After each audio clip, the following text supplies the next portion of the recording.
Superhuman and superpowers appear out of nowhere, along with the unique abilities of superhuman that allow them to take significant steps forward in life.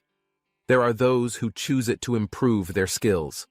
Those who have unique abilities, then use that ability and realize an extraordinary active role in their respective fields, and those who use it to work as hunters while they are still fighting monsters.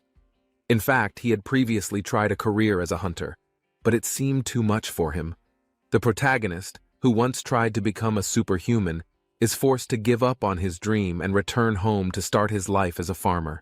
In the end, he only spent money on school fees. Therefore, he had to prosper his house. While he was busy looking for ways to help his family, suddenly the protagonist managed to develop an extraordinary agricultural spirit. He succeeded in sublimating consciousness into his spirit. Then he got another notification that a retired pro-farmer gave his blessings to him.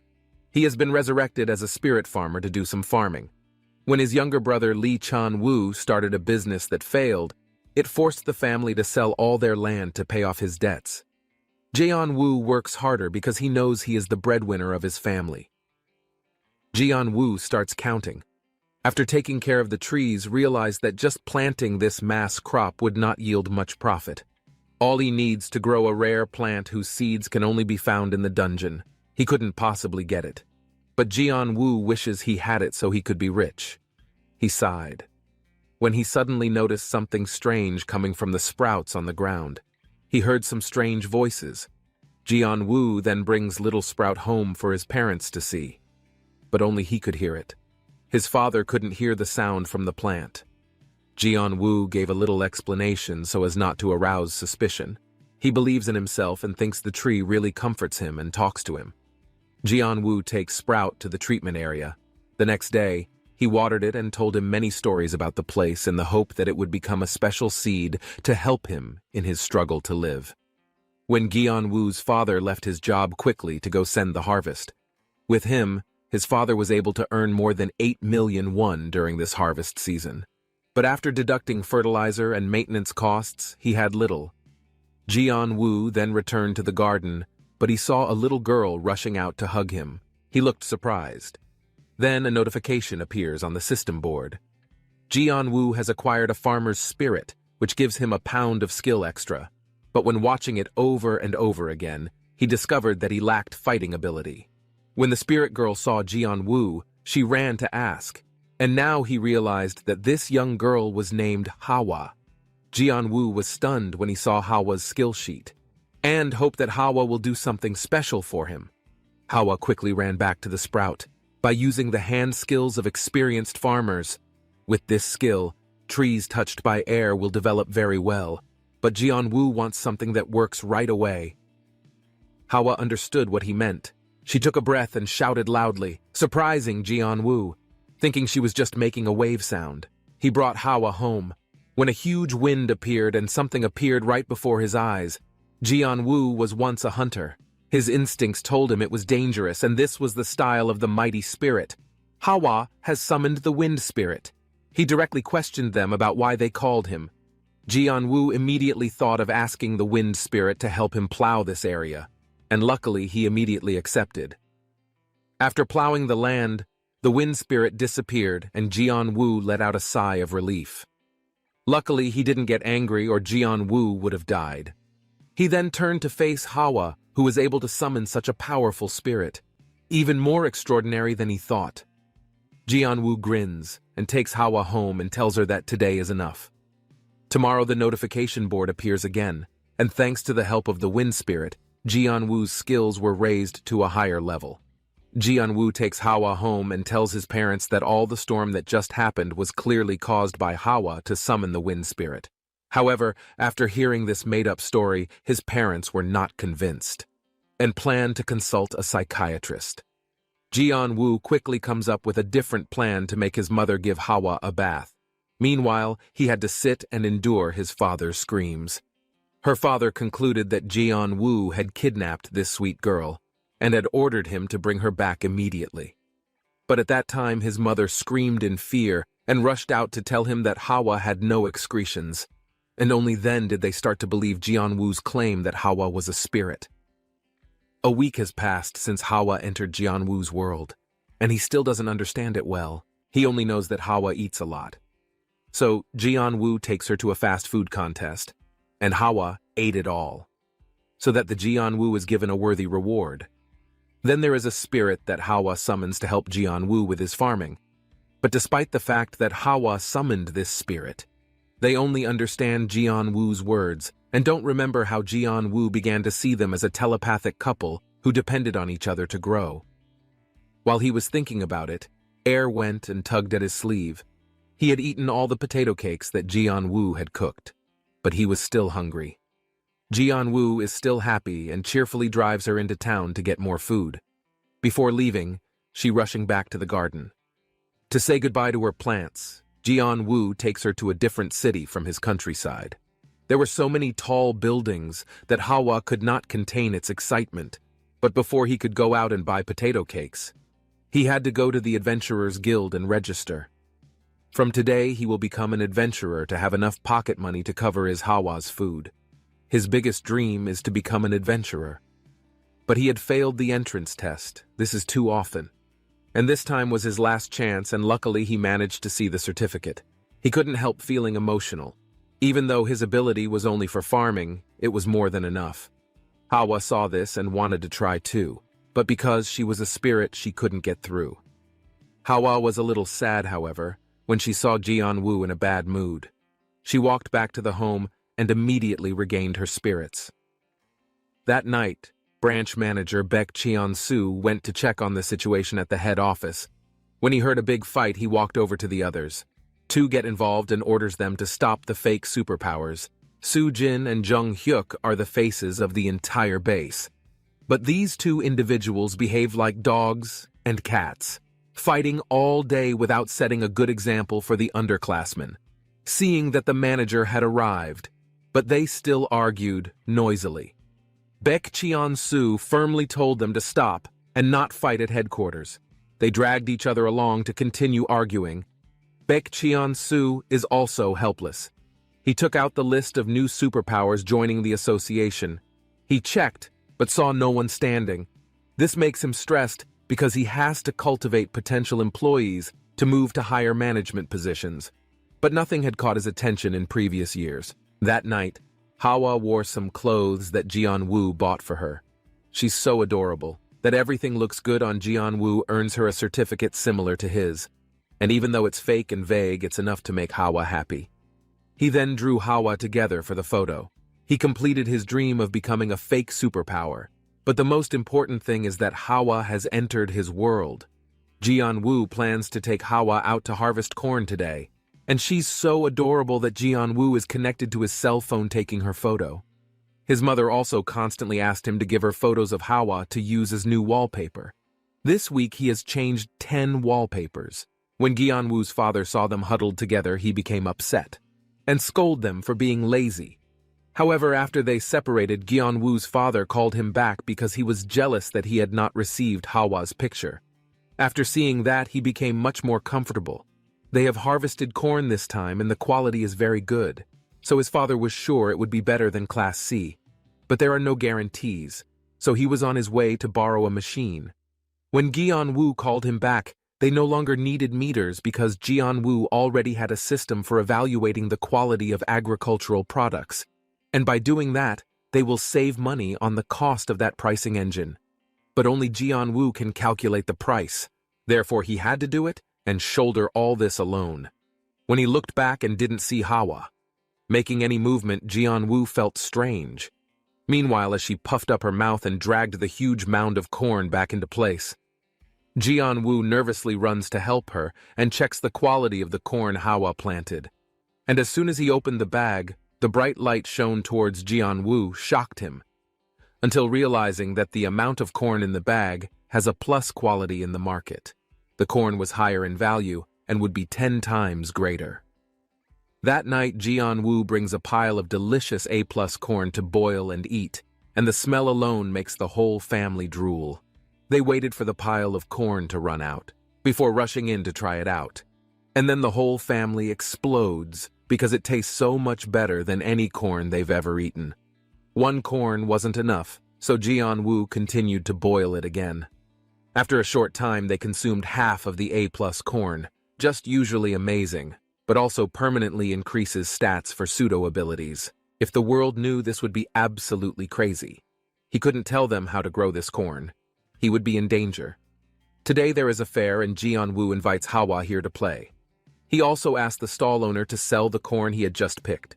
Jian-woo anticipates it will be busy, but he didn't expect it to be so crowded. When Hawa is startled into Jian-woo's lap by a loud noise, she laughs and points him towards the court, far from where people with fake abilities could display their prowess. He once wanted to stand on this platform. Hawa was too short to see, so Jian-woo followed a father who was standing next to him and took the girl on his shoulder to get a good look at her.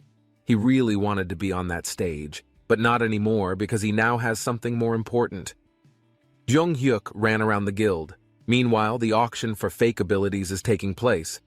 He tried to find something that would help him quickly improve his abilities, to increase his combat power quickly to defeat Soo-jin, but today he could only last for an hour by eating some B-grade potatoes. If only he could find a way to increase the index permanently. Jian-woo is surprised by Soo-jin's appearance. She knew what he was thinking and went along with it. He intended to buy everything worth buying in this auction. Because Jung-hyuk saw a group of people chatting, he thought it was something worthwhile. But Soo-jin disagrees. He questioned why they would sell it here. If it's worth taking a closer look at the table and realizing it's corn, a great plus. Which is even more terrifying because it permanently increases the user's statistics. It was exactly what he needed, before Jung-hyuk realized. Soo-jin took out her card and wanted to buy all the corn.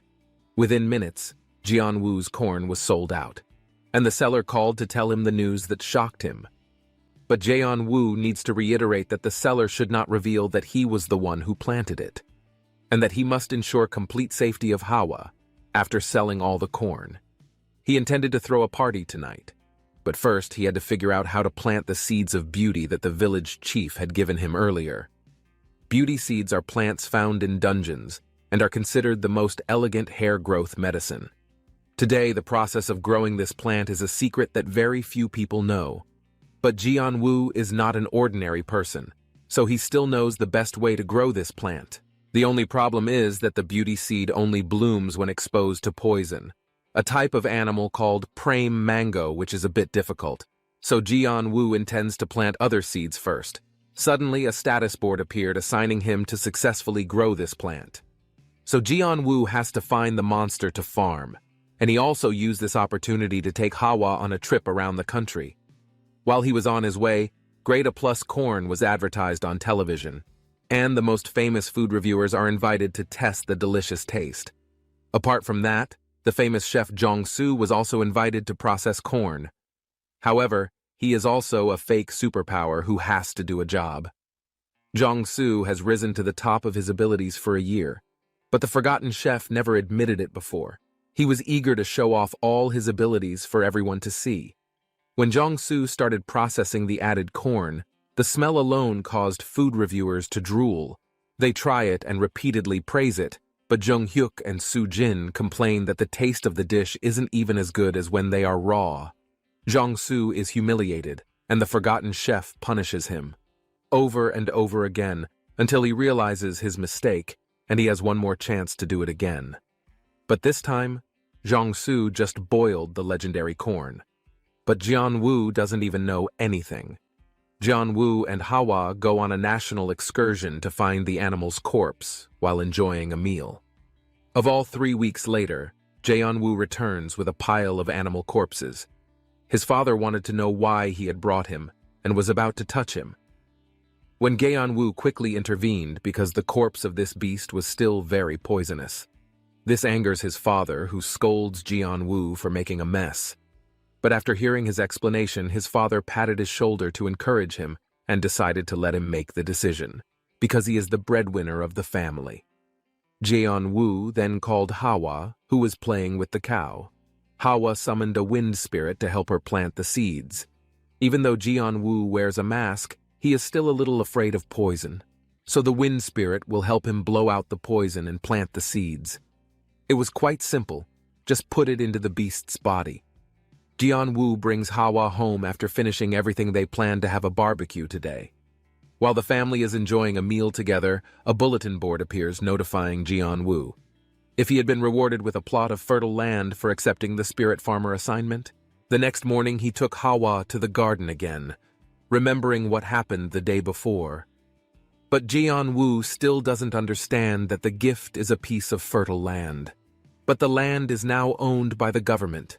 He couldn't buy it, so how could he use it? Jianwu is shocked when he arrives at the garden to find that all the monsters' bodies have disappeared. What has happened? While Hawa found a hollow out there, she didn't know what it was and kept running. He couldn't let Hawa go alone, risking her life to enter it and be transported to another space, where everything is a land for him to cultivate. Jianwu is stunned when he hears the greeting and turns around to see a little girl flying around him. She welcomes Jianwu and introduces herself as the guardian fairy of the dungeon farm. The little fairy cried because Jianwu thought of her as an insect. So Hawa reached out to touch the girl's head to calm her down. And the girl also immediately recognized Hawa as a spirit.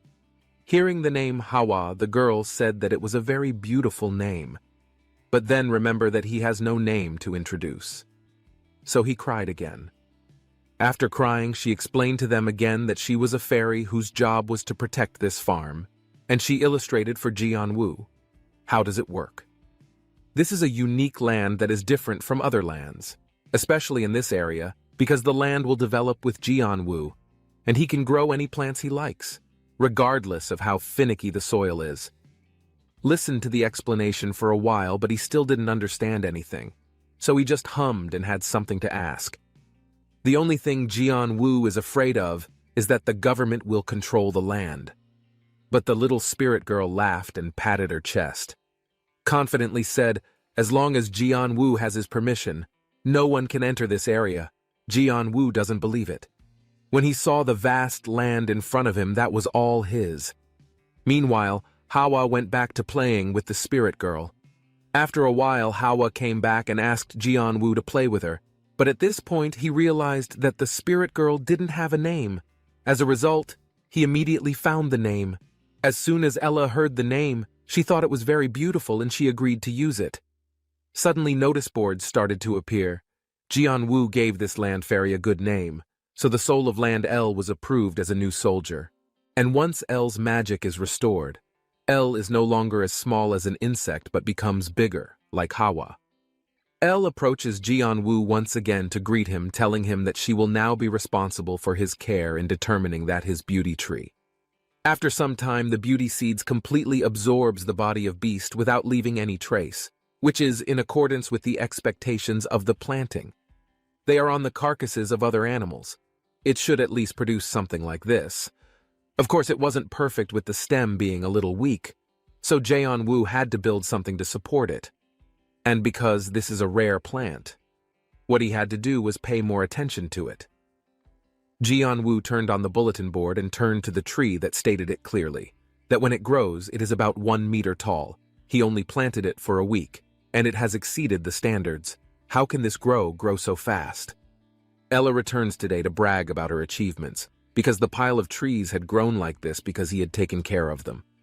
Jianwu rubs Ella's head with praise, making Ella feel embarrassed, so she rushed to her place. Hawa to continue playing the others were put aside, and Jianwu played with the 2 children. While he was still having fun, Jung Hyuk and Soo Jin were still standing in front of the dungeon entrance, which they will enter to hunt. When the union manager shows up and stops them, he said that the association had bought the land of this dungeon, so no one can access it. Hearing that, Jung Hyuk and Soo Jin happily ran away.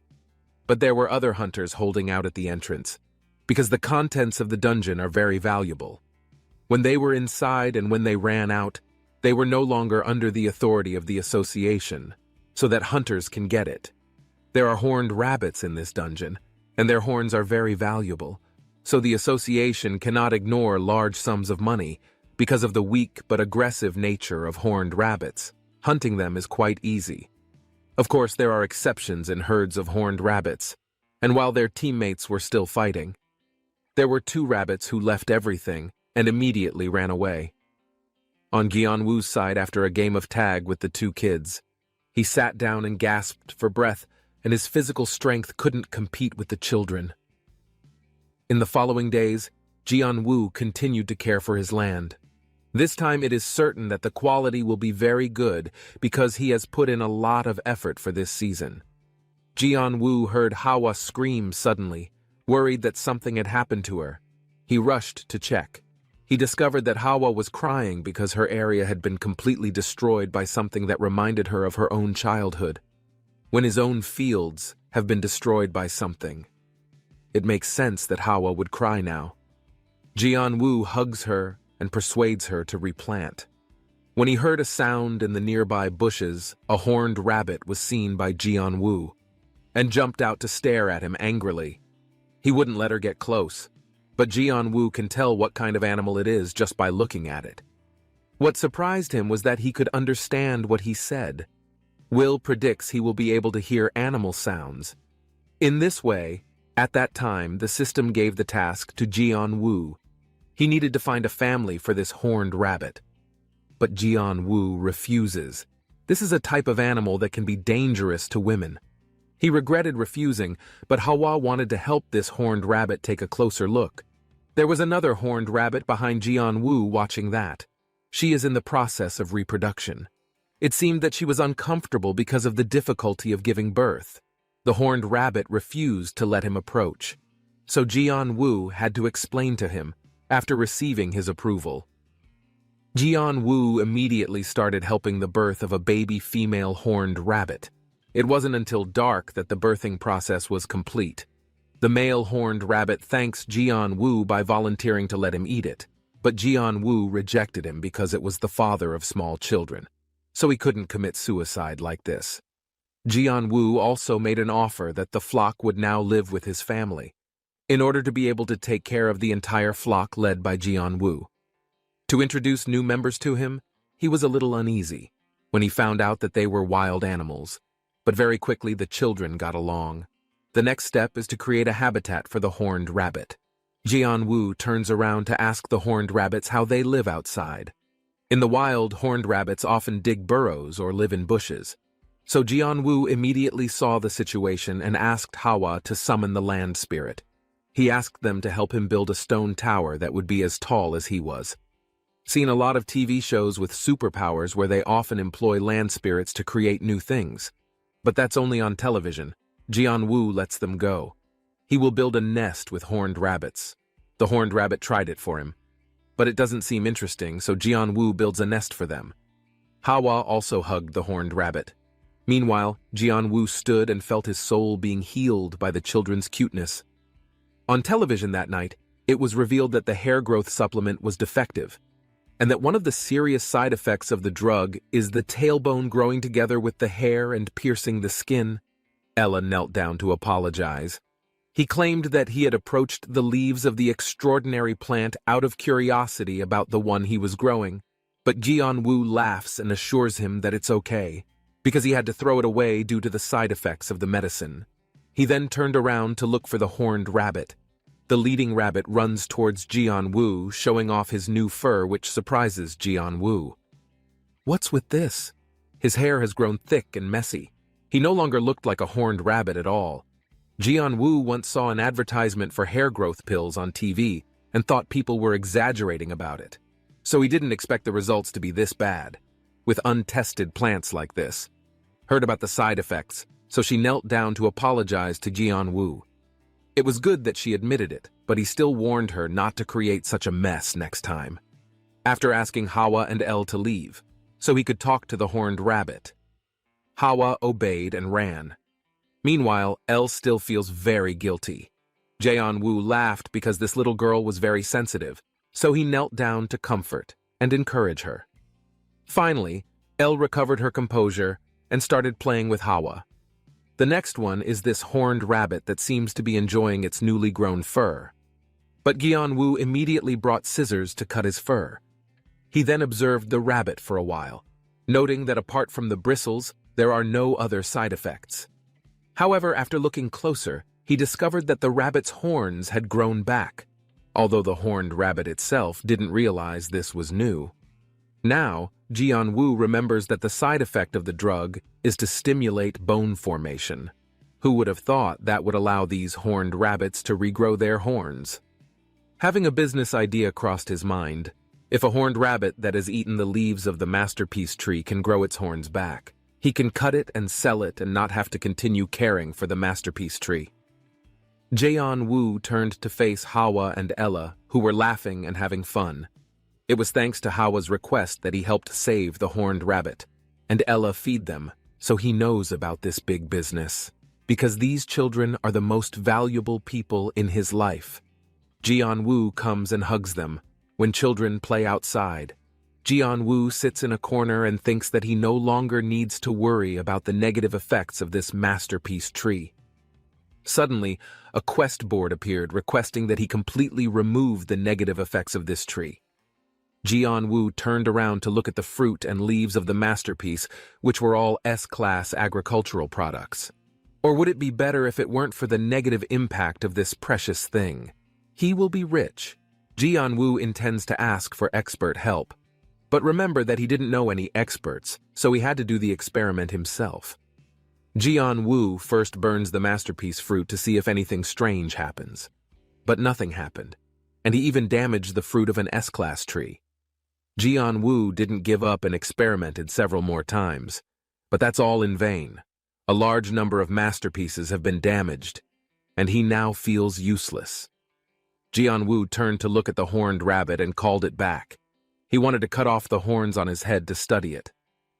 Hawa summons a wind spirit to sedate her, but he lost his precious horn, which had just grown back, causing the horned rabbit to cry. Meanwhile, Jianwu was stunned by this horn.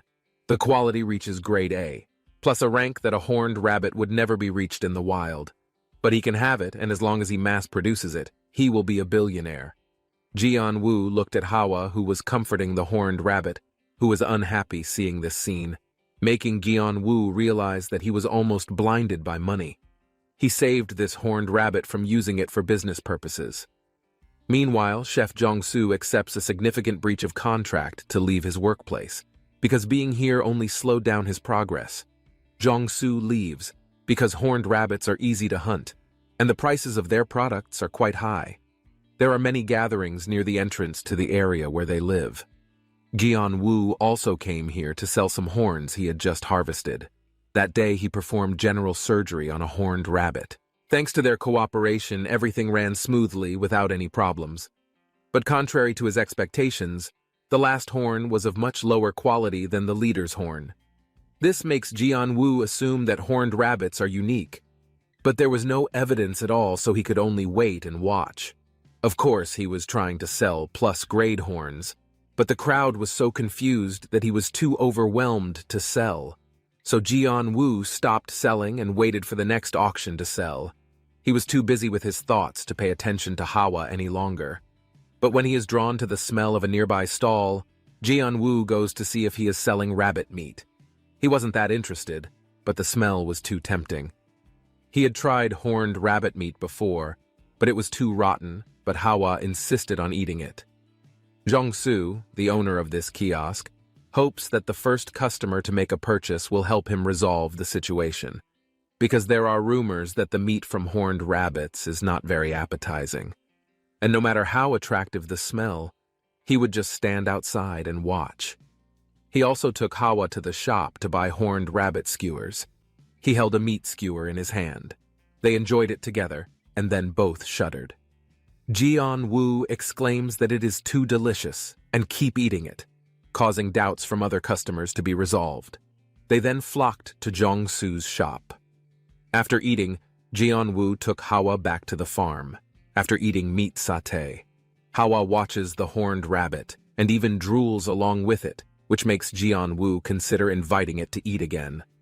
Finally, the day to harvest sweet potatoes came. Jianwu's entire family leaves together. Jianwu works while cosplaying with a spirit-pointing spirit that works like a real soldier, which made his father feel that Jianwu was acting too childish. After some time, they managed to dig up every potato, and after seeing them, Jianwu felt that he couldn't help but smile. His father was relieved that they had overcome this plant and had a solid foundation to regain their lost land. Because he said that, Jianwu remembered his brother. And wonder if he's been okay lately. Turning around, he saw Hawa preparing a container of potatoes she had planted herself. Jianwu rushes to stop Hawa because he doesn't want her to get hurt at all. He examined the pile of potatoes that Hawa had planted. Once again, it is class A+ quality. A few days later, he was not selling grade A+ potatoes, but he has made a lot of money. The day before, Jianwu excitedly took Hawa to the hare meat skewer stall, since the day they arrived to taste the food. For Jiangsu, the stall is never busy. Jianwu really wants to come back to this place to enjoy this dish once again, and the smell coming from the stall made them salivate. When it was finally his turn, Jianwu happily takes Hawa to the counter to buy meat satay. Jianwu's parents have to leave the house for a few days, but they feel uncomfortable because they don't see Hawa right away. His father asked Hawa to go with them, but she refused because she didn't want to leave Jianwu alone. Therefore, she chose to stay home with him. When Jianwu was alone at home in the past, he would meditate, but now he doesn't need to. He rushed to the kitchen to boil potatoes and bring them to L. To enjoy A+ potatoes is enough to sell, so they can have as much as they want. And at the next auction, Jianwu will sell A+ potatoes there. However, the auction hall is quite far away, and he also needed to buy monster corpses to plant masterpiece trees. Jianwu doesn't know what to do first. Jianwu roasts potatoes before taking them out to L. While doing so, he saw Hawa playing with a cow. He smiled and urged her to immediately let the cow return to its pen, because if anyone saw him riding a cow like this, they would faint. After just playing for a while, the cow's hair was already covered with its body. She handed him a bag of potatoes. Hawa flicked the cow's hair, and then they immediately left. The smell that came out of the bag made Hawa dry along the way. But there is still the L part, so Hawa can't eat now. They are ready to leave when Jiangsu walks up to meet them. He bends down and begs Jianwu to let him cook the potatoes, which surprises Jianwu, because he doesn't know how Jiangsu knows Jianwu's potato ranking. He brought Jiangsu into the new house now. Jiangsu reintroduces himself as a superhuman chef, which explains why he didn't. No need for a tape measure to rank those potatoes. He invites Jiangsu to eat the potatoes he just boiled. Then he grabbed Jianwu's hand and begged Jianwu to let him handle the agricultural products that Jianwu produced. Jiangsu naturally makes an offer, and as a result of this meeting, production and trade of horned rabbits. Jianwu was able to produce in a more stable manner little by little. Jianwu's problem is being resolved, but there is still one big problem that needs to be addressed, increasing the number of horned rabbits, because he couldn't trim their fur or cut their horns. Elle runs to offer her help, but Jianwu disagrees, because Ella can accidentally cut the ears of horned rabbits and injure them.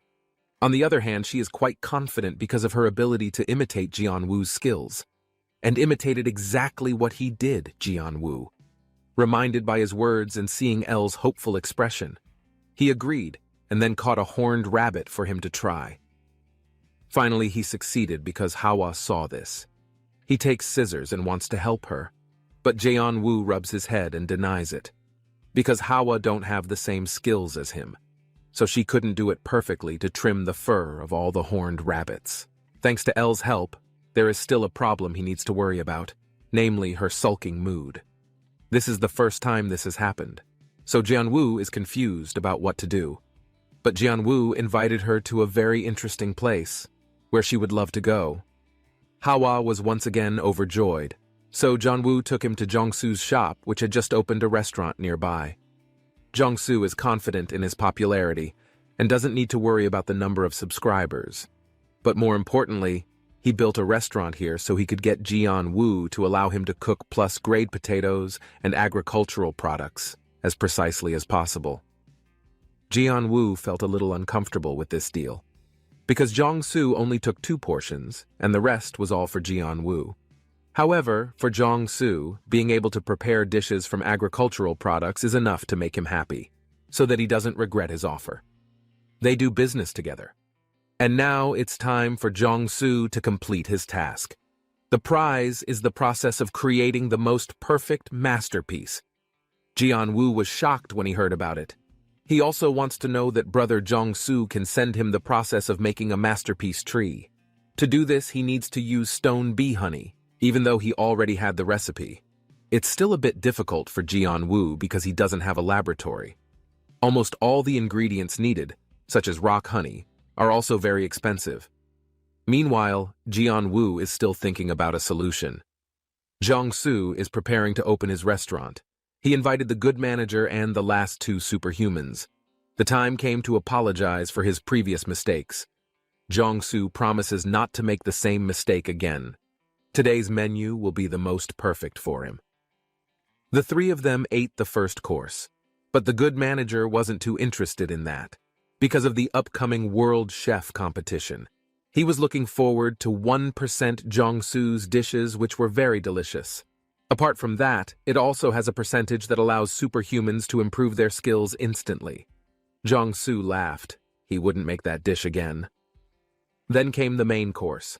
Jiangsu brought a dish made from delicious A-plus potatoes.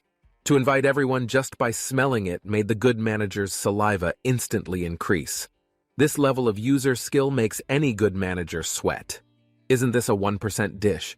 Your sister just introduced them to them again. It's not 1% but 10%. From now on, it will follow a seasonal menu, with the restaurant making the three of them feel horrified.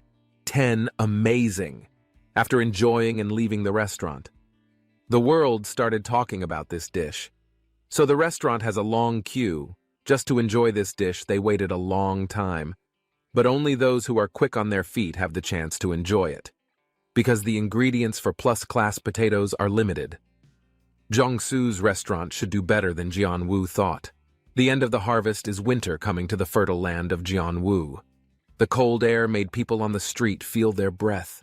Farming this season is impossible, but not without work for Jianwu. He and his two children built a new, warmer enclosure for the family of horned rabbits. They huddled together and ran to the new enclosure, which looks like a giant cotton ball. It was so soft that Hawa and El jumped without feeling the cold. The two children are very cute, so Jianwu couldn't hold back. Then he took out his cell phone to take some photos. He opened the photo album and found that he cared too much about the children. His phone is full of their photos, but there are no photos of his parents. He just needed to get more photos for them. Jianwu then returns to his tent to complete his farming methods diary. After receiving the expert tree processing method from Jiangsu, he started practicing. Now it was time for him to check the results. Now the quest completion message is sent. The prize this time is a farmer's uniform. When Jianwu touched the object, his whole body glowed, and it really surprised him. And before he could mentally prepare, his entire body turned into a uniform by itself. It looks normal, but after wearing it, he didn't feel cold anymore here. Moreover, it was very soft, making Jianwu think its value was very large. Hawa and El were curious and touched this uniform. They were shocked. Jianwu reminds the children not to touch him. After saying that, he realized that he shouldn't have said these words. Suddenly, there were two lights flying towards Hawa and El. Two children also received these uniforms. They look very cute. So Jianwu had to take out his cell phone to take another picture. He had so much fun playing with them. He even forgot to finish making the masterpiece tree. Just by completing this masterpiece tree, Jianwu can become rich in an instant. But the road there was a bit difficult for him, although he tried to follow the recipe. The final result was not what he expected. There are still too many side effects on the masterpiece tree, which makes the quality even worse, after being made by him. But at least he wasn't completely defeated. Before, the horned rabbit had never eaten the fruit from the masterpiece tree. But after it was made, it became tastier, making them eat it non-stop. Hawa also wanted to eat it. But of course, Jianwu wasn't threatened by him because if he ate it, his head would grow horns like a rabbit's. Makes you afraid to ask again. Next are the leaves, which are prepared with rock honey. Even if it fails, the rabbit's horns will not grow as before when they drink this. It saves Jianwu the effort of cutting hair for them, after finishing his work. Here, Jianwu brings Hawa home. Today, the whole family gathers to make kimchi together. Thanks to the support from Chef Jiangsu, Their kimchi-making speed is very fast. After that, they partied together and enjoyed their work. They just made holding a piece of kimchi in Jungsu's hand and saw that it was only grade C. But it felt special that he had never felt before. Today he learned another new lesson. The product doesn't say anything. After the party ended, Jian-woo's parents also packed him a piece of kimchi to take home. It was as if he had come to help them with their family. Today had fun with Jian-woo's family, so he almost forgot that today was to pay for the A+ suite that Jian-woo provided. Which Jian-woo receives the envelope from Jungsu and excitedly opens it. He is surprised to count every zero on the check. He touched this large amount of money for the first time in his life. There was a famous alchemist in Yongwol, Gangwon-do. His name is Occulter.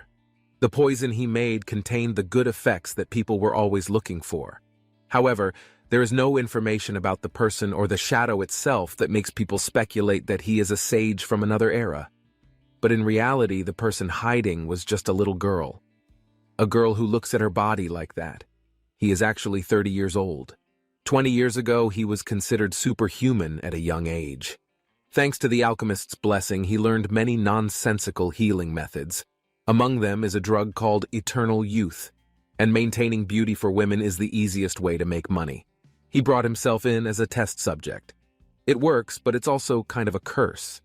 When he drank it at a young age, so his body can no longer grow and remain small forever. To get out of this curse over the years, he always found a way to make a growth potion. Spring has come to Jian-woo's land. In the new year, Elle and Hawa have grown 1 year older. In just 10 years, they will be young girls who even think about it. She also looks forward to it. Jian-woo asks them to play together while he works.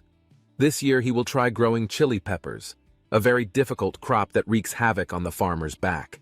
It was difficult, but according to intelligence, he knew this year chili would have the most potential. The food he reviews is what happened in the last year. A+ grade corn, an S grade sweet potato, and masterpiece tree. He was able to grow high-ranking plants like this completely thanks to the energy of this cultivated land. So Jian-woo has confidence that paprika will also reach a high ranking. When she opened the warehouse door, Elle suddenly shouted that there was a thief. The group comes out to see a goblin stealing their farm produce. All this time, Elle has been the guardian of this land. No one can enter unless an entity breaks through Elle's protection. The group chasing the other goblins saw him stop, making Jian-woo a little pale. Because goblins are very aggressive monsters, he is ready to attack anyone who threatens them. After scaring Jian-woo, after continuing to jump and escape, Jian-woo couldn't keep up and jumped into a space portal and disappeared. Ella cries and apologizes for not being able to protect this land well. Jian-woo smiles and pats her head to comfort her that it's okay. Next time they will be more careful. Then Jian-woo went online to look for information about other goblins. There's a story about a golden goblin who always carries a large bag of treasure, because this goblin is very difficult to catch. Almost no one noticed when they entered. According to Ella's words, it was likely that the goblin was of a higher rank than her, so he can enter this area. So that something like that doesn't happen again, Jian-woo locks the agricultural produce warehouse. Suddenly pulled the boy's clothes, and he gave him a cocoon. Jian-woo looks and is surprised that this is the queen bee's cocoon. It came at the right time, when he needs it. Jian-woo brings the queen bee's cocoon back home. Dan started to think this was a great opportunity for him, but the thought of raising another species of beast made Jian-woo a little worried. He quickly regained consciousness. He had successfully raised horned rabbits. There is no reason not to keep mason bees. This animal does not cause much damage, so it can still be kept. The cocoon was about to break open. Jian-woo panicked and immediately took him to the farm. The rock bee queen broke out of her shell, even though Jian-woo wasn't mentally ready. But today, a new member came to his family. Hawa and Elle were so excited that the scared queen hid in Jian-woo's body. He had to remind the two girls to be quiet again. The queen rock bee flew into the sky and started chirping, and Ella heard it, and realized that this cry was a bit sad.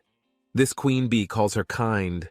In a beehive, when a new queen bee is born, she will bring in several other worker bees to build another nest for herself. But Jian-woo accidentally took the cocoon. There are no other stone bees here, and there are no other queen bees flying around looking from several stones to build a nest. But there is nothing to do here, because it was so unexpected that Jianwu didn't have time to prepare to cheer him up.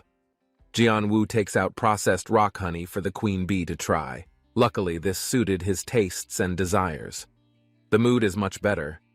After that, Jianwu asked the queen bee to try to bite his hand. The queen bee doesn't understand much, but if she asked, she would bite Jianwu's finger with all her might. But it doesn't seem to have any effect. All thanks to the uniform he wore, it blocked all the damage the queen bee did to him. So these bees cannot harm the birds and women. If that was the case, then he could raise them on this farmland. What the queen bee saw was that she couldn't attack Jianwu, and he started to get scared and back away. He then asked Hawa to summon the spirits of the earth to come here, which he still had to repeat again for fear that a terrible storm spirit would come running here and destroy the entire field. Hawa took a breath and screamed like last time. The shockwave released made Jianwu still a little afraid of the approaching female spirit.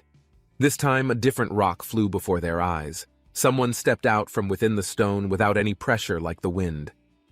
At that time, what appeared was the earth spirit. He is handsome like a real person.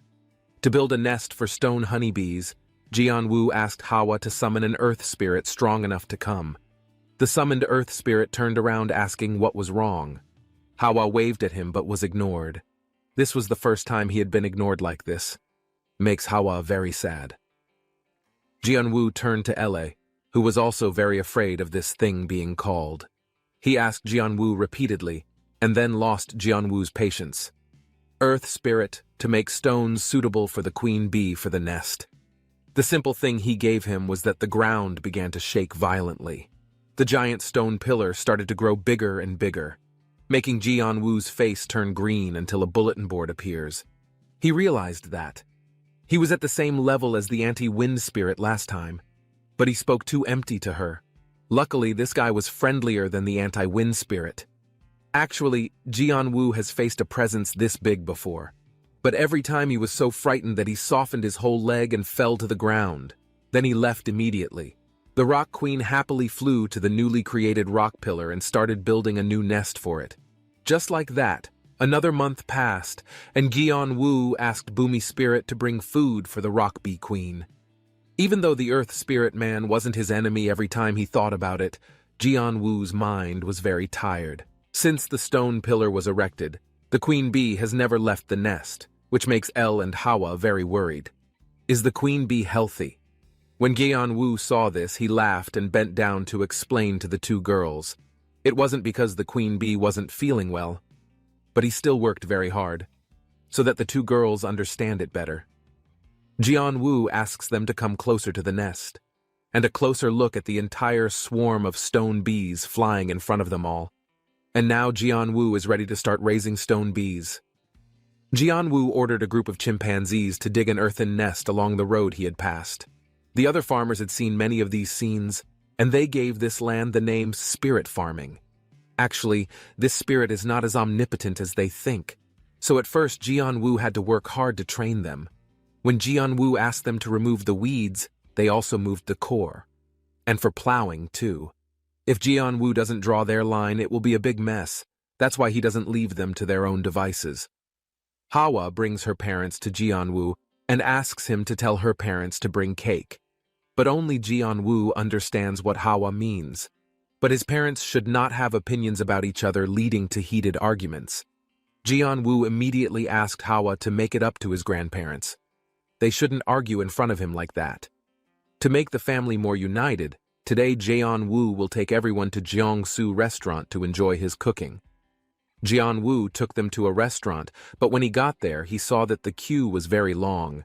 The number of people queuing is too large. However, Jianwu didn't join in the queue, but immediately ran to the front. This makes everyone look hostile towards him. Only after Jiangsu came out to pick them up was he able to enter.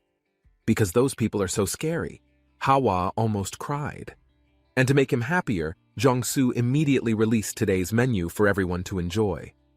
At first, Jianwu's parents were a little embarrassed, but when they smelled the aroma coming from the food, they immediately stopped being shy. Jiangsu also brought out sweet potatoes for everyone to enjoy. Jeon-woo is like his benefactor, so he still kept it to cook for everyone. However, the amount is not much, making Hawa a little disappointed.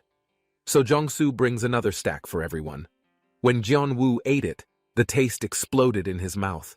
With this magical taste, he even competes for the share of the fair sex. Meanwhile, outside the shop, the occulter and the manager come into this restaurant. They saw a very long queue. They didn't want to wait, so they left the opportunity to eat there.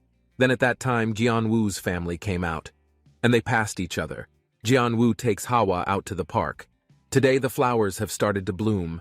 The weather is also very good for getting Hawa out, by taking some cute photos of himself. Together they went to the farmland. Hawa saw the rock bees and waved at them. Jeon-woo is shocked to realize how the bees could be here. Jeon-woo brings air to Elle, who is watching a swarm of rock bees. Jeon-woo had just arrived and turned around to see something that confused Elle. He couldn't immediately say that the bees flew out, or Ella will kneel and apologize to him. According to Elle, stone bees have been moving since morning to collect honey. He even counted the number of mason bees, and now there were more of them than horned rabbits. Was surprised by the fact that there were about 50 horned rabbits. Only now did Jeon-woo realize his mistake. Stone bees collect nectar to live, but in this cultivated land, there are no flowers for them. This is his mistake. Stone bees are not dangerous animals, but it is easy to cause harm to people around when you see a bee that big. So Jeon-woo brought air to the stone beehive. He asks her to summon the earth spirit and ordered him to come in and summon the queen bee. After waiting a while, of course, a bee flew out, seeing that the size is much bigger than the others. This must be a soldier, but Jeon-woo has to meet the queen. So the soldier used the excuse of the queen giving birth, so it acts on behalf of the queen. Jeon-woo asks him to convey a message to the queen bee. He asked them not to attack any humans when they were going out to collect honey, to escape first. Because when they attack people, experts will definitely come here to catch them. He understood and returned to the cave. Because you still know how to say hello. When he came out to meet Jeon-woo, he was pretty sure she would understand what he was saying. This is the most suitable temperature for growing plants. It's so hot here that Hawa and Ella are also peaking. They don't want to miss any stage of development. This made Jeon-woo laugh out loud and pat them both. He praised them both. Those who go to children's agricultural competitions will still win, especially the woman who can summon so many helpers. It's even difficult for adults to win. After Jeon-woo took Hawa and left the farm in Ella's care, the horned rabbit ran hungry. Before he remembered it was time for lunch, Elle ran to prepare food for the horned rabbit, then sat down to enjoy the lunchbox that Jeon-woo prepared for him. After returning home, Jeon-woo and Hawa continued to work until the afternoon and finished everything.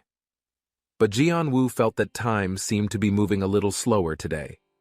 Jong-soo calls to discuss something with him. The last time his family came to eat at his restaurant.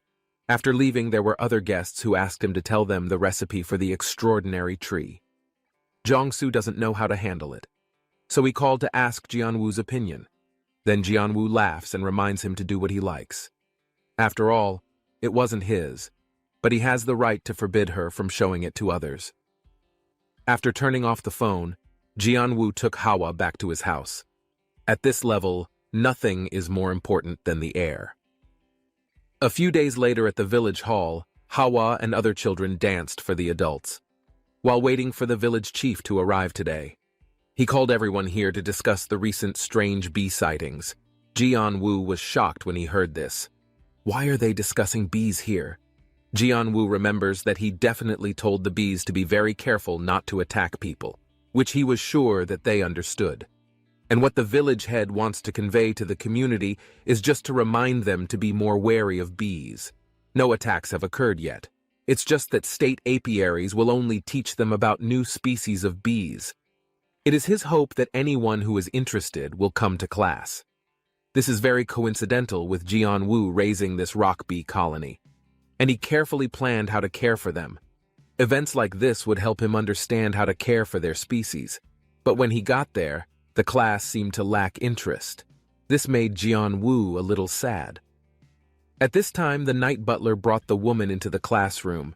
He chose to sit next to Jianwu. He found that girl was very cute, so he couldn't stop looking at her. He only focused on Hawa this time. Hawa took out the diploma he had made for her. He didn't understand why there was a spirit, and Jianwu was surprised. Luckily, Hawa looks like a human, but if they found out that Hawa was a spirit, he would be in danger. Jianwu reminds Hawa to draw a picture for him. He especially allows the fair sex to draw and pose beautifully. Hawa took out her pen. Only a few minutes later, she finished her work. Jianwu takes a good look at it first, but every point he adds to the picture. When the other girl saw that, she immediately burst out laughing. When he saw a picture that exuded a scent of affection that he couldn't ignore, the night butler immediately took out a photo frame for the woman. She is a skilled housekeeper. Night could always prepare what the woman needed. Then he wanted to hug Hawa. Hawa excitedly ran into his lap. At first, Jianwu thought he was difficult to approach, but now he had to think again. Instructor Myung-han finally arrives. Lectures started not long after. Once in the lecture room, lecturer Myung-han gave a lecture with more enthusiasm than usual. To the point. Myung-han heard the news that there was a big man sitting in his class. If he did well, he might even be recruited into their company.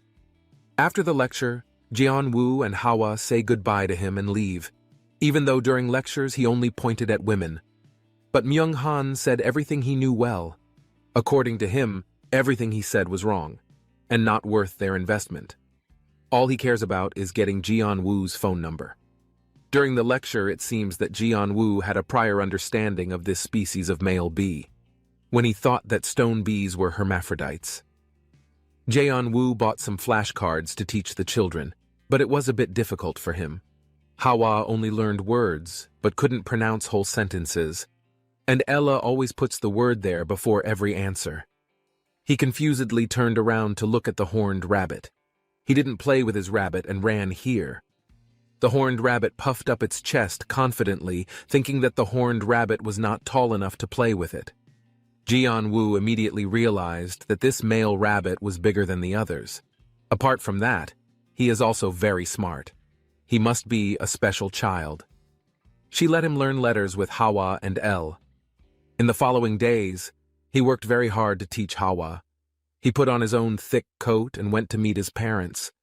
He also worked hard to surprise everyone, and the result was nothing. Hawa can't talk like a normal person. Only the level of communication between parents and women is getting better. In order to be able to choose the ingredients arranged by his family, Jianwu will go hiking together in winter. Hawa is very active. He went with him with his parents. They are old, so they can't keep up with youth. Hawa, after leaving a little more to rest. His parents sat up and gasped for breath. They praised Hawa as being in good health, and she tried hard to follow suit. But he couldn't. Jianwu then turns around and reminds Hawa to pay attention to the people around her next time. The view on the mountain overlooking the village is so beautiful. Jianwu exclaims that he thought this place was discovered by his father. But in reality, his father did not tell him the story of his childhood. When he was also very active every time he went, there was a story to tell them. This place was also discovered by Jianwu. It had been a long time since they returned to this place, so Jianwu forgot to see such a quiet air. He immediately ran when he saw that Jianwu was panicking and quickly turned around to call his parents. Hawa had just picked a ginseng plant in the forest, so there is no need to look for herbal medicine anymore. The whole family arranged to go down the mountain immediately. Ginseng is a rare plant that Jianwu heard that as long as it is processed, it will help people become stronger. He planned to go back and eat, but his father didn't want to. Don't let him want to use this ginseng root to make wine, so he can drink it until Jianwu gets married. As soon as they got home, they met the housemaid and woman last time. They came here to meet Jianwu, and immediately they invited him into the house. He himself didn't know how famous he was in the country, and the title of best farmer goes to Jianwu, when he can grow a lot of B-class agricultural products. With achievements like these, the knight and lady came here to propose to work together with him to produce a masterpiece of beauty rock bee honey proposal. Seeing their business cards, Jianwu was surprised. These two people are from the Xinhua Group. It is the largest company in the world. Meanwhile, Jianwu is busy working on the contract with the butler. The girl ran outside to help her family cut potato seeds. The girl did it very quickly. Even Jianwu's parents were shocked when they saw him.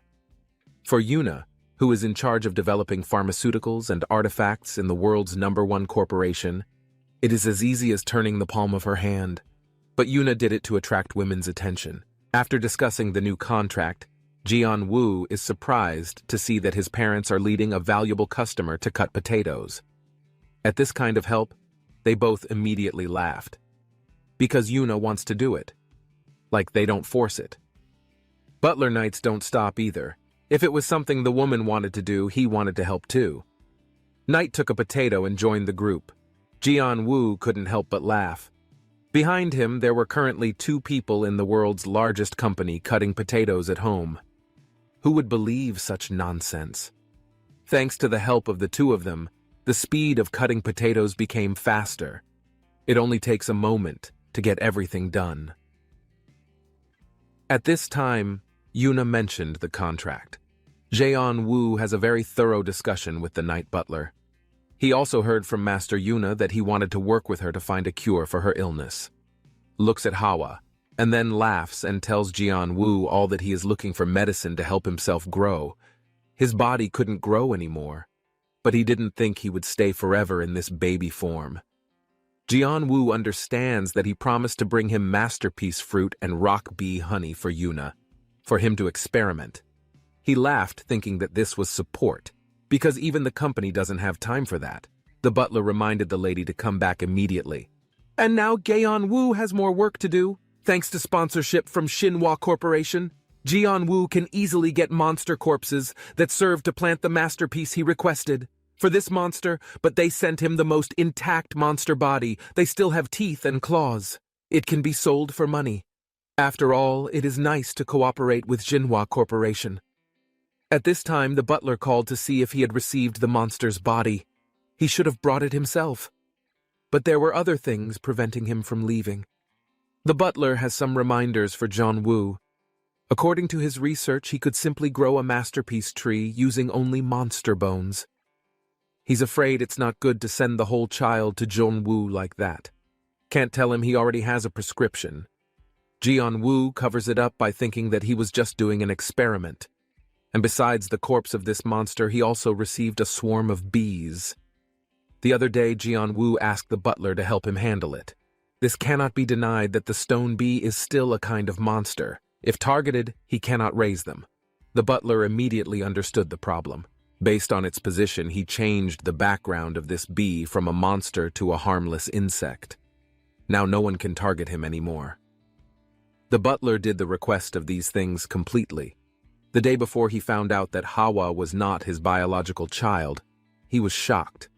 Even though he is not his biological child, Jianwu still treats him very well. They were a happy family, and he wanted Hawa to keep that smile forever. Jianwu takes Hawa to the farm to continue working. After a while, El called Jianwu to come back. The stone bee brought something to him. Through communication, Jianwu understands that they want to exchange their honey for processed honey. Seeing that this honey is kind of a plus, Jianwu thinks Yuna will be happy. But he didn't know how to explain where he got this honey from. Jianwu's entire family gathers to enjoy the rock honey he just got. It was a heavenly taste that the whole family said was simply delicious. So everyone wants to drink more. But Jianwu didn't let it happen. Each of them had already drunk 3 cups. His father blamed him for having so much honey behind him, so he didn't let them enjoy it anymore. Jianwu firmly refuses because this is not his. There was a message from the butler asking Jianwu's permission to come to his house.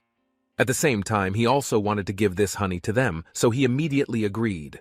Yuna and the butler came so quickly. So Jianwu thought they would come and then announced it. Jianwu knows that this time he let Hawa do the job. The little girl ran into the kitchen and poured honey on the table and made them a cup of honey tea. Immediately, Yuna and Knight drank it and were surprised by the delicious taste. Everyone wants to drink more drinks. After enjoying the food, they went to the main business.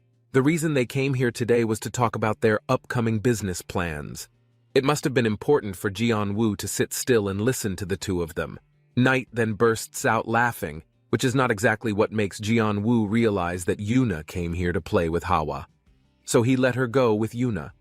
He played with Hawa until late at night.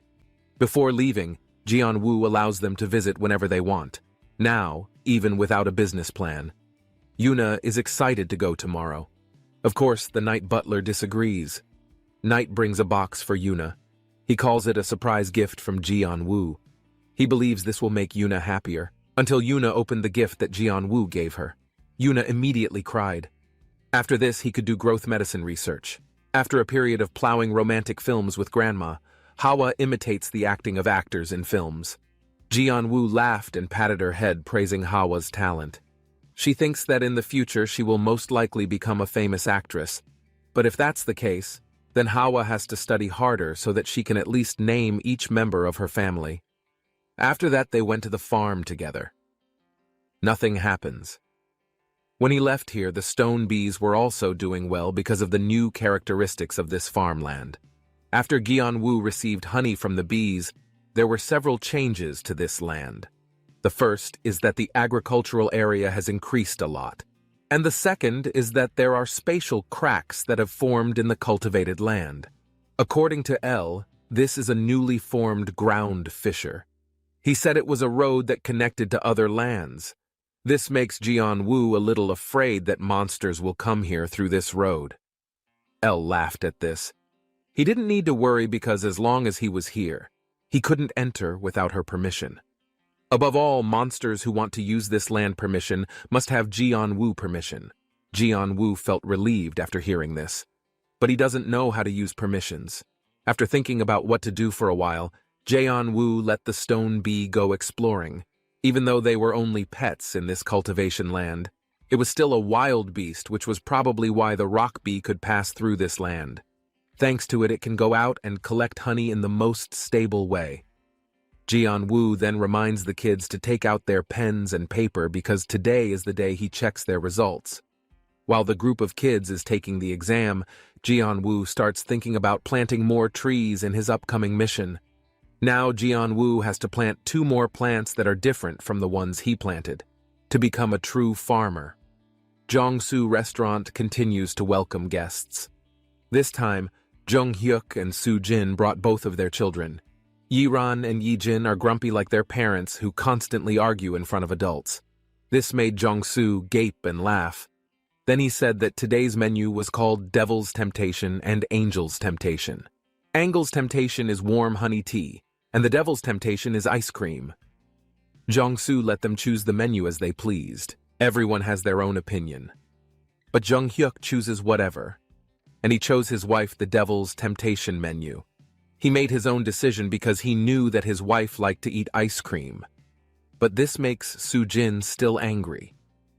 When he arbitrarily made such a decision for her, with 2 children each defending one person. After a while, they calmed down and ate together. After finishing the temptation collection, appetizers also arrived. Just smelling the aroma released made everyone drool. Yi-ran saw this and asked Yi-rin to come to try a piece of honey tea. Of course, his brother didn't let him. Jung-hyuk tries ice cream and suddenly asks for his daughter. He asks her to give him another ice cream on the condition that he will buy her an expensive gift. Seeing something shady here, Yi-ran doesn't agree to eat ice cream. He shivered with its deliciousness.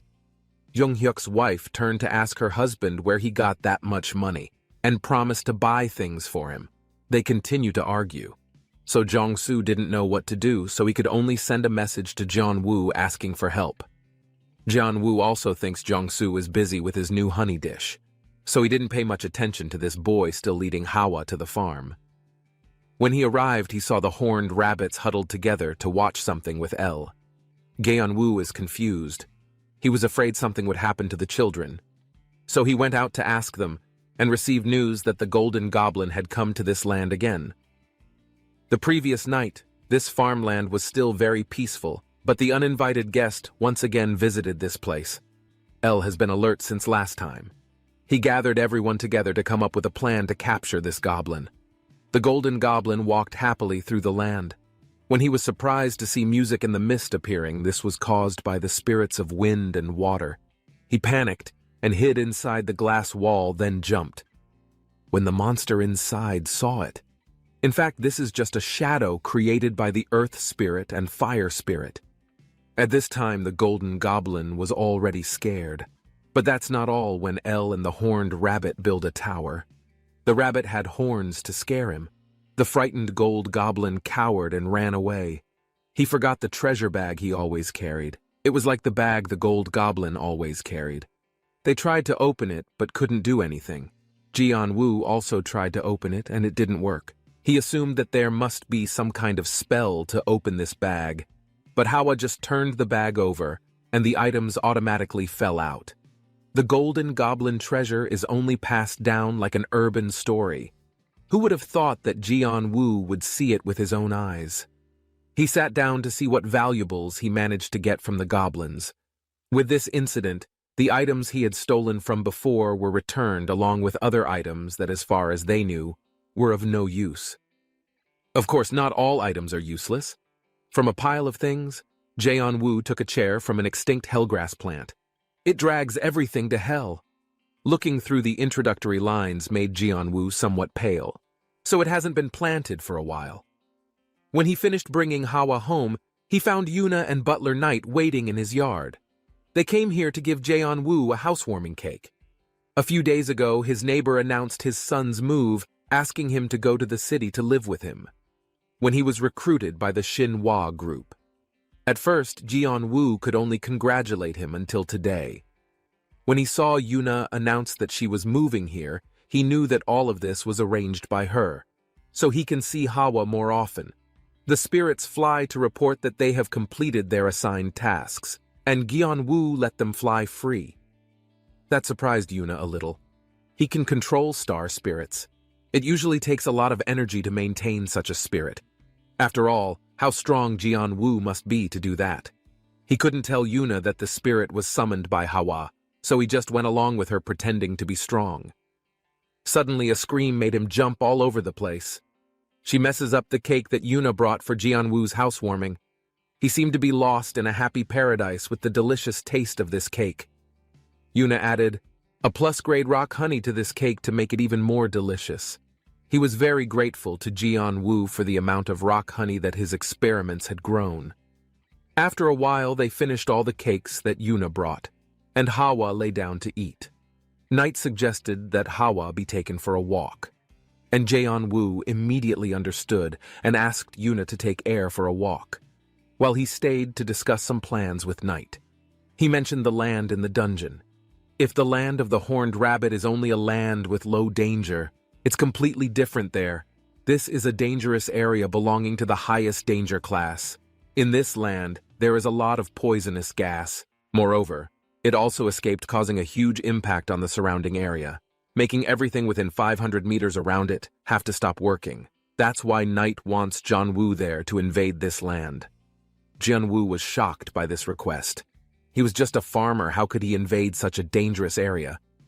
Knight forgot to explain clearly to Jianwu that he didn't need to go to that area. He only needed to be the support person behind to clear the dungeon. Superhuman Association Manager Beck contacts Yuna asking her to create a detoxifying ingredient that will help them completely bypass the poison in that area. Yuna is not difficult to make this antidote, but one ingredient needed to make this potion is too difficult to grow. No matter how hard the company tries, he can't work, so he had to ask Jianwu to help him plant it. When he thought about it, he turned around and saw that these trees were already dead. Because they were bored, Jianwu played music to see if they were happier, but they died because the songs he played were too boring. Usually when Knight gives Jianwu a specimen tree, it dies. At least this tree didn't make him wait too long to harvest. It only took a week to flower, which made Jianwu feel like he was playing a fun farming game. He turned his head to look at the area. And, as expected, Jianwu. Hawa can grow all kinds of plants. The level is sufficient for Xinhua requirements. Seeing Ella and Hawa huddled together, Jianwu, who was confused in their corner, looked at another tree. On the other hand, seeing the quality surprised Jianwu. The quality of this plant reaches a plus point, but not from the air. At this time, the new horned rabbit puffed out its chest to show off its achievements from the past few days. Meanwhile, the other horned rabbits still enjoy playing with each other. It stands in the corner of the board because it is special. He doesn't want to play, with his teammates just wanting to think of a way to make Jian-woo recognize him. At that time, he discovered that Jian-woo was having a headache from the poisonous plant, so he planted it himself, and it worked. With this achievement, he got his recognition. Jian-woo succeeded in planting a high-level poison plant, and to report his success, Jian-woo immediately called Knight and Yuna. They went straight to his house. But before the officers start, Yuna needs to embrace Hawa to freshen up. Originally, he came here like a lost soul. After hugging Hawa for a while before he could return to normal. In her main job, Yuna shows them her latest crafts that can help them explore the Gangnam area. They can be immune to any poison. It would have more effect if they soaked it in their mouths. Seeing Hawa's interest, Yuna didn't hesitate to give it to him. But their company can only make 5 of these gems for just 5 people. They cannot enter dangerous areas. To make this gem, the materials are very rare. Hearing the high price made Jian-woo turn pale, and forcing Hawa to spit out pearls immediately. Hawa almost swallowed him, and he had no excretory system, so he can't get it back. After Jian-woo took them to the yard to deliver the herbs he had just planted. After a while, the weather took them to the farm. After the evening, Yuna left. Ella makes a rabbit hat with horns. It was as if it had become an excellent farmer. It looked pretty good on him. Jian-woo pats the horned rabbit's head and praises it for doing a great job that he couldn't do. Then he couldn't call him a horned rabbit forever. So Jian-woo gave him a name called Kyung-kyung. The horned rabbit happily accepted his new name. Jian-woo was also a bit relieved when Kyung-kyung liked the name. From now on, he is no longer a pet, but part of his family. In the good manager's office, he was shocked to see a poisonous flower plant in front of him. So far, he had discussed with countless occultists. But this time it was so impressive that this tree often died so easily that people gave it another name, Last Death. Somehow Mystic has grown this plant perfectly. Baek Cheon-soo has seen this plant in the upper class, but this tree was far more than what he had seen. He immediately rushed to the representative to ask for information about the person who gave this tree. Of course, Jian-woo's information is kept secret because he asked for it, so they can't share it. Instead, the business case with Twanbek's branch was given top priority. Thanks to this factory, he was able to destroy the S-rank area. So the supplier offered a very high price to Baek Cheon-soo. Although he didn't want to agree to this price, strategy must come first. A few days after the raid was successful, even Baek Cheon can appear on TV, which doesn't make Jian-woo happy because he has no merit in this completely. It was thanks to the Kukyoung's help that he was able to grow such a tree. At this time, Hawa leaned into his ear and whispered something secret. Jian-woo immediately asked permission to lead Hawa to the farm. It's very late, but they still came, to make Ella and Kyung-kyung very difficult to understand. Jian-woo brings a lot of honey tea, and together they throw a party to celebrate Kyung-kyung. That is a great idea. Hawa and Kyung-kyung were moved to tears. They celebrated together. Until the end of the night the next morning when Jian-woo woke up, he found his body stiff and thought he had sleep paralysis. It wasn't actually that, but children and horned rabbits crawled on it to sleep. Not wanting to wake them up, Jian-woo had to lie down and wait until they woke up. This feat is impressive, but for someone who is afraid of the spotlight like the peaceful Jian-woo, this still suits him. It's better for him. Jian-woo doesn't even remember how long he's been growing peppers. It has germinated but looks a bit squishy. So he has to deposit it, but doing all this takes so long. So Jian-woo sighed lazily, looking at El and Hawa offering to help him. Jian-woo lets the earth spirit help him hold the stake, while he hit it with a hammer. When finished, it was El and Hawa's turn to tie it up. The children's rope was so cute that Jian-woo had to take out his phone to take a picture of this memory. Jian-woo was so busy working that he accidentally dropped his cell phone. It wasn't until evening that the work of piling wood was finished. Hawa runs out of energy and yawns. So Jian-woo will take him back home. When he found his phone missing, he turned around to ask Ella and Spirit if they saw his phone. After explaining in detail, Ella also understood what it was. But it was too late. He advises Jae-woo to come back tonight. He will go with the spirit to find a phone for her. Thinking about it, Jae-woo didn't need to contact anyone, so he immediately returned that night. Elle mobilizes a group of spirits to search for the phone, and after a while they finally found it. He held the phone without knowing its use, when suddenly the phone lights up. That surprised him. This is not a coincidence, but destiny to make a famous YouTuber later. Jae-woo used to like superhumans, so he watched a lot of YouTube videos on this topic. Every time there is a new video, it will notify. He received a notification. Elle curiously clicked on the sound coming from the phone to Elle's surprise. He and the spirits gathered on chairs to watch, until the next morning when Jae-woo came again, and Ella apologized for breaking her cell phone. Actually, Ella watched the video until the battery ran out. It was just a dead battery, but at first Elle cried a lot. He admits that his mistake made it very difficult for Jae-woo to calm down, now that Ella is better. He started imitating what he watched on his phone yesterday. The horned rabbit and Hawa clapped to watch Ella do it. Jae-woo just stands outside watching and laughing. Thinking about it, he realized that this farmland was very interesting. There is also a telephone signal for online, and the weather here is very stable. At that time, Jae-woo came up with the idea that Jae-woo and Hawa would buy a gift for Ella. He was sure Ella would be happy. Then he accidentally passed Jong-soo's restaurant. The restaurant is always busy. It looks like they are still filming the interview with Jong-soo at the moment, so Hawa excitedly ran to greet everyone. Jong-soo notices that everyone stops recording. The camera being dragged along with him makes Jae-woo a little scared until Jong-soo reminds them to take him somewhere else. By looking at Jae-woo here, Jong-soo also wants to ask his permission to visit tomorrow. He's been stockpiling some minotaur meat lately, so he wants to enjoy it with his family. Jae-woo was shocked when he heard about minotaur meat, because this monster is terrible. Hunting is already difficult. Who would have thought that he would eat the meat? When he turned around, Hawa was nowhere to be seen. This girl dances in front of the reporter's camera. After the story, Jae-woo carried the girl and asked permission to go back first. Seeing Jong-soo so close, he makes everyone curious about Jong-soo. He can be successful today because of Jae-woo. He was like her benefactor. Jae-woo brings a gift to Elle, namely a new telephone. Elle happily accepted this gift and showed it to the horned rabbit. Since Elle can't leave this land, she will definitely be sad. So with this phone, Jae-woo hopes he can see the outside world. Because Jong-soo came to his house today, Jae-woo isn't going anywhere. He spent the whole morning doing it all. So now there is nothing left to do anything. He's bored watching YouTube. Suddenly, Hawa crawled in his lap and showed him a hellgrass seed. In his free time, Jae-woo takes him to try planting. Both planted. Jae-woo is worried that there must be a reason this plant is extinct. At this time, the housekeeper called to ask permission to come to his house. They stood in front of the house and just waited for Jae-woo's permission to run in. Hawa came in to greet Yuna.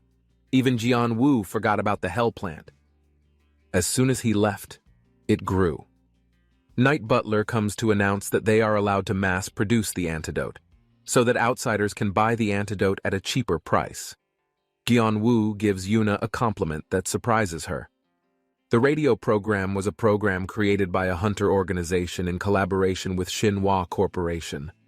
They think that Jae-woo should be introduced to the public as this poison expert, but Jae-woo still refused because he was worried about being in front of so many cameras. All he wants is to live peacefully so as not to be famous. Hearing this immediately made Yuna think that Jae-woo was really too simple and not greedy. This was the first time he saw such a strange person. Meanwhile, Yuna thinks that Jae-woo's camera problem is just an excuse. On the farm, the rock bee flies to ask Elle's permission to use the dirt track to go out to get honey. Ella agrees with a swarm of mason bees flying through the path to reach the dark cave, where they found a glowing flower. In this dark poisonous cave, they happily huddled in search of honey without knowing that there was a creature staring at them. Usually, soldier bees will stay to protect their nest, without leaving, but now the worker bees are out looking for honey, while he looked after them. This means their nest is located in a very safe place where it remains protected and does not require mason bees to work hard to collect honey. When the monsters rushed towards them, they got scared and ran inside. Curious animals also want to pass by, but at that moment, he seemed to be playing with his life. That night, Jiangsu brought monster meat to eat with Jianwu's family. This monster meat is very expensive, making Jianwu's mother a little embarrassed. Jiangsu laughed out loud. He says that this meat is nothing compared to Jianwu's help. Moreover, he came to thank him for the kimchi his family gave him last time. Jianwu rushes out to help Jiangsu carry things into the house. Apart from meat, he also brought some Korean beef, which was enough for 2 more mouths for Yuna and Butler Knight to eat. Jianwu sighed. He knew it wasn't enough, so he prepared a lot of pork.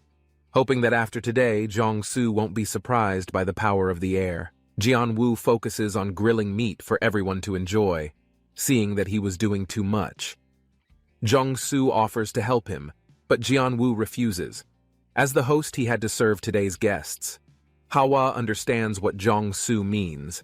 He immediately ran to give Jianwu a piece, even though it's big, but it's his heart, so he just ate it all. The fun party is over. As a dessert, Jianwu uses iced honey to make tea to invite everyone who receives it. Jiangsu reveals that he didn't just bring meat here today. He took out an invitation card for a superhuman gathering. If Jianwu is okay, he wants to invite him and Hawa to go with him to the party. In this dark cave, a little boy had just been born. Even though he was still small, he already had 3 horns on his head. What others saw would think this was a 3-horned dinosaur. But not only that, there was also a cute pair of wings on the back, and that proved to them that this was no ordinary dinosaur. For being born in this dark cave, he has no knowledge of the outside world. Seeing another creature move for the first time made his friend very excited, so he rushed into the crowd of rock bees to play. The boy ran into a swarm of bees, but they all got scared and ran away. Her friend's mother woke up and she came back to tell these stories. But his mother didn't care and continued sleeping, so the child shows rebellion against his mother. For the first time in his life, and in response to the child's first feelings, the mother threw him the towel he was wrapped in and went wherever he wanted. And he went to sleep. The friend plucked a flower stem filled with a towel and then set off to find tickets. At the farm, Ella finds him, but he didn't know who he was. The boy asked Ella's permission to let him play there, but without Gaeon-woo's permission, he hesitated a little. After begging for a while, the girl also gave in and gave the boy a condition that if he agreed to the rules in this land, she would let him in. He didn't understand anything and just accepted it to run the new world. Jianwu and Hawa are surprised by the presence of this new friend. Elle tells Jianwu how she sympathizes with this friend for being in a dark cave for a long time without a friend. But Jianwu can't allow unknown animals on his farm. He asked Ella to bring the boy back, but it seems impossible because the landline has changed to another place, and it was very difficult to find a place to live for this boy. Even though it's a bit forced, the farm has gained a new member.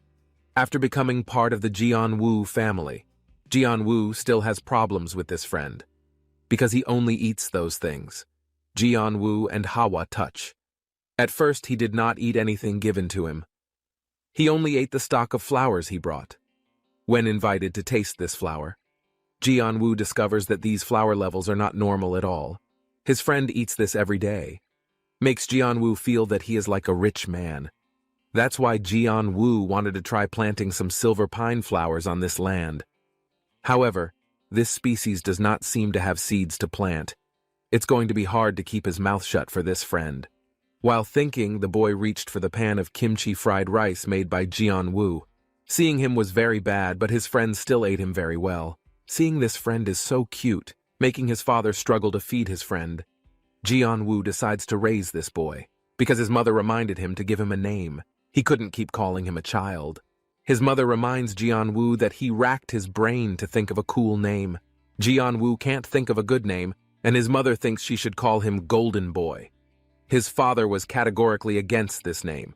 He wanted to name him Gonzalez, but his mother and Jianwu didn't agree. The fight continued until the last night. Jianwu and his family agreed on a name that was as normal as possible. The next day, Jianwu took him to the tamed beast registration office. The flight attendant told Jianwu to wear 2 bracelets on this friend, anytime, so everyone would know he was tamed. If anything happens to remove it, they will not be responsible. Next is the registration ID for the tamed monster. Jianwu yesterday, when his parents argued endlessly, Jianwu gave this boy a name called Khan. From now on, Khan will be a member of his family. Once upon a time when Khan joined his family, Jianwu was always worried about how he would adapt to such an unfamiliar environment. But Khan did a good job. Don't just like him because he's fast, but it was also because he acted cute and childish that Jianwu completely dismissed those concerns. Khan jumps on Jianwu's body and licks him to show how much he loves him. Hawa saw it and jealously jumped on top of her, forcing Jianwu to carry her. Jianwu has to take the 2 of them to the farmland. Seeing Hawa and Khan being carried made Ella jealous. He wanted to do the same thing. Jianwu turned to look at the shivering horned rabbit. From one side to see them, there is the fact that the other monsters in this land are very afraid of Khan. Jianwu thought they hated Khan, but that wasn't the case. Even though you didn't do anything to them.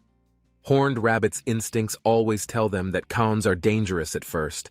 Jianwu is also a little worried that Khan is a wild animal. But you can play with Hawa and cows at home. So he was less alert. You didn't do anything wrong. Jianwu reminds Kyung not to do that to boys. Kyung also hopes that she can get to know this new friend, so Khan jumps off Jianwu's back and runs to meet Kyung. But Kyung's instincts still caused her to hang her tail and run away, which makes you very sad. That night, Jianwu came back to tell everything to his father, and Jianwu did not know what to do next. Suddenly his father laughed again and told Hawa and Khan about their childhood. Since he came here from Seoul, he's still just a chatty kid. But that crybaby has now grown into this amazing person.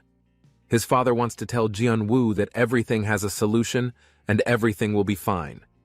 Thanks to these words of encouragement, Jianwu suddenly thought of a way and asked the 2 of them to help him. The next day, Jianwu gathers everyone at the farm to throw a party to welcome Khan into the family. Meanwhile, Hawa and El are overwhelmed with today's dishes. The horned rabbits and rock bees all trembled and did not dare to approach them. Jianwu brags about the most delicious main dish of the day, pancakes made with a masterpiece. The preparation smells so good that it immediately eliminates the fear of horned rabbits. Jianwu reminded Khan. The boy immediately brought out a plate of cake to invite the horned rabbit. She smiled brightly, but in the eyes of the horned rabbit, Khan glared at them. The entire group was so frightened that they immediately ran away. Only Kyung remained behind. Jianwu knew this would happen, but Kyung dared to stay and everything turned out as she expected. Last night, Jianwu called Kyung to talk privately. He was also very sad because he couldn't help but get along with Khan. Jianwu bent down to push him. He knows Kyung can do it. He felt more sympathy for Khan than his instinctive fear. Apart from that, Kyung is a special horned rabbit leader, which he hoped would stand out to allay the fears of an entire herd of horned rabbits. Kyung gathered her composure and walked towards the Khan. He ate a piece of cake and shouted to remind the horned rabbit that there was nothing to be afraid of. He announced in his treaty that from now on the Khan was part of the horned rabbit family. He wasn't as scary as they thought. With these words, the horned rabbit was less afraid. Khan happily jumped into his arms. Of course, but he was still a little afraid after the fear was overcome. The party officially begins. Jianwu is now much more relieved. In the future there will be more things like this, but he was confident he would be able to deal with it. After the party ended, Jianwu took Khan and Hawa away. Then Ele started carrying out her secret plan. This world is currently the era of superhumans. Instead of dreaming of getting great luck, people want to awaken their superpowers. But no matter how big they dream, no one can be omnipotent. Hawa does a fashion show for him. And Yuna, he can't believe that one day he will. He could sit next to the daughter of the president of the world's largest company, and even collaborated with him to show Hawa at a fashion show. Suddenly, Yuna and housekeeper Knight invite him to their house for a housewarming party. He thought it would be simple. Who would have ever thought that it was just Yuna's excuse to invite them home, to try on women's clothes. Yuna wants to change her own clothes. But he firmly refused. He couldn't let people know that Hawa was a spirit. The reason he was able to become superhuman was because he discovered buds. By taking good care of him, a little baby comes into his world. And as an Hawa spirit, she has many magical powers. If he told everyone that he was a spirit, many bad things would happen to him. He couldn't let that happen. He just wants her to be able to live a normal life like other people. Hawa is wearing a super cute dress. Yuna was lost for words. Yuna couldn't help but jump to hug him. Jianwoo thanks Yuna for giving Hawa many new items today. Not only Hawa, but Yuna also prepared more for him. Soon the night butler came to Jianwoo's dressing room. He prepared a lot for today just to show off his talent. A few minutes later, Jianwoo came out in a suit. It was her first time wearing this outfit, and he didn't know whether it was beautiful or not. Yuna feels fine, but Hawa doesn't like her because she's not like Jianwoo, who is usually simple. Yuna ordered Knight to immediately change her style. Jianwoo doesn't understand what the purpose of doing this is. Yuna looked at him confusedly. In preparation for the upcoming encounter with superhumans. Min Seorin, who was a hunter with her monster partner Dolso, suddenly declared her retirement. The newspaper reported Seorin's retirement. Min Seorin was a superhuman who developed faster than anyone else. She was a late riser at the age of 27, but Seorin became a famous person as soon as she stepped into the hunter world. And in just 3 years after her debut, she achieved Hawad, the feat of completely taking over a well-known guild in Seoul. Min Seorin's fame was not just in her skills, but her humble nature more than anything else, and she gave all her services to her monster partner, Dolso. Min Seorin left a short but large footprint in the hunter world. After deciding to retire from the hunter world, Min Seorin pursued her original dream of becoming a monster livestock expert. Dolso was transformed from a terrifying monster into a cute cat. After retiring, Min Seorin started researching on mason bees, but her core research did not progress at all. Even Min Seorin learned from the best expert in mason bee research, Dr. Go Myonghan, but the results were still mediocre. Min Seorin, who is now 31 years old, thinks about her dreams. Even though Min Seorin had retired as a hunter, she still received an invitation to attend the spring welcoming party on a ship held by the Superhuman Friendship Organization. Min Seorin also invited Dolso to go for a walk outside her house. Lee Jianwoo took Hawa and Kaun for a walk to see the beautiful flower petals blooming in the garden. Kaun was happy, but suddenly Kaun was getting ready to run fast. Lee Jianwoo was quick to catch him. Lee Jianwoo gave Kaun the understanding not to be separated from him and imitated Hawa, who stayed with him. Just now, giving understanding to Kaun to imitate Hawa, it turned out that Hawa was no longer standing next to Lee Jianwoo. Hawa went to the food vendor and asked for food to be given to her. Lee Jianwoo thought that today would be very tiring. Lee Jianwoo quickly called Hawa and invited Hawa and Kaun to take a selfie with him. But instead of taking a photo, Lee Jianwoo's mom and dad asked for a video call with Hawa and Kaun. Lee Jianwoo's father and mother greeted Hawa and Kaun and told Hawa and Kaun to have fun there. The people around noticed that the three of them were on a video call and said that their behavior was very cute. This was Lee Jianwoo's first video call, and it was an interesting experience for Lee Jianwoo. After the video call with his parents, Lee Jianwoo decided to call again, and the person he called was the manager of the farmland dungeon. The dungeon manager also asked why Lee Jianwoo was calling her. When Lee Jianwoo was on a video call with the dungeon manager, suddenly Kaun broke away from Lee Jianwoo's hand. It turned out that Kaun met Dolso. Dolso, who was surprised to see Kaun, immediately prepared to attack like an alert cat. Lee Jianwoo also met with Min Seorin. Min Seorin was surprised to see the ferocious Dolso suddenly alert like this. Dolseo was a monster that attacked while scoffing at the Class A level dungeon and even lost the war of nerves with Kaun. Lee Jianwoo quickly picked up Kaun and carried him.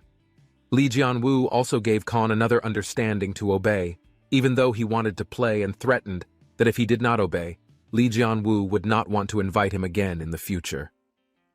Min Seorin, who was silent in wonder at what happened, was surprised when Li Jianwu said hello. Li Jianwu apologized for Kaun's behavior that made Min Seorin's cat surprised. Kaun's face was gloomy when he was carried by Li Jianwu to apologize to Min Seorin. Min Seorin wondered what Kaun's identity was that had scared Dolso. Dolso asked Min Seorin to leave immediately. Seeing Dolso disliked meeting Kaun so much, even though Min Seorin was still curious about Kaun's identity, Min Seorin hurriedly said goodbye and left Li Jianwu, Kaun, and Hawa. Li Jianwu was relieved and felt that Min Seorin had an open heart. Kaun, who looked gloomy, was asked by Li Jianwu, "Have you reflected on yourself?" "Yes, then I will believe you," said Li Jianwu. Li Jianwu was relieved because the incident did not bring big problems because Kaun was also a child. In the evening, Li Jianwu, along with Kaun and Hawa, went to attend the spring welcoming party on a ship held by the Superhuman Friendship Organization. The spring welcoming party was held on a large and luxurious cruise ship. The invited guests were already crowded. Li Jianwu, along with Kaun and Hawa, boarded the cruise ship.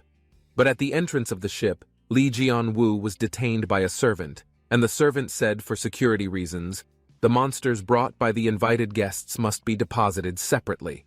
Hearing that, Li Jianwu, Kaun, and Hawa were shocked.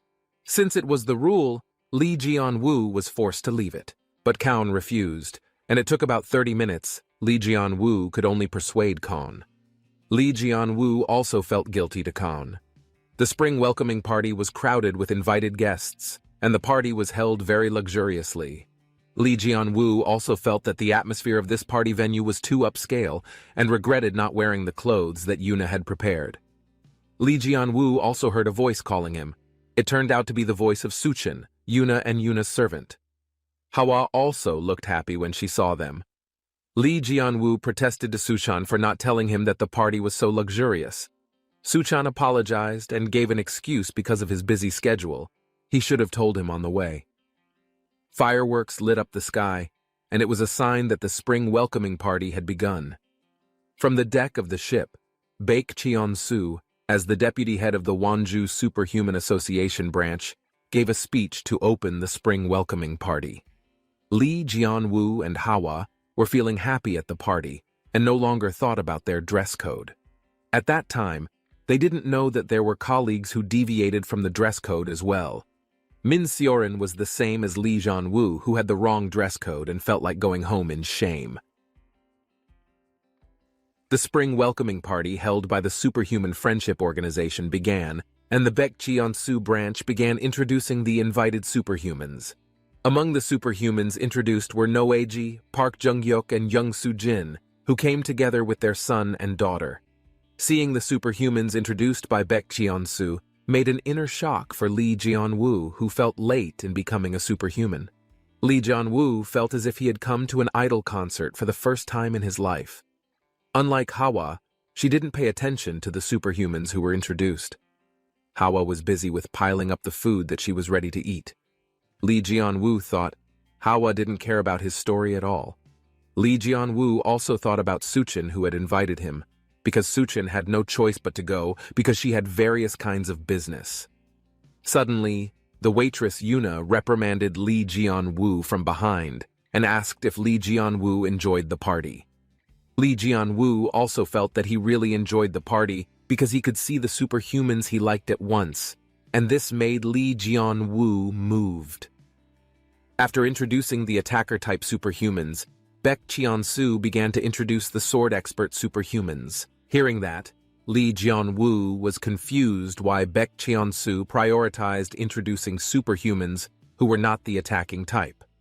Yuna explained that this party was held in exchange for a non-attacker superhuman promotion broadcast that Li Jianwu had previously rejected. Luna also shouldn't appear in a place like this. Li Jianwu was worried about her. Yuna's servant explained to Li Jianwu not to worry because Yuna had made a special recognition barrier artifact. So people will not know of Yuna's arrival and will not recognize Yuna. In addition, just in case, Yuna also brought a friend who was in charge of the Shinhwa group's strategies and plans. Li Jianwu also praised the artifact because it was like an accessory and it fit Luna perfectly and made Luna even more beautiful. Yuna took the trouble to attend this party all for Hawa's sake. Since this party was Hawa's first debut, so Luna felt like she had to watch over her. Hearing that, Li Jianwu laughed. Yuna told Li Jianwu that Hawa had caused a stir at the party. Li Jianwu, who saw Hawa, was surprised because Hawa took out a spirit to record it and display it on a large screen right above Baek Cheon-soo, who was giving a speech. Seeing Li Jianwu and Hawa making noise made Baek Cheon-soo confused. Suddenly, Li Jianwu felt strange. He felt camera fever and thought about leaving this place quickly. After a few minutes of recording Hawa, the spirit finally left and seemed to feel a pity not to be able to record Hawa again. Yuna came over to them and asked how Li Jianwu was doing. Li Jianwu explained that maybe because he was shocked, he was a bit nauseous. Li Jianwu's face looks pale. Li Jianwu also hurried to leave and said goodbye to Yuna. He would look for a little wind in a place where there were no people. Before Li Jianwu left, suddenly someone came and greeted Yuna. Li Jianwu was surprised and asked who he was who came to greet this.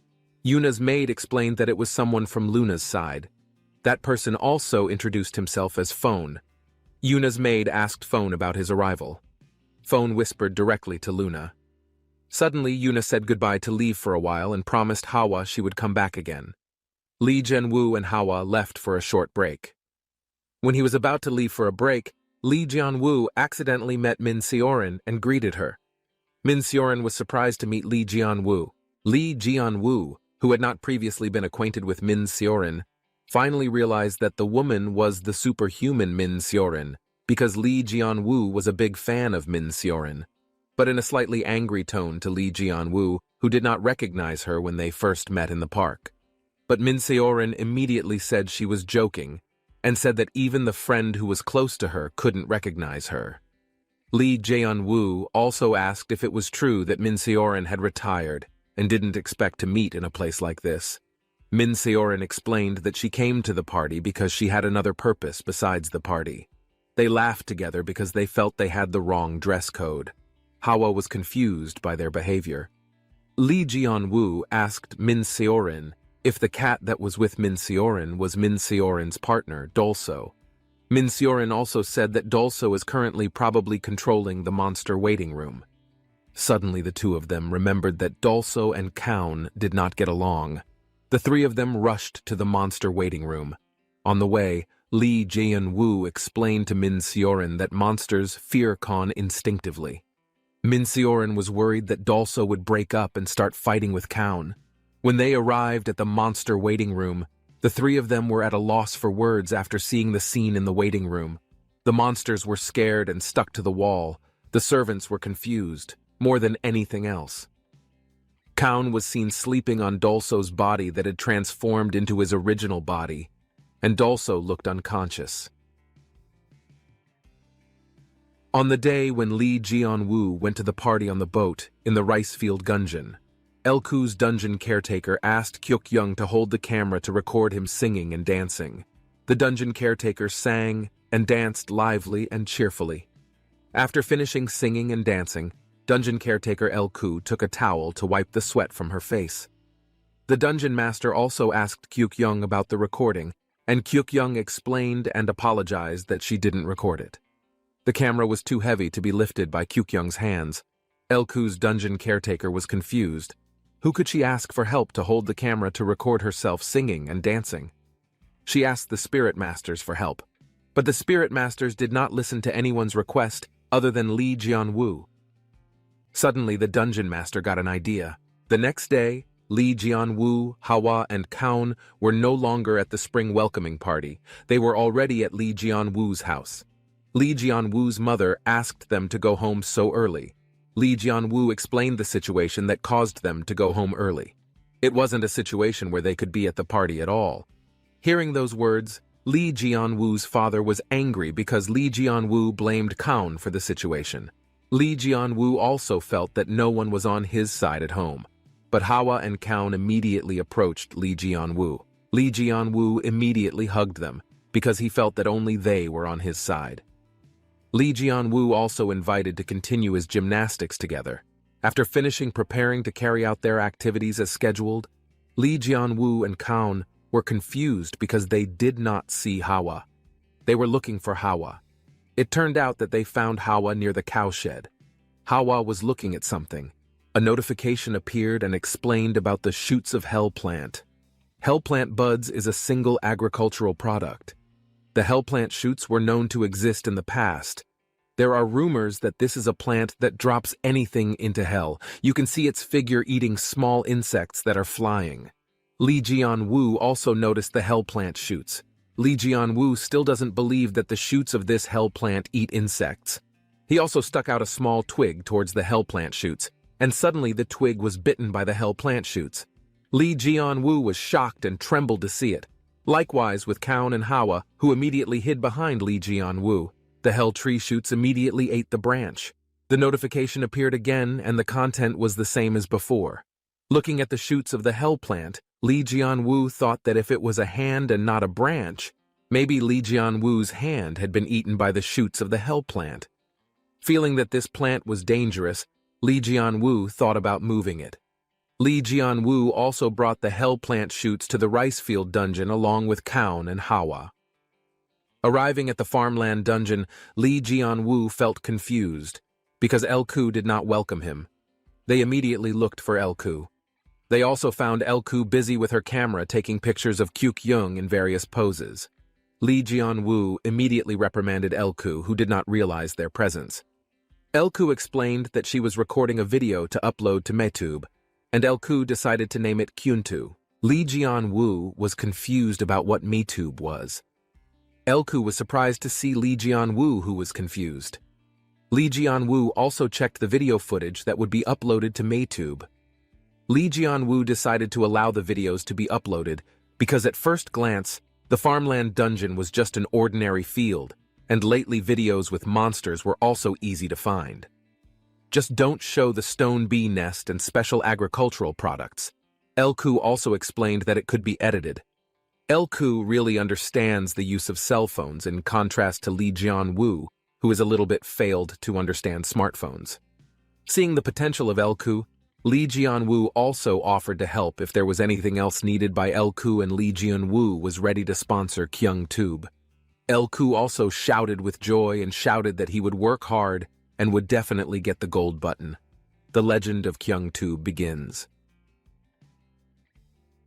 Lee Jianwoo took a break from his farming activities in the farmland dungeon. While sighing, Lee Jianwoo briefly thought about Minsurin and Dolso. Although Minsurin said it was okay, Lee Jianwoo felt that he had done something very wrong because of Kaun. As his apology, Lee Jianwoo intended to send her agricultural products. Lee Jianwoo went back to his daily life as usual. Lee Jianwoo looked over and sighed slightly while saying, "It's okay for my daily life to change a little," seeing Elku and Kyuk-young busy with their smartphones.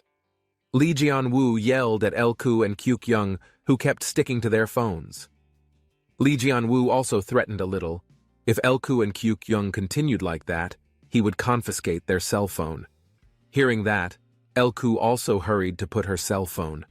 While making a sad face in front of Hawa, Elku said that she kept thinking about it. Lee Jianwoo also asked, "Is the content creator like that?" Kyuk-young also said, "Is the horned rabbit unpopular, Kyung?" Lee Jianwoo replied it might be, and Lee Jianwoo also encouraged Kyung because they had made it all the way. Elku and Kyuk-young asked Lee Jianwoo for permission to make beauty content and were allowed to eat Arium's leaves. Lee Jianwoo also allowed it. Kyuk-young was very beautiful in the video, but no one was watching, and that made Kyuk-young sad. Lee Jianwoo also explained to Kyuk-young, like a farmer, when you spread the seeds of any agricultural product, it won't be harvested in a day. People also came to know poison fish after you raised it with all your might, right? Then again, even if people don't know about poison fish, the work is meaningless. First, the important thing is that you and Elku have made it with all your might. Then if you put in that much effort, everyone will know about it, said Lee Jianwoo. Kyuk-young became excited and immediately prepared to make the next video. Li Jianwu saw Kyukyung excited to make another video. Li Jianwu reminded Kyukyung not to neglect farming poison fish. Li Jianwu transplanted the hell plant shoots to the rice field dungeon. This hell plant grew well, and even grew leaves. The problem arose. After the leaves grew, the hell plant was not picky about the things it ate within a certain scope. But the hell plant didn't react at all to objects that were bigger than the hell plant's buds. Even so, Li Jianwu warned the others not to go near it because it was dangerous. Li Jianwu also told the spirits to be vigilant and always keep an eye on him. Li Jianwu began to write his observations about his plant hell. When he was about to take a pen from his pants pocket, it accidentally fell out. The pen was immediately grabbed and eaten by the hell plant. Li Jianwu thought the size of the pen was indeed similar to a tree branch, but even though it was a special agricultural product, this hell plant ate iron.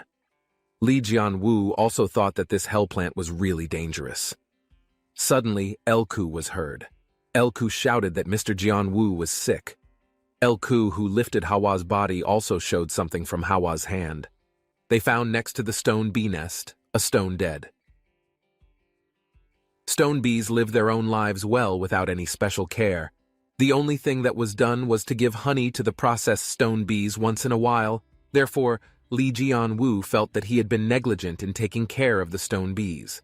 Many of Li Jianwu's stone bees died. A stone bee also spoke to Li Jianwu that the stone bees that died were because their lifespan had ended, so don't worry. It turns out that the lifespan of stone bees is shorter than Li Jianwu thought. Li Jianwu apologized to the swarm of stone bees for not paying attention to them. Li Jianwu also ordered Hawa to call the fire spirit. The fire spirit was called to cremate the dead stone bees. The dead stone bees were cremated in one hole. Li Jianwu also thanked them and prayed that they would go to a better place.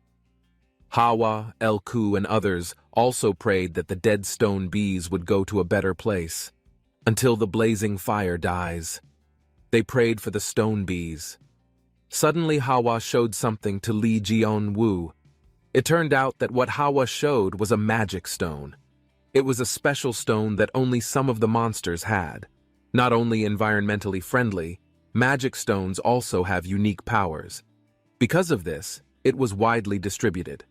From superhuman assault weapons to very simple daily life products are made from magic stones. Magic stones are also an important natural resource. Li Jianwu didn't expect that he would get this magic stone. Unexpectedly by Li Jianwu, the magic stone appeared from the corpse of a stone bee. Notifications appear. The sparkling magic stone possessed by the stone bee is Class E. The magic stone possessed by the stone bee has a very clean magic power, but there are not many of them. Li Jianwu also heard for the first time that there are small magic stones like this. Because this magic stone was left by the stone bees for the last time, Li Jianwu hoped to know how to use it usefully. At Li Jianwu's house, Li Jianwu's parents were spoiling Hawa and Kaun. Seeing that, Li Jianwu felt that his parents did not see their anxious son. Li Jianwu's father also told Li Jianwu that they believed that his son Li Jianwu would do Hawari thing well. But Li Jianwu thought that his parents only wanted to play with Hawa and Kaun. The next day, Yuna came with her servants to Li Jianwu's house at the invitation of Li Jianwu. At Li Jianwu's house, Hawa served cold drinks to Yuna and her servant Yuna. Yuna also praised Hawa, who was very kind and smart. Hawa also invited Yuna to drink it with movements that imitated Suchan's movements. Yuna laughed at that. Li Jianwu guessed Hawa learned from Suchan. Li Jianwu also drank the drink given by Hawa. When drinking it, Li Jianwu felt that the drink was thick, and he asked Hawa, how much honey did Hawa put in the drink?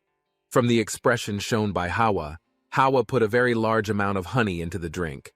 According to Li Jianwu, 90% rock bee honey is delicious, but it gets tingly if it's too thick. Luna told Li Jianwu that the stone bee honey would be ready soon. Li Jianwu also thanked her, but Li Jianwu explained that he called Luna today not because of that, but because of the magic stone. Li Jianwu also showed the magic stone he had. Luna thought the magic stone was a gem A notification appeared, a sparkling magic stone owned by a newbie, Class E. The magic stones owned by stone bees have a very clean magic power, but there are not many of them. Luna also asked, "Are stone bees monsters that have magic stones?" The servant replied that he had never heard of it. Li Jianwu also asked how to reduce it and what kind of method to use it. Luna explained that it would be difficult because of the class of this magic stone. Li Jianwu was a little disappointed to hear it. Yuna's maid interrupted their conversation and said Li Jianwu shouldn't be disappointed too soon. Luna's maid explained that Miss Luna seemed to have entered the Swithnya. Yuna also convinced Li Jianwu to leave it to her. She will risk the necromancer name to make the best work. A few days after that, Li Jianwu saw quite a lot of QyungTube views. The comments also varied, one of which wrote a comment that if Kyukyungi was burned and burned, it would fit. Seeing comments like that, Li Jianwu immediately blocked the account. When Li Jianwu was busy with his cell phone, Elku also reminded Li Jianwu to work and not to keep looking at the cell phone. Later, Li Jianwu, if he continued to look at the cell phone while working or sleeping, Mr. Li Jianwu would soon become a cell phone addict. Hearing the words of Elku, Li Jianwu immediately put his cell phone into his pants pocket and continued his work in the rice field dungeon. Li Jianwu thought, since it's for Yuna, Li Jianwu should harvest more sincerely. Li Jianwu also wants to see if Arium's flowers can bloom again, so Elku and Kyukyung can't pick all the flowers. They were excited to harvest. Kyungyung also wanted to help, but Li Jianwu told Kyukyung that Arium was too tall for Kyukyung to pick. Even if Kyukyung jumped, she wouldn't reach it. Li Jianwu asked Kyukyung to rest. They started the harvest with joy. Li Jianwu enjoyed farming when planting things, but the best fun according to Li Jianwu was when harvesting. Li Jianwu and the others finished harvesting the last Arium. Notification popped up. Arium fruit, Class S. Arium fruit, which is taken care of by farming spirits and dungeon spirits, contains a lot of farmland dungeon energy. It has hair growth properties similar to that of a miracle. Has a growth property similar to a miracle after consumption, limited to one-time use only. But vitality plus S, MP plus 3 permanently. Side effects should be noted should be consumed after processing. Li Jianwu thought that Yuna would definitely like it. Minseorin has a monster research institute. This institute is located in a place where there are no people for safety. A research institute inside a mountain. Minseorin, who is researching the stone bees in this place, she has been having a lot of anxiety lately. It is something that has nothing to do with the stone bees at all. It seems that Minseorin is having trouble with love. Minseorin started thinking about Li Jianwu. Minseorin thought that Li Jianwu already had a wife, and she thought that it was not the time for her to worry about strange things like this. Minseorin rushed to the mason bee farm and asked about the condition of the mason bees to the man who supervised the farm. The stone bees showed their anger to Minseorin because these stone bees were locked up. If there was Dolso, Minseorin could suppress the brutal nature of the mason bees, but it was just a threat. Because of this, Minseorin felt that she had not been successful in beekeeping and wondered how Xinhua Group could be successful in beekeeping. The mason bees in Mugyuri did not show any aggression at all. All Minseorin knew was that Chef Jung Suchan had a contract with Xinhua Group, and when Minseorin tasted young Suchan's cooking, she estimated that the mason bees were at least A class. During the party on the boat too, Minseorin had no results in finding information about stone bees. Minseorin's steps stopped when she saw Dolso was sleeping, while she was worried. Minseorin immediately lifted Dolso with a little annoyance. Dolso, who was surprised to be woken up suddenly, immediately jumped from Minseorin's arms. Dolso asked why Minseorin was suddenly making such a fuss. Minseorin said, "Isn't Dolso as a partner too cold to her?" Minseorin also complained to Dolso. The stone bees did not want to listen to Minseorin's words. Dolso also did not care about Minseorin's complaints, and Dolso took a cell phone from his four-dimensional bag and started taking photos of himself. Minseorin, who saw Dolso's behavior, asked why Dolso was more concerned with MeTube than her. Dulceo's four-dimensional bag attracts the attention of Minseorin, who can put anything in Dulceo's four-dimensional bag. Dulceo's face looked upset. Minseorin also looks at Dulceo's cell phone, and it turns out that Dulceo's MeTube account has been blocked by the channel manager. Minseorin also asked Dulce what he had done until her account was blocked. Dulce also said that she recently commented that something plump was delicious. According to Minseorin, it was already included in sexual harassment. It was strange that it was not blocked. Dulce also seduced Minseorin to lend her cell phone. Dulce wanted to watch MeTube using Minseorin's cell phone. Minseorin refused. Minseorin opened MeTube and watched content from KyoungTube. Minseorin was surprised that there was a video of a rabbit with horns. According to Minseorin, horned rabbits are very difficult to tame because of their high aggressiveness. This was not even just taming, but also shooting for MeTube. Minseorin sighed and felt that she was the only one left behind. Dulce also told Minseorin not to be depressed like that. It was not suitable, and please just show the MeTube. Minseorin lay down on the sofa and invited Dulce to watch MeTube together. Minseorin had never even imagined it. Now the existence that made her feel envious was closer than she thought. And then, it was like that. Seeing KyoungTube videos interested Minseorin, and Minseorin also subscribed KyoungTube. New KyoungTube fans appear. When it comes to the representation of Korean superhuman husband and wife, the whole world will definitely think of the couple Park Jung-hyuk and Yoon Soo-jin. Because of this, the children of the two, Park Ye-jun and Park Ye-ran, naturally caught the world's attention. Then one of them, Park Ye-jun, has been breathing a lot lately. Park Ye-jun's colleague asked Park Ye-jun, "Why do you sigh in a nice place like this, Mr. Ice Prince?" Hearing his colleague call him Ice Prince, Park Ye-jun asked not to call him that. His partner felt that the name suited him because it was similar to the nickname of Park Ye-jun's mother. Park Ye-jun asked how his colleague knew all that. Park Ye-jun's partner had realized since Park Ye-jun's mother brought him a guild and came to see him. The colleague asked why Park Ye-jun cared about something pointless like that. Park Ye-jun explained that he didn't want to grow up in his parents' shadow. Park Ye-jun prefers a nickname full of originality like Captain. Park Ye-jun's partner was angry, feeling ridiculed by Park Ye-jun. "It was decided after seeing my outer appearance alone," said Park Ye-jun's colleague. Park Ye-jun's colleague also told Park Ye-jun to leave immediately for work. Park Ye-jun immediately rushed away. Told Park Ye-jun's colleague, Park Ye-jun was very diligent, but his insubordination was severe without any use. If only there was no such thing, Park Ye-jun would have developed rapidly. People had gathered, and Park Ye-jun arrived a little late. Park Ye-jun, who has the ability to control ice like his mother, had a big concern that he seemed like a copy product of his mother. Therefore, instead of using the ability to control ice as the main one, Park Ye-jun prefers the ability to summon spirits. Park Ye-jun decided to live life as a spirit controller who controlled spirits. Park Ye-jun summoned a spirit, and a bird-shaped spirit appeared. This bird spirit was named Hawk Ice. Despite having the ability to control spirits, Park Ye-jun does not have the ability to have conversations with spirits. Park Ye-jun ordered Hawk Ice to immediately conduct reconnaissance. Hawk Ice immediately entered the dungeon world. Park Ye-jun took out a silver gem, and this gem turned into a screen connected to Hawk Ice's vision. Based on Hawk Ice's vision, this dungeon was only Class F Park. Ye-jun again asked the captain whether it was necessary to deliberately spy on him. The captain also told him to keep doing reconnaissance and not to let his guard down. But according to Park Ye-jun, they had confirmed it several times with artifacts.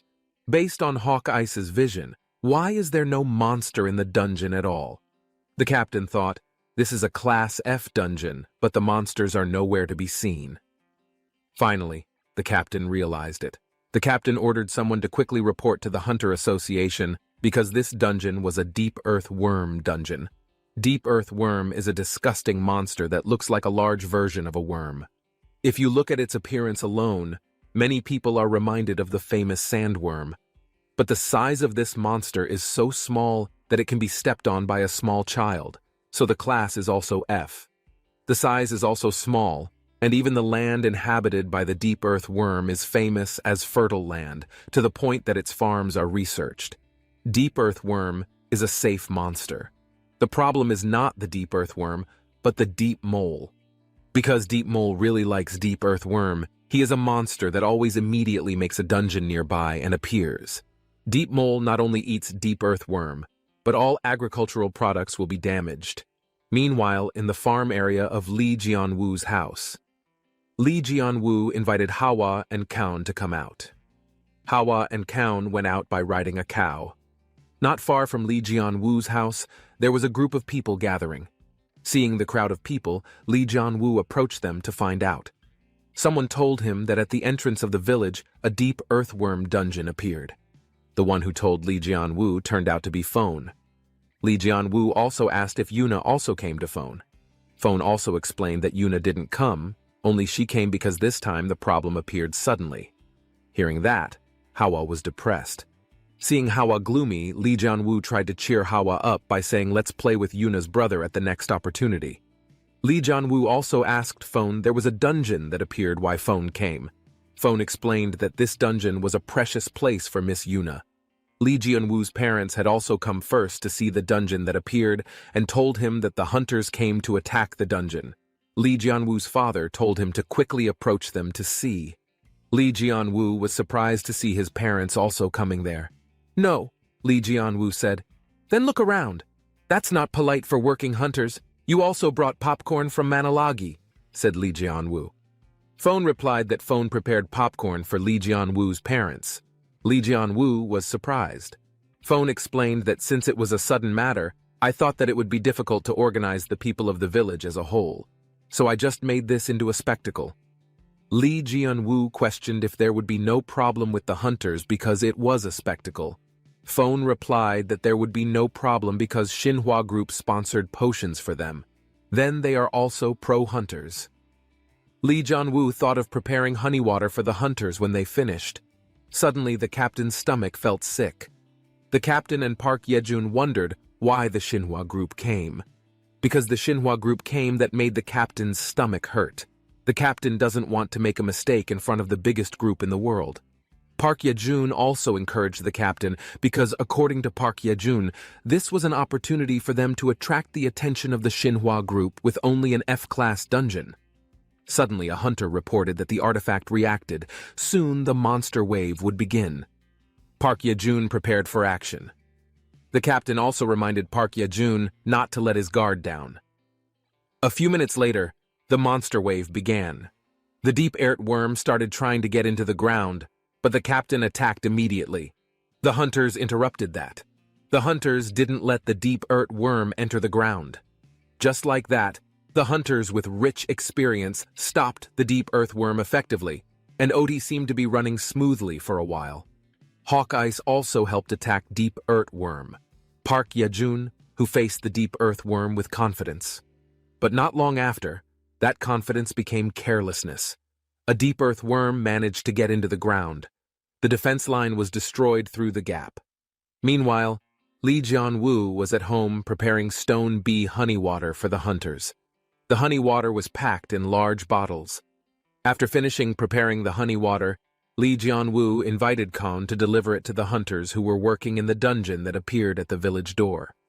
When he was about to leave, Li Jianwu saw Hawa holding a deep earthworm. Li Jianwu also wondered why the deep earthworm was near his house. Li Jianwu immediately took the deep earthworm from Hawa's hand. Then, Li Jianwu invited Kaun and Hawa to the farmland dungeon with the deep earthworm. Elku and Kyukyung also welcomed them. Elku was immediately surprised when he saw the deep earthworm wrapped around Li Jianwu's hand. Li Jianwu also tried to explain it to Elku and Kyukyung, but Elku and Kyukyung were already panicking. Elku asked Li Jianwu if the monster was really harmless. Li Jianwu also explained that at first he was shocked when the deep earthworm was in Hawa's hands. Li Jianwu wanted to kill it because the hunters lost it. But deep earthworm spoke to Li Jianwu to help him. Li Jianwu also understood his words, and thought that deep earthworm was a farm animal. Elku also began to interact with deep earthworm, and felt that deep earthworm was cute. Elku also said that the deep earthworm was dangerous because it gave rise to the deep mole. Elku saw it on MeTube. However, Li Jianwu assured that it was okay. According to Lee Jianwu, as long as there is a paddy field dungeon and Elku, the problem will be solved. Elku had a brilliant idea. That's right. All that's left is to block the deep mole from entering. Lee Jianwu talked to Deep Earthworm that now the farmland dungeon is his home. Deep Earthworm immediately entered the farmland dungeon. With the arrival of Deep Earthworm in the farmland dungeon, it means that there is one more family member in the farmland dungeon. Elku also reminded, if Deep Earthworm is in the farmland dungeon, then the hunters will have a hard time and will continue to look for it, while Lee Jianwu was realizing his mistake. The hunters who attacked the Deep Earthworm dungeon were even busier. A hunter reported the artifact reaction to the captain, that the Deep Mole Dungeon Monter wave started. The captain also told all the hunters to prepare and reminded them not to make mistakes. Meanwhile, Park Yejun was still gloomy. Deep Mole came out of the dungeon. The hunters were ready to attack. Suddenly from behind, Park Yejun immediately walked forward to face Dave Mole. Park Yejun used his ice ability to face Dave Mole. With Park Yejun's contribution, the attack on the Deep Mole dungeon was completed faster than expected. The captain was relieved that it finished faster than he expected. The captain praised the ability of Park Yejun. Even though he was young, his ability was clear. From behind the captain, Lee Jianwu suddenly greeted. The captain was surprised. Lee Jianwu offered honey water to be distributed to the hunters. The captain also thanked Lee Jianwu for giving honey water. The captain immediately distributed the honey water given by Lee Jianwu. In his heart, Lee Jianwu said he didn't know if this could be his apology. Lee Jianwu brewed it much thicker than usual and hoped that the hunters would like it. Lee Jianwu also called Hawa to leave, but Hawa was not beside him. It turned out that Hawa was playing with Park Yejun's spirit bird. This bird also sat on Hawa's head. Park Yejun, who realized it, immediately ran to them and apologized. Seeing Hawk Ice following Hawa and getting along with Hawa, just realized that Hawa has a talent as a spirit controller. Park Yejun was jealous to see it. Park Yejun also apologized to Lee Jianwu if someday in the village a deep mole dungeon would appear. Park Yejun felt it was his fault.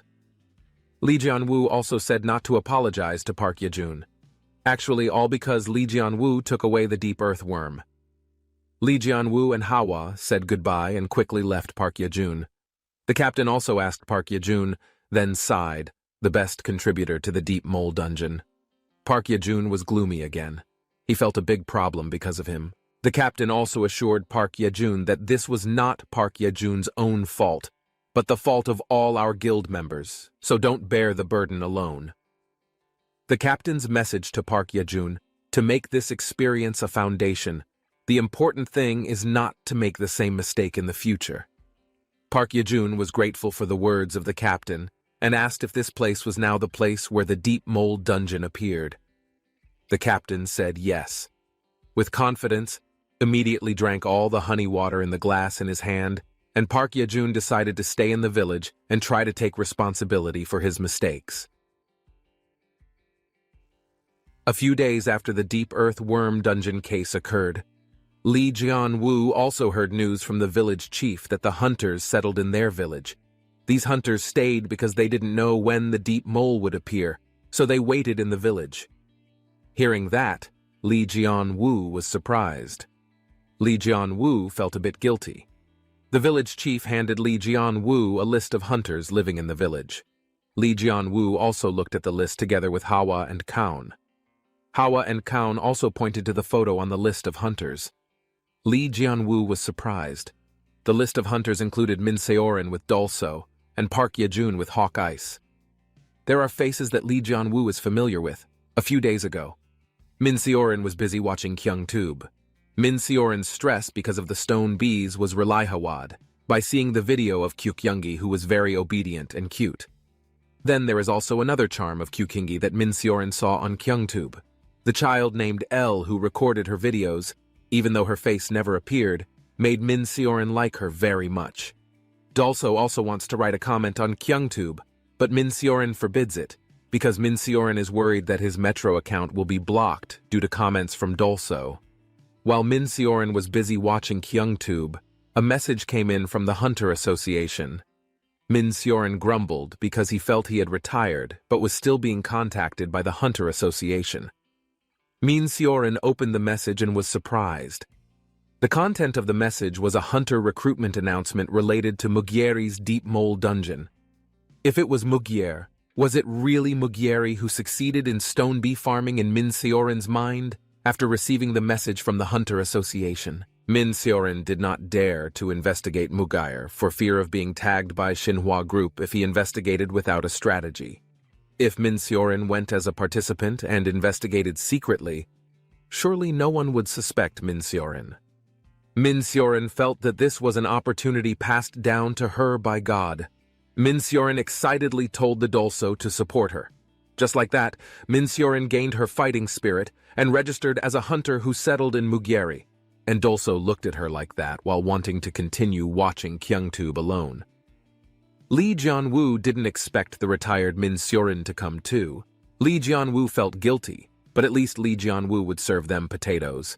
Notification appears, a grade potato. A soft potato that is not so dry. Receives care from the spirits. It has a soft texture. Lee Jianwoo was happy that he had successfully raised A-grade agricultural products without borrowing Hawa's power. The rest were average B+ and B grade. Lee Jianwoo's ability increased. If Lee Jianwoo raised his class this high, how could Hawa be as high as his PA class? Someone's voice was heard. "Miss, it's dangerous for you to run like that." It was Yuna and her servant who came. Lee Jianwoo also asked why Yuna was running in a hurry. Yuna immediately asked Lee Jianwoo if it was true that Lee Jianwoo had harvested Arium Class S. Lee Jianwoo replied, of course. Yuna was happy and thanked and hugged Lee Jianwoo. "You, Yuna," Lee Jianwoo called. Yuna's face immediately turned red because she realized she was hugging Lee Jianwoo. Lee Jianwoo also called Hawa and said that Yuna's brother came. Lee Jianwoo looked at Hawa with a little surprise because above Yuna's head was Hawk Ice. The guest arrived a little earlier than scheduled. Park Yejun's fighting spirit burns coldly and calmly. Park Yejun was getting ready to leave for Mugier village. Park Yejun was committed to not making any mistakes this time. However, the door to Park Yejun's room suddenly opened.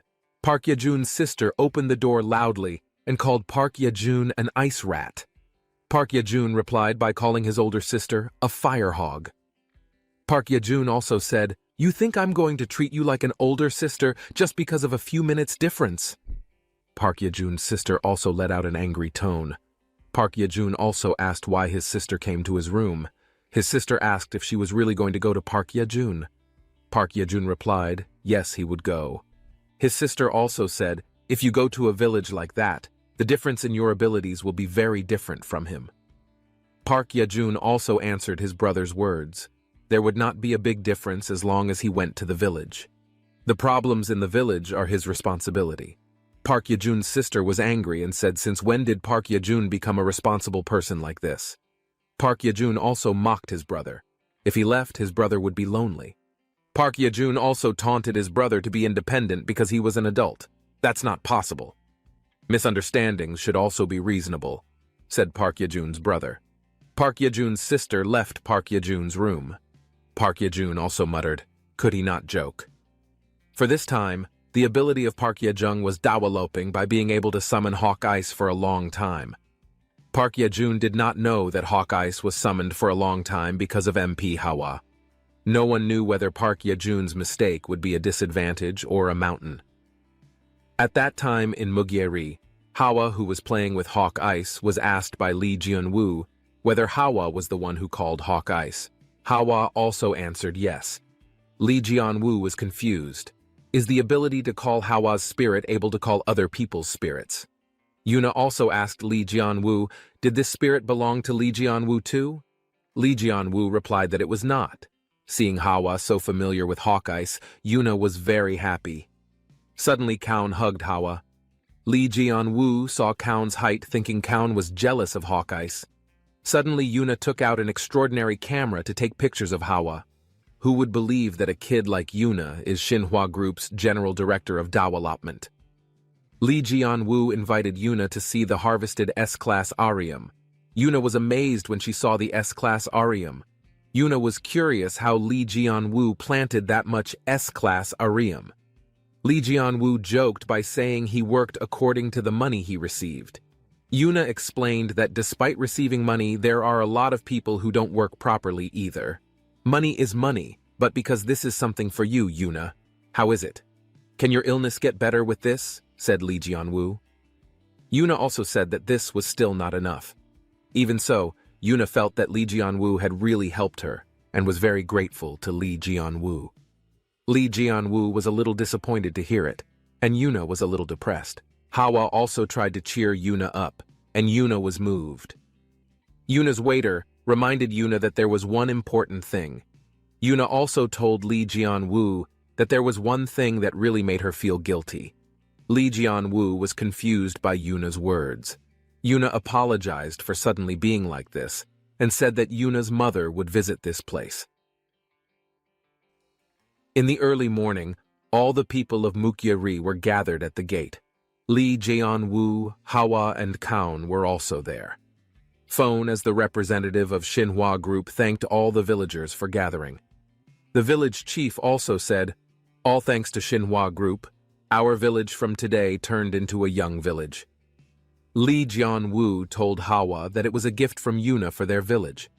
The hunters present also said, "Let's all clap," and the villagers' expressions were not good. Min Seorin and Park Yejun had also come to the village of young Mugye-ri. Lee Jian-woo also greeted Min Seorin with a smile.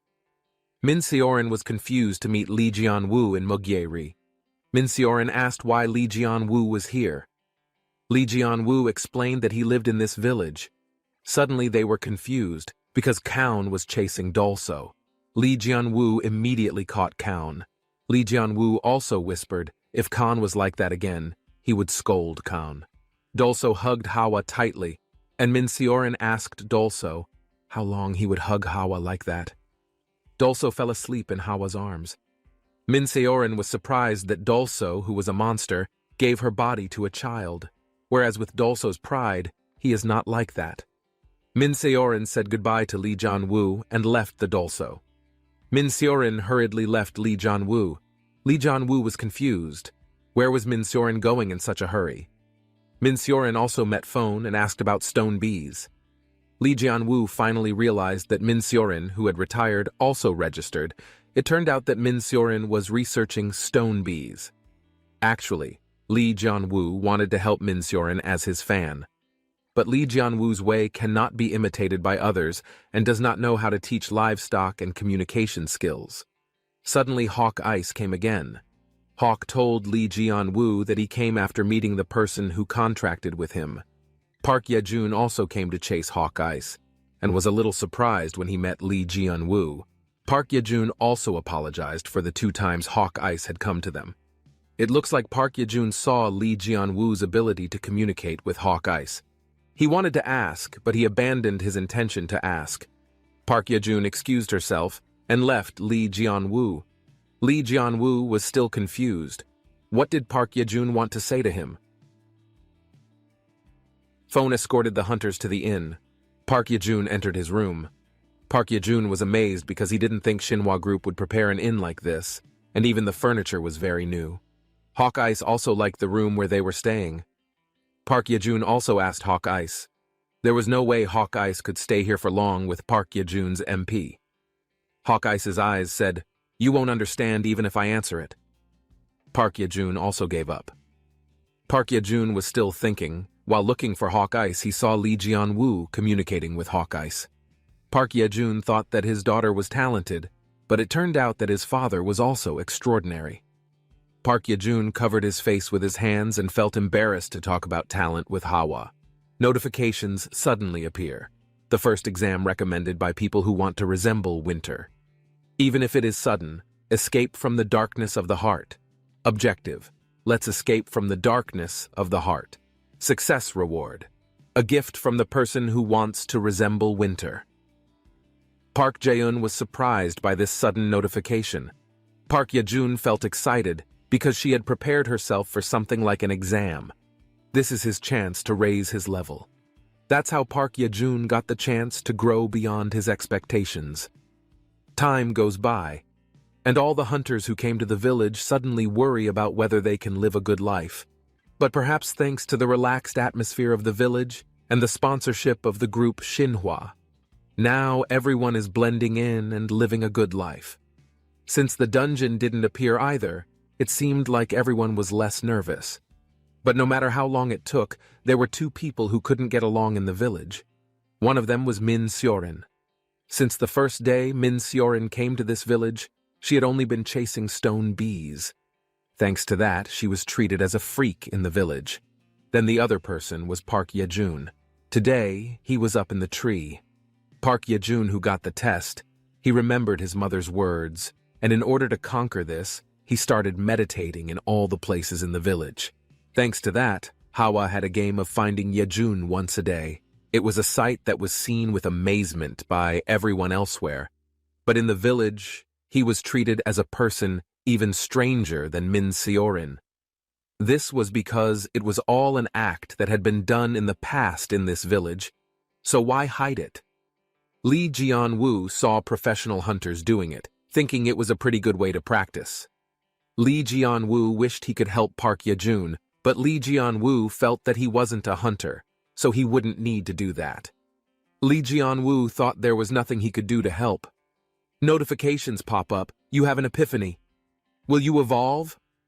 Suddenly, the opportunity for Hawkeyes to evolve came. Hawkeyes tried to say something to Park Ye-jun, but Ye-jun didn't understand his words. If there was no help for the lack of MP, he could have lost the opportunity to evolve. At that time, the first thing that Hawkeyes remembered was Lee Jianwoo and Hawa. So Hawkeyes flew away from Park Ye-jun and looked for Lee Jianwoo and Hawa.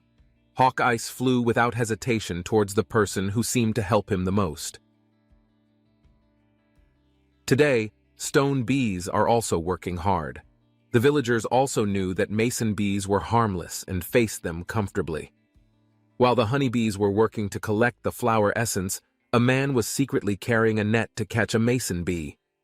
While preparing to catch the mason bee, Phone suddenly appeared and tried to thwart the man's action. Phone finally caught the man. The man said he was Dr. Go Myung-han, #1 in mason bee research. He was researching mason bees for the sake of this world. If he had observed after receiving official permission like Min Seorin, no one would have nagged him. Lee Jianwoo felt eager to help Min Seorin. Suddenly from behind, hawk ice hit Lee Jianwoo's head. Hawa and Kaun were shocked to see it.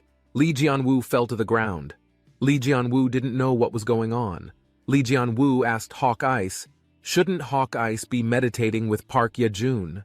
Hawk Ice also asked Lee Jianwoo to help him evolve. Spirits, those who appeared at the same time as superhumans, have several types. The 4 basic elemental spirits are usually called Hawa and help with farming. They were the most basic spirits that formed the first contract with the spirit controllers. The spirits also evolve and their figures change. Sea rat evolution and its changing figure are still difficult to predict. Even the chance of evolution is a rare situation. In addition, evolution requires an enormous amount of mana. Why Hawk Ice, who had evolved once evolved again, was a simple thing. But why did Hawk Ice leave his contractor and come looking for Lee Jianwoo? Because Lee Jianwoo was confused about how to help Hawk Ice. Hawa offered to help Hawk Ice. Hawa also unleashed her power, but Hawa released excessive magic. Lee Jianwoo was worried that she would invite the hunters to gather. Lee Jianwoo took Hawa and Hawk Ice to the rice field dungeon.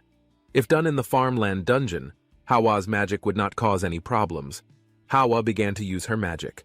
Hawk Ice also began to evolve. Hawk Ice turned into an egg. Lee Jianwoo estimated that all this was going well. Suddenly, Elku explained the situation. Elku explained that Hawa's magic power that filled the paddy field dungeon flowed into the high pass dungeon. Hearing the explanation from Elku, Lee Jianwoo felt a little worried. Lee Jianwoo also asked Elku, now being connected to what kind of dungeon. Elku also explained that he didn't really understand what it was like in there. Lee Jianwoo also asked, how about the stone bees who went inside now? Elku explained that only one team had left. Li Jianwu also hopes that nothing will happen. It was a lush meadow full of old buildings that one couldn't tell how long it had been there. This place seemed like a ruined world. Usually dungeons like this were called dream dungeons because artifacts were often found, but there was a high probability of finding horrible monsters along with them. The place that was an S-class monster dungeon was a place so dangerous that the hunters had to risk their lives. But fortunately, the stone bees were in existence that the Minotaurus didn't care about.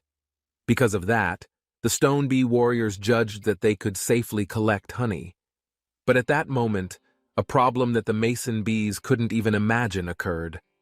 The magic power of Hawa that spread through the high pass dungeon exerted an influence on the Minotaurs. The magic power of Hawa was great, yet it felt warm and cozy. It was a stimulation that they couldn't Hawar feel until now. Because of this, the stone bees also prepared for their destiny. At that moment, a larger Minotaurus with a dark black body appeared. He was named Jangun. The Minotaurus also felt that this power came from the earth. Jangun also remembered the message from the master. If one day this place and the earth were connected at that time, there was something Jangun had to do. Jangun felt that now was the time the master meant. Jangun said goodbye to leave. Minotaurus followed behind Jangun. The dungeon entrance was too small for Jangun to enter. He felt the magic flowing through the dungeon door, and Jangun felt warm. The magic power that Si Jangun felt after looking closely, it seemed to be somewhat different from the magic power of the earth. This was a personal magic power, which was on the other side of this entrance. Jangun was disappointed. He thought the long wait was over, but it was wrong. But Jangun also glanced back. He tried to forget about his long wait. The Jangun thought about this magic power. Jangun felt that he missed this feeling and made him misunderstand. After thinking about it, he decided that this was not the promised time that the master meant. But Si Jangun was going to do something unbecoming of him. Si Jangun also told the other Minotaurus to disperse and said it wasn't time yet. The Minotaurs just dispersed, but were anxious and overly worried. Li Jianwu was on standby. No matter what happened, Li Jianwu thought about protecting everyone. A few minutes later, Li Jianwu felt that they were not coming. Finally, the stone bees returned to the dungeon of the farmland. Li Jianyu was Rely Hawad because as long as they weren't very small entities, they wouldn't be able to cross over. Li Jianyu felt very grateful that nothing happened. Back then, we couldn't even imagine it. It wasn't a very small entity, and it was watching us. It was at that moment when Li Jianwu remembered the solution to his anxiety about the hell plant. Sunchan had just finished finishing all her work. Sunchan felt that the quality of her cooking had improved after getting A+ agricultural products from Li Jianwu. The number of people waiting in line increased. Sunchan thought, because the food she made was made from the A+ class food ingredients themselves or used as a supplement, it couldn't be considered as her ability. Sunchan felt that her skills were still insufficient to properly cook A+ grade ingredients. Sunchan's top priority was to improve her skills with lower-grade ingredients. She was trying to get to the next stage slowly. Sunchan's cell phone rang, an incoming call from Li Jianwu. Sunchan picked it up. It turned out that Li Jianwu wanted to tell her that he had harvested potatoes, and Hawa had something to say. Hawa is waiting for Sunchan to cook a delicious potato meal, and Li Jianwu is waiting for it. Sunchan also asked to entrust potato cooking to Sunchan, and Sunchan promised to show the best taste. Sunchan is trying to improve her skills because she feels that people are looking forward to her cooking. Sunchan is trying to master A-class food someday. Meanwhile, in the midst of Hawkeice's evolutionary process, there was a bit of a commotion going on. But Hawkeice managed to evolve safely. Li Jianwu is still confused about what to do with Hawkeice, who has turned into an egg. Elku offered to take care of Hawkeice, who had turned into an egg. Elku really wanted to try hugging the egg just once. Li Jianwu also thought that the dungeon in the paddy field was the safest place for hawk ice eggs. Finally, Li Jianwu agreed for the hawk ice egg to be cared for by Elku. The hawk ice egg was given to Elku. Elku also promised that she will make the egg hatch. Li Jianwu reminded Elku not to hug the hawk ice egg. Elku was surprised to hear it. Li Jianwu explained that hawk ice is an ice spirit, so something warm is not good for him. Elku also understood what Li Jianwu meant. Elku was very happy because she was trusted with guard hawk ice's eggs. Elku ran around while holding the hawk ice egg. Hawa and Kaun chased Elku. Li Jianwu sensed that there would be trouble again. He went to see the hell plant. Li Jianwu noticed that the hell plant was getting taller. The hell plant was already above Li Jianwu's waist. Li Jianwu was worried that the hell plant could already eat stone bees. In addition, its size was indeed worrying for Li Jianwu. But the bigger problem was after Li Jianwu found out that the hell plant could eat a pen made of iron. Li Jianwu also wanted to test it again. Li Jianwu brought various items with different ingredients. The items were thrown at the hell plant. The result of the test was that literally, the hell plant would eat anything as long as it was the right size. Li Jianwu did not dare to feed the herbicide for fear that it would be harmful. Meanwhile, Sushan was still at her workplace. With Sushan's heart at heart, she strives with all her might to do the work given to her, progressing one level. The notification popped up. The greatest chef that was forgotten nodded her head. There was a very crowded atmosphere where many people were gathered in front of there. Jian Wu, who saw it, became curious and wondered why everyone was gathering. Suddenly, someone came to tell Jian Wu that a deep earthworm dungeon appeared at the entrance to the village. Jian Wu immediately looked behind him. How surprised Jian Wu was to see Phone already there. Jian Wu and Phone continued their conversation, while Eve seemed to be busy by herself. Jian Wu asked Phone if Yuna came too. Phone told him that only he came because this time the problem appeared suddenly. Knowing this made Eve sad, but Jian Wu tried to calm her down and invited her to play with Yuna at the next opportunity. Jian Wu was curious why Phone was here. He thought things like this would be left to the hunters. Phone explained that this place was a precious place for Miss Yuna. Unexpectedly, Jian Wu's parents were also among the crowd. The father told Jian Wu that the hunters came to attack the dungeon and invited Jian Wu to watch it together. Jian Wu didn't expect his parents to be there. Moreover, they also watched while eating popcorn. Jian Wu thought it was disrespectful for working hunters. Phone admitted that he had distributed popcorn to everyone here. Jian Wu was surprised to hear it. Jian Wu was curious why Phone would do such a thing. Since it's a sudden problem, Phone thinks that it's difficult to organize the people of the village as a whole, so Phone just makes this into a spectacle. The most important thing was that they didn't cross the security line. Jian Wu was curious about the state of the hunters. Phone said that they were fine because Xinhua Group sponsored potions for them. In addition, the hunters are also very skilled. Therefore, Jian Wu also decided to prepare honey water when they finished later. The captain's face looked pale. The captain complained of stomach pain. Seeing this made Park Yejun a little annoyed with him, even though the Xinhua Group also came, but the captain even behaved shamefully like that. The captain wondered why the Xinhua Group came here. Park Yejun didn't know that either. Then Park Yejun glanced at Phone, who was chatting together with Jian Wu. Park Yejun thought that this was their chance to attract Xinhua's attention with only F-class. Right at the same time, a man approached the captain and reported that the artifact had reacted. Soon the monster wave will begin. With great enthusiasm, Park Yejun invited them to move comfortably. The captain looked at Park Yejun with a sharp gaze as he reminded him not to let his guard down. Park Yejun would remember that and ask him to trust him. A few minutes later, the monster wave attack finally began. The deep earthworms began trying to get into the ground, but the hunters immediately cut the monster's body into pieces. The captain reminded them not to let the deep earthworms still into the ground. Seen the hunters working together to eradicate these monsters? That was how the hunters with rich experience effectively stopped the deep earthworms. It seemed to go smoothly for a moment. It can be seen that the deep earthworm monster that cannot enter through the ground. It was because of the hard work of Hawk Ice, Park Yejun's pet.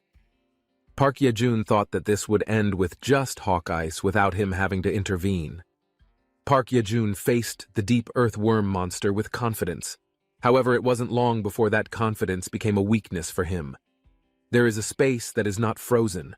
The deep earthworm monster that was nearby went straight into it. Seeing this, Park Ye-jun immediately tried to catch it. However, Park Ye-jun did not succeed. The defense line was destroyed through the gap. A few moments later, Jian-woo, who was at his residence, was preparing several bottles of honey to give to the hunters. After finishing, Jian-woo invited them to leave, but Eve seemed to be busy doing something. Because he was curious, Jian-woo finally approached her to see what Eve was doing. Unexpectedly, Eve had held a deep earth worm monster in her hand. Suddenly, Jian-woo was surprised to see that. Jian-woo felt confused why there could be a deep earthworm here. It was a very sunny afternoon. There was a portal that appeared in front of there. With beaming faces, Elle and Kyung welcomed them to the field. Elle was surprised to see a monster attached to Jian-woo's arm. They just laughed at her. Jian-woo looks confused about how to explain all this to them.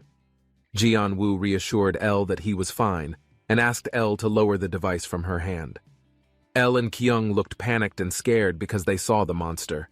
Then Elle confirmed Jian-woo once again. Elle said that it was really a monster. Jian-woo admitted that he was also shocked at first. Jian-woo was surprised to see Eve holding the monster in her hand. Jian-woo thought that the hunters lost the monster, and the monster should be killed immediately. However, the monster begged Jian-woo to save himself. Jian-woo thinks it looks like the child is a farm animal. Jian-woo also couldn't just let him die. After hearing that, Elle realized that the monster was cuter than she thought. Then Elle gave a touch on the monster's head. But suddenly Elle screamed hysterically.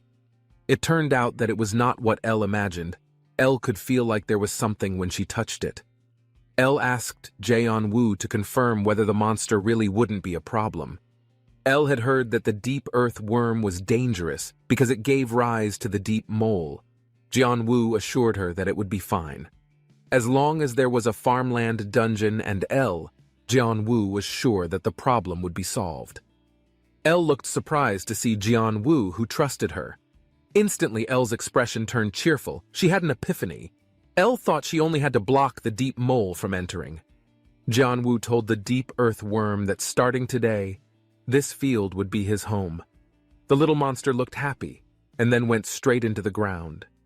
They had one more family member in the farmland dungeon, but since the little monster lives in the ground, they definitely won't see him again. Then Elle told Jian-woo that the hunters would have a hard time if the deep earthworm was here. The hunters must be looking for it. Jian-woo also just realized that. At the same time, when Jian-woo was realizing his mistake, the situation in the village seemed a bit chaotic. The hunters who attacked the deep earthworm dungeon were even busier. Then one of the men told the captain that the deep mole dungeon wave would begin. The captain told them all to prepare immediately. This time, they would not make any more mistakes. They stood in front of the portal waiting for the monsters while holding their respective weapons. Not long after, a large deep mole monster came out. Immediately, they were ready to attack the monster. The captain ordered all his members to attract the monster's attention by shouting as loudly as possible. Suddenly, Park Ye-jun went straight to the front and approached the deep mole monsters. Seeing this, the captain was very surprised and tried to call him to retreat. Park Ye-jun's serious face looked sharply at the monster in front of him. Then Park Ye-jun immediately released his power and threw it at the monster. Instantly, the monster immediately became frozen. Everyone looked very astonished at Park Ye-jun's skill in attacking the monster. With Park Ye-jun's contribution, the deep mole dungeon attack was completed faster than expected. It was already late in the afternoon. There was a beautiful sunset adorning the sky in the afternoon. The captain could finally breathe a sigh of relief because it was over sooner than he expected. The captain recognized that Park Ye-jun had very great abilities at his young age. But Park Ye-jun was seen sitting there alone. The man looked sad because he felt he had caused trouble. Instantly, Jian-woo appeared behind the captain and greeted him. Suddenly, the captain was very surprised to see Jianwu's sudden arrival. Jianwu said that he had brewed some honey water. Since they had worked hard, Jianwu invited him to drink it. The captain expressed his gratitude for Jianwu's concern, but the captain was frank that they should not accept something like that from civilians. Instantly, the captain smelled the delicious aroma of the honey. Smelling the delicious aroma made the captain unable to refuse the gift. The captain would gladly accept it. Then the captain told all the members to gather and invited them to drink 1 glass of honey water each. Jianwu didn't know if that would be his apology. Jianwu brewed it much thicker than usual, so Jianwu hoped they would like it. When Jianwu wanted to go back, suddenly Eve was no longer there. Jianwu felt overwhelmed by the child who kept disappearing suddenly. Eve was seen playing with a bird. Jianwu looked surprised to see the bird, because Jianwu had never seen a bird like that. Then Park Yejun ran over to them and apologized for his suddenly flying spirit animal. Park Yejun thought that the little girl was shocked, but Jianwu said that they were just playing together. Park Yejun was surprised to see Hawk Ice, who seemed to like Eve to such an extent. According to him, the little girl has a talent as a spirit controller. This made Park Yejun feel jealous of her. Knowing Jianwu, who is a villager, Park Yejun expressed his apology for his mistake that caused the deep earthworm monster to enter the ground. It's no longer strange even if one day a deep mole dungeon appears in this village. Jianwu looked panicked because it was actually Jianwu who had brought the deep earthworm. Then Jianwu tried to calm Park Yejun and said that something like that could happen while working. After that, Jianwu said goodbye to Park Yejun. Then came the captain, who approached Mr. Park Yejun, who was sighing. The captain praised the man by saying that Park Yejun was the best contributor to the deep mole dungeon. But Park Yejun didn't feel that way. Park Yejun felt that his problem was big because of his mistake. Then the captain gave him a glass of honey water while telling him that this was the fault of their guild members. So, the captain asked him not to bear the burden alone. The captain advised Park Yejun to make this experience a foundation. According to him, the important thing is that Park Yejun does not make the same mistake. But Park Yejun is worried that a deep mole dungeon will appear in this place. You can see Park Yejun, who is depressed while looking at his reflection in the honey water glass. After that, Park Yejun decided a surprising thing. Park Yejun told the captain that he would live in the village. Then Park Yejun immediately gulped down the drink. With great enthusiasm, Park Yejun emphasized that he would be responsible for the mistakes made by himself. A few days after the deep earthworm dungeon case occurred, Jianwu was a little surprised to hear the news that there were hunters living in his village. The old man in the green hat told him that he was here to anticipate the appearance of the deep mole dungeon, so they would wait in the village. Knowing that made Jianwu feel a little guilty. Then the old man gave him a paper that was a list of his hunters. Because they were curious, Jianwu and the others finally looked at it together. Instantly, Eve and Gaong widened their eyes to see the figure on the list. Seeing the expressions of the two of them made Jianwu curious and immediately looked at the paper. It was people who were very familiar to Jianwu. A few days ago in an apartment, there was Min Siorin and her cat named Dolso relaxing on the sofa while watching videos on her cell phone. They watched KyoungTube channel together. Min Siorin's face lit up seeing Kyung's cuteness in the video. Min Siorin felt like she was relieved.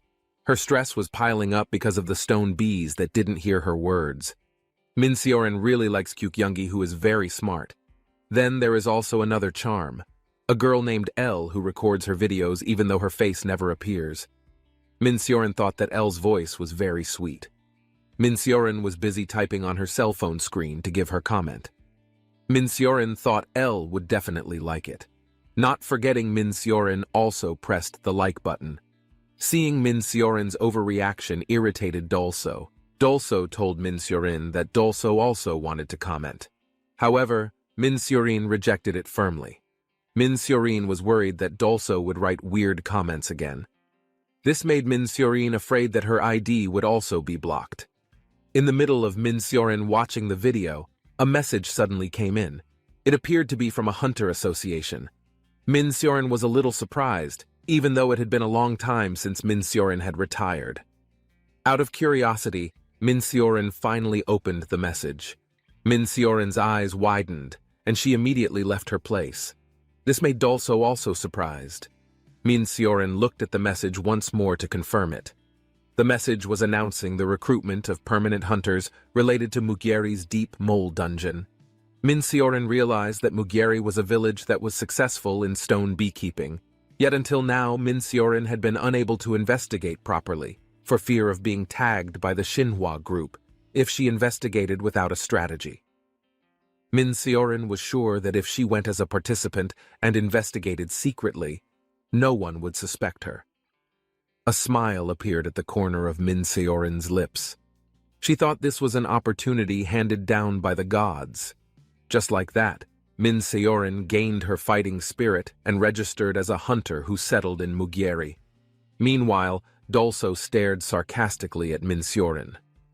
Dolso didn't seem to care and just wanted to continue watching KyoungTube. Back to the present. Jianwu did not expect that the retired Min Seorin would also come. Jianwu didn't expect the problem to be this big. Jianwu felt guilty, so at least Jianwu would serve potatoes to the hunters. It was a grade A potato, which was a soft potato that was not so dry. It also had a very soft texture. Jianwu looked very happy that he finally managed to raise A-class agricultural products without borrowing Eve's power. That was also outside of the farmland dungeon. However, the rest were B+ on average. Even so, Jianwu's ability was greatly improved. Not long after came Yuna, who ran hurriedly towards Jianwu. Seeing this made Jianwu surprised and asked Yuna why she was running hurriedly like that. Instantly, Yuna immediately asked with a panicked look on her face. Yuna confirmed whether Jianwu harvested Arium Class S. Jianwu confirmed this. Instantly, her expression changed to very happy. Then Yuna immediately hugged Jianwu while thanking him. Instantly, Yuna realized that her reaction had been excessive. They both looked at each other. It made Yuna's face very red with embarrassment. The atmosphere became awkward between them. Then Jianwu smiled broadly. He felt happy that Yuna was that happy. Jianwu felt that there was a benefit to raising Arium. Once again, Yuna expressed her gratitude while averting her gaze to cover her blushing face. Then Jianwu called Eve and informed her of Yuna's presence. Not long after, Eve approached them, but Jianwu and Yuna looked surprised to see something above Eve's head. It turned out to be Hawk Ice, which was Park Yejun's spirit animal. It was a guest who arrived a little earlier than scheduled. It was a sunny afternoon in a large apartment in the center of the capital city. There was Park Yejun, who had just finished packing his luggage in a large suitcase. Park Yejun was sure that his luggage was enough. Then Park Yejun determined within himself not to make the same mistake again. Park Yejun's fighting spirit burned coldly and calmly. However, suddenly, a red-haired woman appeared who entered Park Yejun's room rudely. The two of them didn't seem to get along. The woman appeared to disturb Park Yejun. The woman with long red hair looked at Park Yejun sarcastically. It turned out that the woman was Park Yejun's older sister. She scolded Park Yejun for being rude to her. Then, with an annoying tone, Park Yejun said that he would not treat her like a sister just because of their difference of only a few minutes. Suddenly, the woman became furious at Park Yejun's answer. Park Yejun asked what the reason was for coming to his room. While showing his suitcase, Park Yejun said that he was busy. The woman confirmed whether Park Yejun was really leaving. Park Yejun confirmed it. Then the woman reminded Park Yejun that if he went to a village like that, then the difference in ability would be far different from her. But Park Yejun said that he would not be long, so he thought their differences would not be far away with that. In addition, Park Yejun felt that this was his responsibility for causing trouble. The woman's expression looked upset with emotion. In a high tone, the woman asked Park Yejun since when he became such a responsible person. Hearing this made Park Yejun immediately stiff-silent. The words offended him a little. Then Park Yejun glanced at the woman sarcastically. Park Yejun didn't understand why his sister kept asking him to fight. Park Yejun thought that maybe his sister was not willing to let him go. Park Yejun thought that the woman was lonely if he wasn't at home. Then Park Yejun told her to live independently, especially at that age. Park Yejun's words made her very emotional, and then left the room feeling upset. Then Park Yejun realized that this time he called Hawk Ice for a long time. Park Yejun believes his abilities are developing, but Park Yejun doesn't know the truth. Hawk Ice was summoned for a long time due to MP Eve. No one knew whether such a mistake would be a disadvantage or an advantage. It was in Mugieri. Eve seemed to be playing with Hawk Ice. Jian-woo approached and confirmed to Eve whether Eve had called the bird. Then Eve told him something. Jian-woo looked surprised to realize that the bird was someone else's spirit. Jian-woo suspected that Eve's spirit ability could also summon other people's spirits. If Jian-woo looked carefully, he felt that he had seen the bird before. Yuna thought that the bird was Jian-woo's spirit animal. Then Jian-woo did not confirm it. Then the bird said something. Jian-woo, who could hear it, knew that his name was Hawk Ice. Now they became even more crowded because of Hawk Ice's arrival. Yuna was happy to see Eve, who was that close to Hawk Ice. Gaeon, who was behind her, looked jealous, and then immediately joined in playing with them. The three of them looked very adorable. Seeing this made Yuna unable to resist capturing the moment. Instantly, Yuna took out her very large camera. Yuna then photographed their togetherness with so much enthusiasm. Jian-woo looked surprised to see the extraordinary camera. Yuna admitted that she brought the camera to save Eve's figure. A few moments later, they were at Jian-woo's residence. There, Jian-woo immediately showed Ariam's harvest to Yuna. Jian-woo invited Yuna to check it out. Yuna's eyes lit up seeing Ariam's harvest. According to her, it was very extraordinary. Yuna did not expect that all the Ariam were S-class. Not only that, Eve then brought a large bag containing another Ariam harvest. Everything in the sacks was S-class Ariam. At first, Yuna thought that there were only about 1 to 2 pieces. Yuna was very curious how Jian-woo planted this much. Jian-woo admitted that he only worked according to the money he received. But according to Yuna, despite receiving money, there are a lot of people who don't work properly either. For Jian-woo, money is indeed money. But because this is something for Yuna, so Jian-woo is trying his best. Jian-woo asked if Yuna's illness could improve with the plant, but Yuna said that it was still not enough to cure her illness. Even so, Yuna felt that Jian-woo really helped her a lot. Once again, Yuna expressed her gratitude to Jian-woo. Jian-woo really regretted it. Seeing Yuna, who bowed her head, she looked like she was sad. Eve, who realized it, immediately tried to comfort Yuna. Seeing Hawa like that made Yuna touched, and then hugged her. Instantly, the waiter reminded Yuna to convey one more important thing to Jian-woo. Yuna immediately remembered about it. Then carefully, Yuna told Jian-woo that there was one more thing that really made her feel guilty. Jian-woo became curious about what Yuna meant. Then Yuna said that her mother would visit this place. In the early morning, the sun was just rising. Everyone in Mugieri village was gathered at the gate. Among the crowd were Jian-woo, Eve, and Gaeon. Eve asked Jian-woo why everyone was gathered like this. Jian-woo said that there was a village development policy from Xinhua Group. However, Eve still did not understand what Jian-woo said. His words were too difficult for Eve to understand. Jian-woo was also a little confused about how to explain it. Then Phone, who is a representative of the Xinhua Group, asked for the attention of all the citizens. Phone will start to convey something to them. Then Phone immediately opened a brown cloth. The old man in the green hat told them all that from today their village turned into a young village thanks to the Xinhua Group. Everyone clapped their hands and was amazed to see that. Jian-woo told Eve that it was a gift from Yuna for their village. Seeing this made Eve very enthusiastic and then looked at the stone. The expression on Hawa's face was very happy. Hawa gave her thumbs up to Jian-woo, but some of them had gloomy expressions, which was what Jian-woo expected. Jian-woo felt that this was also his fault, so Jian-woo would help where he could. Park Yejun and Min Seorin looked at Eve and Gaeon, who were excited to welcome them. Jian-woo invited them to go greet them later. Moments later, they approached Min Seorin and greeted her kindly. When Min Seorin looked behind her, she was surprised to see Jian-woo. Min Seorin asked why Jian-woo was here. Jian-woo replied that he lived in this village. Min Seorin did not expect that there would be a coincidence like this. Then Min Seorin told Dolso to greet them. However, Dolso was no longer behind her and disappeared somewhere. It turned out that Dolso was running from Gaeon's pursuit. Dolso looked very scared of him. Gaeon-woo quickly lifted Gaeon's body so as not to disturb Dolso. But Gaeon continued to struggle, asking Jeon-woo to put him down. Gaeon just wanted to play with the cat. Then with a serious expression, Jeon-woo whispered to Gaeon that he would nag him later if he continued to act impolite. This made Gaeon unable to move and became obedient. Unexpectedly, Eve was already carrying Dolso while gently patting her back. Seeing that made Min Seorin surprised. Jeon-woo did not expect Eve to be so close to Dolso. Dolso even fell asleep on Eve's shoulder. Min Seorin did not understand how that could happen, even though Dolso is a monster, but unexpectedly Dolso gave her body to a child. Min Seorin judged that Dolso was not a child like that with Dolso's very high self-esteem.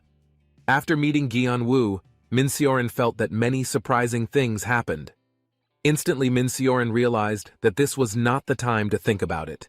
Then Min Seorin immediately rushed away and left Dolso to Jeon-woo for a while. They all looked confused as to where Min Seorin would go in such a hurry. Suddenly, Min Seorin ran into Phone, who was a representative of Shinhwa Group. Jeon-woo initially wondered why a retired person would apply. But now Jeon-woo knew Min Seorin's reason. It was because Min Seorin was researching mason bees, which Jeon-woo thought was a great passion. Jeon-woo wanted to help her as a fan, but Jeon-woo realized that his way could not be imitated by others. Instantly, Hawk Ice flew over to them again. Hawk Ice landed on Jeon-woo's hand while saying something. Jeon-woo realized that Hawk Ice came after meeting the person who contracted with him. Not long after came Park Ye-jun, who called Hawk Ice. Park Ye-jun did not expect to meet Jeon-woo again. Then Park Ye-jun apologized because Hawk Ice had bothered him twice, but Jeon-woo felt that it was not a problem for him. After that, Park Ye-jun seemed to want to say something to Jeon-woo. But for some reason, Park Ye-jun immediately undid his intention, and then Park Ye-jun said goodbye to them. Jeon-woo exchanged glances with Eve. They looked confused by Park Ye-jun's attitude. Jeon-woo became curious about what the man really wanted to say. After that, Jeon-woo looked around him where there were many new faces in this village. Actually, Jeon-woo thought it was impossible for this village to become a young village just because of erecting one stele. However, it felt like this village became a lively village. They also looked happy. It was a sunny afternoon in a large building in Mugyeri village. Phone and Park Ye-jun were seen in front of the room. Phone told Park Ye-jun that Park Ye-jun could use this room. Then Park Ye-jun thanked Phone for giving him the room. When Park Ye-jun entered the room, Park Ye-jun did not expect that Phone and the others had prepared lodging like this. Looking at the room, Park Ye-jun guessed that the furniture was very new. The surroundings of the room looked sparkling clean. In his heart, Park Ye-jun thought that his sister would be very jealous of him if she knew he got a good inn. Park Ye-jun looked very happy. Park Ye-jun had an idea that he should tell his sister that it wasn't a village, then he would take a picture and send it to his sister. Hawk Ice looked very happy. Park Ye-jun guessed that it seemed that Hawk Ice also liked his room. Then Park Ye-jun asked them to forget about it. Before Hawk Ice liked it, Park Ye-jun asked Hawk Ice to approach him for a while. Hawk Ice told Hawk Ice that he thought Hawk Ice had returned after the Deep Earth Worm case, but to Hawk Ice appeared here. Then Park Ye-jun asked if Hawk Ice was here all the time. Then Hawk answered with his gesture if he was always here. Park Ye-jun was a little surprised. He thought that Hawk Ice couldn't possibly be here for long with his MP. Park Ye-jun wanted Hawk Ice to explain to him. In his mind, Park Ye-jun thought that not only he, but this was also impossible for other hunters. Hawk Ice didn't seem to want to explain, so he kept quiet. Park Ye-jun was a little annoyed that Hawk Ice didn't want to explain it. He asked Hawk Ice to open his mouth. Then Hawk Ice replied using his eye gestures that Park Ye-jun wouldn't understand even if he explained it. Park Ye-jun was very surprised to see Hawk Ice's eye gestures. Then Park Ye-jun asked Hawk Ice to forget about the matter. As soon as Park Ye-jun looked for Hawk Ice, he was a little annoyed because Hawk Ice had suddenly appeared, and Hawk Ice had left again. Park Ye-jun looked for Hawk Ice. Immediately he had found him. Park Ye-jun was a little surprised because Hawk Ice was already with Jeon-woo. Jianwu said that hawk ice came after meeting the person who contracted hawk ice. Seeing that, Park Yejun thought that Jianwu's daughter was very talented, but it turned out that Jianwu was also amazing because they could talk to hawk ice. Then Park Yejun asked if Eve had a talent as a spirit controller. Hearing that question, Eve didn't seem to understand what Park Yejun meant. Park Yejun looked wrong, Park Yejun thought, if he had been pretentious about the talent in front of a child like Eve. Park Yejun felt very embarrassed. Park Yejun was astonished that even he who had contracted with hawk ice could not communicate. In his mind, Park Yejun wondered if this was the difference in their abilities. Suddenly the system confirmed that the first exam recommended by people who wanted to be similar to Winter, even though it was sudden. The purpose of the first test was to escape from the darkness of the heart, and the reward for success was a gift from the person who wanted to resemble Winter. Park Yejun was very surprised why this suddenly. But Park Yejun thought that this was a good thing. Park Yejun is very confident. He has prepared himself for something like an exam. Park Yejun was very excited. He said that on this occasion he had to raise his level. That's how Park Yejun got the chance to blossom beyond his expectations. Time went on, and all the hunters who came to the village were suddenly worried about whether they would all be able to live a good life. But it seemed that thanks to the village's relaxed atmosphere and Xinhua's group sponsorship, everyone was now blending in and living a good life. Jianwu thought that since the dungeon didn't appear either, then it seemed like everyone wasn't as nervous. Jianwu said that it seemed like everything was fine. However, no matter how long it took, there were two people who couldn't blend into the village. One of them was Min Sioran. Since the first day Min Sioran came to this place, she had only been chasing stone bees. Therefore, Min Sioran was considered a freak in the village, even though Min Sioran didn't seem to care about that. Jianwu thought that if Phone was watching Min Sioran, Jianwu thought that Phone was working very hard. Then the one person who couldn't blend in the village was Park Yejun. Jianwu saw that today, Park Yejun was up in the tree with hawk ice. It is known that Park Yejun is getting an exam. Park Yejun once got a message from his mother. His mother said that the darkness of the heart was a heart disease. Park Yejun remembered his mother's words, and in order to conquer this, Park Yejun started meditating in all the places in the village. Because Park Yejun kept moving from place to place to do meditation, Eve had the game of finding Park Yejun once a day. Seeing Park Yejun on top of a tree, it was a sight that was seen with amazement by everyone elsewhere. However, in their village park, Yejun was considered a weirder person than Min Sioran. Jianwu argued that since it was all the actions he had done in this village, there was no need to hide it. Seeing Park Yejun meditating on a tree, Jianwu also agreed because the tree was indeed a good place for meditation. Seeing professional hunters also doing it, Jianwu thought that it seemed like a pretty good way to practice. Then Jianwu invited Eve to leave here so as not to disturb Park Yejun. Jianwu wished he could help Park Yejun, but Jianwu thought that if he wasn't a hunter, he wouldn't need to do that. Jianwu thought that there was nothing he could help, but suddenly Hawk Ice flew away. Park Yejun wanted to know where Hawk Ice was going. Then Hawk Ice said with a gesture that he was bored. Then Park Yejun asked Hawk Ice to go back and meditate because they had to conquer the exam. Then Hawk Ice returned to meditate. Suddenly the system appeared and confirmed that Hawk Ice had an epiphany. Hawk Ice was offered whether he wanted to evolve. Hawk Ice seemed to want to tell Park Yejun about it, but Park Yejun didn't understand Hawk Ice's words. Park Yejun didn't understand what Hawk Ice was doing. It was known that if there was no help from the missing MP, then Hawk Ice might have lost the chance to evolve. At that moment, the first thing on Hawk Ice's mind was to leave. Hawk Ice flew without hesitation towards the person who would be able to help him. On a sunny afternoon, the stone bees were flying above. Eve and Gaon looked very cheerful as if they wanted to play with them. Jianwu saw that today it seemed that the mason bees were also working hard. The villagers also observed the stone bees carefully.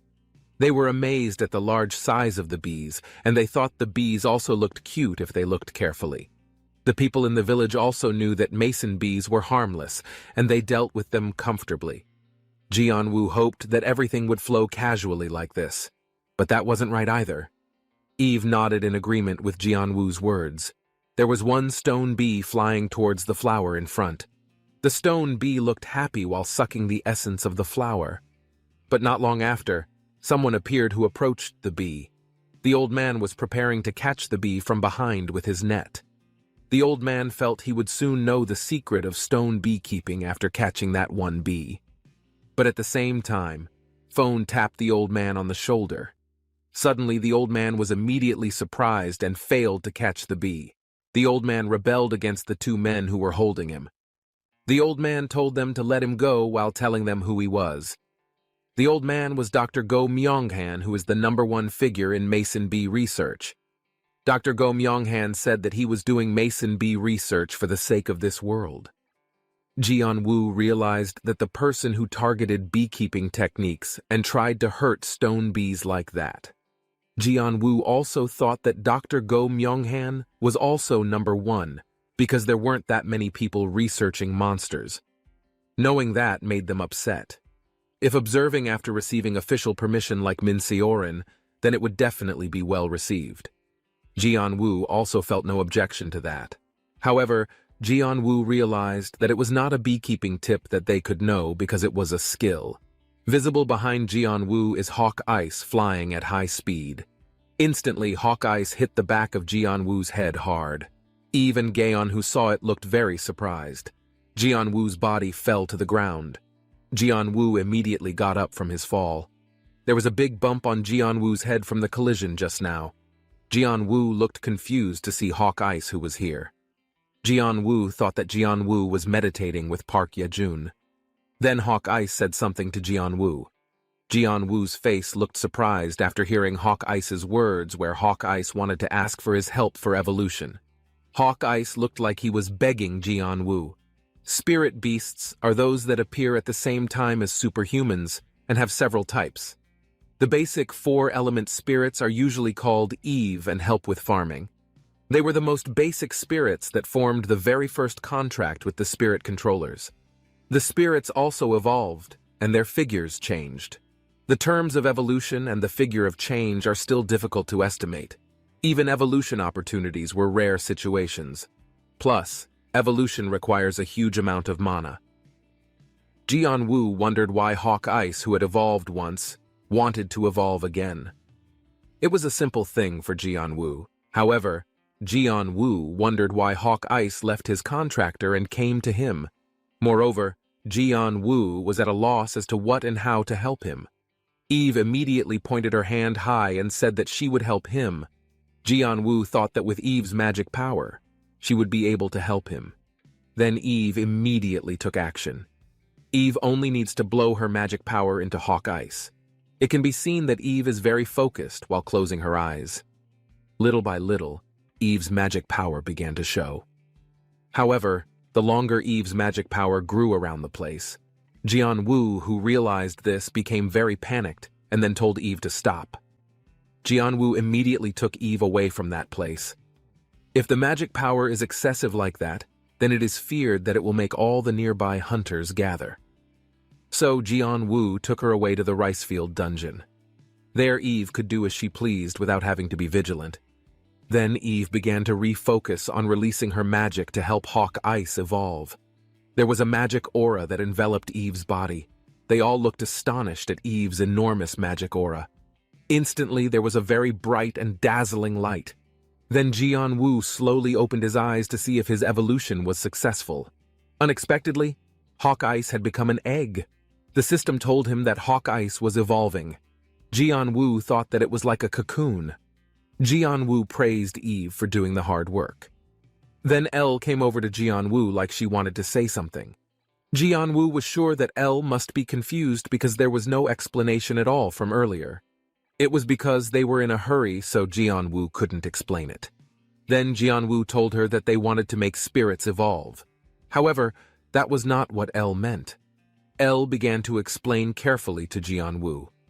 Elle said that she had closed the portal according to her orders earlier and blocked her magic power from coming out. However, because Eve's magic power was great and filled the paddy field dungeon, It flowed into the high pass dungeon. They all looked very panicked, knowing that. The morning sun rose brightly over Mukgae village, its golden light revealing the bustling energy of a new day. The entire village gathered at the entrance, murmuring in curiosity, wondering what this unexpected meeting was all about. Yuna squinted at the crowd and tilted her head. "Why's everyone here so early? Did something big happen?" Jian-Woo scratched his head awkwardly, trying to simplify the explanation. "It's about the company's big plan for our village." Yuna blinked in confusion, her expression a mix of surprise and anticipation. What exactly was this revival policy about? A suited man cleared his throat, addressing the crowd. "Thank you all for coming. Let's begin with today's announcement." He adjusted his tie nervously, his voice cracking slightly under the intense stares of the villagers. This was important. Wiping sweat from his brow, he revealed the first part of the plan, his words carrying weight and anticipation. He declared, "From today, with support from the Xinhua group, Mukgae village will start a new transformative chapter." The crowd erupted in cheers, a wave of excitement sweeping through them, each villager eager to see what was next. A new plaque was unveiled, etched with the words, "New Mukgae Village." It gleamed with the promise of hope. Jaeon-woo nudged Yuna with a grin. "This is our future now. We're starting fresh, for the better." Yuna dashed forward, examining the plaque up close. Her face lit up with excitement, imagining the changes it symbolized. A chant started among the villagers, their voices harmonizing with joy and energy, filling the space with overwhelming positivity. Jaeon-woo placed a reassuring hand on Yuna's shoulder. "Let's make this new chapter memorable, together." The village elder apologized, his voice heavy. He admitted some delays but promised that the plans were moving forward steadily.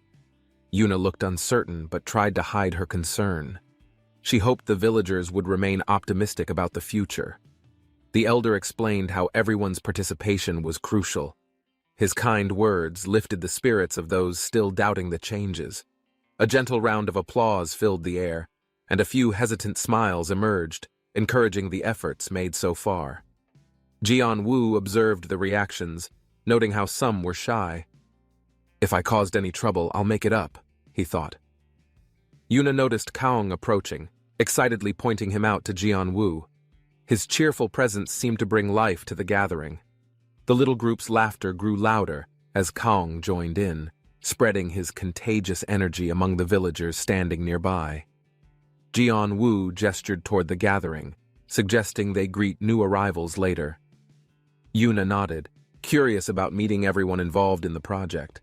The elder's voice carried over the wind, emphasizing the importance of patience and unity as they worked toward a brighter tomorrow together. A distant, serene mountain scene reminded Jian-woo of how far they'd come. He silently promised to keep pushing forward with everyone. Jian-woo stood awkwardly, greeting the arriving group. Yuna observed, giggling at his unsure behavior, but she was grateful for his efforts.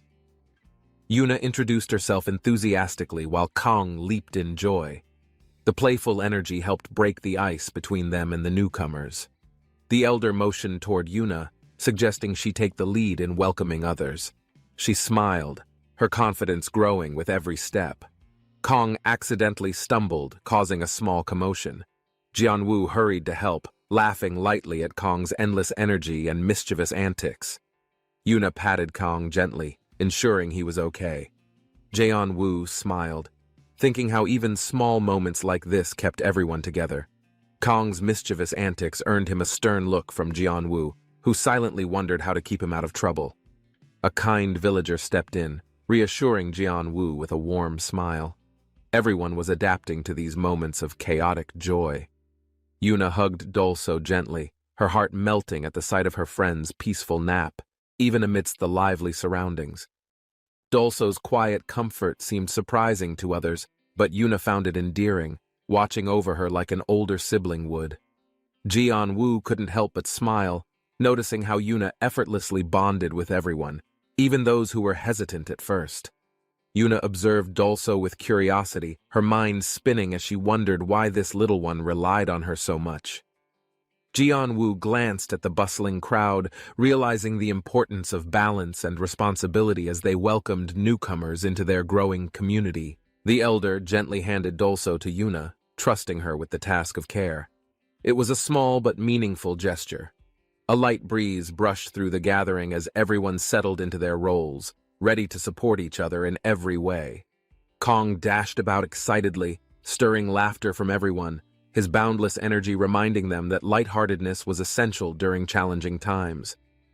Jianwu listened attentively as the elder explained the unique methods they would use to make the project succeed, capturing everyone's attention. Yuna's curiosity deepened as she heard about the elder's creative ideas. She admired his dedication to creating something extraordinary. Kong snuggled closer to Jianwu, earning a warm chuckle. Even amidst the serious moments, the little creature's presence eased their worries. Yuna tilted her head thoughtfully, realizing how everyone's differences blended beautifully into a collective effort to make the village flourish. Jianwu silently vowed to keep doing his best, inspired by the villagers' unwavering faith in each other and their future. A bird gracefully landed on Jianwu's arm, causing Yuna to giggle at the creature's unexpected but amusing interruption. The bird flapped its wings energetically, drawing curious stares from Kong and Yuna, both eager to know its purpose. Jianwu extended his hand cautiously, allowing the bird to perch. It seemed unusually calm, as though bringing an important message. Kong leaned in closer, his excitement growing as the bird chirped. The moment felt oddly significant to everyone present. Yuna's smile softened as she watched the scene, her thoughts wandering toward how small connections could shape their collective journey. Jianwu introduced the bird's visitor, explaining their last encounter. The air between them held a sense of mutual understanding and trust. The visitor offered a small apology, acknowledging the bird's behavior, which left a humorous but heartfelt impression on Jianwu. Yuna listened intently, observing their exchange. She admired how easily bonds formed through shared challenges, even with strangers. The bird chirped one last time before fluttering away, leaving behind a lingering sense of warmth and connection among the group. Jianwu watched the visitor leave, pondering the unspoken words. His curiosity lingered as he turned back to Yuna and Kong. A sudden realization struck Jianwu as the crowd gathered. He noticed how the village's transformation brought unexpected unity to everyone involved. Yuna joined the elder in guiding the group, taking pride in her role as a bridge between traditions and modern ideas. Kong's playful energy lightened the atmosphere, reminding everyone to embrace small joys even amid significant changes and responsibilities. Jianwu silently reflected on how far they had come, appreciating the quiet strength that bound their community together. As the village plaque shone in the sunlight, its words symbolized hope and the promise of a future built together. Jianwu smiled warmly as Kong and Yuna's laughter echoed through the air, their joy filling the peaceful village afternoon. The building's modern design stood tall, welcoming its new resident, whose mind wandered with thoughts of what lay ahead in this place. The staff's gesture to arrange a room brought gratitude to Jianwu. It reminded him how much effort others put into this project. Jianwu pushed open the door, greeted by neatly arranged furniture. It wasn't extravagant, but held a certain charm he appreciated. Sitting inside, Jianwu admired the space, thinking about the many hands that made this possible and how to repay their kindness. Memories surfaced briefly, and Jianwu chuckled. If Fire Pig saw this, she'd probably throw a tantrum over me getting special treatment. Hawk Ice fluttered in, his wings brushing against Jianwu's arm. The bird seemed content, making itself comfortable in the new surroundings. Jianwu smiled at the bird, appreciating its companionship. Small moments like these gave him a sense of calm and belonging. The bird chirped enthusiastically, causing Jianwu to pause and wonder. It seemed to have something important to convey through its excitement. Jianwu knelt closer, observing the bird's behavior. His thoughts drifted to the earthquake incident and its aftermath, connecting dots in his mind. Peering outside, Jianwu noticed a crowd gathering.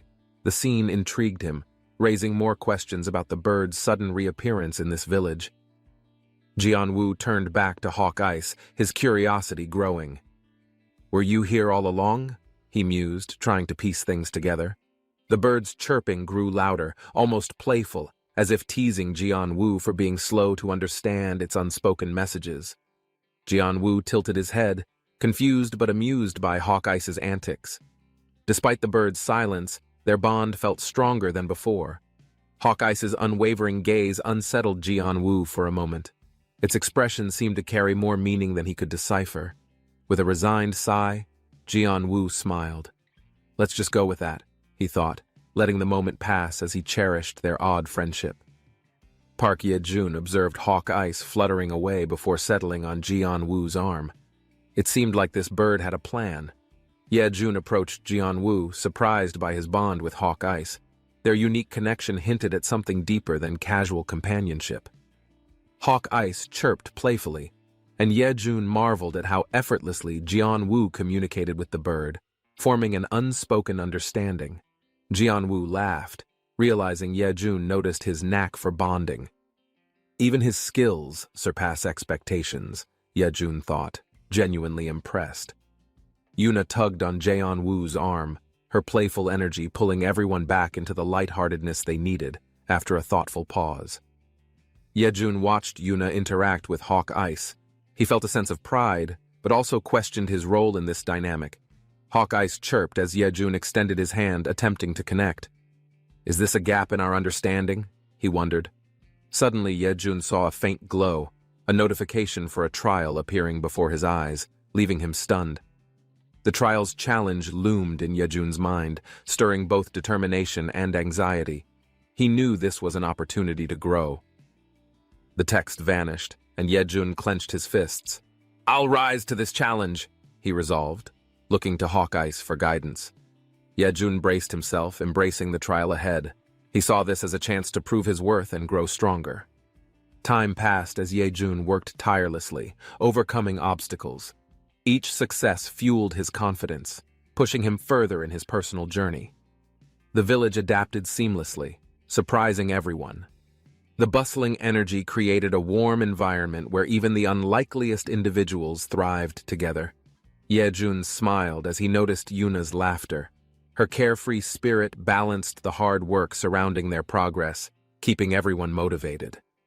Standing together, the villagers radiated joy and resilience, reflecting the unity they'd built as they embraced every challenge that came their way.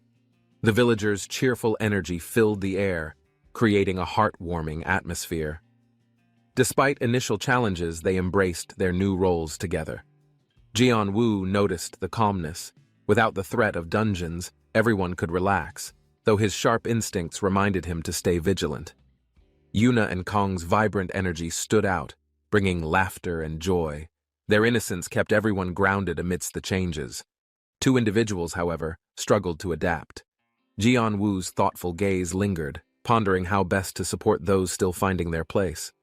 Seo-rin, distracted by the rock bees, became an object of curiosity. Her unique quirks intrigued the villagers, though some kept distance. Seo-rin's eccentric actions made her stand out, but her determination to explore and understand made her a subject of admiration. Jianwu found humor in her quirks, appreciating her courage. "She's not odd, just unafraid to be herself," he thought, smiling. Yuna and Kong's playful antics brought smiles to the group. Their boundless enthusiasm reminded everyone to cherish small, joyful moments. Jianwu joined Yuna's antics, encouraged by her laughter. She had a knack for uplifting spirits, a strength they all needed. The other struggling individual, Ye-jun, focused on his trial. His quiet resolve contrasted the lively energy of the village. Ye-jun climbed a tree, observing Hawk Ice. His trial weighed heavily on him, but his determination only grew stronger. Remembering his mother's words about perseverance, Ye-jun clung to her teachings. He believed every struggle was an opportunity to grow.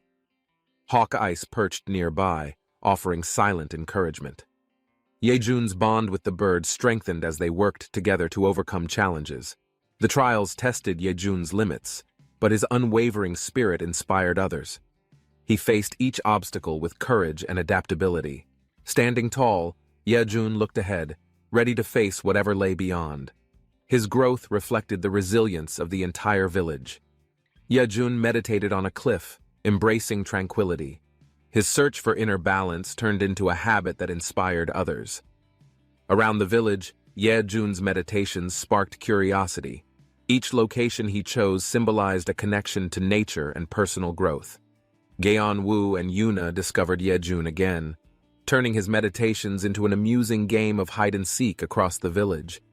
Yuna's laughter rang out as she pointed at Yejun's new meditation spot.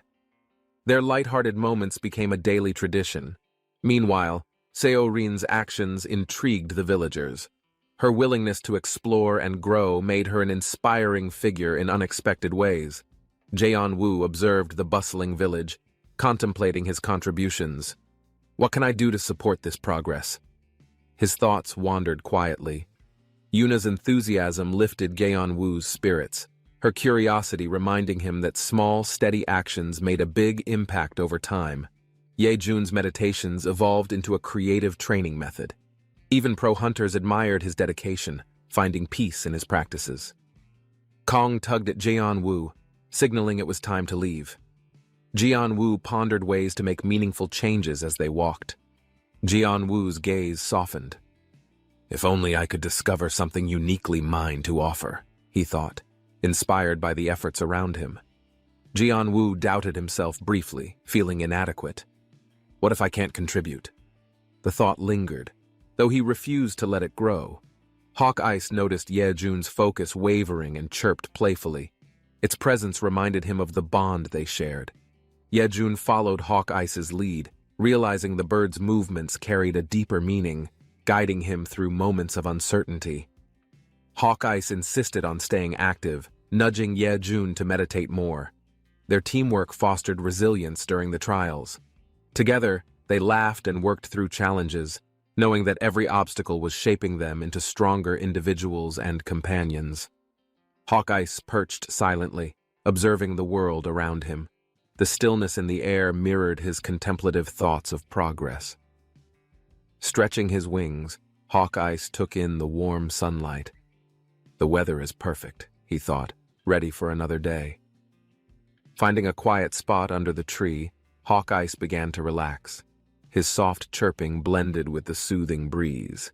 Suddenly, a glowing prompt appeared before him. It startled Hawk Ice, and curiosity sparked as he read its mysterious message. The message offered enlightenment. Hawk Ice flapped his wings eagerly, feeling a mix of excitement and anticipation for the unknown. Hawk Ice darted toward Yejun, chirping loudly. His urgency surprised Yejun, who tried to decipher the bird's strange behavior. Hawk Ice grew restless, frustrated by Yejun's lack of understanding. His insistent chirps carried a sense of urgency and purpose. Yejun struggled to interpret Hawk Ice's actions, unknowingly missing a chance for deeper growth due to their miscommunication. In a moment of frustration, Hawk Ice thought of Jaeon-woo, whose calm presence seemed to promise a better understanding of his message. Spreading his wings, Hawk Ice flew off toward Jaeon-woo, leaving Yejun confused and calling out, "Hey, where are you going?" Hawk Ice soared through the sky with determination, his gaze focused ahead. He knew exactly who he needed to find. Jaeon-woo and Yuna stood under the clear blue sky, enjoying the moment. Their peaceful day was about to change. Hawk Ice landed before Jaeon-woo and Yuna, chirping urgently. The message was clear. He had found the one who could help. The rock bee buzzed around peacefully, its vibrant energy blending into the lively environment that the villagers had worked hard to create. Jaeon-woo and Yuna observed the rock bee with curiosity, admiring how these unique creatures adapted so effortlessly to their surroundings. With patience, the villagers grew to respect the rock bees, realizing their calm nature made them an integral part of the ecosystem. Yuna laughed as the bees interacted, their gentleness making her appreciate the small but meaningful harmony they brought to the village. Jaeon-woo noted, "If only everything could remain this smooth," thinking about how balance was fragile and needed constant nurturing. The rock bee fluttered by, its movements graceful and mesmerizing. Little did it know, someone had set their sights on it. A stranger, with a net crept closer, his determination fueled by the hope of uncovering secrets about these fascinating creatures. The bee's quiet buzz was interrupted as the stranger lunged forward, but his excitement made him clumsy and overly eager. Jian-Woo stepped in, his calm demeanor quickly diffusing the chaos, ensuring the bee was safe and unharmed from the disruption. Despite his efforts, the stranger continued to argue, claiming his research was for the greater good, yet his approach suggested otherwise. The villagers shook their heads at the stranger's antics, their trust in Jian-Woo's peaceful methods reaffirmed as they stood by his side. Yuna watched closely, learning the importance of understanding and patience when working with nature and its delicate balance. The stranger's frustration grew, but Jian-Woo remained steady, knowing that hasty actions would only lead to more harm than good. Seo-rin quietly observed, her notebook in hand, documenting everything with a mix of curiosity and newfound determination to do better. Jian-Woo sighed. "It's not like you'll uncover their secrets this way," his tone calm but firm, reminding everyone of the importance of respect. Jian-Woo, startled by Seo-rin's situation, resolved to help her despite the unexpected obstacles that kept appearing in their way. Yuna, watching Jian-Woo's fall, gasped in concern. Her heart raced as she ran toward him, hoping he was all right. Hawk ice fluttered above, its sharp eyes assessing the chaotic scene below, always ready to lend its unique assistance. Jian-Woo, recovering quickly, grinned as he reassured everyone. Their bond strengthened in this small yet meaningful shared adventure. The scene ended with laughter and hope, a reminder of the journey they all embarked on together in their village. Hawk Ice appeared restless, flapping its wings rapidly. The spirit's energy was unusual, signaling it needed to convey something important. Jian-Woo, confused by Hawk Ice's agitation, tried to make sense of its erratic movements, wondering what it was trying to share. Hawk Ice's urgency grew. It fluttered closer to Jian-Woo, determined to communicate a deeper need or an unknown challenge ahead. The villagers watched curiously, intrigued by the bond between Jian-Woo and Hawk Ice. It seemed a pivotal moment was approaching. Yuna giggled at Hawk Ice's antics, while Jian-Woo prepared himself for whatever task the spirited creature might be hinting at. Hawk Ice soared into the sky, its vibrant energy radiating purpose. Something beyond the ordinary was about to unfold. Jian-Woo pondered Hawk Ice's behavior, wondering if their connection was growing stronger or if a new trial awaited them both. The villagers spoke of the spirits and their evolving forms. Each shift symbolized growth, resilience, and the promise of something greater. Jian-Woo's determination solidified as he realized the importance of this moment. He couldn't ignore the trust Hawk Ice placed in him. Yuna, with her bright smile, encouraged Jian-Woo, believing he could meet any challenge. Their unwavering support became his greatest source of strength. A gentle breeze brushed through the quiet meadow as Jian-Woo carefully observed the surroundings, feeling a sense of serenity. Hawa cheerfully trotted alongside Jian-Woo, holding her little companion close, marveling at the buzzing rock bee flying nearby. The rock bee darted from flower to flower, carrying a vibrant energy that seemed to brighten the day for everyone present. Jian-Woo explained the bee's role to Min Seo-rin, ensuring the village understood how it contributed to nature's delicate balance. As laughter echoed in the air, the rock bee paused on a flower, its beauty captivating everyone with its graceful movements. The rock bee fluttered toward Jian-Woo, seemingly curious about the newcomers, as its rhythmic hum resonated gently in the background. Hawa tried to mimic the bee's movements, her infectious giggles bringing smiles to the faces of everyone watching her play. A curious villager approached Jian-Woo, seeking his advice on handling bees while marveling at the cooperative spirit of the buzzing creatures. Min Seo-rin, standing nearby, jotted down observations in her notebook, documenting how the bees adapted to their environment so naturally. The rock bee, seemingly satisfied, flew off toward the horizon, leaving behind a sense of wonder and newfound respect for nature. Jian-Woo found himself surrounded by laughter and cheer as the rock bee's return brought excitement and curiosity to the gathering. Hawa excitedly pointed toward the bee, her animated gestures encouraging everyone to engage more deeply with the vibrant ecosystem around them.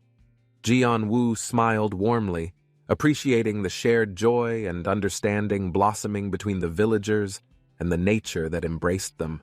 The rock bee hovered over a radiant flower bed, almost as if it were bidding farewell while inspiring everyone to cherish its work.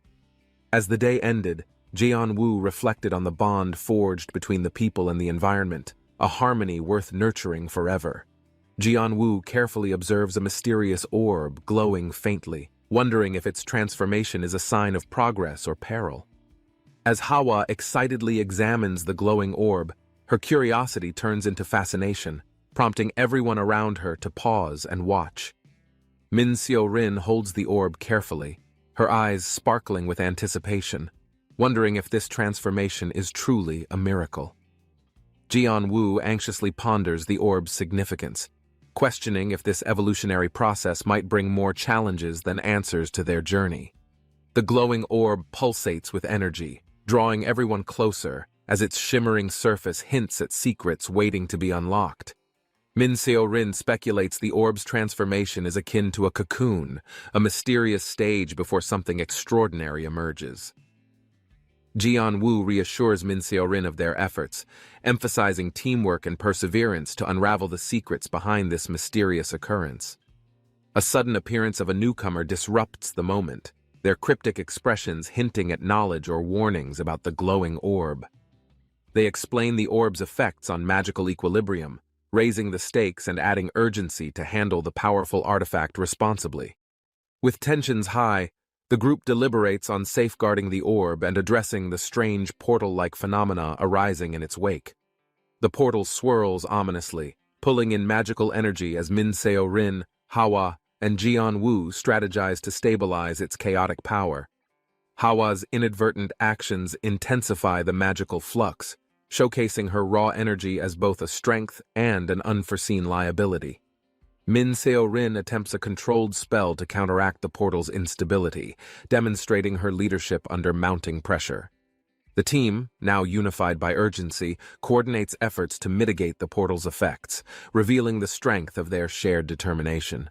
As the portal stabilizes, it leaves behind a radiant aura and lingering mysteries, setting the stage for the next chapter of their journey. A mysterious energy swirls ominously within the portal, signaling the emergence of an unknown and powerful force from within. The shadowy figure steps forth, its menacing form radiating an aura that sends shivers down the spines of all nearby. Min Seo-rin recognizes the figure's destination as the Dungeon High Pass, a place rumored to harbor untold dangers and secrets. Jian-woo's alarmed expression reveals the urgency of the situation, realizing this could impact the balance of their fragile village. Hawa clutches her companion tightly, her innocent curiosity mixing with a sense of unease as the group prepares for what's next. Kaung's eyes widened as he felt a sudden surge of energy, something stirring deep within that caught his attention. Min Seo-rin's voice was calm yet intrigued as she explained the energy flow, while Jian-woo stood puzzled, observing intently. Jian-woo stood on the hilltop with El and Hawa. Before them, the entrance loomed ominously, humming with unseen energy. Jian-woo squinted at the faint shimmer, a dungeon unlike any before. "This path," he muttered, "might lead to trouble again." Ella leaned close, clutching her hat. "Not sure what's inside," she whispered. Hawa stared silently, eyes wide, curiosity filling her thoughts. The buzzing rock bees rushed ahead into the dungeon. Jian-woo frowned. "Bees again? Only one team dared follow them inside earlier." Jian-woo exhaled nervously, hands on his hips. "Well, let's hope those bees don't stir up something worse this time." Through dense trees, crumbling ruins appeared, their jagged silhouettes scraping the sky, silent witnesses of forgotten ages, long buried in history. Traces of buildings, Jian-woo thought. They stretched endlessly, whispering tales of destruction. The eerie silence felt thick, like a lingering fog. "This place is called the Dreamlike Dungeon," El said softly. "Artifacts surface here often, but so do nightmares and fears." A sudden tremor shook the ground. A minotaur stepped forward, muscles rippling beneath its skin. Hawa hid behind El, trembling nervously. Jian-Woo spotted something moving ahead. "Fearsome monsters roam here," he muttered, watching the earth shift. "High risk, but priceless rewards await." A rock bee buzzed overhead, unconcerned by the looming beasts. Its wings glinted faintly as sunlight broke through the treetops. S-rank monsters lived here, the legendary minotaurs. Towering and powerful, they glanced around lazily, uninterested in the buzzing insects flitting nearby. Hunters risk their lives against minotaurs, Jian-Woo thought. Yet the bees flew fearlessly, focused on gathering honey. A strange, delicate harmony. The rock bees hovered closer. Minotaurs ignored them, unbothered by the buzzing invaders. No interest, Jian-Woo realized. It's a silent truce here. The worker bees continued diligently, collecting honey in clusters. Nature found a way even in dungeons, Jian-Woo thought. A quiet miracle. The rock bees buzzed happily through the air, unaware of the strange energy rippling through the dungeon, distorting everything nearby. Suddenly, shimmering lights flared. Something shifted in the atmosphere. Even the rock bees, fearless as they were, sensed danger approaching fast. The dungeon's magic swirled violently, reaching out to nearby creatures. Hawa's calming power radiated softly, affecting even the mighty minotaurs nearby. The minotaurs tensed, eyes glowing red with unexpected energy. Hawa's magic had amplified their instincts, shaking them from their usual indifference. A thunderous roar erupted as the minotaurs charged. Their strength seemed boundless, fueled by magic. Hawa stood frozen, overwhelmed by the chaos. The roaring echoed across the dungeon, growing louder. The minotaurs, no longer calm, stomped toward the source of magic with furious power. The rock bees panicked, their wings buzzing wildly. For the first time, they felt small against the rampaging monsters storming ahead. Realizing the danger, the bees turned back. Their instincts screamed at them to flee, but the dungeon's strange energy pulled them forward. The earth trembled as minotaurs rushed, cracking ancient stones beneath their feet. The dungeon's aura grew stronger, spiraling into an unknown force. In a flash, everything changed. The bees scattered desperately, rising into the air while Jian-Woo watched from afar, realizing the dungeon's instability. A heavy figure emerged from the shadows, its massive horns gleaming. The dungeon's master had arrived, summoned by the roaring chaos. The colossal minotaur loomed over the others. Its crimson eyes glowed fiercely as it turned its attention to the buzzing rock bees. The bees froze mid-flight, fear overtaking them. For the first time, the dungeon's energy had disrupted the balance of their world. The master minotaur snorted, holding something strange in its hands. Magic crackled visibly around it, powerful enough to freeze the very air. The bees fled frantically, magic flaring behind them. Hawa's gentle energy clashed with the dungeon's power, causing chaos Jian-Woo knew they couldn't contain. A glowing object shimmered in the minotaur's hand, its energy swirling strangely. Jian-Woo watched carefully, sensing a deep connection to Earth. Jian-Woo's words echoed in memory. "A time will come," he had said. Now that time felt closer than ever before. The minotaur's gaze softened, eyes flickering with recognition. Was this what the owner had foretold? It felt like a destined moment. With slow, deliberate steps, the towering figure turned. "Follow behind me." Its silent command resonated through the air. Chaos would soon unfold. The minotaurs gathered in perfect formation, their powerful presence radiating unity. Jian-Woo stood still, watching the tide of change about to begin. Jian-Woo's footsteps halted at the swirling portal ahead. The space shimmered faintly, a gateway to something unknown yet oddly familiar. The Minotaur leader approached, inspecting the portal with sharp eyes. Too small, its thoughts conveyed. Something beyond awaited, something it couldn't reach. The glowing energy in its hand flared brighter. Its origins confused the creature, seeming both foreign and strangely familiar, as if calling. The portal pulsed rhythmically, an invisible force drawing attention. Beyond its entrance, Jian-Woo's figure flickered. His connection to this power was evident. The magical light expanded momentarily, revealing glimpses of a peaceful world beyond. Hawa and El appeared faintly, tied by the same magic. The Minotaur's shoulders dropped slightly, its massive form relaxed. This isn't the end, it seemed to realize, but another step forward. Staring at the magic swirling around, the Minotaur's thoughts lingered. Why does this feel familiar? As if I've longed for this. Its hand tightened, the glow pulsing against its palm. The energy held promises, yet questions remained unanswered in the dungeon's still air. Determined, the Minotaur slammed its fist to the ground, magic flaring wildly. Jianwu's distant voice echoed, urging action even amid uncertainty. With renewed resolve, the Minotaur turned back toward the portal, shadows swirling. It wasn't time yet, but something irreversible had begun.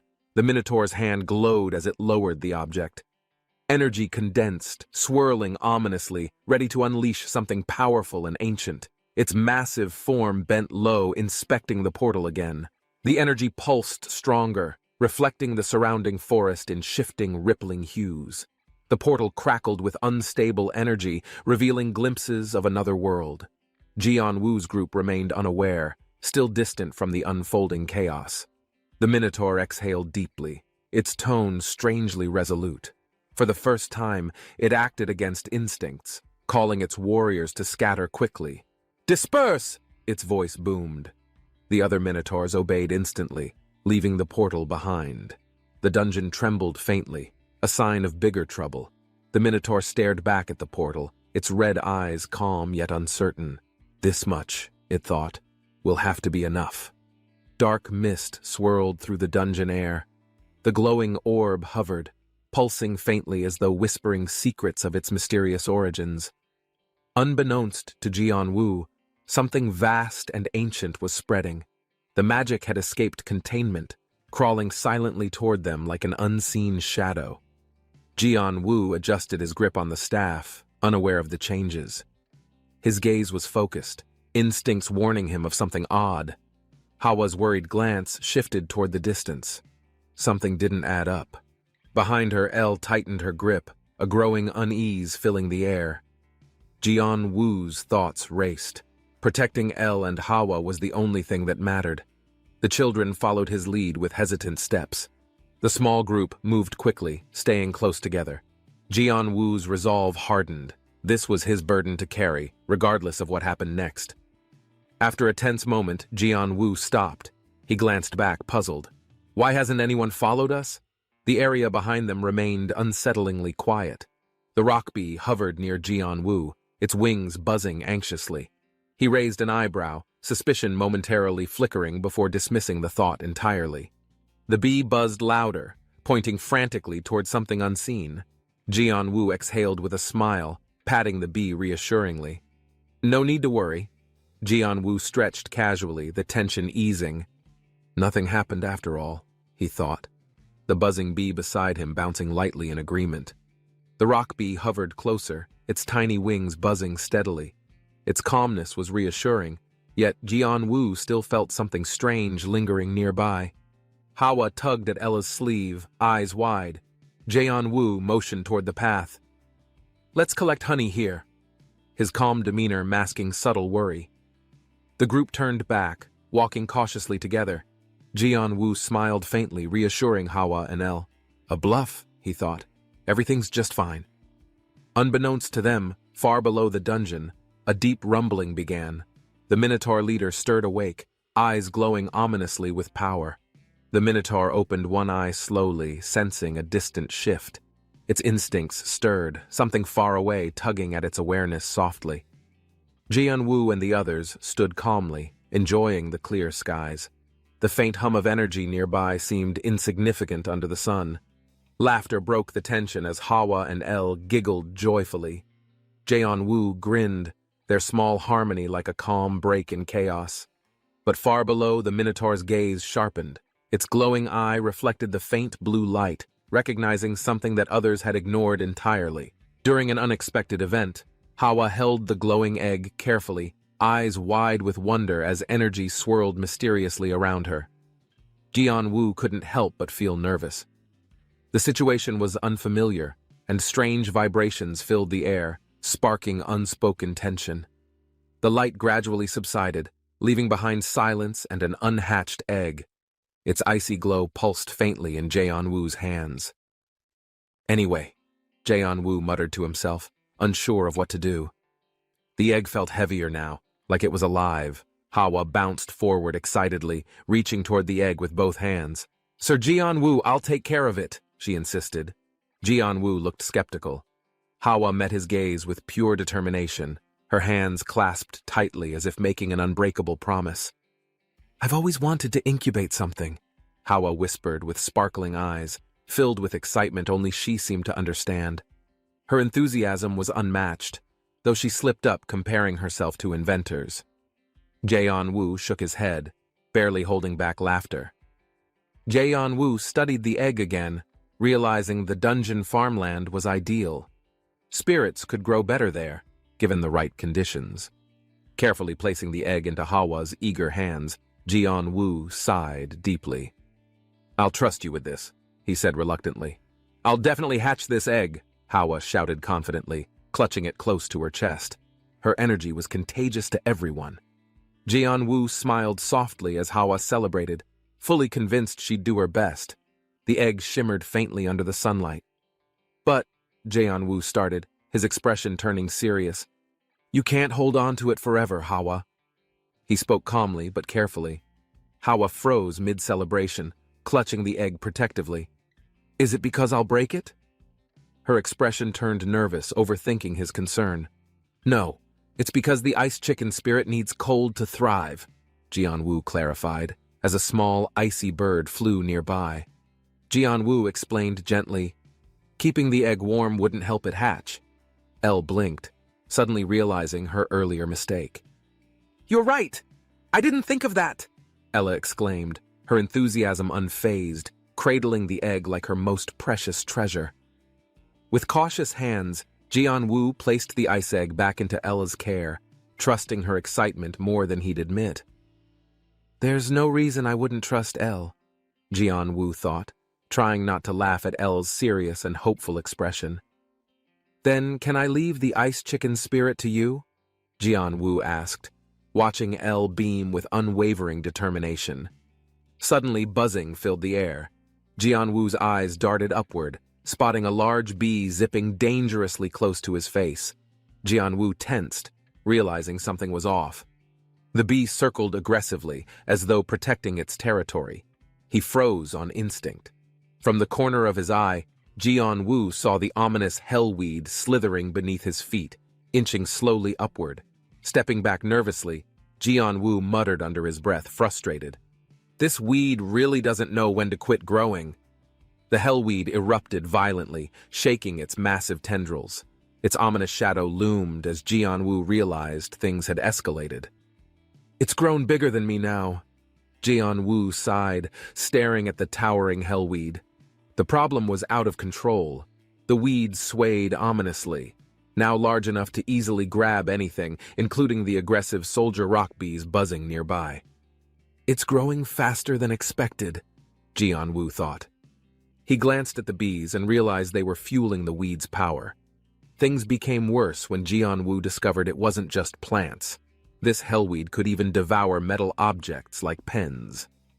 Determined to confirm his suspicions, Jae-woo began experimenting. He held his breath as Elle watched, uncertain about what would happen. Jae-woo's experiment ended in chaos as random objects flew toward the hellweed's tendrils. The result was unpredictable. Hawa's eyes widened in surprise as the hellweed suddenly stopped, vibrating ominously as though it had tasted something strange. The giant plant twitched aggressively, but Jae-woo noticed it wasn't growing anymore. Finally, something seemed to have changed. Staring at the writhing weed, Jae-woo sighed in relief. "At least it hasn't consumed anything dangerous yet," he thought. "Honestly, it's a little scary now," Jae-woo muttered to himself. If this continued, someone or something might get hurt. Jae-woo reached for his pocket and found an unexpected item, a tablet. Confused, he glanced around, wondering where it came from. "Huh?" Jae-woo muttered to himself, flipping the tablet in his hand. The device displayed a familiar yet forgotten face. His heart skipped a beat as he realized who it was. "Yes, If it's this person, his thoughts raced. That evening, Jianwu left hurriedly, a solution now clear in his mind. The restaurant was bustling with evening visitors. The glowing close sign signaled the end of the day, but for Jianwu, things were only about to begin. Inside the quiet restaurant, the chef sighed with relief. That's it for today. She wiped her hands, finally done with work. She smiled thoughtfully, realizing how much the quality of her dishes had improved since Jianwu supplied her with fresh ingredients. The restaurant's success had grown, and customers praised every meal. She knew Jianwu's crops were the hidden key to this.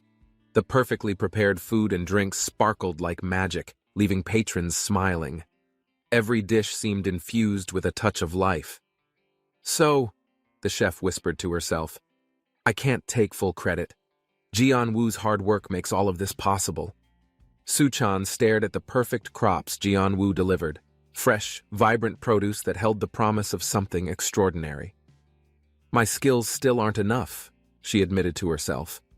Utilizing A-grade ingredients required mastery beyond her current abilities and knowledge. Determined to improve, she clenched her fist. Familiarizing herself with every crop would be her new focus, step by step, without rushing. Late at night, her tablet buzzed suddenly, lighting up the dim room. Suchan glanced at the screen, confused. Jianwu? She whispered, surprised.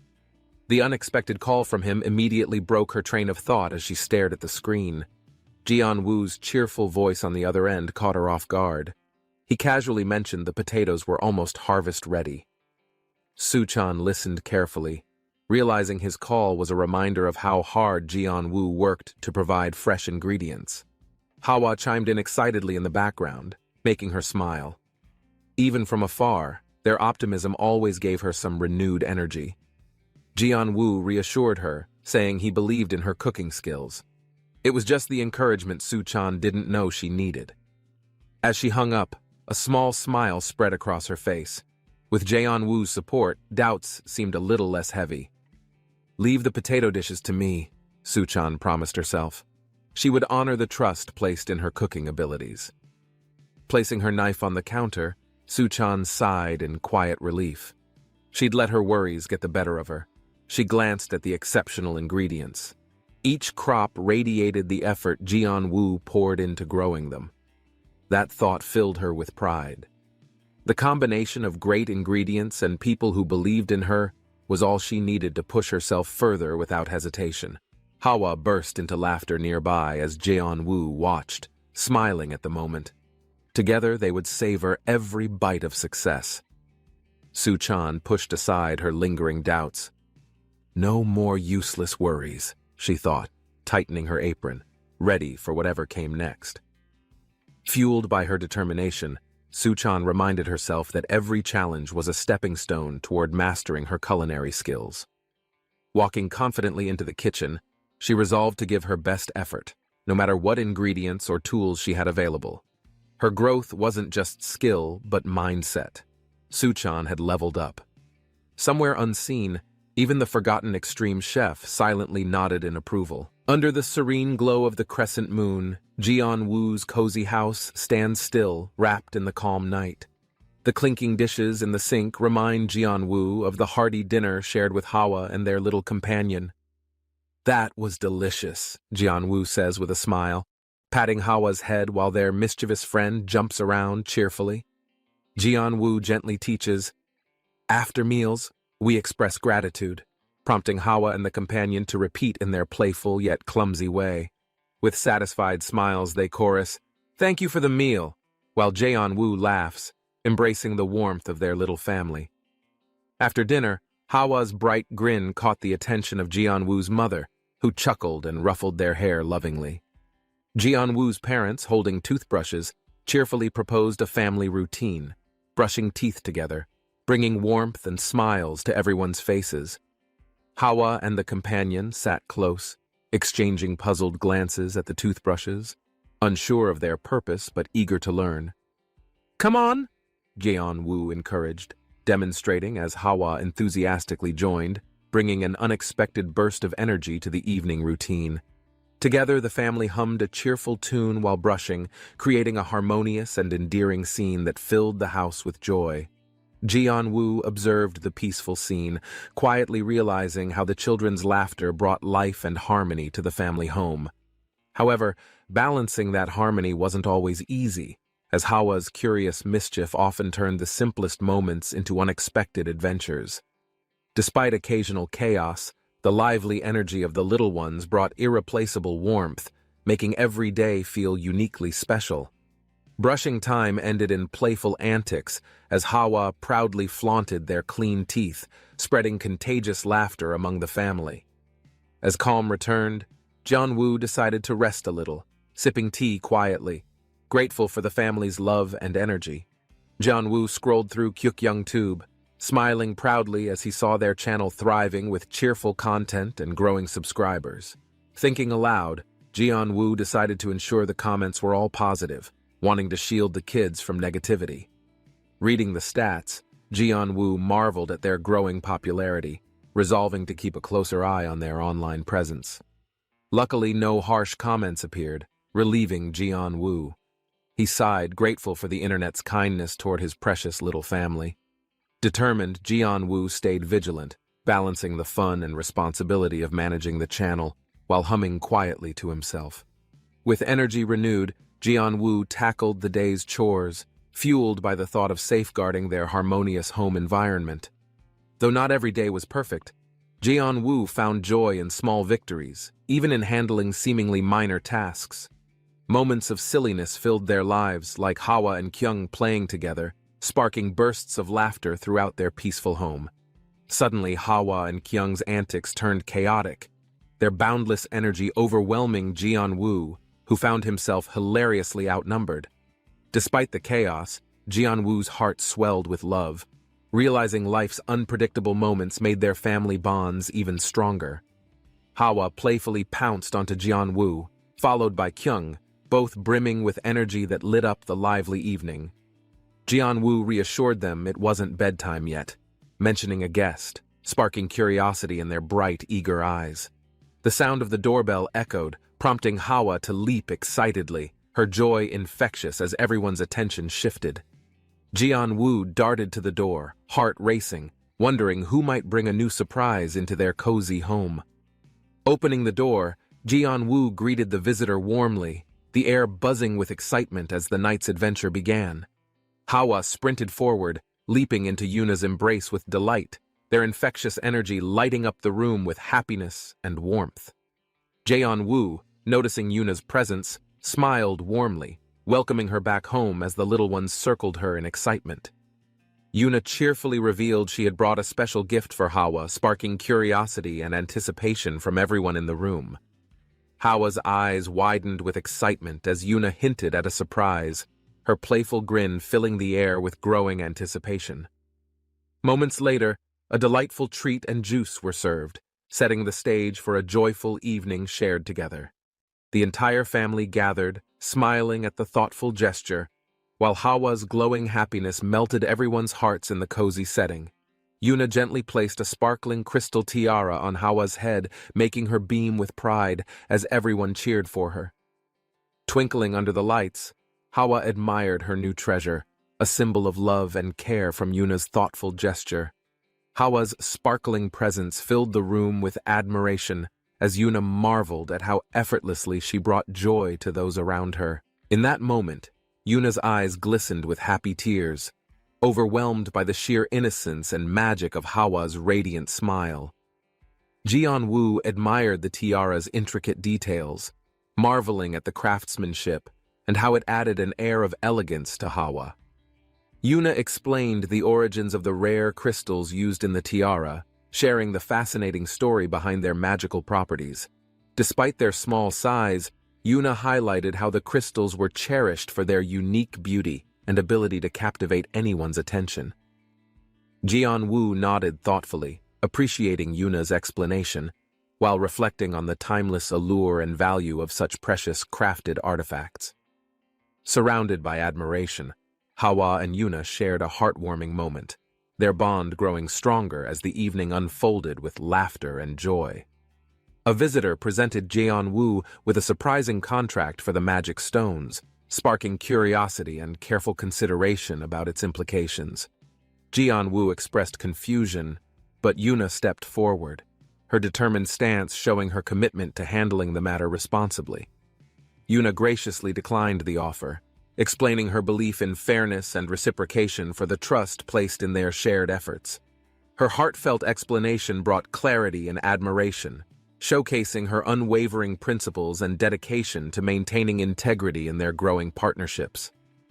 Hawa's cheerful presence and sparkling tiara reminded everyone of the meaningful connections and trust built through genuine, shared moments of kindness.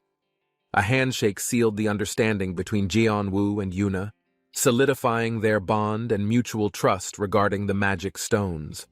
The family celebrated their unity and achievements, laughter echoing as Hawa gleefully danced around, lifting the mood to pure joy. Amid the celebrations, the visitor's gaze met Jeon-woo's, prompting a private moment to discuss something important and potentially life-changing.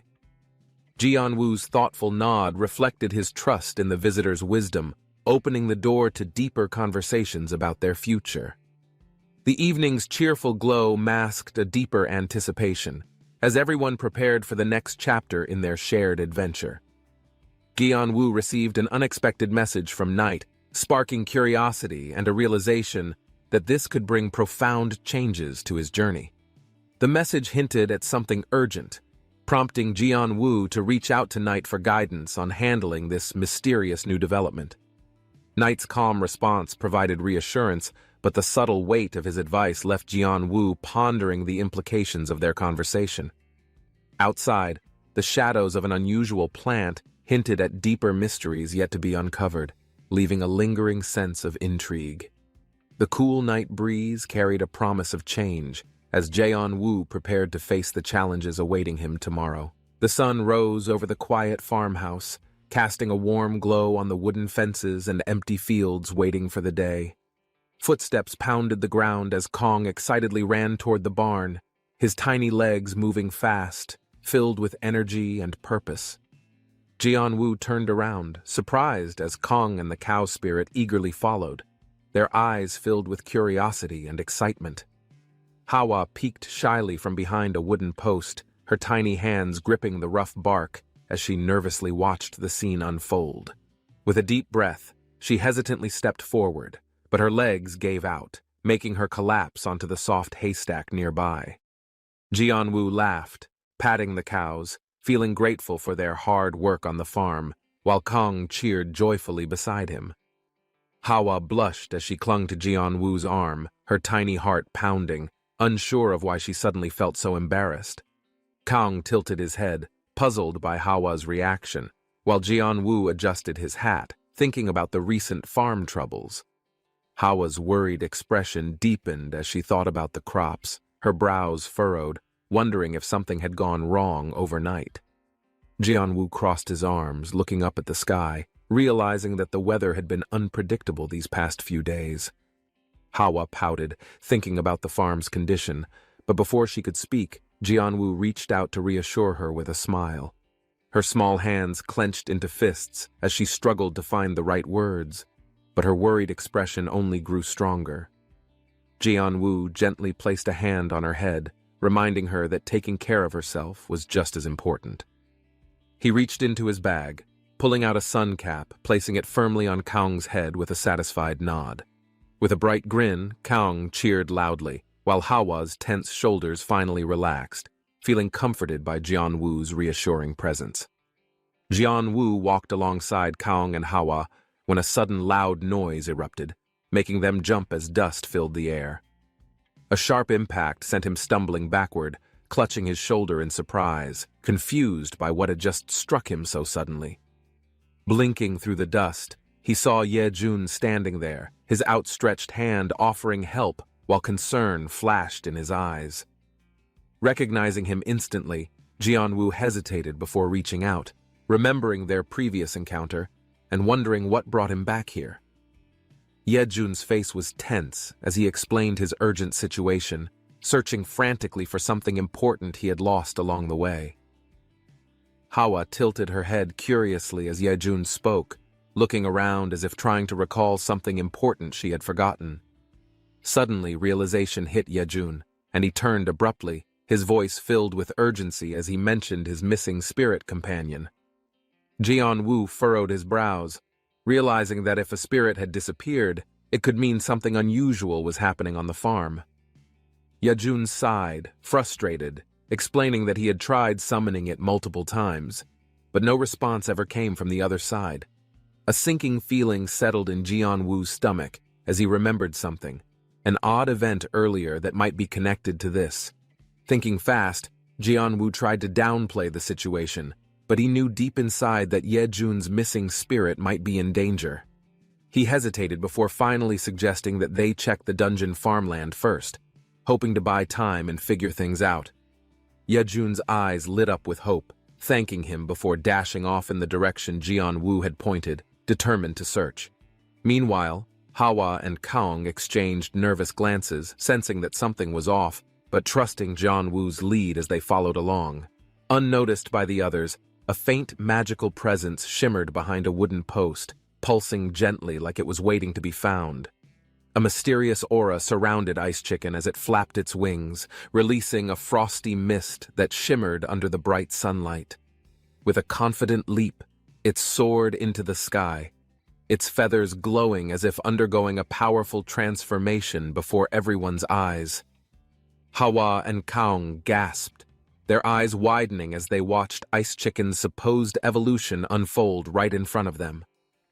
Jianwu scratched his head, staring at the creature, realizing that aside from a slight shimmer, nothing seemed too different about it. His expression turned puzzled, remembering how some evolutions were barely noticeable, and he wondered if this was one of those moments. Ice Chicken hovered in place, looking around, as if waiting for someone to acknowledge its transformation, before deciding what to do next. Jianwu took a step forward, realizing that wasting time here wouldn't help, and that Ice Chicken needed to return to Yejun. With a firm nod, he pointed towards the direction of the village, signaling Ice Chicken to leave before things got complicated. The mysterious girl beside Ice Chicken hesitated, looking torn, not wanting the creature to leave so soon after finding it again. Ice Chicken flapped its wings lightly, sensing her hesitation, and let out a soft chirp as if promising to return one day. Ice Chicken perched gently on the girl's head, tilting its head, as if waiting for her to say something important before leaving. She smiled, reaching up to touch its soft feathers, asking if it would visit often so they wouldn't have to part forever. Ice Chicken chirped loudly, flapping its wings in agreement, giving its word that this wouldn't be their last time meeting. Hawa, Kaong, and Jianwu stood together, watching with warm smiles, knowing that even short encounters could lead to lasting friendships. With one final flap, Ice Chicken soared into the sky, disappearing beyond the clouds as they all wished for its safe journey. Jianwu, Hawa, and Kaong waved happily as Ice Chicken soared into the sky, leaving behind a trail of shimmering energy. The farewell felt peaceful, unlike most goodbyes, as Ice Chicken's glowing form slowly faded into the swirling portal's magical light. Yejun stood in the open field, shouting excitedly when he finally spotted Ice Chicken returning, relief washing over his face. His voice carried across the area, calling out to Ice Chicken, his heart pounding as he hoped for a response. Ice Chicken chirped happily, flapping its wings before diving toward Yejun, eager to reunite after the unexpected adventure. Ice Chicken landed gracefully, hopping excitedly around Yejun, chirping with joy as if telling stories of everything that had happened. Yejun folded his arms, sighing with frustration, realizing Ice Chicken had been out having fun instead of answering his summons.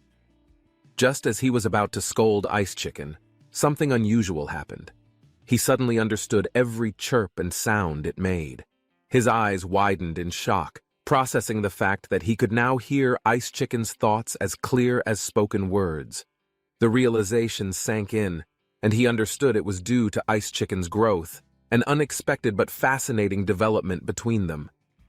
Yejun took a step back, overwhelmed, struggling to grasp how much had changed in such a short period of time.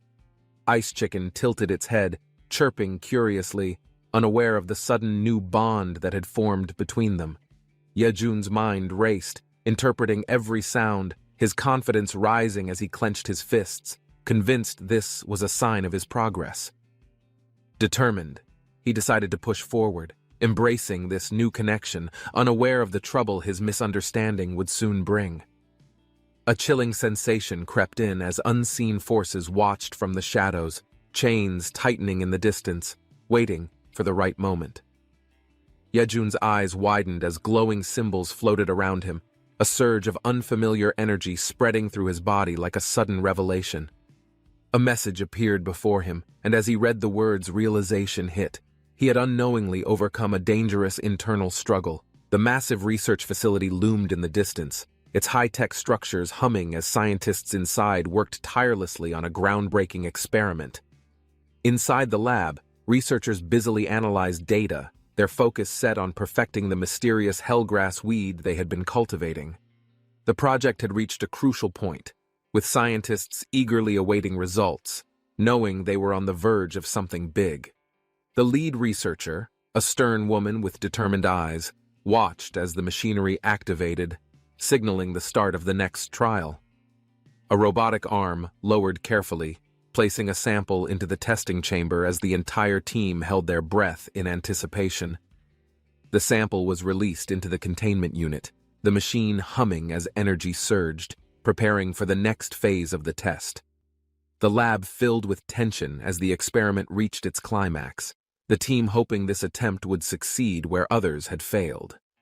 Suddenly, the chamber flashed brightly, and the researchers gasped as the hellgrass weed reacted instantly, breaking down the material before them. The lab erupted in cheers, the lead researcher smiling in satisfaction as they finally witnessed proof of the plant's incredible capabilities. Excitement filled the air as the team marveled at the hellgrass weed's power, realizing its potential for solving large-scale environmental problems. The lead researcher flipped through her notes, contemplating how this discovery could revolutionize waste disposal and change the course of their research. An elderly scientist adjusted his glasses, adding that with further modifications, the plant could even help neutralize dangerous radioactive materials. The team exchanged glances, amazed at the plant's potential, but aware that testing it under extreme conditions could have unexpected consequences. Memories surfaced of the day they first received the plant, recalling how Jianwu had given it to them under strange circumstances. As they discussed further experiments, an unease settled among them, knowing that unlocking the plant's full power might bring unforeseen risks. The researchers gathered around excitedly, discussing ways to cultivate more hellgrass weed, eager to unlock its full potential for future use. One of them hesitated, realizing that they only had a single plant left, which could complicate their experiments going forward. The lead scientist studied the plant inside the containment chamber, wondering why such a powerful species had nearly gone extinct over time. After analyzing its structure, they discovered an unusual trait. The plant had both male and female reproductive parts, yet it remained sterile. The younger scientist furrowed her brows, puzzled, questioning why such a unique plant had failed to thrive, despite its advantageous characteristics. Before she could process further, a sudden movement startled her. A massive insect darted past, disrupting her train of thought. She sighed, watching the creature before realization hit. This plant didn't just survive alone, it required human care to grow properly. The older scientist observed her reaction carefully, noting her growing fascination with the plant and its mysterious background. He stroked his beard, considering whether allowing her deeper involvement in the research would lead to unexpected breakthroughs or potential risks. With a knowing smile, he invited her to personally examine the plant, sensing her enthusiasm and curiosity could be valuable. She stepped closer, eager to examine it, but something unexpected caught her eye. A familiar name appeared in the research documents. Her eyes widened as she read through the file, realizing that Hawa's name was listed under an entirely different research category. Shocked, she turned to the senior scientist, her voice rising as she questioned why Hawa had been classified for a new project. The older scientist remained calm, amused by her reaction, simply acknowledging that new developments often required unique candidates for testing. She slammed the file onto the table, demanding an immediate meeting, determined to uncover the full details of this unexpected situation. The warm sun cast a golden glow over the farm as Jianwu and Hawa walked through the neatly arranged potato fields. Hawa clung to Jianwu excitedly, her eyes sparkling with enthusiasm as she anticipated another fun day of harvesting fresh crops. Jianwu hesitated, feeling her excitement, but he knew they had a long day ahead and needed to pace themselves properly. Just as he was about to explain, another voice chimed in, offering unexpected assistance with harvesting the potatoes. The newcomer stepped forward confidently, smiling brightly as they assured everyone that they had experience in farming and could help efficiently. Junwoo exchanged a glance with Hawa, unsure if their new helper fully understood the effort needed for a long harvest day. With a shrug, he reassured them that they could work at their own pace, appreciating any extra hands for the job. The new helper puffed their chest proudly, determined to prove that farming wasn't as difficult as others might assume it to be. However, their confidence wavered when they realized just how much work actually went into digging up and gathering the potatoes properly. As Hawa laughed at the situation, a sudden rustling in the nearby trees caught their attention, making them all turn quickly. A soft glow spread across the farm as small plant spirits emerged from the soil, their tiny bodies wriggling happily under the sun. Jianwu grinned, recognizing the helpful ground spirits who always assisted in farming, making the land more fertile and easier to cultivate. One of the spirits suddenly darted forward, shaking its little hands as if trying to communicate something urgent to the group. Hawa tilted her head curiously, watching as more spirits gathered, their collective energy pulsating like they were preparing for something big. Before anyone could react, a burst of light erupted from the ground, signaling that the spirits were about to unleash their power. The potatoes were neatly unearthed, their golden skin glistening under the sun as the spirits worked together to lift them. Jianwu stretched his arms, ready to move them, but the spirits quickly lined up, turning the task into an efficient procession. The sight left one of the observers in disbelief, amazed by how effortlessly Jianwu and the spirits handled the farm work. Laughing, Jianwu casually mentioned his progress, proud of how much he and the spirits had grown stronger over time. The observer, however, couldn't help but acknowledge that this level of control over spirits was beyond what most people could achieve. As the sun began to set, Jianwu wiped his forehead, feeling accomplished after a long yet productive day on the farm. The sky glowed in hues of orange and pink while everyone gathered, enjoying the peaceful atmosphere of the successful harvest. Hawa excitedly showed off her dance skills, making everyone laugh as she twirled happily under the evening sky. Jianwu smiled, reflecting on the day's work, but a lingering thought in the back of his mind made him pause. Staring at the pile of harvested potatoes, he realized that Hawa's cultivation abilities seemed to have an unusual, unknown limit. A moment of silence passed before someone noticed Jianwu deep in thought, prompting them to ask if something was bothering him. He hesitated, choosing his words carefully, but assured them he was simply thinking about the farm's future and their next steps. His companion raised an eyebrow, wondering if Jianwu was overworking himself, given how much he had relied on spirits today. Jianwu brushed off the concern, noting that he was already used to handling the spirits and their unpredictable nature. Still, the thought lingered. If Hawa's ability had a cap, then what would happen when she reached her true limit? Jianwu laughed, brushing off the conversation, not realizing that his casual response had sparked unexpected excitement in his companion's eyes. Suddenly, enthusiasm surged as they insisted on taking responsibility for the A-rank potatoes, eager to experiment with them in cooking. Jianwu blinked in surprise, agreeing hesitantly as their determination to perfect their culinary skills burned brighter than ever.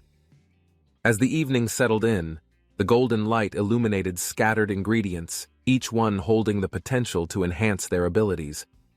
Meanwhile, Hawa stood frozen, sensing something unusual in the air, her expression shifting as an unfamiliar sensation stirred deep within her. The A-rank potatoes gleamed under the soft evening light, their flawless surfaces reflecting a golden hue, proof of Hawa's incredible abilities. The evening sky stretched over the quiet farmhouse, the stars twinkling as the cool night breeze rustled through the nearby trees. Inside, laughter filled the air as Min Seo-rin cheerfully declared that she would take charge of preparing a special dinner. Suchan hesitated, offering to help, but she waved him off, insisting that he take a well-deserved break after his daily work. He chuckled, adjusting his glasses, appreciating her kindness, but knowing he couldn't sit still while others were busy around him. As the meal preparations began, the warm glow of the kitchen lights cast a comforting atmosphere throughout the cozy farmhouse. Jianwu stretched his arms, enjoying the peaceful night, when an unexpected guest arrived, stirring a mix of excitement and curiosity. The conversation shifted as he turned to see Min Seo-rin standing beside him, a familiar presence from a past encounter. She smirked, teasing him about his surprised reaction, clearly amused by his lack of expectation in seeing her again so soon. Meanwhile, the others gathered around, their whispers filling the air as they exchanged glances, wondering about their connection. Jianwu sighed, sensing the misunderstanding, but before he could explain, someone else chimed in with their own conclusions. A firm pat on the shoulder made Jianwu turn, revealing a familiar face, a man who radiated warmth and fatherly wisdom. His father observed the interaction with interest, raising an eyebrow as he sized up the unexpected visitor standing beside his son. Min Seo-rin introduced herself formally, bowing politely as she explained her role as an aide to the resident hunters. Jianwu's father chuckled, finding her formality amusing, shaking his head at the idea of being called sir so seriously. As the evening carried on, a new dynamic settled in, leaving Jianwu to wonder what surprises tomorrow might bring. Jianwu laughed nervously as his father and Seo-rin teased him, making it impossible to steer the conversation elsewhere. His father smirked knowingly, enjoying the situation, while Seo-rin played along, clearly amused by Jianwu's growing discomfort. Determined to change the topic, Jianwu searched for an escape, but an unexpected distraction came just in time. A loud noise startled everyone as Kang suddenly ran into the scene, his small form bouncing with excitement. Jianwu turned in surprise, sighing as he realized that Kang had once again caused some kind of commotion. Hawa clapped happily as she scooped Kang into her arms, giggling at his playful energy as he squirmed excitedly. Jianwu raised an eyebrow, wondering what Kang was up to this time, sensing that mischief was never far behind. Kang blinked up at him innocently, as if he had done nothing wrong, making it difficult for anyone to stay annoyed. As everyone watched curiously, Jianwu sighed, knowing that Kang's antics usually meant something unpredictable was about to happen. Just as he thought that, Kang suddenly shuddered, his usual confidence replaced by an expression of nervousness and uncertainty. Jianwu frowned, watching Kang's ears twitch as he suddenly lowered himself, glancing around warily as if sensing something unseen. Hawa held Kang tighter, concerned, while Jianwu wondered what could be bothering the usually fearless little creature. Kang hesitated, glancing at Hawa's arms before looking at something nearby, his eyes filled with an unspoken worry. Following his gaze, Hawa's expression softened as she realized Kang's unease wasn't random. He was struggling to make friends. She gently held him close, reassuring him with her warmth, while the others silently watched, realizing Kang's struggles were deeper than they thought. Dolso, the small white cat, lunged forward unexpectedly, his sharp claws extended, causing Kang to recoil in shock. The startled commotion drew everyone's attention as Kang stumbled backward, his usual confidence replaced by an expression of pure panic. Min Seo-rin watched in disbelief, surprised by Dolso's sudden aggression, while Jianwu tried to understand what had gone wrong. Hawa quickly stepped in, holding Dolso protectively, her gentle hands soothing the trembling creature as she whispered calming words. Kang, still shaken, glanced at Dolso, confused by the unexpected hostility, his wide eyes reflecting a mix of fear and sadness. Kong's ears drooped as he let out a small whimper, feeling defeated after Dolso's rejection despite his friendly intentions. Jianwu knelt beside him, reassuring him with a pat on the head, reminding him that friendships take time to build. Kong sniffled, his large eyes glistening, as he listened carefully, trying to understand how he could have approached differently. Hawa encouraged him to try again, holding Dolso securely, while everyone else watched with anticipation for what would happen next. With cautious determination, Kong took a deep breath, slowly stepping forward, hoping to prove that he meant no harm. Dolso's sharp gaze met Kong's nervous expression, both creatures hesitant, yet aware of the moment's importance in their budding relationship. Kong extended a paw tentatively, his movements slow and careful, showing Dolso he had no intention of causing any trouble. After a tense pause, Dolso let out a small, cautious "Nya," his defensive stance relaxing slightly as he assessed Kong's sincerity. Realizing that Dolso wasn't attacking this time, Kong's face lit up with joy, his tail swaying as he finally felt accepted. Jianwu and the others cheered as Kong and Dolso touched paws, marking the start of an unlikely yet precious friendship. Kong beamed with pride as Dolso nuzzled him, marking the start of an unlikely friendship that meant the world to him. As the evening settled in, everyone gathered at the table, their laughter filling the air as dinner preparations neared completion. Min Xiaorin called everyone to eat, insisting they enjoy the meal she had worked hard to prepare with fresh ingredients. The aroma of warm food filled the room, wrapping them in comfort as they took their seats, ready to dig in. As the night faded, the anticipation of a new day lingered, bringing a fresh start filled with unknown possibilities. The next morning arrived with a golden sunrise, casting a warm glow over the land as the group welcomed another busy day. A surprise awaited them at breakfast, as a familiar face marveled at the potato pancakes and braised pork set before them. Excitement bubbled as the meal was served, the rich flavors stirring memories long forgotten in those who had tasted them before. Jianwu smiled at Hawa's delight, but just as he relaxed, a strange sensation pricked at the back of his mind.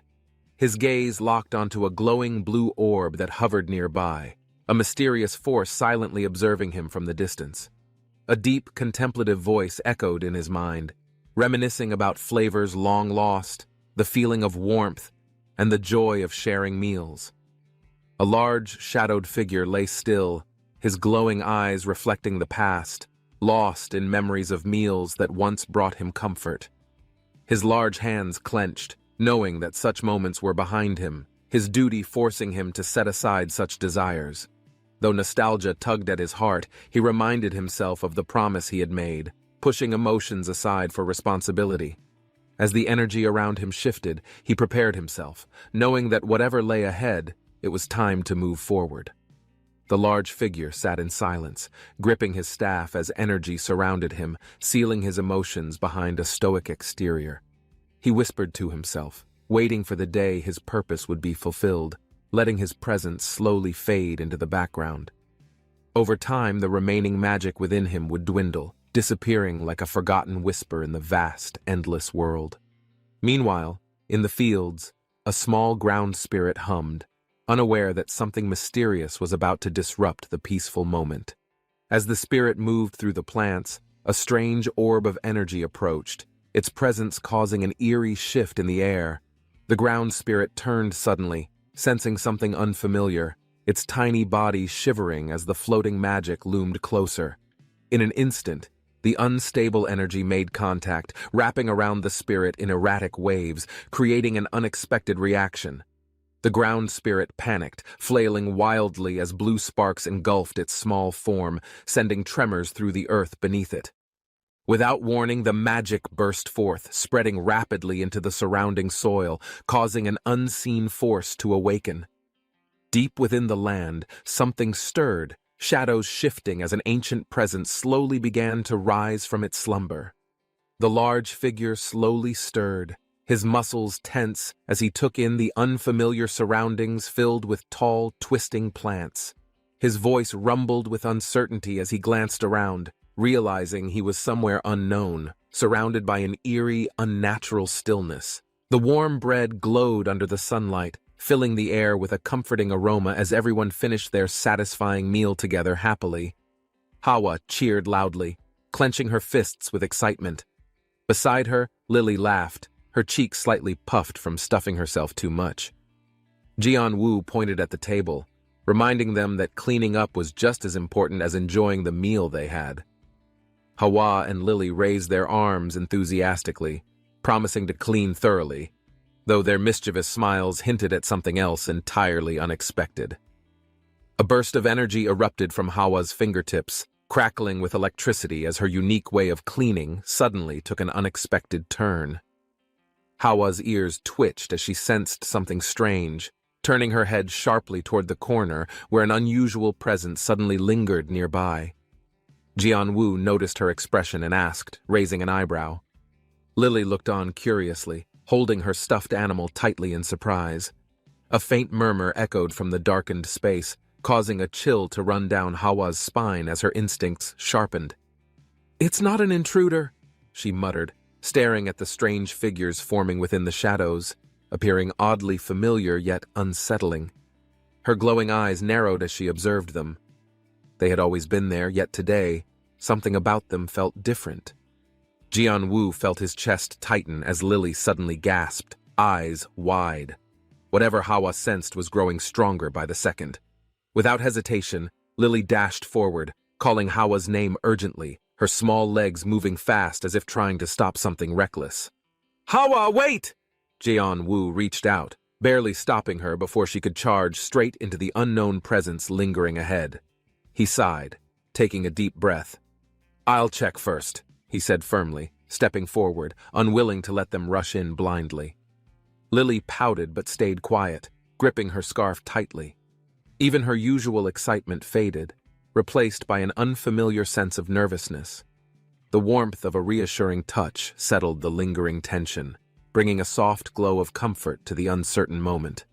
A cheerful expression brightened the air, radiating trust and excitement, as small hands clenched with newfound determination and anticipation.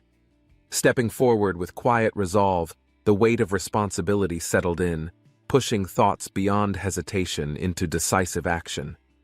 The farmhouse stood silent under the drifting wind, carrying whispers of something unseen, a sensation unfamiliar yet oddly inviting. The spirits watching over the garden carried knowledge unseen by ordinary eyes, their presence a guiding force toward hidden answers. The garden flourished under the golden light, yet an unfamiliar shift lingered beneath the surface, unsettling the quiet harmony. A nervous stir spread among the spirits, their tiny forms brimming with hushed uncertainty, casting cautious glances at the surroundings. Something had altered the natural rhythm, an unseen force that had shifted the balance of the carefully nurtured land.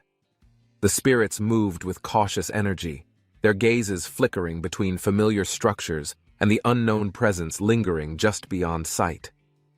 A sudden ripple in the air brought a tense stillness, an unspoken signal of an unexpected arrival breaking through the calm. A powerful figure emerged, an ox-like presence carrying an air of quiet authority, standing as an enigma against the shifting air.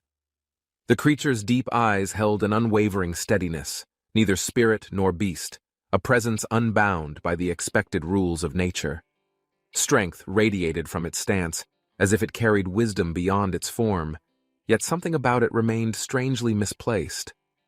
The land itself seemed to hold its breath, caught between recognition and unfamiliarity, questioning the origins of this unexpected arrival. In the distance, hurried footsteps echoed, urgency rushing toward the unknown, bringing new uncertainty to an already unsteady moment. The ox stood silently, its heavy gaze hinting at an unknown weight, as if burdened by something beyond mere existence. A shift in the air carried an unsettling stillness, an unspoken struggle lingering beneath the surface of every movement. The ox acknowledged an unseen force holding it back, something beyond its control, preventing its return to where it belonged. A strange sensation filled the moment, an unexplainable familiarity, yet uncertainty clouded the memories that should have felt clear. Thoughts tangled within the ox's mind, confusion settling deep, unable to recall the reason for its presence in this place. A realization settled in, bringing both frustration and acceptance, knowing that wandering aimlessly would not bring the missing answers. Strength, once unwavering, seemed distant, the weight of powerlessness resting heavy upon shoulders unaccustomed to such helplessness. An odd familiarity surfaced as memories of an old district's emblem, something oddly resembling the ox, flashed into thought. The gentle stir of voices reached through uncertainty, concern, and kindness evident in the worried expressions of those nearby. A decision took shape, a quiet determination forming to assist the lost, offering support where uncertainty clouded direction. Eyes locked in a silent exchange, unspoken understanding passing between figures now connected by circumstances beyond their original paths. The offer of shelter held a quiet promise, a temporary refuge within the unfamiliar, in hopes of restoring lost pieces. Hesitation flickered, as if unsure whether accepting such kindness would disrupt the delicate balance already fractured by unknown forces. A cautious agreement lingered, recognizing that staying might bring answers, or at least provide solace within uncertainty's heavy grasp. Gratitude, though restrained, surfaced in a slight nod, acknowledging the sincerity in the offer without fully relinquishing personal resolve. The fields stretched before them, tall stalks swaying gently, a place filled with labor, effort, and the promise of growth. Observing the surroundings, realization set in. A farm required strength, endurance, and steady hands to cultivate its full potential. The ox considered its purpose, recognizing the value of its power in a place reliant on the land's prosperity. A gesture of appreciation filled the air, an unspoken agreement forming between those willing to rely on each other. The moment of decision arrived, an understanding sealing the bond between those who would shape the land's future together. A firm grasp met a strong resolve, the weight of the exchange carrying more than mere words could ever express. The ox acknowledged the gesture, a silent nod sealing the decision, the first step toward a shared purpose now taken. A sudden rush of energy coursed through the space, an unseen force responding to the newly established connection. Bright light flickered in an instant, illuminating the surroundings, leaving a lingering sense of something momentous shifting into place. The ground trembled faintly, the air thick with change, as those witnessing the moment stood frozen in quiet anticipation. A glowing inscription materialized, confirming the pact, marking the ox's newfound role within the land's unseen hierarchy of spirits. The realization struck, this connection was unlike any before, an unexplainable bond breaking past the limits previously known. The ox's form shimmered faintly, a subtle glow tracing along its edges, settling into the newfound identity now bestowed. Thoughts raced, questions forming faster than answers could arrive, the significance of the event still beyond immediate comprehension. With a quiet gaze, understanding deepened. The journey ahead carried more than just survival. It carried the weight of purpose. The quiet night wrapped around the house, the faint glow of lanterns flickering as exhaustion from the long day settled in. Stepping out with a towel draped over his shoulders, the crisp air made the warmth of a bath feel inviting. Excited footsteps rushed forward, playful energy filling the air as cheerful voices echoed, breaking the calm stillness of the evening. A shared moment of laughter, simple yet fulfilling, eased the lingering weight of responsibilities resting heavily upon their shoulders. A sudden realization struck, shifting the mood. Unspoken thoughts surfaced, bringing a new uncertainty that hadn't been there before. A flicker of hesitation lingered, uncertainty creeping in as conflicting emotions played out, leaving questions without immediate answers. The ox's movements remained steady, unreadable, yet something about its presence carried an undeniable weight of familiarity and purpose. An unexpected burst of energy filled the space, lightheartedness momentarily replacing the unease that had settled in moments earlier. Determination grew, an unspoken vow to bridge the unseen distance, to find trust even in the face of lingering doubts. The atmosphere lightened, teasing remarks and playful antics breaking through the tension, as the night carried a sense of renewal. The playful exchange continued, soft laughter blending with the rustling wind, each moment creating memories etched into their growing bond. A mischievous grin formed as the chase began, the game now a test of reflexes and persistence through the open space. Eyes locked, filled with an unspoken challenge, a wordless promise to never let go of the fleeting joy found here. A sudden stop, realization dawning. These connections, these shared moments, held more value than mere chance encounters ever could. As the night deepened, warmth remained, the bonds growing stronger despite the uncertainties still lingering just beyond reach. Excitement filled the air, playful energy radiating as cheerful voices echoed, each moment carrying the carefree warmth of a simple day. A sudden distraction caught attention, curiosity taking over as an unexpected discovery shifted focus, changing the mood almost instantly. Confusion settled as reality struck, an unforeseen event unfolding, leaving expressions frozen in surprise and thoughts scrambling for an explanation. The weight of realization sank in, an overwhelming feeling creeping in, shifting emotions from joy to uncertainty in a heartbeat. A lingering silence filled the space, the contrast between the carefree moment before and the sudden change feeling almost unreal. Determination flickered, an attempt to make sense of the unexpected, finding a way to turn confusion into something manageable. A playful approach softened the tension, replacing unease with laughter, shifting the atmosphere into something lighter once again. The challenge turned into a game, a way to embrace the unknown rather than be consumed by it.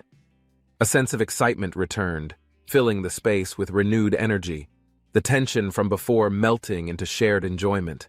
Laughter echoed, proving that even in unexpected moments, warmth could be found in the simplest of exchanges.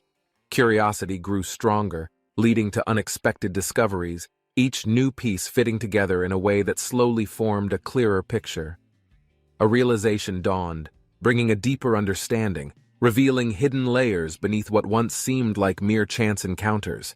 Anticipation built as new paths unfolded, the once playful moment now carrying an underlying sense of something much greater. A lingering thought remained, a question unanswered, leaving behind a subtle mystery waiting to be uncovered in time.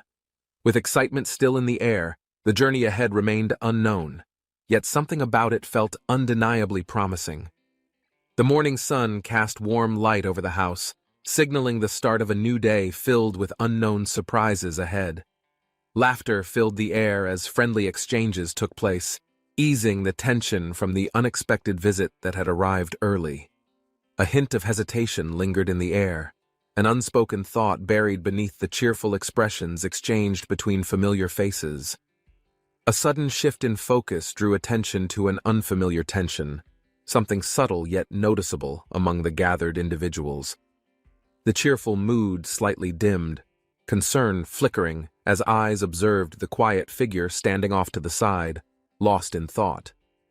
The conversation took a turn, revealing thoughts unspoken as plans and expectations slowly unfolded in an unexpected direction. Surprise flashed across the faces present, realization setting in as the weight of the situation became clearer with each passing moment. Imagination ran wild, playful ideas forming as possibilities emerged, excitement building at the thought of what could lie ahead. The possibility of fame seemed within reach, sparking daydreams filled with dazzling lights and boundless opportunities yet to be explored. Music and laughter blended together, painting a scene of childlike wonder, where even the most unrealistic dreams seemed possible. A whirlwind of emotions unfolded, taking the playful excitement to unexpected heights, pushing the boundaries of reality into exaggerated fantasy. The situation escalated beyond control, turning the harmless moment into an over-the-top spectacle filled with unfiltered expressions of attachment. The clash of emotions brought forward chaos, laughter mixing with desperation as different perspectives on the moment clashed dramatically. Lightheartedness returned, breaking the tension as the playful atmosphere rebalanced, ensuring that everything remained within the realm of amusement. Despite the wild energy, an underlying warmth persisted, the bonds between them strengthening even through the most unpredictable moments.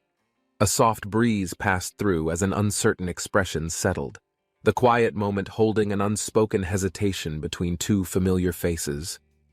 The weight of unsaid words lingered, revealing hidden thoughts and emotions carefully guarded beneath an exterior of controlled composure. The distant sound of approaching helicopters shattered the stillness, filling the sky with rhythmic beats that echoed across the land. All eyes turned toward the sky, confusion spreading as an unexpected presence disrupted what had been an ordinary morning. A single thought settled in. Whoever had arrived carried intentions that could shift the peaceful balance that had been maintained. The sudden impact of arrival left no room for hesitation, shifting the tone from confusion to an undeniable sense of urgency. A graceful descent from above carried an undeniable authority, leaving those below frozen in the presence of someone entirely unexpected. The name rang out, confirming the arrival of someone holding influence, a person whose presence alone could change the situation instantly. The atmosphere thickened as reality set in, the casual setting transforming into something far more serious than anyone had anticipated. With a confident smile, the visitor embraced the moment, her poised presence radiating control over the unfolding scene before her. A dazzling smile lit up the space, radiating confidence and charm, yet carrying an unmistakable weight of authority behind it. The overwhelming presence left everyone speechless, expressions frozen between disbelief, admiration, and sheer confusion over the sudden change in atmosphere. The sky was clear as a plane flew overhead, marking the start of an unexpected journey for Jian-woo in the countryside. Yuna and her daughter walked beside him, their laughter filling the air, making the peaceful day even more heartwarming and joyful. Jian-woo couldn't believe Yuna had truly come from such an extravagant life to a simple place like this. "So, you're calling me a fairy now?" Yuna chuckled, amused by Jian-woo's disbelief at her sudden change in lifestyle. Meanwhile, Knight was busy training under strict supervision, sweat dripping as he struggled to keep up with the intense routine. The bearded instructor's stern voice echoed, causing Bishop to flinch and apologize hastily, his face covered in nervous sweat. Yuna stepped in, taking responsibility for the situation, shielding Bishop from further scolding with a knowing smile on her face. "If you keep being this serious, you'll lose all that handsome beard of yours," Yuna teased, making the instructor frown. The instructor sighed in exasperation, rubbing his forehead before reluctantly telling Bishop to get up and be careful next time. Bishop, still trembling from the earlier scolding, straightened himself up, nodding quickly, determined not to mess up again. Yuna reassured Jian-woo, stating that Bishop's training methods weren't dangerous despite how intense they seemed from the outside. "Bishop was once the strongest hunter of En," Yuna revealed, her voice carrying a sense of pride and admiration. Jian-woo's jaw dropped at the revelation, struggling to comprehend how someone so seemingly clumsy had such a powerful past. Yuna explained further, clarifying that Bishop wasn't just strong, he was actually one of the strongest in the entire world.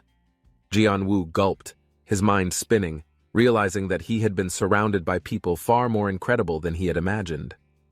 The instructor adjusted his tie, his stern expression signaling that the casual conversation had ended, shifting the mood to something more serious.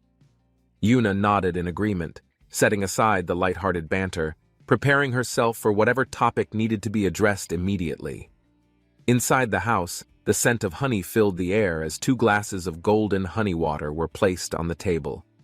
Yuna picked up her glass, inhaling deeply before taking a sip, appreciating its rich, fragrant taste that lingered pleasantly. Jian-woo, slightly nervous, glanced at Yuna and asked directly why she had come today, sensing there was something important. Yuna smiled mysteriously, taking another sip of her drink before finally deciding to reveal the true reason behind her visit. "I wanted to see what kind of man my daughter was interested in," she said casually, making Jian-woo freeze. His eyes widened in shock as the realization hit him, the weight of Yuna's words sinking in faster than expected. Bishop, overhearing the conversation, misunderstood completely, grabbing a shovel and offering to take care of the supposed problem immediately. Yuna quickly waved her hands, stopping Bishop, scolding him playfully while Jeon-woo sat frozen, still processing the situation. Jeon-woo forced an awkward laugh, trying to lighten the mood, though his nerves were clearly visible in his expression. The instructor sighed, apologizing formally, trying to keep the conversation from spiraling further into something even more embarrassing for Jeon-woo. Yuna, still amused, leaned forward, reassuring them that she was only joking, though her teasing nature didn't make it easier. Hawa's name was suddenly brought up, shifting the conversation, Yuna complimenting her cuteness, comparing her to a younger version of herself. The instructor cleared his throat, reminding them of the real reason they had gathered, urging them to stay focused and serious. Jeon-woo sat across from Yuna and Bishop, sensing something serious was about to be discussed over their casual gathering. "Business?" he asked, raising an eyebrow, surprised that Yuna had something important to discuss rather than just a casual visit. Yuna smiled and gestured outside, introducing Jeon-woo to her latest endeavor, rock bee beekeeping, something far more complex than expected. The towering plants surrounded the buzzing bees, their vibrant glow indicating the high quality of honey they were carefully producing. "The poison plants and these bees create something extremely valuable," Yuna explained, emphasizing the uniqueness of their honey's production process. Jeon-woo scratched his head, realizing that even something as simple as beekeeping had layers of complexity he never considered before. "Hawa?" someone called out suddenly, shifting the conversation as the small girl beamed brightly, her name echoing with pure excitement. "Hawa!" the child exclaimed joyfully, her presence alone seeming to bring a cheerful lightness to the previously serious business talk. Jeon-woo smiled, acknowledging that if it weren't for Hawa's help, none of their farming progress would have been possible. Yuna suddenly looked at Jeon-woo with sharp eyes, making him slightly nervous as she brought up an unexpected topic. Yuna leaned forward with a knowing smile, making Bishop chuckle as he handed a sealed brown envelope over to Jeon-woo. "What is this?" Jeon-woo asked, cautiously taking the envelope, sensing this was far more than a simple business document. Yuna chuckled playfully, her expression unreadable as she casually revealed the contents. A brand new contract, something entirely unexpected. "A new contract?" Jeon-woo repeated, his voice filled with confusion, trying to process what kind of deal was being proposed. Hawa tilted her head curiously, while Yuna's daughter gasped, already suspecting something mischievous in her mother's bold business move.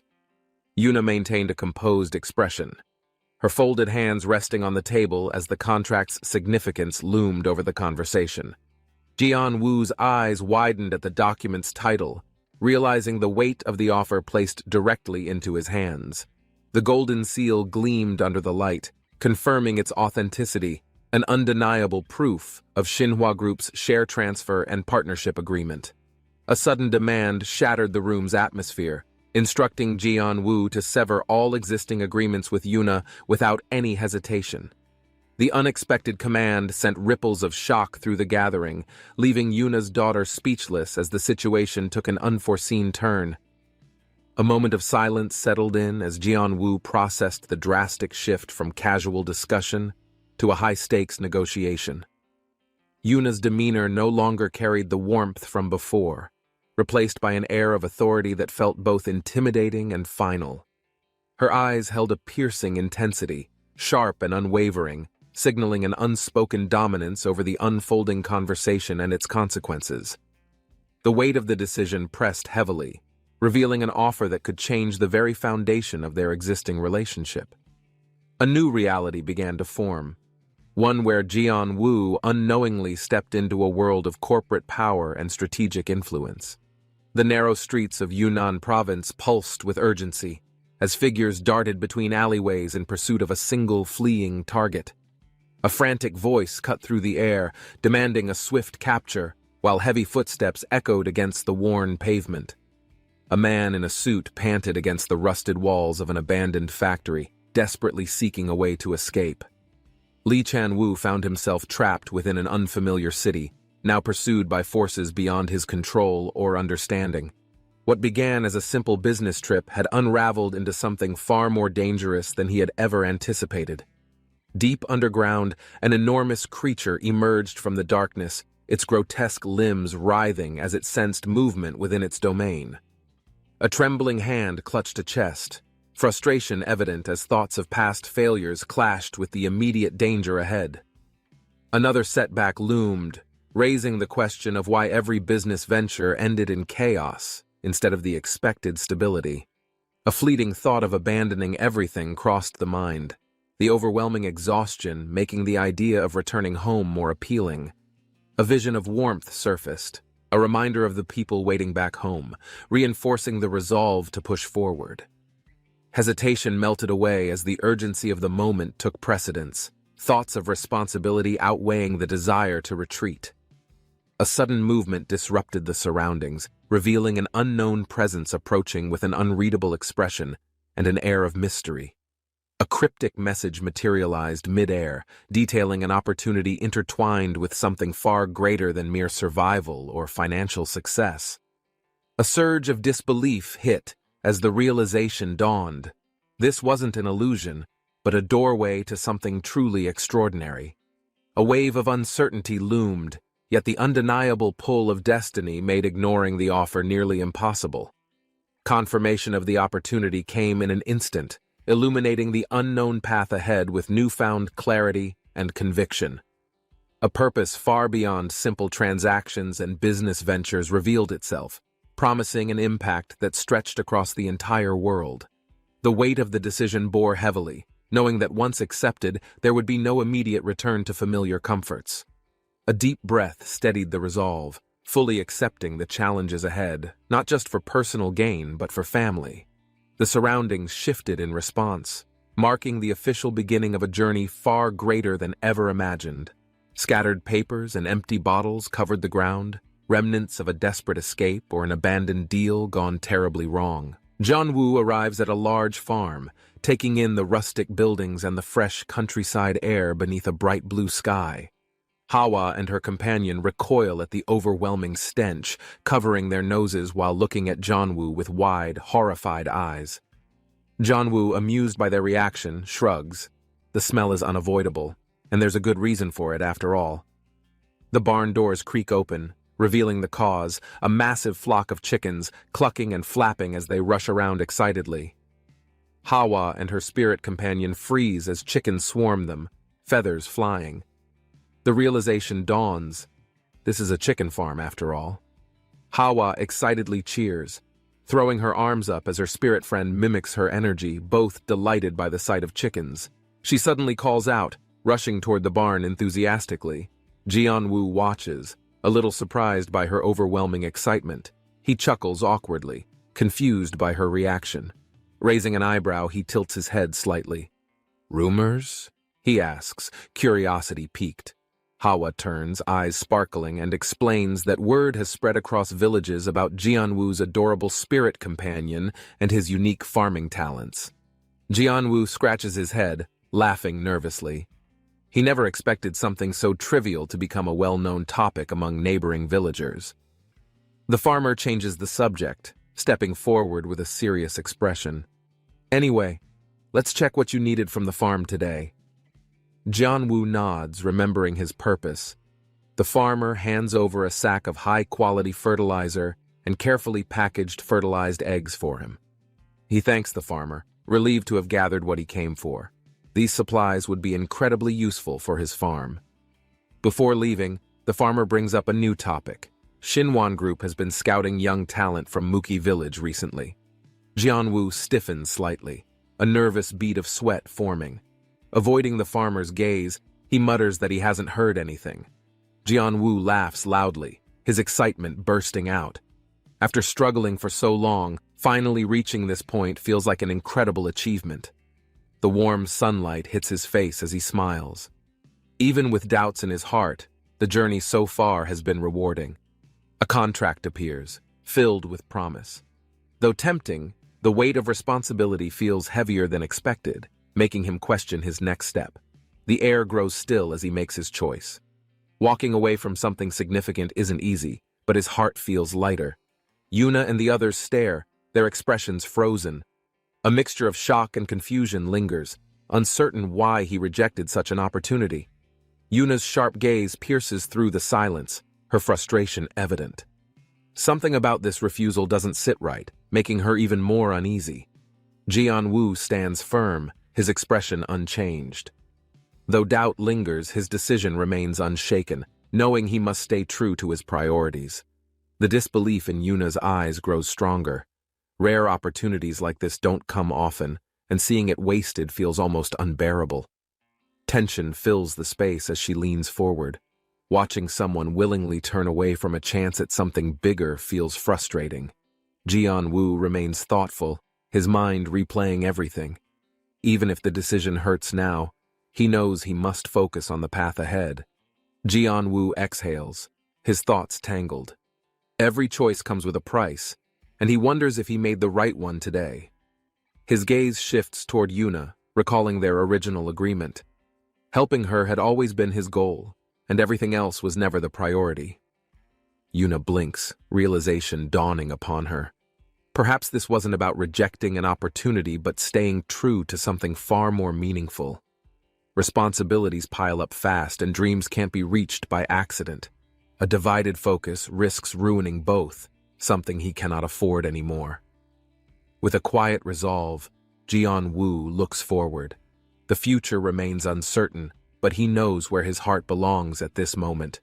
Jianwu walks with confidence, feeling proud. The fresh air fills his lungs as he enjoys a peaceful moment with friends. An unexpected event unfolds, causing confusion. The atmosphere shifts as everyone reacts in shock, trying to understand the sudden change before them. Fear spreads through the group as an unknown force appears.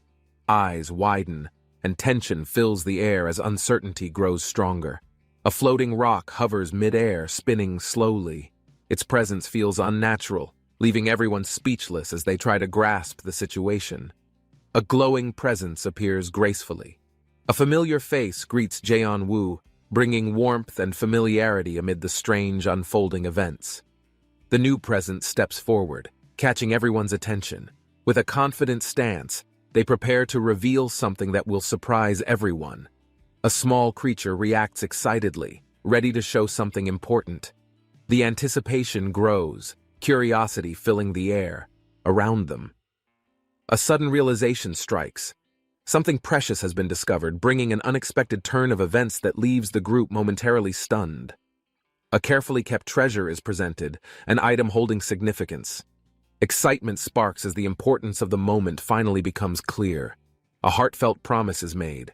The determination to protect and nurture this discovery strengthens, filling the moment with warmth and joy. Jianwu notices a familiar presence. A watchful companion stands nearby, waiting for something, observing his every move in silence. His companion approaches, exuding confidence. There's something about their demeanor that feels different today, as if something important is about to happen. A brief moment of confusion follows. Jianwu hesitates, unsure of the message being conveyed through the unspoken gestures before him. A sudden shift in energy occurs. The air grows heavier as an announcement is made, gathering attention from unseen forces nearby. Spirits begin to appear, their presence undeniable. Jianwu watches in awe as an entire gathering of beings emerges, answering the unexpected call. A small creature wags its tail, excitement evident. Its energy radiates as it watches the growing plants sway gently in the breeze. Jianwu inspects the plants closely. The stems appear fragile, making him worried about their ability to withstand the upcoming harvest process.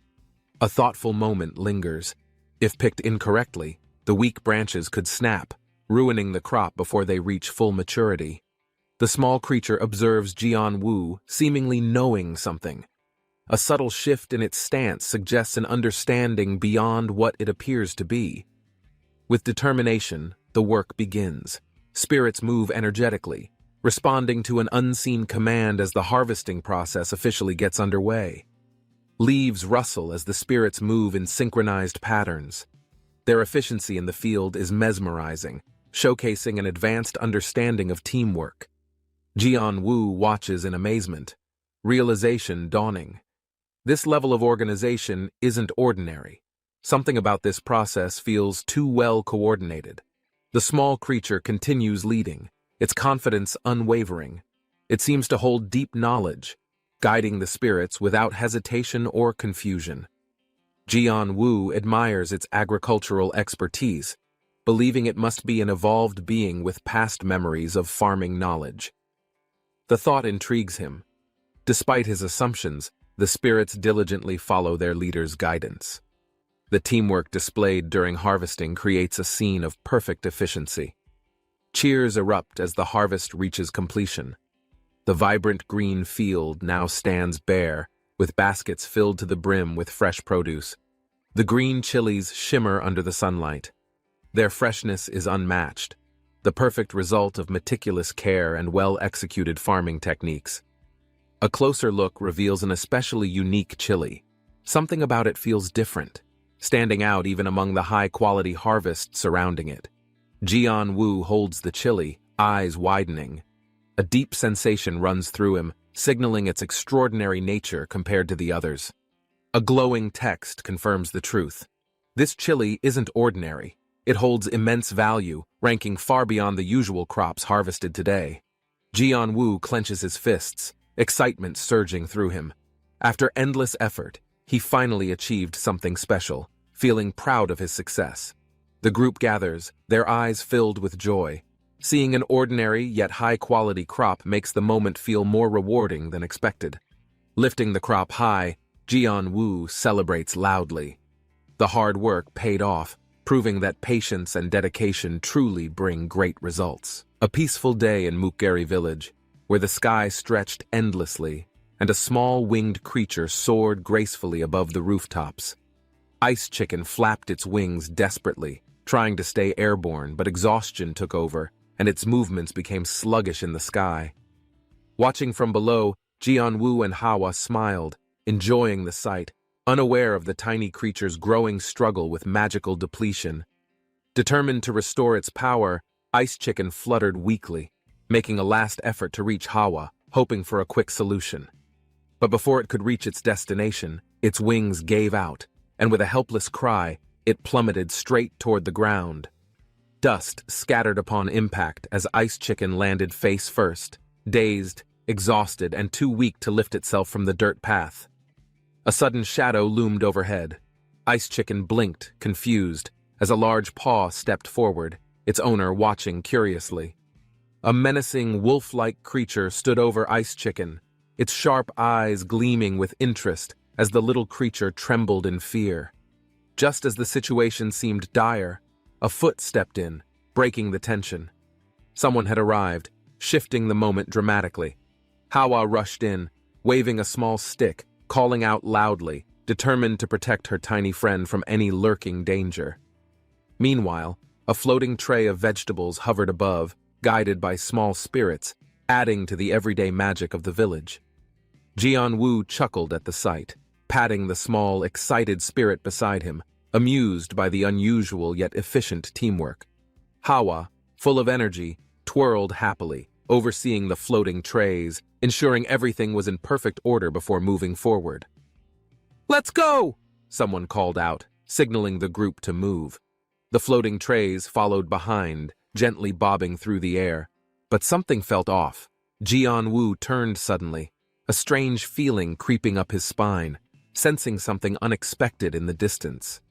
Jian-Woo and Hawa noticed Ice Chicken missing, glancing around in confusion, unaware that Dolso had already taken off with something fluffy. Dolso casually walked away, gripping Ice Chicken in its mouth. The little creature dangled helplessly, flapping weakly while Jian-Woo watched in shock. Ice Chicken struggled, wings twitching, but exhaustion left it powerless. Dolso's steps were steady, unfazed by the commotion happening behind him. Hawa spotted Dolso carrying Ice Chicken, immediately panicked, rushing forward with urgency, arms swinging as she attempted a swift rescue. Jian-Woo followed, waving frantically at Dolso. His footsteps quickened, determined to stop the situation before it escalated any further. Dolso paused momentarily, ears twitching, as if confused about the commotion. Ice Chicken barely moved, exhausted from earlier struggles and magical depletion. Jianwu slowed down, realizing Dolso wasn't chewing, just holding Ice Chicken gently. Hawa hesitated, still worried about the tiny creature's state. Kong suddenly leaped forward with determination, arms outstretched, charging at Dolso with everything it had, aiming to protect Ice Chicken. The ground shook slightly as Kong missed its mark, landing face first instead. Dolso simply stared, unimpressed by the sudden interference. Kong whined, rubbing its sore head, blinking up at Dolso, who still seemed unbothered, unsure how to react to everything happening. Dolso glanced down at Kong, tilting its head, seemingly more confused than before. Ice Chicken twitched, its tiny body still trembling. Jianwu stepped forward, watching Kong's failed attempt. He sighed, feeling amused yet understanding the small spirit's determination to help. Hawa gently cradled Ice Chicken, sensing warmth in its body. A faint glow surrounded it, signaling that its energy was returning. Ice Chicken flapped excitedly, hovering slightly above Hawa's hands, suddenly feeling lighter, its strength renewed by some unseen magical force. Jianwu observed quietly as Ice Chicken's wings fluttered stronger than before, realizing its weakness had simply been temporary magical depletion. Jianwu turned, noticing Yejun approaching with urgency. Hawa stood nearby, confused by the sudden change in the atmosphere. Yejun's breath was heavy, eyes locked onto Ice Chicken. His voice wavered slightly, showing frustration as he called out. Ice Chicken remained still, its eyes blank. Energy swirled faintly around its body, reacting to the presence of Yejun. Yejun clenched his fists, recalling Ice Chicken's sudden disappearance.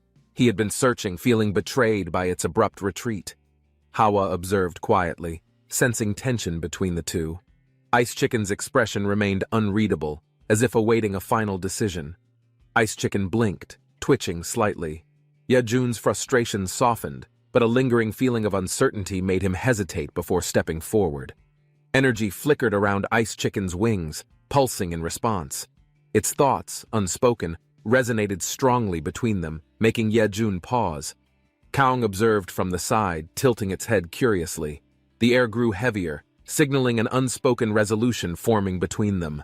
Ice Chicken ruffled its feathers, wings spread wide. It had made a decision, one that left Yejun momentarily stunned. Hawa stepped forward, watching Ice Chicken take flight. The energy surrounding it felt different, calmer, yet holding an unshakable determination. The sky reflected Ice Chicken's soaring form. Yejun remained silent, processing the moment, uncertain of what would happen next.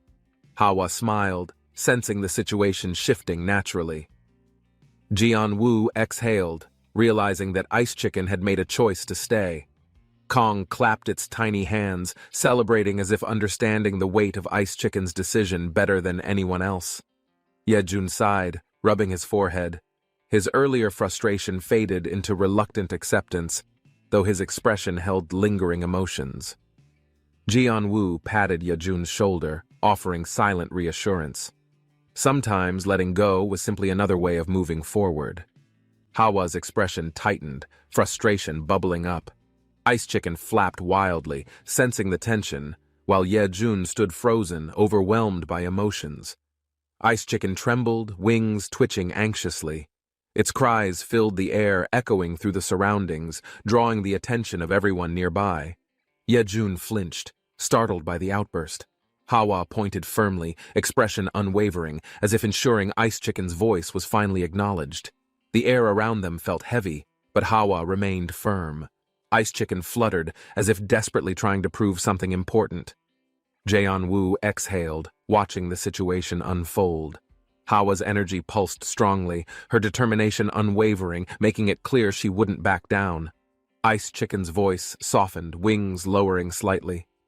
Yejun stared, unsure how to respond, realization slowly dawning in his mind. The tension lingered, but Jianwu took a step forward, silently observing as emotions shifted between the two in quiet understanding. Yejun sighed, shoulders loosening. Ice Chicken hovered, energy now calmer, its gaze locked onto the person it had long known. The decision had been made. Ice Chicken's heart wavered for a moment before settling into newfound resolve, its wings beating confidently. Jian-woo smiled, sensing the moment's closure. Hawa folded her arms, satisfied, as Ice Chicken's energy finally stabilized once again. The air felt lighter.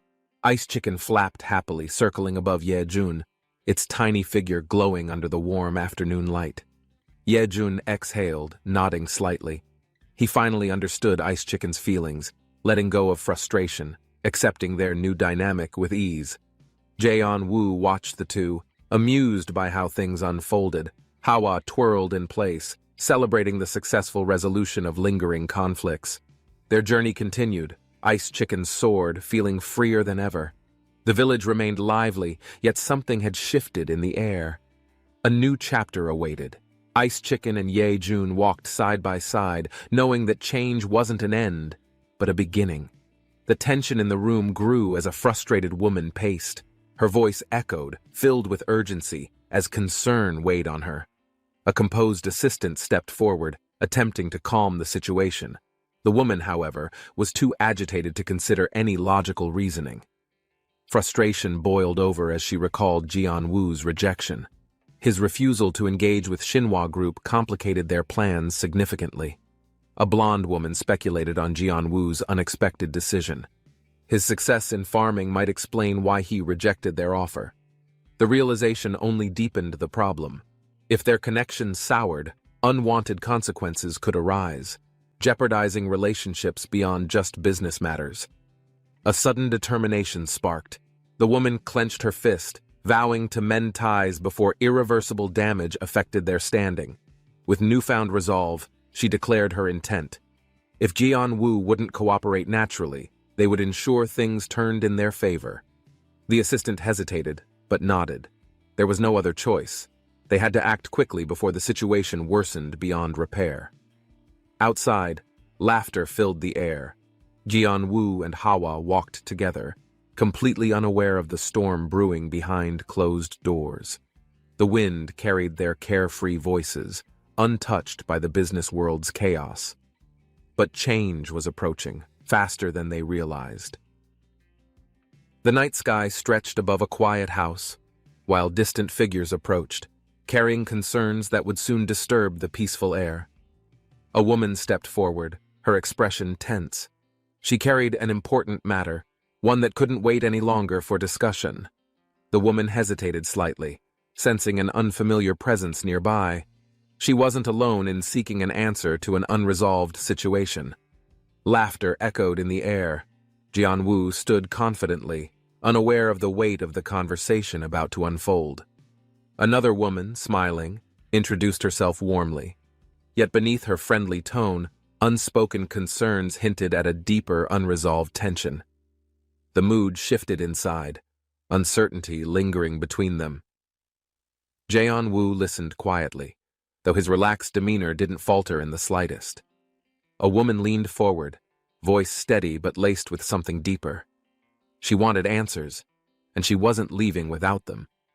Jian-woo sensed the tension, choosing his words carefully. Yet, the situation seemed more complicated than a simple misunderstanding. A sudden outburst cracked the air, causing a brief shock. The unexpected reaction made the discussion even more complicated. Realization dawned upon them. This conversation wouldn't be an easy one. The situation had grown far beyond a mere business decision. The woman crossed her arms, her determination unwavering. Jian-woo, however, remained calm, choosing patience over reacting impulsively. Another attempt at reasoning followed, but resistance remained. There was a push and pull, a battle of perspectives neither would yield. Meanwhile, outside, Hawa and Kaung continued their cheerful work, blissfully unaware of the intense conversation happening indoors. Floating trays of fresh produce hovered, a stark contrast to the brewing storm inside, where conflicting interests clashed. Jian-woo extended a gesture, offering freshly harvested chilies, subtly redirecting the conversation toward something much simpler, an unspoken truce. A hesitant smile formed as Yuna glanced at the green chili. She wasn't confident, knowing her tolerance for spice was non-existent. Laughter erupted nearby as someone teased Yuna's delicate taste buds. The situation seemed harmless, but a deeper challenge had already begun. Something caught her attention. Her gaze sharpened, eyes locked onto unexpected details, realizing there was something special about this particular crop. Shock rippled through her body upon discovering the ranking. The chili wasn't ordinary. It held an extraordinary classification beyond normal expectations. Confusion filled her mind. Even Jianwu's relaxed demeanor couldn't explain how something seemingly simple held such an unusual status. Jianwu chuckled, brushing off the concerns. He gestured toward Hawa, encouraging Yuna to take a bite despite her doubts. Hesitation lingered, but curiosity won. Yuna took a deep breath, deciding to trust the situation unfolding before her. She lifted the chili, her grip tightening. The atmosphere shifted slightly, as if fate had already determined what was coming next. She took a bite. The moment her teeth sank in, her entire body tensed, an unknown sensation spreading rapidly through her. Across the table, others followed suit, unaware of the fiery challenge awaiting them in that deceptively harmless green chili. A heat wave surged through Yuna's body, eyes widening as a fiery sensation spread. A second later, chaos erupted in every direction. Flames of regret burned in her expression as she gasped. The chili's spice far exceeded anything she had ever imagined. Desperate cries for relief filled the room. Milk appeared instantly, hurried hands offering salvation to those caught in the overwhelming heat. Yuna snatched the cup, chugging the milk in record time. Relief washed over her, but embarrassment still lingered in her mind. A deep sigh followed. The challenge was over, but the memory of that fateful bite would haunt her for a while. Yuna's eyes narrowed as she turned toward Jianwu. Her suspicions grew, feeling deceived by his earlier reassurances about the chili. Jianwu defended himself, insisting he never lied. Hawa, unaware of the situation, happily munched on another chili beside him. A sudden heat wave struck Hawa, her tiny body trembling. Her cheeks puffed, and an intense fiery sensation overtook her completely. The burning heat made her jump. Face flushed as flames of spice overwhelmed her senses, spreading throughout her entire body instantly. Tears welled up as she reached for relief. A cup of milk appeared, her hands grabbing it desperately before drinking. Hawa gasped after gulping the milk, her eyes still teary. The overwhelming spice remained, but her determination kept her standing.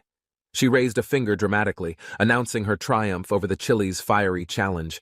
The adults around her watched in disbelief. Yuna couldn't believe it. If even adults suffered from the spice, how could Hawa handle it with such determination? Someone analyzed the chili's effects, realizing that despite its extreme heat, it never exceeded a point where pain became unbearable. The realization dawned upon them. The chili's spiciness vanished completely after drinking milk, leaving only its rich, flavorful essence behind. Everyone took another cautious bite, feeling the spice once more. This time they embraced it, understanding its unique and complex taste. Jianwu watched in amusement as they slowly accepted the chili. Hawa, victorious, stood beside him with a triumphant smile. The night settled in, laughter filling the air. Plates emptied as the spicy meal turned into an unexpected bonding experience. As the night ended, Yuna prepared to leave. She expressed gratitude, though she still struggled to process the strange experience. Before parting, she questioned Jianwu's decision again. Selling the chili as a premium product might be far more profitable.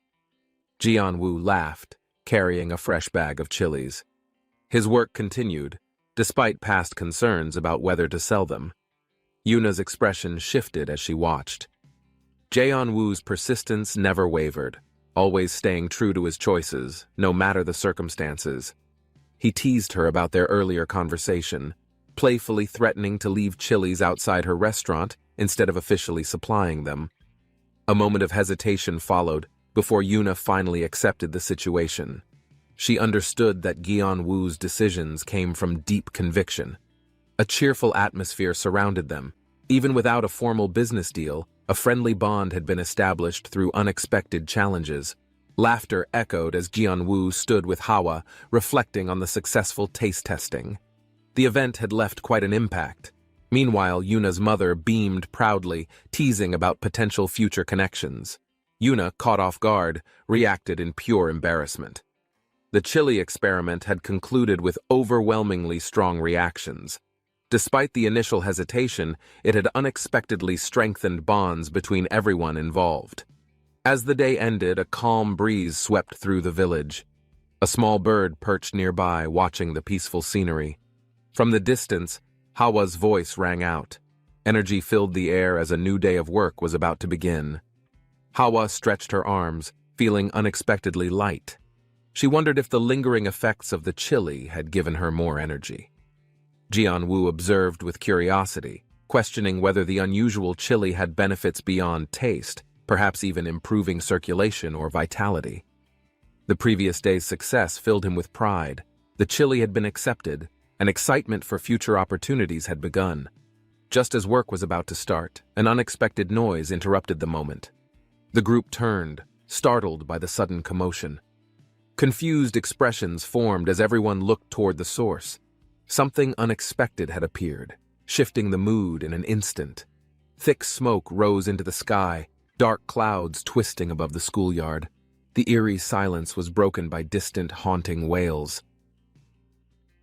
Footsteps pounded against the ground as Jianwu rushed forward. Smoke billowed in the distance, hinting at trouble beyond the walls. With Kong and Hawa clinging tightly, Jianwu leaped over the wall, his instincts screaming that something was terribly wrong. A loud explosion shattered the air, dust clouds surging outward. The force of impact sent a heavy tremor through the ground. The sound had originated from the only school in Mukgari village, positioned dangerously close to their home and farmland. A sinking feeling settled in Jianwu's chest. Monsters lurking inside the school? That possibility was both absurd and terrifying. The dust began to clear, revealing a shadowed figure standing ominously. Jianwu's grip tightened as unease washed over him. Hawa's sharp eyes locked onto the disturbance. Something about this presence felt unnatural, like an unseen force had taken hold. A sudden surge of movement sent debris flying. Jianwu braced himself as powerful energy rippled through the schoolyard. "Sharpen up!" a voice boomed. A blur of movement followed as two figures clashed mid-air, exchanging rapid, powerful strikes. Jianwu's eyes widened. This wasn't a monster attack, it was a battle. But between whom, and for what reason? Two well-dressed men stood in the courtyard, dust swirling around them. Their suits seemed out of place in this destruction. Jianwu's mouth opened, but before he could question, one of them casually greeted him as if nothing had happened. The fight had been mere light exercise, as they put it. To Jianwu, that explanation made no sense at all. With effortless confidence, one adjusted his tie. He clarified that they hadn't even used a fraction of their true strength. Jianwu exhaled, forcing a laugh. The world was changing, but was he truly ready for what came next?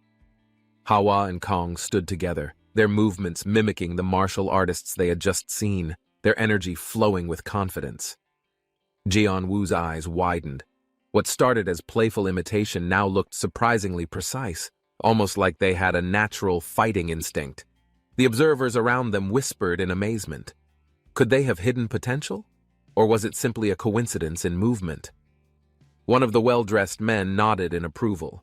To him, it wasn't just play, it was a demonstration of raw talent. Jianwu hesitated. Could Hawa and Kong really possess natural martial arts ability? The thought was both intriguing and unexpected. Hawa excitedly cheered, unaware of the significance behind her actions. Kong, still energetic, copied her movements with perfect synchronization. Jianwu chuckled, brushing off the idea. There was no way this was real talent. It had to be mere luck. However, the martial artist watching them seemed unconvinced. He observed their footwork and posture with sharp, calculating eyes. Breaking the silence, he mentioned another topic. There was something else he needed to discuss with Jianwu privately. Jianwu's expression changed slightly. He wasn't sure what this was about, but the tone hinted at something important. Jianwu agreed, following the man toward the building. The unexpected meeting left him curious, yet slightly cautious. A woman greeted them warmly at the entrance, recognizing Jianwu. She welcomed him inside, eager to continue the discussion. Hawa and Kong trailed behind, still brimming with excitement. Whatever was happening, they were simply happy to be included. The building's modern design stood out in the village. It was a sign that something bigger was happening behind the scenes. Inside, the air felt different. Jianwu was about to learn something that could shift the course of his future. Hawa's excitement was contagious, her cheerful energy filling the air as everyone prepared for the long-awaited meal together. A well-dressed woman announced that the food was ready. The table was full of delicious dishes, carefully prepared for them. The aroma of freshly cooked meals spread. Jianwu, Hawa, and Kong sat down, eager to enjoy their meal. Kong's eyes glimmered, but his bowl was empty. Jianwu promised he wouldn't forget to feed him after eating. Jianwu expressed gratitude, surprised by the luxurious meal. The effort put into breakfast made him wonder about their true intentions. A light-hearted conversation followed. However, tension arose when Yuna's mother made a casual yet surprising statement about their relationship. Yuna was quick to correct her, pointing out that they weren't technically neighbors, despite how often they met. Confusion settled over the group. The debate over whether they were truly neighbors became an oddly amusing topic. Suddenly, the conversation shifted. Yuna's mother had something important to discuss with Jianwu regarding his farming business. She revealed that Suchan had made a request on Jianwu's behalf, something that could significantly impact his future. The mention of Suchan caught Jianwu off guard. His curiosity piqued as he waited for the full explanation. The request involved the rare green chilies, a product with unexpected value. The offer was tied to the Xinhua group. Yuna's mother revealed a shocking offer. If Jianwu accepted, he could gain full profit from their high-value sales. The weight of the decision settled in. Before he could respond, she mentioned having another appointment to attend. As she left, Jianwu remained speechless. The proposal was too big to ignore, but was it truly the right path? Jianwu hesitated as Yuna's mother confronted him. He originally planned to refuse, but found himself unable to resist her persuasion. The weight of the decision settled in. Against his initial plans, he agreed to supply a portion of the green chilies. A sudden reaction from Yuna's mother caught him off guard. Her exclamation of disbelief left him unsure how to respond. Jianwu struggled to explain, feeling cornered. He hadn't meant anything negative, but his choice clearly surprised everyone present. Yuna's mother narrowed her eyes, making him nervous. The unexpected turn of events left him unsure of what would happen next. For a moment, silence filled the air. Yuna's mother looked at him, seemingly processing his decision with deep thought. Her tense expression softened slightly. She thanked him, though Jianwu wasn't sure if it was genuine or just relief. Just as things settled, an unfamiliar notification appeared before Jianwu. The unexpected message left him momentarily speechless. The text revealed he had completed a challenge. Alongside that, he had gained a new skill he had never expected. Excitement surged within him. Not only had he overcome an obstacle, but he had also unlocked an ability beyond his imagination. Jianwu stood frozen, staring at the glowing screen. Hawa, Yuna, and Kong looked at him with confusion and concern. A nervous sweat formed as he questioned the message. The words, "What was the challenge?" echoed in his mind repeatedly. Jianwu scratched his head, confused by the challenge he apparently completed. The crowd watched, expecting him to recall something important. A researcher stepped forward, holding a clipboard. The villagers stared, sensing something significant was about to be revealed about his achievement.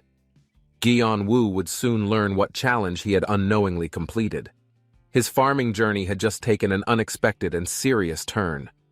News from the research laboratory arrived, carrying crucial information. Everyone waited anxiously, knowing this would determine Jianwu's next farming steps.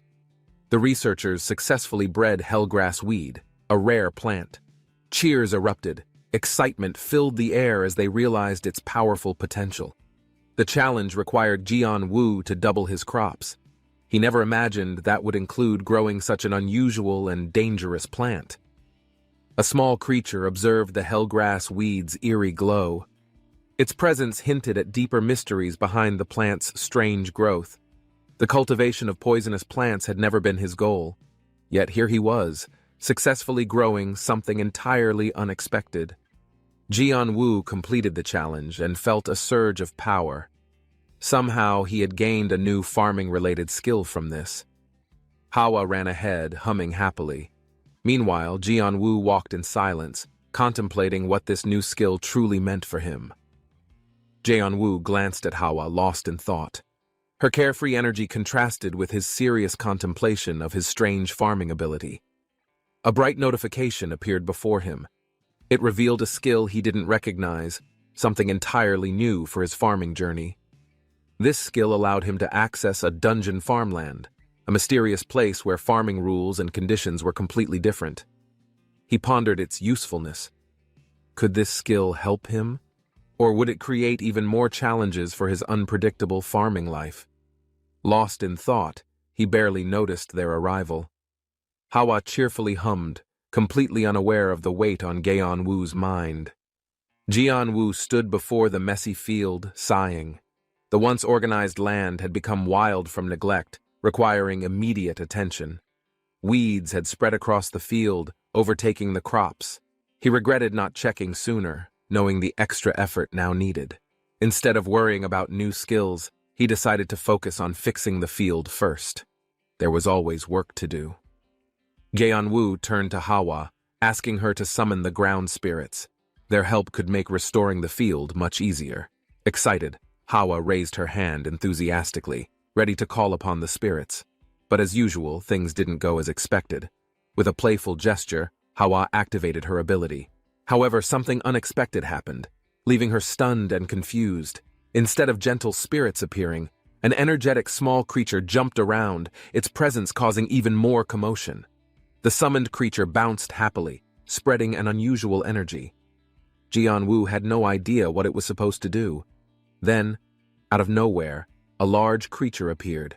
Its sudden presence startled everyone, making them freeze in place. Jian-Woo was simply discussing farming, yet somehow this massive creature was now part of the situation. Total confusion filled the air. The large creature stared at Jian-Woo, its serious expression making the situation feel even stranger. This wasn't a normal spirit. Before Jian-Woo could react, the creature took charge, deciding the farm's future. It seemed to have its own ideas.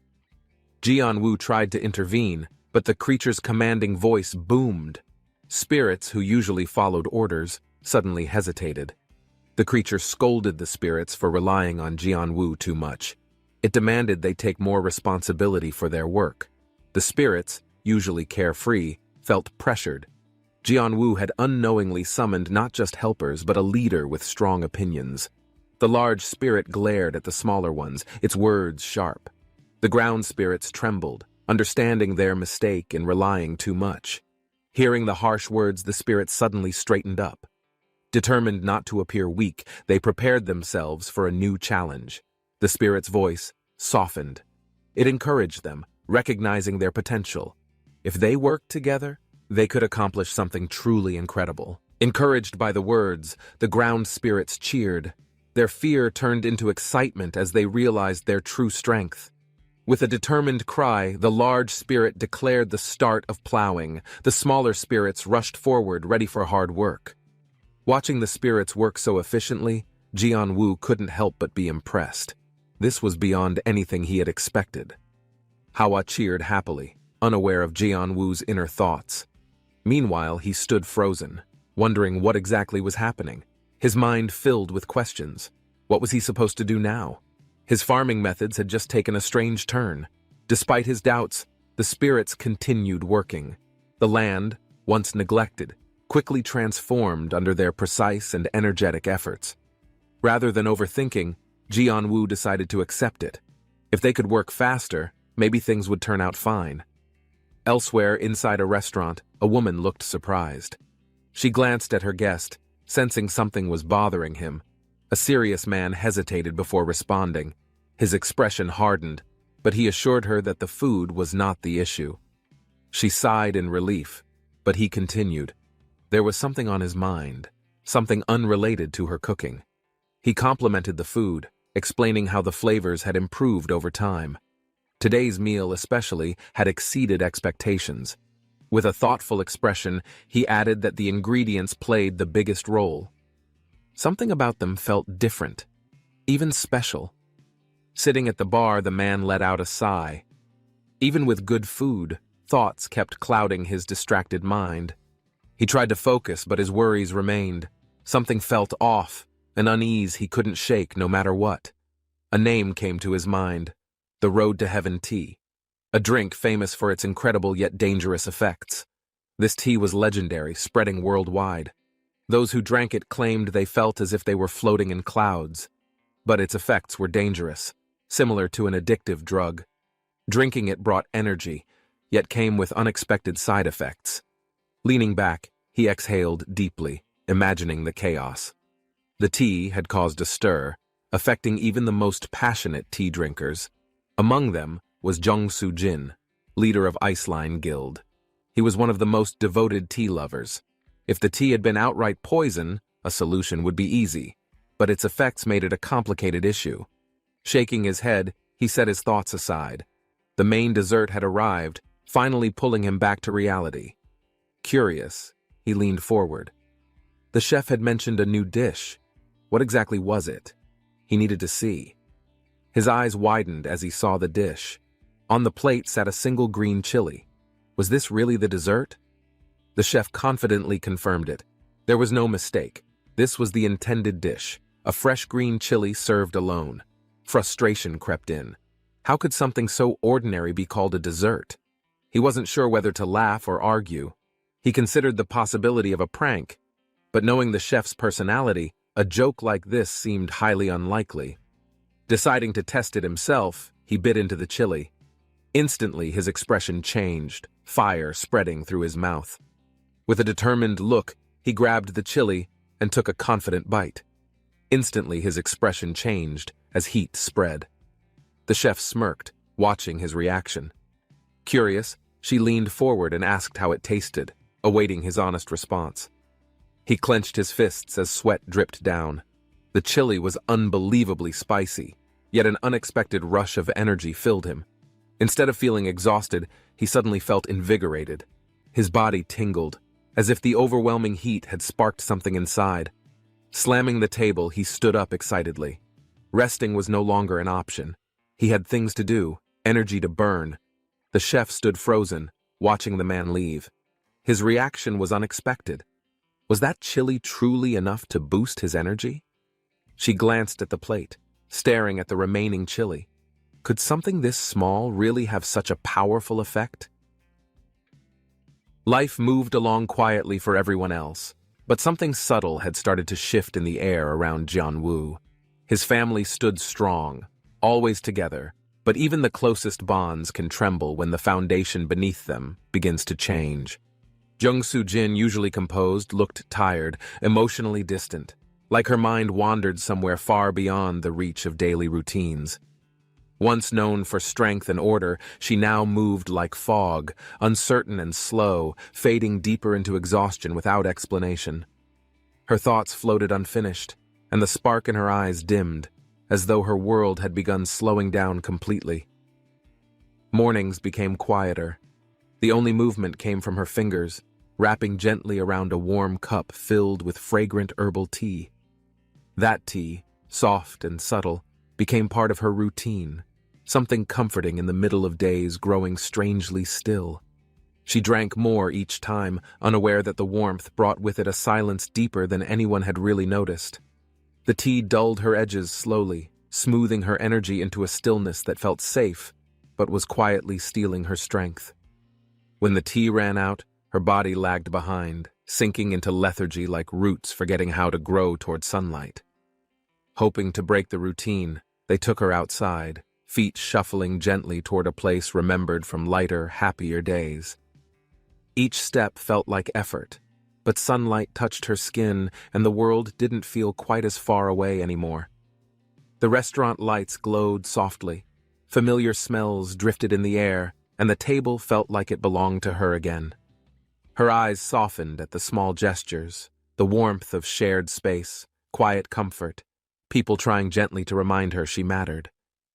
Just as calm settled in, footsteps approached with purpose, and an unfamiliar voice stirred the air, pulling everything sharply back. A familiar face greeted them with a half-smile, her presence oddly formal, like she knew something they didn't just yet. Tension flickered in the air. Their names called aloud made hearts jump, like being caught doing something you didn't understand. Confusion spread across the group's faces as cryptic words were spoken, stirring curiosity and a quiet hint of unease. She offered no clear answers, only a gesture to follow, like flipping a page without finishing the last paragraph. With a graceful turn, she led them inward, promising warmth and food like comfort waiting at the end of winter. Plates arrived quickly, steak, pasta, sides all steaming, each dish holding the kind of care you could taste before the first bite. The potato with steak was the quiet hero, perfectly cooked, buttery, with just enough crisp to feel like home again. Though Jung Soo-jin barely touched food lately, this one moment cracked through her silence like sunlight piercing a frozen lake. A slow bite, a soft exhale, her expression shifted gently, as if part of her had just remembered how to live. Watching her chew, tearful laughter bubbled up. Even small victories felt massive when you'd spent so long waiting for something better. Across the table, quiet stares turned into giggles as the family noticed their dad piling potatoes high like it was strategy. If potatoes were motivation, he'd clear the plate for her, trying hard to keep spirits light without making it obvious. The chef, amused, hinted that separating the dishes could have saved effort, but the moment had already done what medicine couldn't. Her praise, soft and sincere, landed heavier than expected, leaving him grinning like a schoolboy caught being sweet without meaning to. Before emotions took over, dessert arrived, a surprise finale, signaling the end of dinner, but not the healing that quietly bloomed from it. The lid lifted with flair, revealing the next surprise, something unexpected that made everyone pause with unsure but curious expressions. Eager faces turned confused as they stared down at green vegetables, barely dressed, sitting plainly on an otherwise empty plate. Doubt crept across the table. This new dish seemed too simple, almost unfinished, like something pulled straight from the garden. But the chef stood firm, assuring them it was intentional, meant to be tasted raw, bold in its untouched form. Spirits dipped. Jung Soo-jin's slight recovery now hung in balance, uncertain whether this strange course would ruin the progress. Her lips parted hesitantly, eyes distant, but somewhere in her hesitation was a spark, faint, yet pushing her toward the challenge. She lifted one pod slowly, pausing, then made the decision. It wasn't hunger, but something deeper that made her try. The first bite hit hard.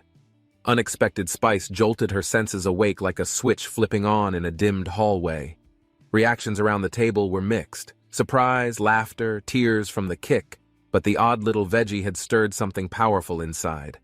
Even Jun-woo blinked in disbelief as his mother kept chewing, calm and collected, like the heat barely fazed her. Suddenly, Jung Soo-jin stood up. No hesitation, no wobble, just energy, as if her body remembered how to live again. Everyone stared wide-eyed. The woman they tiptoed around for weeks now beamed with energy, like she'd just won a race. She smiled warmly, saying the heat somehow snapped everything back into place. No fog, no fatigue, just fire in her veins.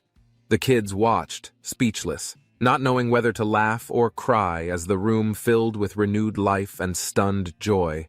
The meal may have ended, but what it gave them, hope, warmth, laughter, lingered like flavor that refuses to be forgotten. After the meal, Soo-jin turned to the chef with a rare brightness, her voice steady, her posture almost radiant. She admitted the strange dish had worked wonders. Her mind felt clearer, her body lighter, like waking from a long dream. Night crept over the city as her stomach let out a growl, playful and honest. She was truly hungry again. For the first time in ages, her appetite returned with laughter. The idea of restarting dinner suddenly felt amazing. That night marked a turning point, The first confirmed case of someone recovering from the strange side effects of that tea. News traveled fast, headlines spun out of control as reporters scrambled to uncover what had suddenly healed someone so completely. All anyone knew was that her health bounced back after a single strange dish served at Chef Suchan's restaurant. Whispers filled the room. Speculation brewed. Officials leaned in, wondering if something ordinary had somehow flipped into the extraordinary overnight. Eyes widened as the pieces came together. This wasn't coincidence. It had to be something specific, something on that very plate. A single green chili, gleaming with mystery, sat untouched on a clean white dish, suddenly the most talked-about vegetable in town. Somewhere far from the buzz, a pen tapped lightly on a screen, marking a quiet but powerful revelation in data. S-rank green chili has this effect, the report read, simple but stunning, like discovering magic growing in the middle of dinner. Headlines exploded across devices, screens lit up with the news, healing, spice, and the end of a lethargic curse. In another part of town, cheerful faces gathered around a tablet, grinning at the unexpected fame now attached to their small circle. While others planned investigations and headlines, these few simply smiled, grateful that one strange dish had brought everything back to life. Chef Suchan scratched her head, speechless. She hadn't expected things to work quite so explosively well, if she's honest. Sure, recovery was the goal, but watching Jung Soo-jin march around like she aged backwards left everyone slightly stunned and amused. The wheelchair sat abandoned nearby, looking lonely and confused, like it too wasn't sure what just happened or why it mattered. Left staring at the empty chair, the chef could only sigh, wondering if dinner just accidentally cured someone's entire life. People gathered in front of Restaurant Jane, murmuring in excitement. No one expected this quiet place to suddenly gain attention. So Chan stood inside, confused by the growing crowd. He had no idea what was causing all this commotion today. He rubbed his temple, scanning the scene outside. Everything felt unreal, like waking up late and missing something important without knowing why. His heart sank, realizing people weren't just eating. They were healing. It wasn't a coincidence anymore. Something bigger was happening now. He picked up a business card from a pharmaceutical company, suddenly wondering if his cooking had crossed into something dangerous or medical. A girl danced joyfully in the street, claiming she felt completely healed. Everyone clapped, and cameras immediately started recording everything. The restaurant's popularity skyrocketed overnight, so Chan's dishes were said to cure diseases no treatments or therapies could ever touch. Reporters crowded the restaurant entrance, shouting questions. They asked if his food was related to experimental drugs or recent health breakthroughs, so Chan stayed silent, overwhelmed by the pressure. He didn't understand anything either, and the attention was starting to feel scary. Suddenly, a man in a black suit appeared, speaking calmly. The noisy crowd instantly hushed, sensing his authority and presence. So Chan tried to stay calm, but the situation felt bigger than him. He never intended for things to go viral. The man in black adjusted his collar and walked forward, offering to discuss everything if So-chan felt ready now. Elsewhere in the sky, a floating island drifted above farmland. Whatever started with food seemed connected to something far stranger. White-haired Lilia arranged horned bunnies in line, gently keeping order as magical creatures waited their turn in front of her. Bright red heart balloons floated beside them, signaling something festive. Yet the world had just started changing in very unusual ways. Hawa and the spirit child burst forward with sparkly energy, ready to help Jian-woo by trimming bunny horns quickly. Jian-woo stood by the door holding clothes. The sight of two excited kids prepping for bunny care made him smile. They changed into new outfits, striking dramatic poses. Jian-woo tried not to laugh but was genuinely impressed by their spirit. Their enthusiasm brought energy to the farm. With excitement and focus, they turned trimming into something fun, not just a task. Because of them, Jian-woo's little operation turned into something efficient. The bunnies lined up, and the vibe felt professional. Bunnies waited patiently while Jian-woo trimmed horns gently. He worked with focus, feeling like this simple routine had new purpose now. Suddenly, a bunny called for Kyung, flailing in confusion. Something wasn't right, and Gyeon-woo raised an eyebrow instinctively.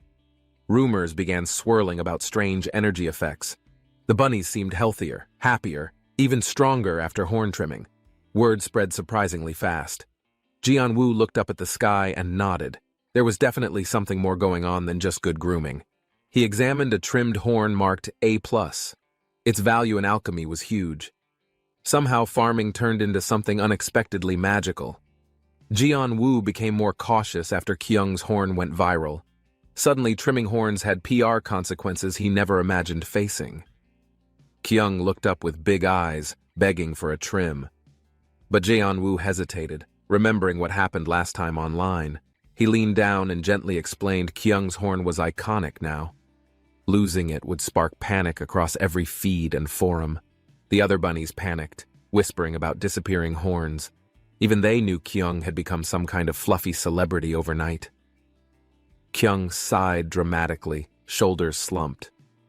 Being famous wasn't easy, especially when you're a magical bunny with your own internet fan base. Hwa grinned confidently, clearly up to something. Gyeon-woo paused, unsure if he should feel worried or trust her plan. One bunny tilted its head in confusion, watching Hwa's excitement. Gyeon-woo's curiosity kicked in when she pointed dramatically with purpose. Without delay, Hwa got to work. Cotton puffs flew everywhere as she worked on something only she seemed to understand. Gyeon-woo leaned closer while she carefully shaped something from trimmed fluff. "There we go," she cheered, with a proud little nod. To their surprise, the bunny now wore a fluffy hat. Gyeon-woo blinked twice, unsure if this counted as fashion. Gyeon-woo held up the makeshift hat. It was stylish, ridiculous, and somehow a genius cover for the missing horn. Hwa spun dramatically, taking full credit. The bunny's ears wobbled, showing off its fabulous new hat with surprising elegance and pride. Still, Gyeon-woo couldn't figure out how Hwa made it so perfectly. His brain accepted it as spirit logic, probably. Another bunny sulked nearby, clearly jealous. Its horn couldn't be cut, and the puff hat idea didn't apply to it. Kong slowly approached, ears twitching. Gyeon-woo tilted his head, sensing a request coming before the words even left Kong's mouth. Kong hopped excitedly, asking Gyeon-woo to trim his horns. Gyeon-woo hesitated, unsure if Kong truly needed trimming at all. Kong begged more, jumping and mimicking others. Gyeon-woo didn't want to disappoint him, but wasn't confident about the outcome either. Gyeon-woo scratched his head. He wasn't sure how spirit horns worked, especially ones attached to such a weirdly energetic creature. If he said no, Kong would ignore him. If he said yes, something weird might happen. The dilemma felt oddly familiar. A light bulb popped above his head. He smiled and offered a compromise. Horn trimming, but only after Kong became an adult. The trimmed bunnies admired Kyung's untouched horn. Jealous whispers filled the air, wondering if not trimming was actually more prestigious. Lee Jong-woo walked past, pretending not to hear their gossip. He secretly agreed it might be special after all. Kong sat quietly on the ground, clearly disappointed. He didn't understand why Jong-woo wouldn't cut his horn like others. Jong-woo crouched beside Kong with a small smile. He appreciated Kong's understanding, even if things were left unclear for now. In the middle of it all, he realized he hadn't even graded Kyung's horn. That could change everything again. Gyeon-woo pulled out a scanning crystal and held the horn steady. A soft chime sounded, then the result appeared. His eyes widened as the scanner confirmed the unbelievable. Kyung's trimmed horn had been graded at an ultra-rare classification. X grade, X grade. The kind of item that didn't follow normal rules. It could mean priceless treasure, or something entirely unpredictable. Gyeon-woo remembered the global grading scale. From F to S, everything had order. EX stood outside in its own realm. That single grade could mean divine artifact or unstable anomaly. He didn't know which yet, but either way it mattered. His eyes lit up in shock. X grade meant Kyung's horn was stronger, rarer, and possibly more powerful than anything expected. Jian-Woo lifted the glowing horn, feeling the energy radiate. Even holding it felt different, like balancing lightning in his hand.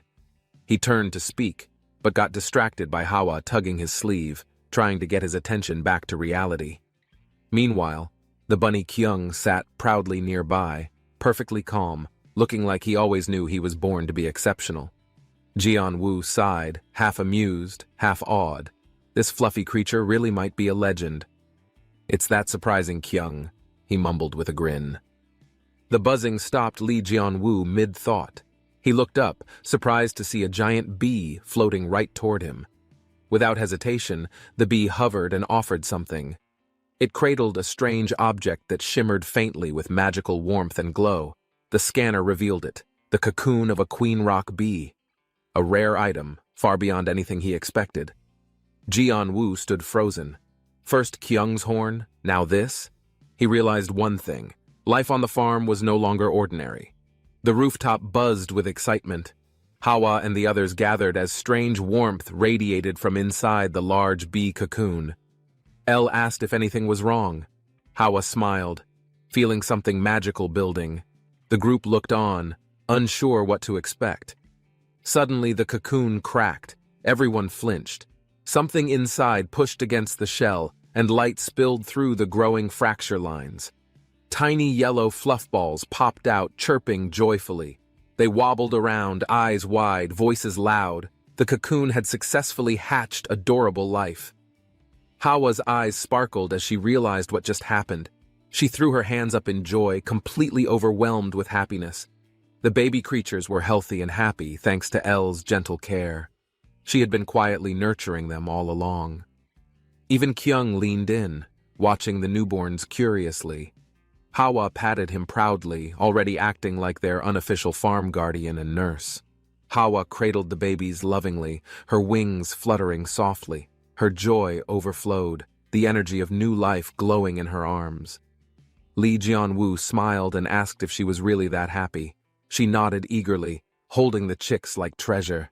Beside her, Elle beamed just as brightly. Everyone could feel the warmth. Even the bunnies clapped their tiny paws together. While others celebrated, Hawa noticed something.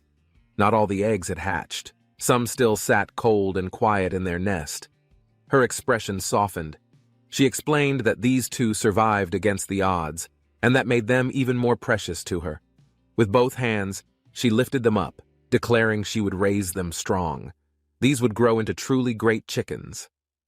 Lee Jian-Woo nodded gently, watching her determination. Even unhatched eggs left behind taught them something about care, patience, and unexpected miracles. And so, on this tiny rooftop, the family grew again. Chicks, bunnies, bees, and spirits, all part of Jian-Woo's home. Lee Jian-Woo gently patted Hawa's head.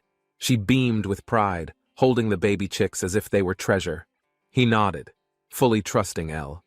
If she's raising them, they'll definitely grow strong and healthy, even with Hawa's dramatic support. With energy buzzing, Jian-Woo led them off somewhere. Everyone followed eagerly, unaware of what little surprises the day held next. He suddenly remembered something in his inventory, the Queen Rock Bee's cocoon. Still unopened, it might be ready to hatch soon. He pulled it out and examined it. The shape hadn't changed much, but he felt it pulsing faintly with energy. A small label on the cocoon explained everything. It hadn't begun yet, but would hatch when the time was right. Jian-Woo stared, piecing things together. Was this one from before? Had it been dormant since the early days on farm? He wondered if it belonged to a different Queen Rock bee. Could there really be multiple hatching at the same time? He scratched his head, realizing he didn't actually know much about bees. Not the regular ones, definitely not magical rock bees. Then suddenly a memory sparked in his head. He gasped, snapping his fingers, realizing exactly who could help him now. Jian-Woo walked with Kong and Elle down the street.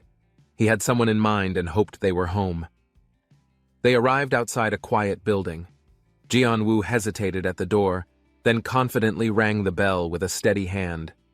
He smiled when he heard footsteps inside. Someone responded warmly from behind the door, heading over to open it up. The door cracked open, and a woman peeked out, surprised. She blinked hard, clearly not expecting visitors at this moment. Jae-woo grinned and waved casually. "Hi!" Elle chimed in too. Whatever came next, it was already starting to feel right. The woman screamed in pure panic, clearly overwhelmed. Lee Jian-woo flinched, unsure if they knocked on the wrong door entirely. Behind him, Kong and Elle looked nervous. The reaction wasn't what anyone expected from a simple visit about bees. The woman slammed the door, yelling to wait. The hallway echoed with thuds and frantic shuffling inside the apartment. Lee Jian-woo blinked at the door, wondering if he should leave. Kong just stared, tail twitching from the tension. She yelled, "No!" from inside. Apparently, leaving wasn't an option. Everyone waited awkwardly for whatever was happening behind the door. After a few minutes, she returned. Different outfit, calmer smile, still slightly flustered. Jae-woo could barely keep a straight face. Ella tilted her head and whispered "Hawa Tilda" like it was some secret code. Jian-woo just nodded and kept smiling. They were invited in politely. The place sparkled like a hotel lobby. Hawa nervously apologized about the room's imaginary dust. Jian-woo admired the tidy space, noting how spotless everything was. Definitely not the kind of dirty she worried about. Suddenly, Elle shouted Hawa's name again, this time louder. Jian-woo turned quickly, already knowing something chaotic was about to happen again. Hawa froze when Elle shouted. Jian-woo stepped forward, politely asking the reason behind her panic when they first arrived. He tried to ease the mood, but Kong already caused distraction, rolling around, meowing and pouncing like it was his home. Finally seated, Hawa asked the real question. "Why did you come?" Jian-woo nodded seriously, ready to explain everything clearly. He asked if she studied rock bees. Surprised, she admitted she'd spent over a year researching their habits and life cycle. Just as she asked why he was curious, Jian-woo smiled. Her expression changed, realizing his reason might be something big. Jae-woo asked a question out of pure curiosity, but Seo-rin misunderstood everything and spiraled into full internal drama mode. She assumed he used bees as an excuse to visit. Her imagination ran wild as she tried to stay composed. Jian-woo just smiled and thanked her for her time. He truly had a lot of real bee questions. Meanwhile, Seo-rin hid her blush behind her glasses. Her heart beat louder than expected as she misread everything adorably wrong. Min Seo-rin believed something romantic was brewing. She had no idea this was just about bugs and their biology. Later, while everyone relaxed, Seo-rin dove deep into rock bee lore. Kong napped, Elle sprawled, and Jian-woo listened. She explained queen rock bees aren't born, they evolve from normal bees. That cocoon wasn't newborn, it was a transformation stage. Jian-woo tilted his head. So the queen wasn't a baby? That changed how urgent things were with the cocoon. He asked if two queens could exist in one hive. Seo-rin shook her head firmly. Only one could survive. The stronger queen destroys new cocoons or commands workers to remove them. Nature, it turns out, doesn't allow sharing thrones. But she added, sometimes rock bees defy the queen's command. A rebellious hive might protect a cocoon rather than destroy it. Jian-woo imagined a quiet rebellion. Worker bees carrying the cocoon away to safety, hidden far from the queen's authority. He pictured the cocoon dropped gently onto grass, saved from doom by loyal bees acting with instincts stronger than hierarchy. Seo-rin nodded. That scenario happens rarely, but it does. It's nature's way of making space for possibility beyond structure. Jian-woo realized, maybe that's why the cocoon ended up with him. A random farm might be its best hope. Lee Jian-woo marveled at the cocoon again, still amazed it chose him. The connection felt more real than coincidence. He explained everything to Seo-rin, who seemed intrigued. Then suddenly she asked him to visit again sometime soon. Caught off guard, Jian-woo asked if she was serious. Seo-rin nodded, cheeks pink, while trying to play it cool. Meanwhile, Ella and Kong were already halfway to the door. "Hawa!" Ella called out. Something urgent was clearly going on. Jian-woo stood up in a panic. Whatever happened, he wasn't waiting. He dashed out, shouting he'd return another time. Lee Jian-woo sprinted through the hallway, dragging Elle and Kong. He shouted an awkward goodbye mid-run and slammed the door. Seo-rin stood stunned, still blushing. She managed a confused, soft, "goodbye," as her cat stared with just as much confusion. Though he felt bad leaving mid-conversation, Jeon-woo had no time to explain. Some emergencies didn't wait for polite exits. He ran across town, arms pumping, heart pounding. Whatever else sensed, it had to be important, or at least very chaotic. As he reached the rooftop, someone called out loudly. It was just beginning again. Life didn't slow down around Jeon-woo. Jeon-woo arrived breathless, met with serious eyes. He didn't hesitate. He knew if they called him, it had to matter. Catching his breath, Jeon-woo asked the real question. There was no joking now. Something big was hiding behind those chili plants. His voice cracked slightly. S-rank chilies? Government interest? The weight hit him. His innocent crops might have started something way too complicated. The sun dipped low behind the farmhouse, casting warm light as Jeon-woo wrapped up the last of today's chores. Inside, Ju-chan gestured wildly while explaining something surprising. Jeon-woo froze, trying to process what he had just heard. Jong-soo-jin, usually calm and quiet, was now bursting with wild energy after accidentally eating a single strange chili. Apparently, that mysterious chili Jeon-woo grew turned out to be special, way more powerful than anything he had ever cultivated. Ju-chan continued explaining demand was rising fast. People everywhere suddenly wanted these chilies, and the word had quickly spread. Jeon-woo stayed quiet, sensing tension in the room. Ju-chan clearly wanted something and wasn't sure how to ask. Everyone stared at him curiously. He pretended not to notice but could feel the pressure building second by second inside. Ju-chan looked conflicted, unsure how to bring up something sensitive. Jeon-woo tilted his head, trying to follow along. After a short pause, Jeon-woo sighed and admitted the truth. There were no S-grade chilies left in his stash. Outside, the chili patch stood empty and silent. A breeze passed through, carrying nothing but dry stems and fading memories. Ju-chan's face twitched. His hopes were clearly tied to that chili, and now everything was spiraling faster than expected. Jeon-woo shifted awkwardly, realizing things might have gone differently if he'd counted his stock before giving the last batch away. He started explaining how the last harvest was entirely used for fulfilling a tea request made by a distant client. The large tea order seemed harmless at first, but now he regretted sending every last chili without saving a single one. Ju-chan looked crushed. Around them, the air felt heavy, like everyone understood how one small decision changed everything so fast. Ju-chan felt overwhelmed, frozen in place, unsure how to respond. Everything suddenly seemed heavier than just missing some peppers. Jeon-woo rubbed his temple, trying to stay calm. In moments like this, he knew he had to act fast. The scene shifted to a distant facility, glowing in the sunset. Somewhere inside, important decisions were already being made quietly. A woman received the update, her face calm. She nodded slightly, acknowledging the responsibility that had just been placed on her. Without hesitation, she smiled gently and stepped forward with purpose.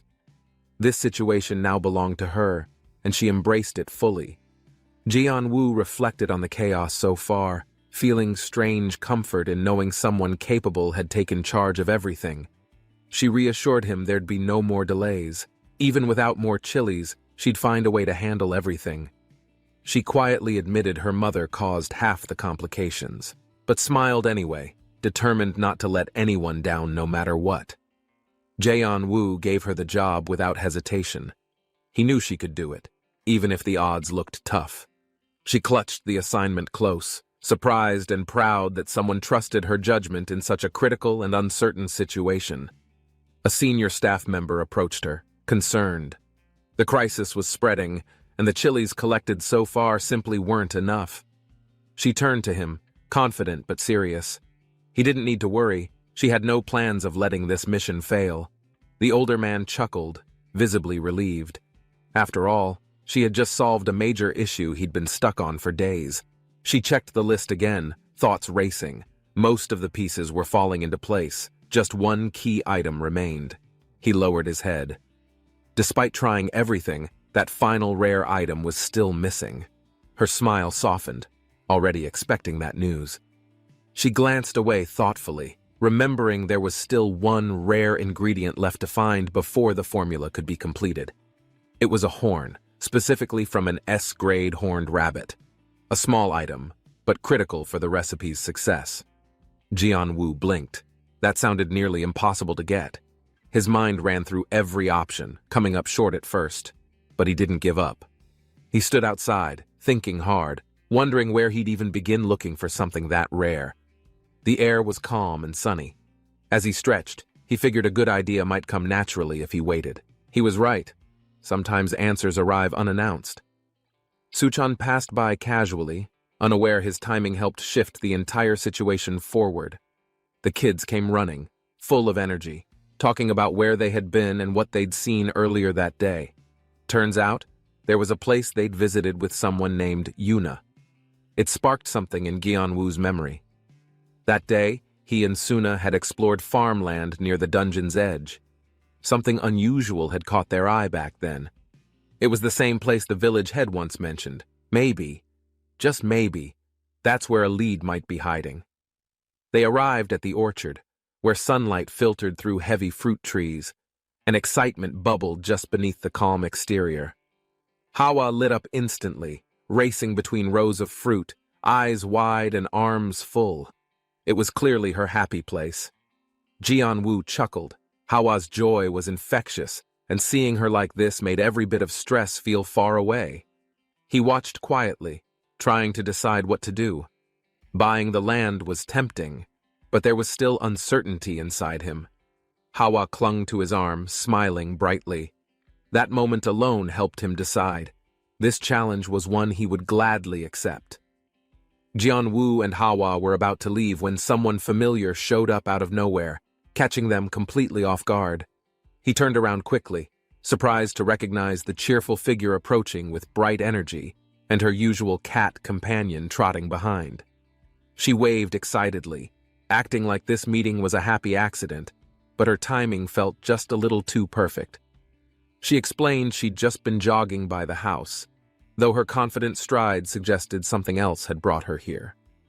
Jianwu accepted her presence without question, unsure of her real reason, but welcoming her all the same with a smile.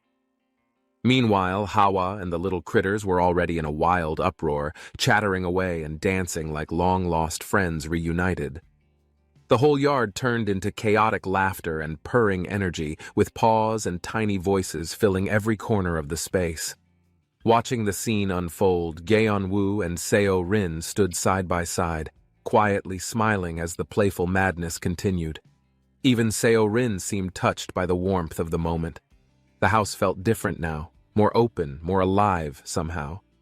Just as things settled slightly, she softly turned to Jianwu with a thoughtful expression and something else on her mind. She hesitated for a second, then asked if he had any free time today, her tone light, but eyes hopeful. Jianwu wasn't sure what to say. He looked toward her, caught off guard, unsure if he'd heard her right. But before anything could unfold, she panicked and asked him to wait. Something, or someone, was suddenly approaching from the nearby trail. A new figure entered the scene calmly, reminding everyone to be careful. His quiet presence immediately shifted the atmosphere around them. Gaeonwoo blinked in surprise. The newcomer was Yejun, and behind him followed fluttering wings and curious, wide-eyed creatures. Yejun suddenly raised his voice, pointing straight at Seo Rin. His expression fierce, the calm atmosphere shattered in one instant. He insisted something wasn't right, that she had been dishonest. The air grew tense as everyone froze where they stood. Jianwu blinked in shock, unsure what to believe. Seo Rin's confident smile faded, caught completely off guard by the accusation. Beneath the bright sky, tension grew heavy between them. All eyes turned to Seo Rin, waiting for an explanation that never came. Just as things settled, a voice yelled from afar, breaking the peace with urgency that made everyone suddenly freeze in place. Jianwu and the woman beside him looked over, startled, as a boy stormed toward them with obvious frustration. Hawang and Kaon stood confused, sensing something odd, while the boy pointed with determination, exposing a truth no one expected.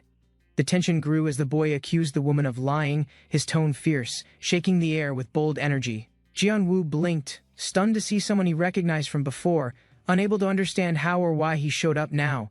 The woman's face twisted in disbelief, defensive and loud, denying everything with dramatic energy as the situation grew even more heated. The boy refused to back down, calling her out with precision, exposing her excuses false with sharp, unrelenting truth. He pointed out how she waited outside for 30 minutes, contradicting her story about casually bumping into Jianwu earlier. Images of her pacing angrily played in everyone's mind, matching the boy's memory and adding fuel to this very weird fire. She stammered, overwhelmed by how quickly things spiraled, while Jianwu raised both hands and begged everyone to take a breath. Frustrated, Jianwu snapped a little, his patience fading, unable to believe this was his peaceful family farming day anymore. The argument exploded as both sides yelled louder, with the children caught in the crossfire of awkward tension and flailing arms. With a deep breath, Jianwu demanded they stop, reminding everyone the kids were watching, hoping to calm things immediately. Everyone froze. The boy and the woman looked down, embarrassed, realizing they let emotions take control in front of little ones. Finally, things softened. They apologized sincerely, the kids giggled, and Jianwu exhaled deeply, thankful the chaos had a peaceful ending. Jianwu narrowed his eyes slightly, sensing something odd as Yijun approached with a surprisingly familiar and respectful tone. Yijun smiled brightly, offering casual words while insisting Jianwu didn't need to speak formally, despite still calling him Yunnim. The woman chimed in, revealing she knew Jianwu's name from Chef Zhang Suchan, adding a surprising twist to everything. She explained how their family situation had improved, thanks to Jianwu's quiet help, and her mother was doing well again. Jianwu laughed nervously, touched and slightly overwhelmed by the unexpected praise, just trying to keep things light and friendly. A chill ran down Jianwu's back as he spotted someone unexpected, turning to see Seo Rin standing nearby. He asked himself quietly why Seo Rin had shown up here, completely unprepared for whatever her reason might be. Seo Rin panicked, her mind racing. She'd only come with the excuse of seeds, hoping to ask Jianwu out, but now that excuse clearly wasn't working, especially with all eyes on her, and Yejun beginning to grow suspicious. As realization hit, Yejun suddenly connected the name Seo Rin to something deeper in his memory, sparking immediate concern. Flashbacks hit Yejun, memories of an intense figure with a wild reputation, standing fearlessly beside powerful creatures in battle. Seo Rin awkwardly laughed, trying to change the topic while Yejun stared at her in disbelief, recalling the nickname, the Predator. She hesitated, wondering if she should steer the conversation elsewhere before Yejun's thoughts drifted into dangerous territory again. Unfortunately, Yejun made one bold mistake. He commented on her looking more round, triggering a storm of dark, ominous energy. Her mood instantly snapped, eyes wide and energy flaring, while Yejun realized far too late that he had gone too far. Jianwu called out to Seo Rin, but she avoided his eyes, clearly shaken by the earlier embarrassing misunderstanding. She mumbled something vague and quickly excused herself, her energy visibly deflating as she tried to leave with dignity intact. Quietly to herself, she wondered if she needed to start dieting, unsure how to process Yejun's careless comment. Jianwu and Yejun watched her go, confused, trying to recall if she'd come for something important or personal. Hawang clutched the cat, tilting her head, hinting they should have known the real reason Seo Rin had come all along. Jianwu gasped, suddenly connecting the pieces, realizing the situation had been completely misunderstood from the start and feelings were involved. With tension fading, Jianwu politely excused himself, saying he had work to do, hoping to slip away without more chaos. Yejun waved energetically, assuring him he'd visit again soon, clearly excited by whatever future plans he had in mind. Hawang cheered from behind with a happy "Dekibyak" as everyone parted ways, waving and smiling like nothing had exploded earlier. Jianwu paused a moment, looking thoughtful, wondering if he should have joined them or stayed behind like he did. Jianwu perked up with new focus, deciding the next step was heading straight for the dungeon farmland with the kids. They ran with energy, ready for the day's work, while Khan bounced at their side like a loyal little guard. The white cat tilted its head in confusion, having never visited the dungeon farmland and unsure what to expect. Jianwu confirmed it was Dolso's first time seeing it, grinning as they neared the floating island in the sky. Finally, they arrived at the entrance, and Jianwu gestured proudly toward the horizon, welcoming them to the dungeon farmland. Dolso's eyes widened with disbelief, overwhelmed by the sudden reality of dungeon farmland. It was more shocking than anything imagined before. The idea that such a mystical place could exist felt wild, but it wasn't even the most surprising thing. Even stranger than the dungeon farmland was the presence of a massive rock once desperately sought by a familiar figure. But none of those discoveries were what truly stunned Also the most. It was something far more personal and unexpected. It was the moment the creatures welcomed Jianwu joyfully, treating him as someone important, trusted, and deeply familiar. Jianwu smiled kindly, noticing the creatures were healthy, especially the chicks hopping around in happy little circles. He pulled Dulso aside and whispered a secret, asking them to keep what they were about to see confidential. Dulso froze, speechless, not from the secret, but because of what she saw next. It left her completely dazed. It was a large, fluffy creature named Kyukyung, someone Dulso had only ever seen in countless pictures online before today. Kyukyung introduced herself cheerfully, excited to meet someone new. Dulso could barely breathe from excitement, caught in fan shock. In reality, Kyukyung was much rounder and fluffier than expected, a bouncing cloud with ears and sparkling cartoon energy. Dulso nervously introduced herself as Kyukyung's fan, heart pounding, while Jianwu casually confirmed the unexpected connection between them. Kyukyung gasped, thrilled to meet a fan, bouncing excitedly, totally unaware of the overwhelming effect it had on Dulso.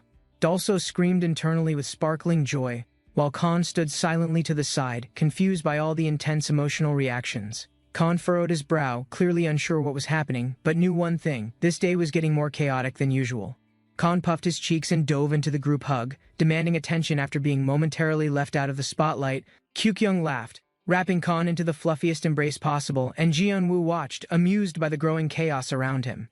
Jianwu nodded as he noticed Elle hesitating, and gently encouraged her to join the conversation with the others. Elle lit up, thrilled to be invited, especially since Dulso was a Kyukyung fan.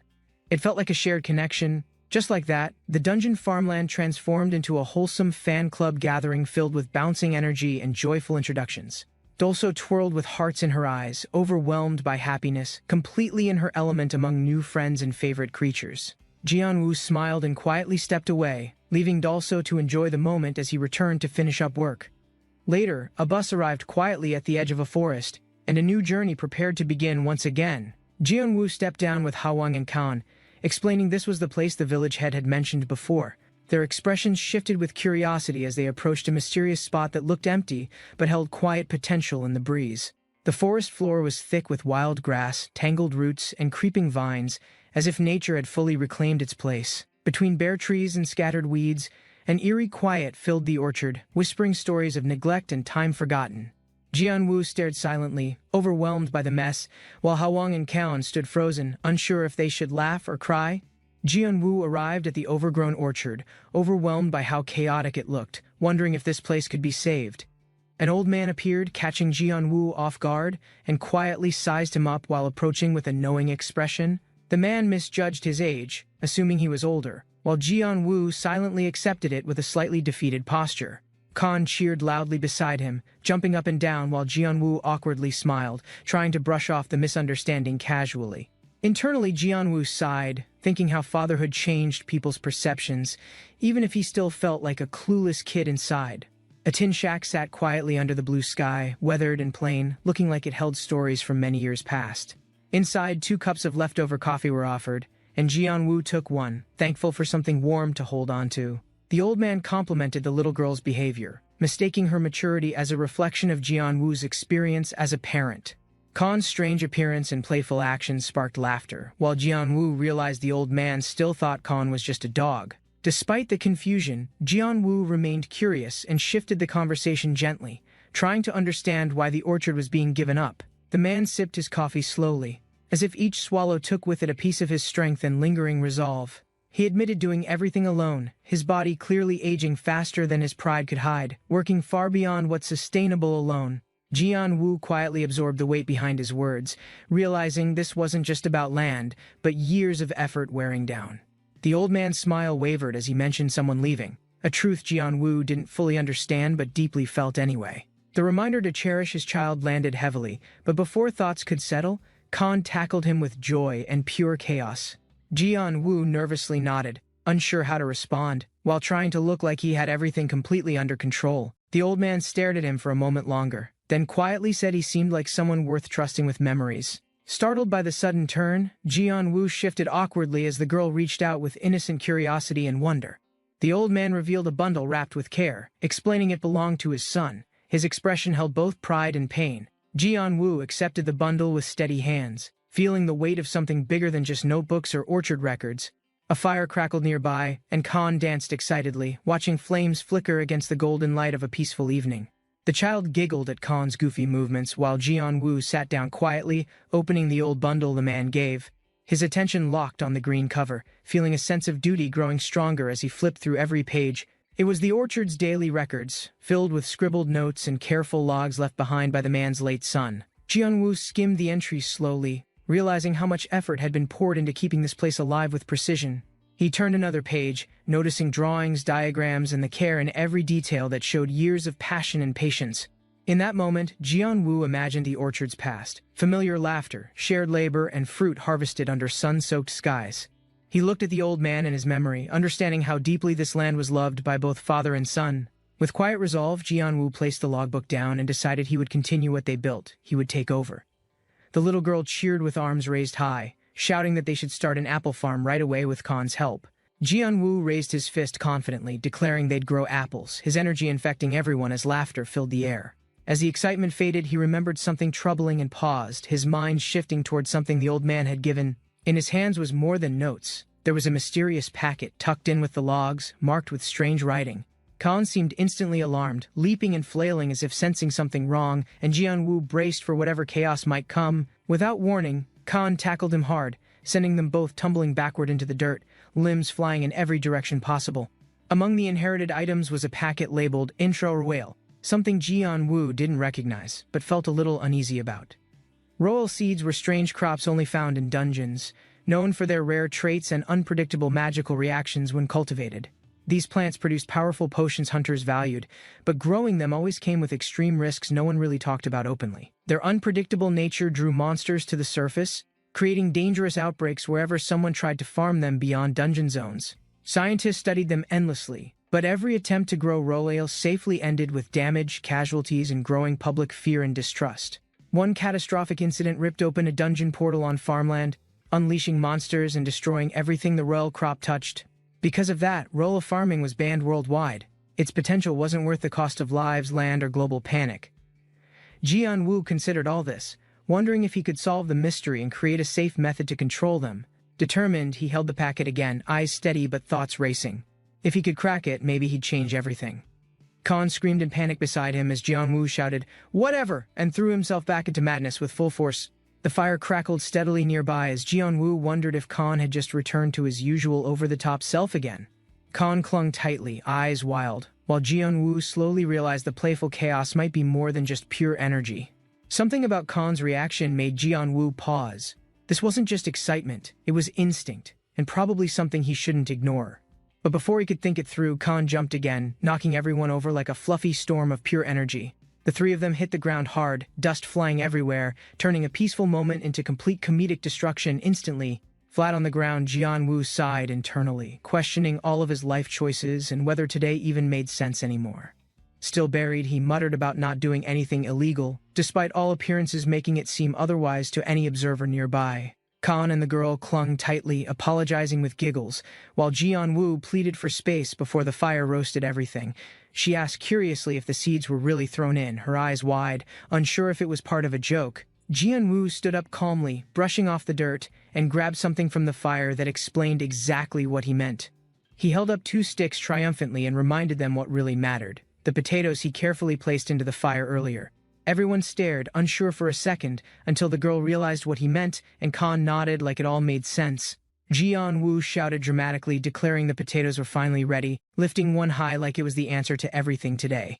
He handed it over gently, reminding them it was hot, and to blow first unless they wanted a scorched mouth. With full hearts and happy tummies, they enjoyed roasted potatoes under the sunset, sharing warmth that had nothing to do with fire.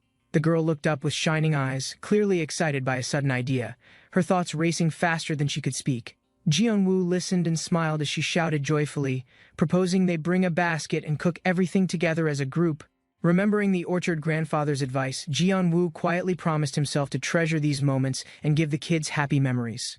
As the sky turned gold, a floating island appeared in the distance, peaceful and glowing softly against the painted sunset horizon. The roasted potatoes shimmered in the firelight, filling the air with warmth, just as cheerful visitors arrived with eager smiles.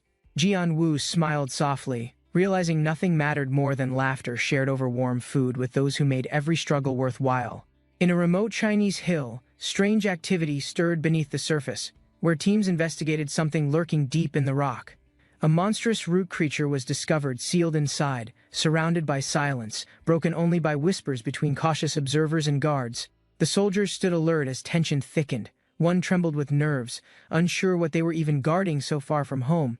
Boots thundered into the cave, orders sharp and urgent, while rifles were raised and voices barked orders to freeze immediately. The special forces moved in fast, cornering the researchers, shouting for compliance as the cave echoed with fear and confusion.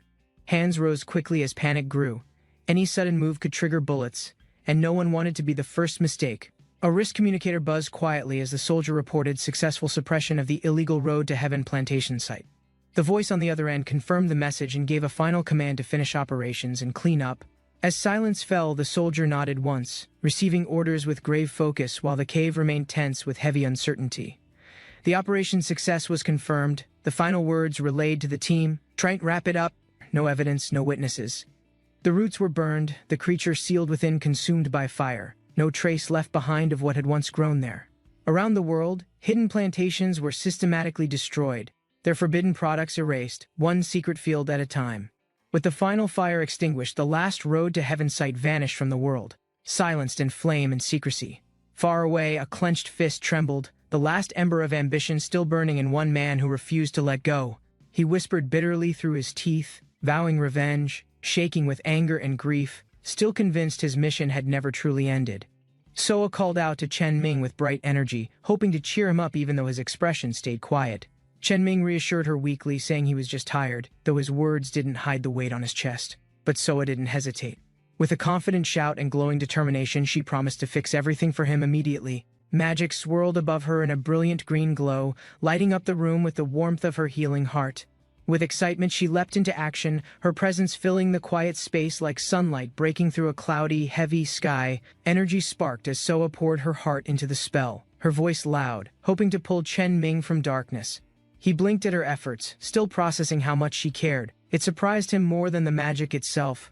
Chen Ming finally smiled, feeling a calm return he hadn't known he'd lost, grounded by Soa's unwavering support. She stood proudly, declaring her magic was the least she could do for someone suffering silently all this time. Moved by her words, Chen Ming wrapped her in a hug, grateful to have someone by his side again.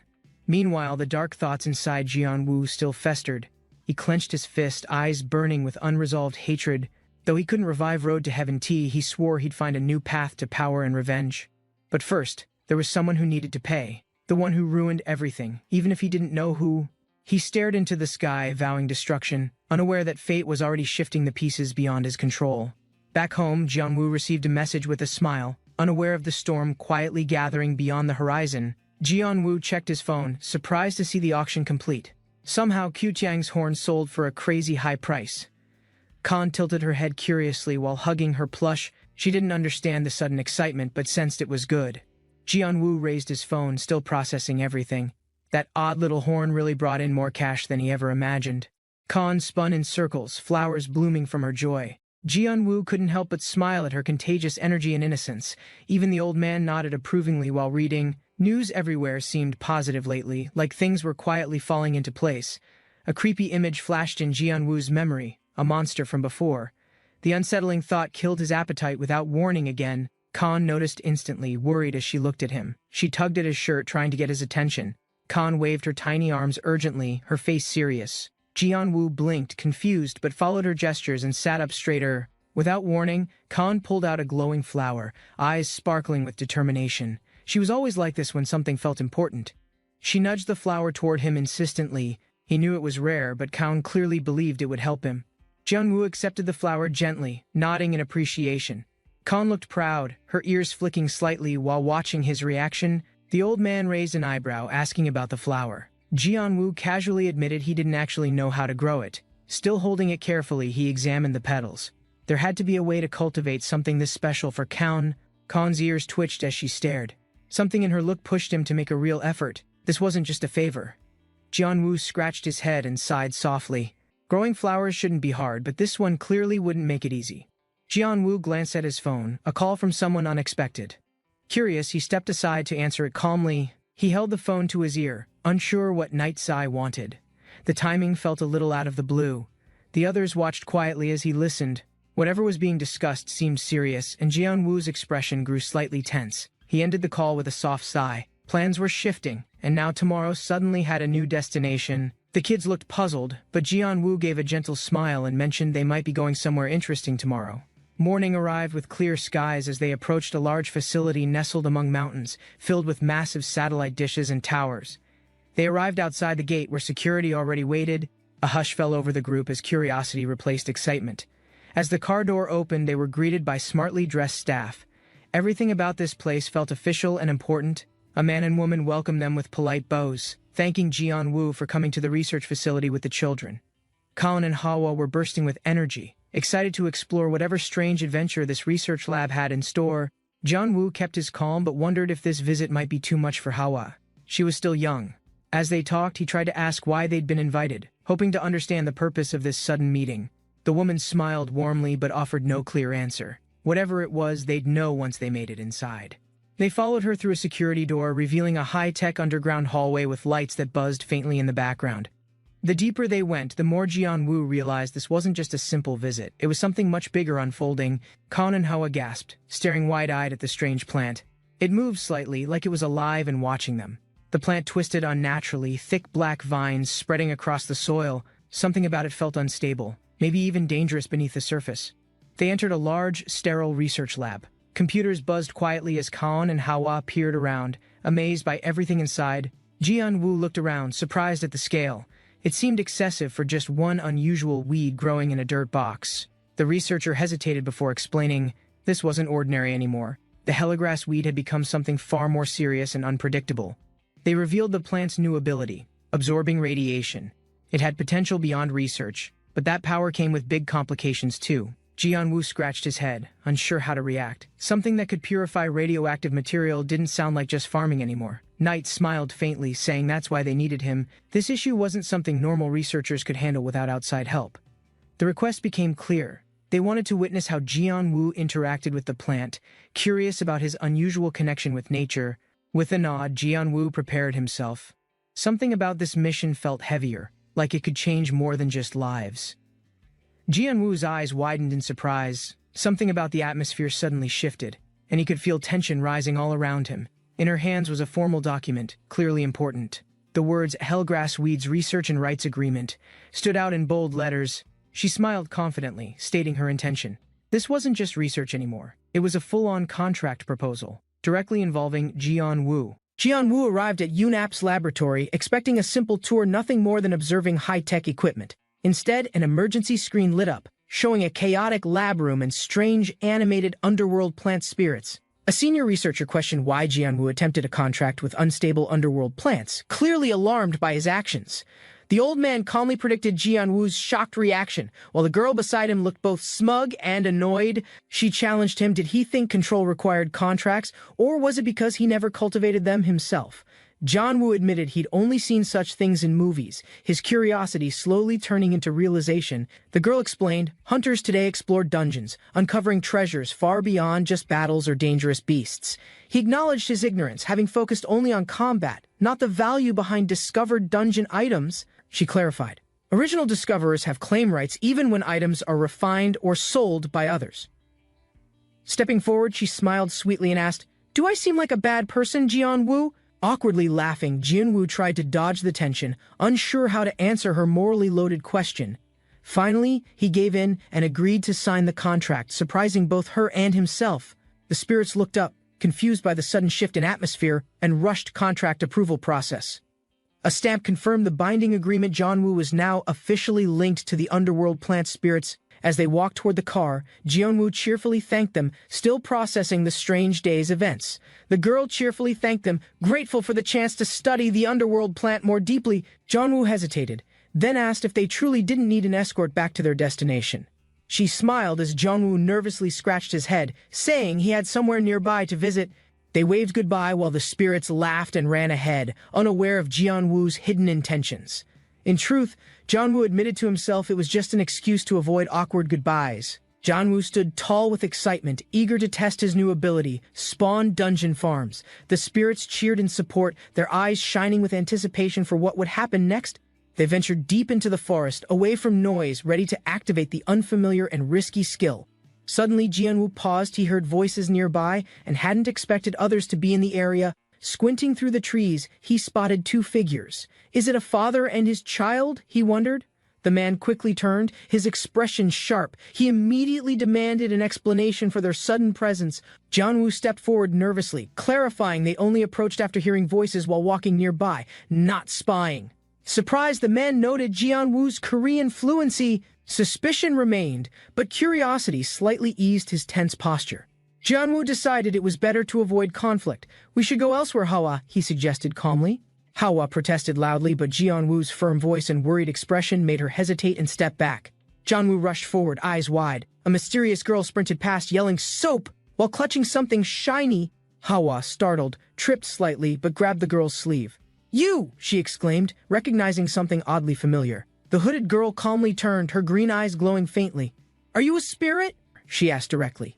Jianwu's heart skipped. "Spirits were rare." Hawa smiled knowingly, clearly understanding something Jianwu couldn't quite grasp yet. "Spirit? How did she—" Jianwu stammered, watching Hawa's confident smile. His confusion only deepened with every moment. The hooded girl stumbled again. Her feet slipped, eyes darted upward. Something massive blocked the sunlight. A large man noticed her panic. "Ming Chen, what's wrong?" he shouted, sensing an unusual disturbance nearby. Jianwu stood motionless, eyes blank. "Hawa," he muttered, his vision locked on the impossibility above them. A giant floating rock ascended gracefully.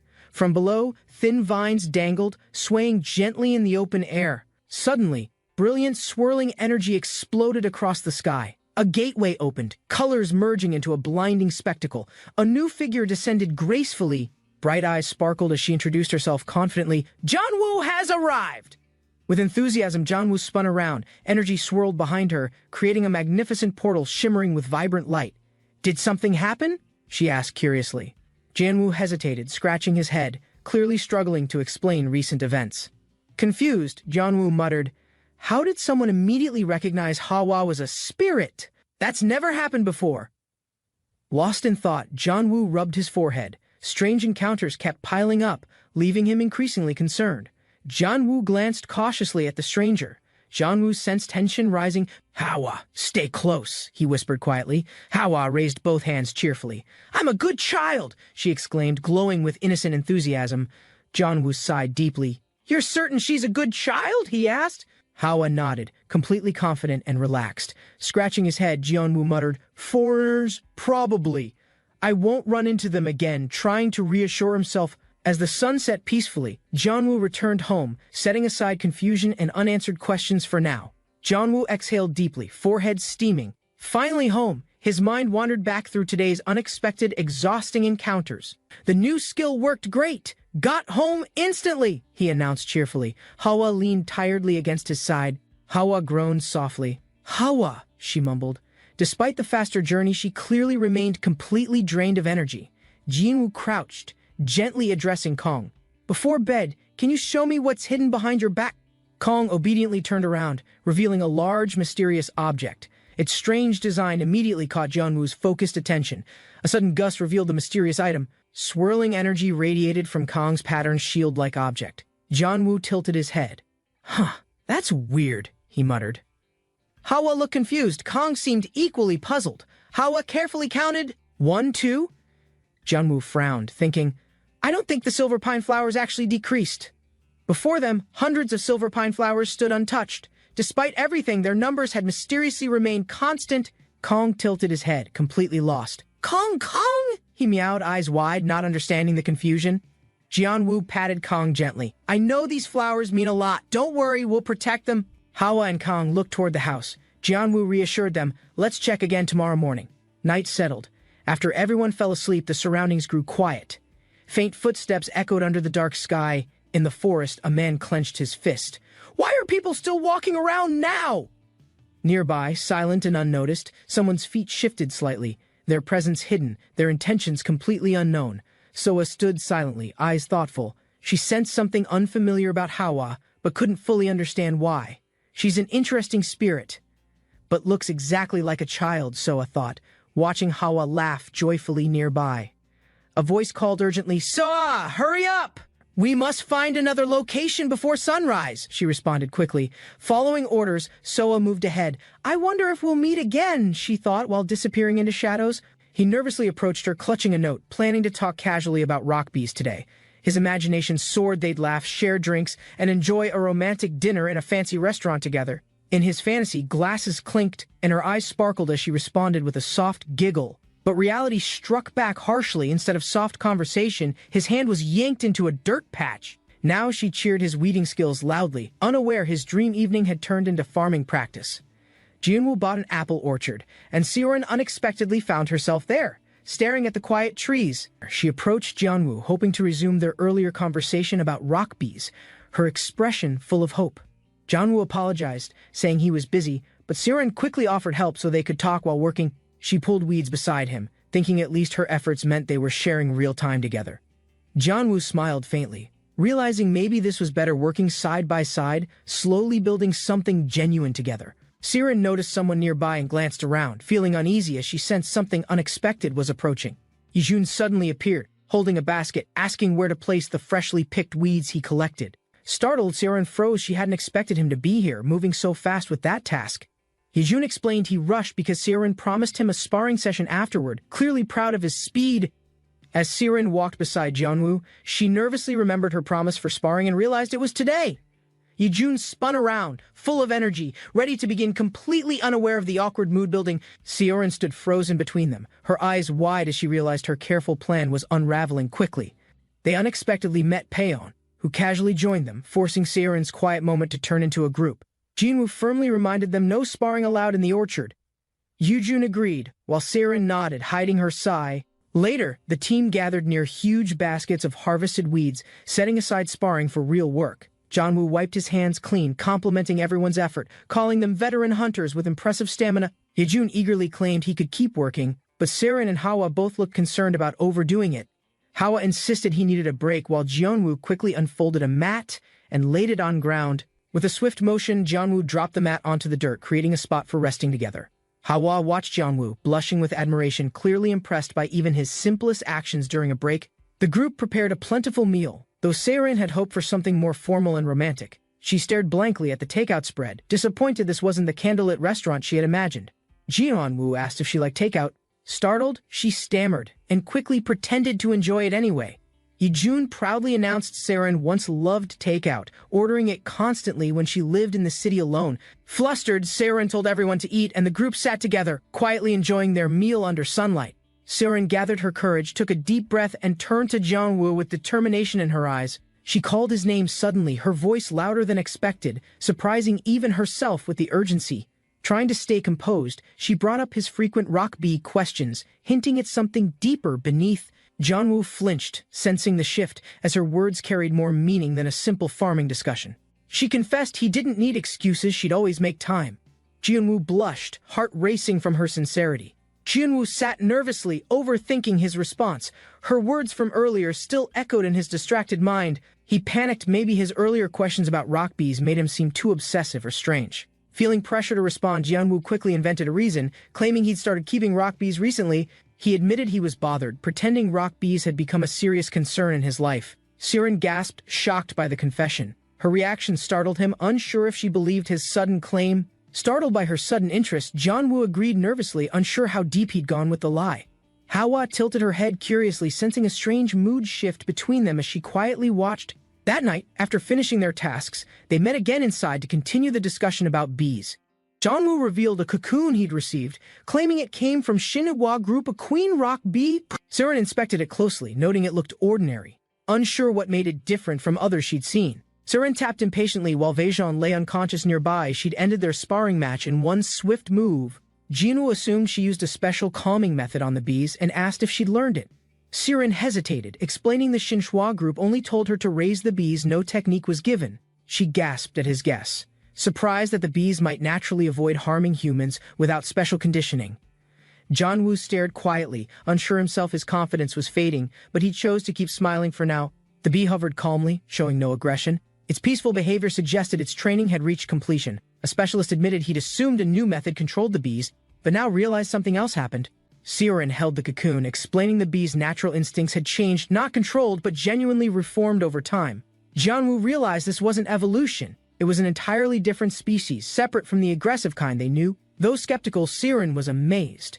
Jianwu insisted it was real. This gentle bee breed was something extraordinary. Siren gulped, realizing if this trait appeared in other monsters, it could change taming history forever. Even partial success in domesticating monsters would revolutionize combat, especially for those without natural fighting abilities. Jianwu was shocked he hadn't expected her simple observation would lead to such a massive revelation. Suddenly determined, Siren slammed the table and declared she'd contact the Xinhua group immediately for answers. She suspected they already knew something and purposely handed the rock bee structure to Jianwu as a test. Hawa and the others looked confused as Siren suddenly rushed off with a determined look. Jianwu panicked. If she contacted Xinhua now, his lie could create problems for the entire organization. Thinking fast, Jianwu offered to call them himself, trying to delay her before things got worse. Siren paused, surprised by his reaction, but Jianwu kept a nervous smile, trying not to raise suspicion. He insisted on calling the manager directly, hoping to control the situation before any truth slipped out. Jianwu tried to smooth things over, acting calm while everyone silently watched the strange situation unfold, and he apologized and began to leave, hoping to escape before his story unraveled any further. Siren, still excited, asked him to speak highly of her when calling the Xinhua group. Caught off guard, Jianwu agreed with a nervous smile, unsure how much longer he could stall. Watching her run off, he laughed to himself, amazed by her unstoppable drive and relentless energy. Jianwu looked thoughtful, deciding that if another queen bee arrived, Siren should raise it herself. He smiled sincerely. Wanting to support her passion, his companions cheered, unaware of the deeper meaning behind it. Siren relaxed at home, humming happily while her cat Dulce flipped through documents on the floor. She watched the pages fly, amazed she'd found a connection to rock bees this quickly. Excited by the discovery, she whispered, "I'm so lucky," just as the page tore mid-sentence. Frustrated, Siren scolded Dulce, yelling for him to stop moving before more papers got ruined. The cat meowed back in protest, clearly confused and annoyed, as if he were the victim. Siren opened the door as Dulce meowed excitedly, clearly expecting something important had just arrived. She picked up the package with a sigh, still surprised her cat acted like a housemate.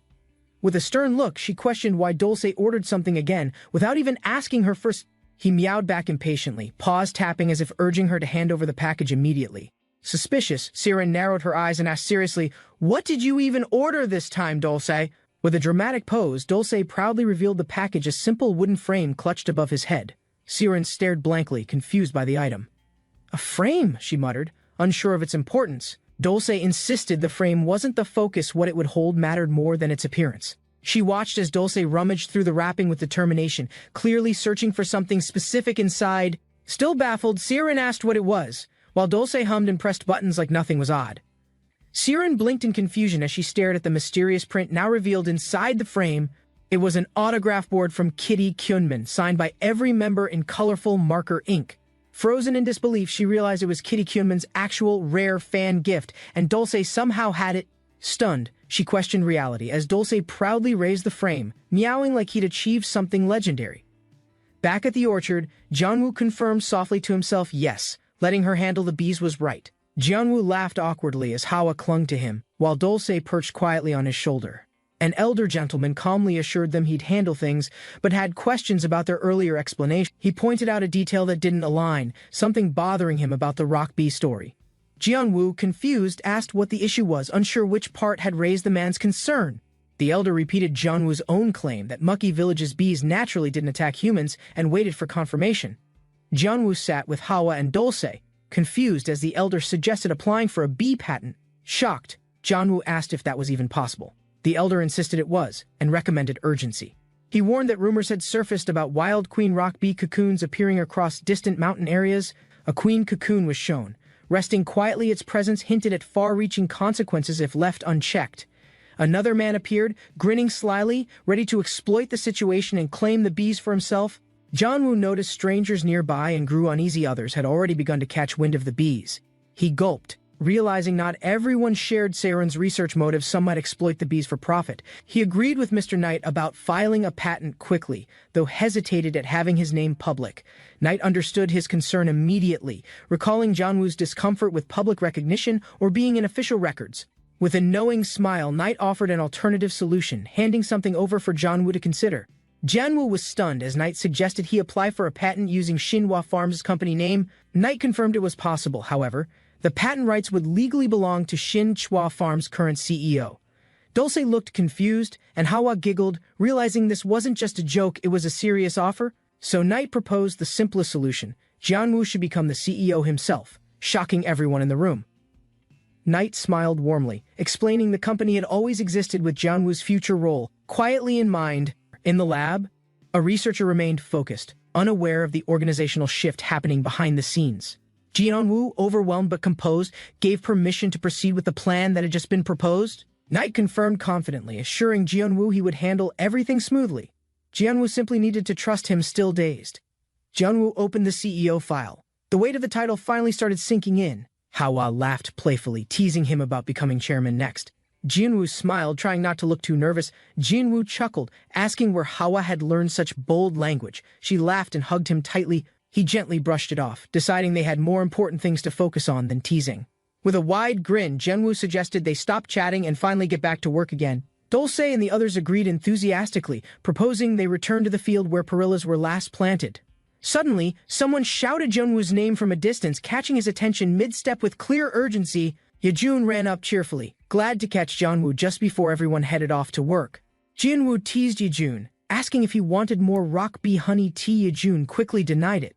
Yejun flinched but admitted he couldn't resist stopping by once he heard about the fresh honey. He explained his visit had another reason: his family was planning a trip to the beach soon. Jianwu smiled warmly and wished Yejun a wonderful trip while Hawa quietly watched from beside him. Yejun asked if Jianwu had summer vacation plans, prompting a curious look from the others nearby. He invited Jianwu's group to join his family's beach trip if they didn't already have plans. Jianwu smiled at the offer, grateful, but mentioned managing the farm made summer breaks difficult. Yejun pointed out Jianwu's unique advantage: he used spirits for labor, making his workload much lighter. Jianwu looked at his summoned spirits fluttering around, realizing Yejun might actually have a valid point. Jianwu dismissed the idea with a casual nope, not thinking much of summer vacations or trips. Yejun urged him to reconsider, saying it could be a meaningful time with family and memories. The word family struck Jianwu. He repeated it quietly, suddenly lost in thought about what that truly meant. He realized he'd never taken a proper vacation with the kids, always focused on work instead. Hawa and Dulce laughed joyfully, reminding him just how much those moments could matter to them. Jianwu stood quietly, then finally spoke, his voice calm and certain he'd go on the trip. Yejun's eyes lit up with surprise and happiness, beaming at Jianwu's unexpected but welcome decision. Jianwu admitted it wouldn't be easy, but he'd work harder to create meaningful memories with everyone. The kids cheered in excitement, thrilled that their summer would include a vacation together as a family. Yejun excitedly suggested a summer trip, and Jianwu was instantly caught in the unexpected announcement. Motivated by the plan, Jianwu sprinted across the house, pushing himself to finish his tasks. Determined, he shouted about finishing everything before the trip, while Hawa and the spirit watched, amused. Hawa stood beside Jianwu, grinning as he explained how they'd clean and water everything today. Without delay, they dashed off together, Jianwu leading, Hawa following, and the spirit bouncing behind with joy. Jianwu paused by the lake, unsure why a water park was part of this trip. At first he hesitated, imagining slippery slides and chaos instead of peaceful farming and quiet spirit time. But the more he thought about it, the idea oddly started to make more sense. A trip with laughter, splashes, and sunny skies might actually be fun, even for Jianwu. Still, Jianwu had no idea what to pack, and the spirits weren't being helpful at all. Jianwu stretched confidently, proud of their pace, while Hawa cheerfully followed with spirits bouncing behind her. She paused when someone called her name, glancing back curiously with a puzzled look on her face. A local farmer greeted them warmly, surprised to see them working so hard this early again. Jianwu explained they were hurrying to finish tasks, earning a compliment for Hawa's bright energy, but the farmer warned him working nonstop in scorching heat wasn't safe, especially with kids tagging along. Jianwu called out, startled by Hawa's sudden move as she reached up to grab something, and Hawa cheered, holding a bottle triumphantly while the spirit barked, and Jianwu watched, slightly embarrassed. The older farmer chuckled, advising Jianwu to stay aware if he hoped to lead someday. Jianwu paused, repeating the thought aloud. Becoming the village foreman wasn't something he had considered before. The farmer confirmed it confidently, surprising everyone, especially Hawa, who tilted her head in silent curiosity. Jianwu laughed awkwardly, unsure how to respond to the unexpected idea of joining the village association. The farmer explained the group's age problem and reassured him that official membership wasn't really necessary. He praised Jianwu's past help with village development and emphasized how valuable his efforts had been. Even the elders would support Jianwu, the farmer claimed, imagining dramatic outrage if anyone dared oppose him. With a grin, he stated he'd rather see Jianwu lead than someone completely unqualified again. The farmer grinned again, clearly believing Jianwu was better than any random person taking the foreman title. Jianwu stood still, surprised and slightly overwhelmed, while Hawa and the spirit looked up at him. He finally replied he'd think about it as the farmer prepared to leave with a wave. Jianwu wondered aloud if he really seemed outstanding to others, unsure of what they truly saw. Still, he had produced great results, rows of healthy crops and harvests that spoke for themselves. Jianwu recalled the people he met. Each encounter helped shape his path and broaden his world. He had slowly formed connections, building trust with others who became surprisingly close over time. Still, Jianwu doubted himself, unsure whether achievements alone were enough to truly make someone outstanding. He admitted his uncertainty, hesitating as he glanced sideways, searching for a reason to believe otherwise. Then Hawa suddenly reached out, her small hand gently tugging his sleeve to get his attention. Jianwu spun Hawa in the air, laughing proudly and calling her his lucky charm without hesitation. He praised her again, smiling warmly, suggesting they should even plan a celebration just for her. A few days later, Jianwu and Hawa visited a familiar house where they greeted someone cheerfully. An older woman welcomed them with joy, asking how they had been during the past days. Suddenly, villagers rushed forward, clearly desperate, begging for help as they surrounded Jianwu with urgent pleas. Jianwu arrived just in time, warmly welcomed as the group prepared to sit down for lunch. They invited him to join, and Hawa happily called his name while wearing her little chef hat. Jianwu accepted the offer with a smile, admitting he was feeling quite hungry after the walk. However, everyone suddenly stared at the dish brought in, visibly nervous and unsure how to react. Mrs. Lee turned to Jianwu, worried, and quietly asked him what exactly the mystery food was.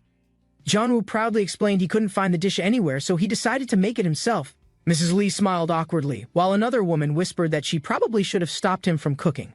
They examined the mysterious bowl, slowly realizing the strange mixture was supposed to be spicy rice cakes. One brave fork poked into the dark, bubbling contents, releasing steam that made everyone step back. Mrs. Lee hesitated, staring nervously at the dish, unsure whether tasting it was a good idea. The dish was judged spicy rice cakes that looked nightmarish. With an official taste grade of F, Jianwu proudly explained he'd used every premium crop he had, expecting it to taste amazing. With confidence, he urged everyone to dig in, unaware of the fear spreading around the table. The others sat frozen, uncertain, while Jianwu questioned why no one was lifting their utensils. Even the spirits stared silently, eyes wide, clearly unsure if the food was safe to eat. Suddenly, Kong leapt up and snatched the dish from Jianwu's hands without any hesitation. He munched on the food eagerly while everyone stared in shock, unsure whether to stop him. Jianwu reached to stop him, but a neighbor reassured him Kong was still just a baby. The villagers looked visibly relieved, thankful Kong's reaction saved them from having to try the dish. Kong, who adored everything Jianwu cooked, unintentionally became everyone's hero by tasting it first. Saren took a bite for the experience, but instantly regretted it, and barely held it in. Later, a professionally made version of the same dish appeared, perfectly cooked and visually appetizing this time. Siren admitted the difference, impressed by how much better it looked compared to Jianwu's earlier attempt. She praised him anyway, believing someone like him must never have doubts or worries about anything. Jianwu quietly replied that he still had a long way to go and much to learn. While preparing rice cakes, Siren explained he constantly pushes himself to reach even greater cooking goals. Siren declared that one day he'd surpass the world's top chef and claim the #1. With calm confidence, he announced the rice cakes were ready and invited everyone to try them. Jianwu watched in awe, realizing Soren was already admired, yet still striving for something beyond greatness. Everyone admired him as Korea's best, but his ambitions clearly aimed far above that title. Jianwu mumbled to himself, wondering if he could ever become a farmer as great as Seirin. He didn't mean much by it, just a passing thought sparked by genuine admiration and respect. But suddenly, a glowing screen appeared, awarding him an ordeal titled Path to Real Farmer. Startled, Jianwu shouted in confusion, shocked that a casual thought had triggered an official farming challenge. Jianwu stepped forward, nervous yet determined, finally ready to explain the strange dream he experienced yesterday. After watching Hawa disappear into light, he realized something awakened. His body responded like never before. A message suddenly appeared. Glowing bright spirit farmer class unlocked compatible with Jianwu's current spiritual condition. Startled by the radiant change, the villagers turned toward him. Hawa's friends sensed something was wrong. Without saying anything, Hawa bowed lightly, spun around, and dashed off, leaving behind a silent, glowing trail. After a long day tending spirits, a fresh pot of spicy rice cakes was prepared for dinner. Drawn by the scent, Hawa approached the table, curious and hungry, eyeing the food with delight. Without hesitation, she grabbed a piece and bit into it, savoring the flavor with focused excitement. The spice hit immediately, but instead of discomfort, her expression exploded into joy and overwhelming satisfaction. Watching her reaction, the caretaker felt relieved Hawa was adapting well to food from the human world. She glanced at Jianwu, noticing he hadn't touched his food, clearly distracted by recent events. Jianwu flinched when asked to eat, his mind still unsettled by the earlier spiritual system notification. Even Hawa sensed his discomfort, while others continued enjoying their meal, unaware of his inner worries. He admitted feeling lost. The spirit farmer class had chosen him suddenly, with no prior warning or clue. She reassured him calmly, confident that Jianwu would adjust, just as she once had herself. Jianwu laughed nervously, unsure how to respond. Even Hawa looked puzzled by his sudden awkwardness. He straightened up, recalling his past as a superhuman. Now, he wanted to offer advice instead. The older girl reminded him that struggles are normal, any ordeal can be overcome with steady persistence. She added there was no deadline for action, encouraging Jianwu to move at his own pace. Relieved, Jianwu smiled warmly. Then, gently, he reached for another rice cake, ready to try again. With a big smile, Hawa eagerly offered Jianwu a piece of the rice cake herself. Surprised but touched, Jianwu accepted it with care, realizing she wanted to share her joy. He tasted it thoughtfully, letting the flavor settle as his earlier doubts slowly began to fade. Deciding to stop overthinking, Jianwu reminded himself to move forward with a calm and open heart. Hawa beamed brightly. Jianwu thanked her, knowing this small act marked a meaningful step ahead. After finishing the meal, everyone felt full and content. Jianwu stood and thanked them sincerely. He expressed gratitude not just for the food, but also for the encouragement and warm welcome. Hawa poked the girl in pink, silently reminding her that something important still hadn't been said. She quickly scolded Jianwu. He had completely forgotten the main reason he was invited there today. The woman suddenly remembered. Jianwu came with a purpose. Now was time to hear it. Jianwu suddenly raised a new topic, his real reason for visiting. A proposal for summer vacation. The idea caught them by surprise, but Hawa immediately lit up, clapping with cheerful excitement. A few days later, they departed the village, traveling to the mountains under bright blue skies. Jianwu panted heavily as they hiked uphill. Despite exhaustion, he was happy to be outdoors again. Hawa dashed ahead with a spirit beast, energized and laughing loudly as the woods echoed around her. Hawa stood at the edge of a cliff, preparing to jump with total confidence and joy. She leapt with both arms raised, landing triumphantly as her companions cheered from behind with excitement. Meanwhile, Jianwu wiped sweat nervously. Realizing the location was riskier than he had originally planned, they had unknowingly climbed to a rocky summit, an intense place for bonding and new experiences alike. Shortly after their return, a mysterious doll-like creature appeared in front of them, surprising even Hawa.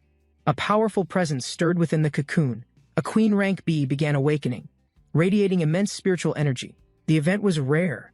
Even Jianwu sensed the danger as bees buzzed tensely around them. This queen didn't seek a hive. Instead, she hovered above the cliffs, charging up her aura.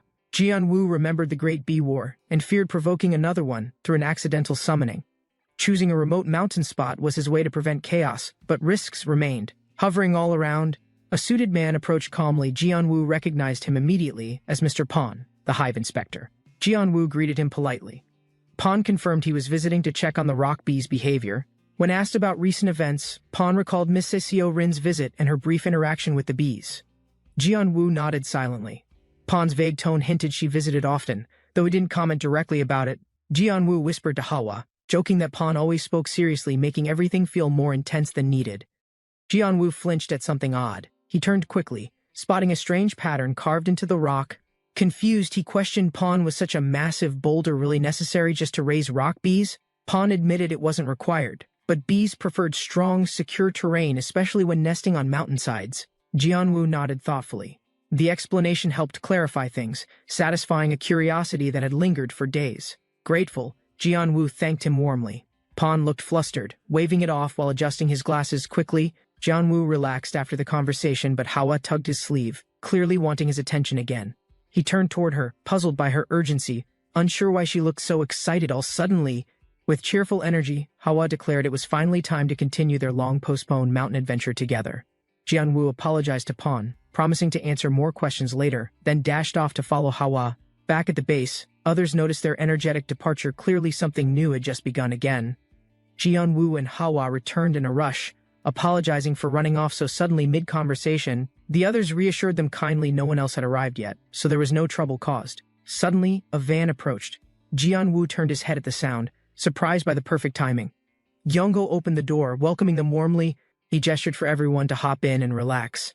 With cheers and excitement, the group gathered together, finally setting off for their long-awaited summer journey. The van sped down the road. Jianwu and the others were finally en route to vacation.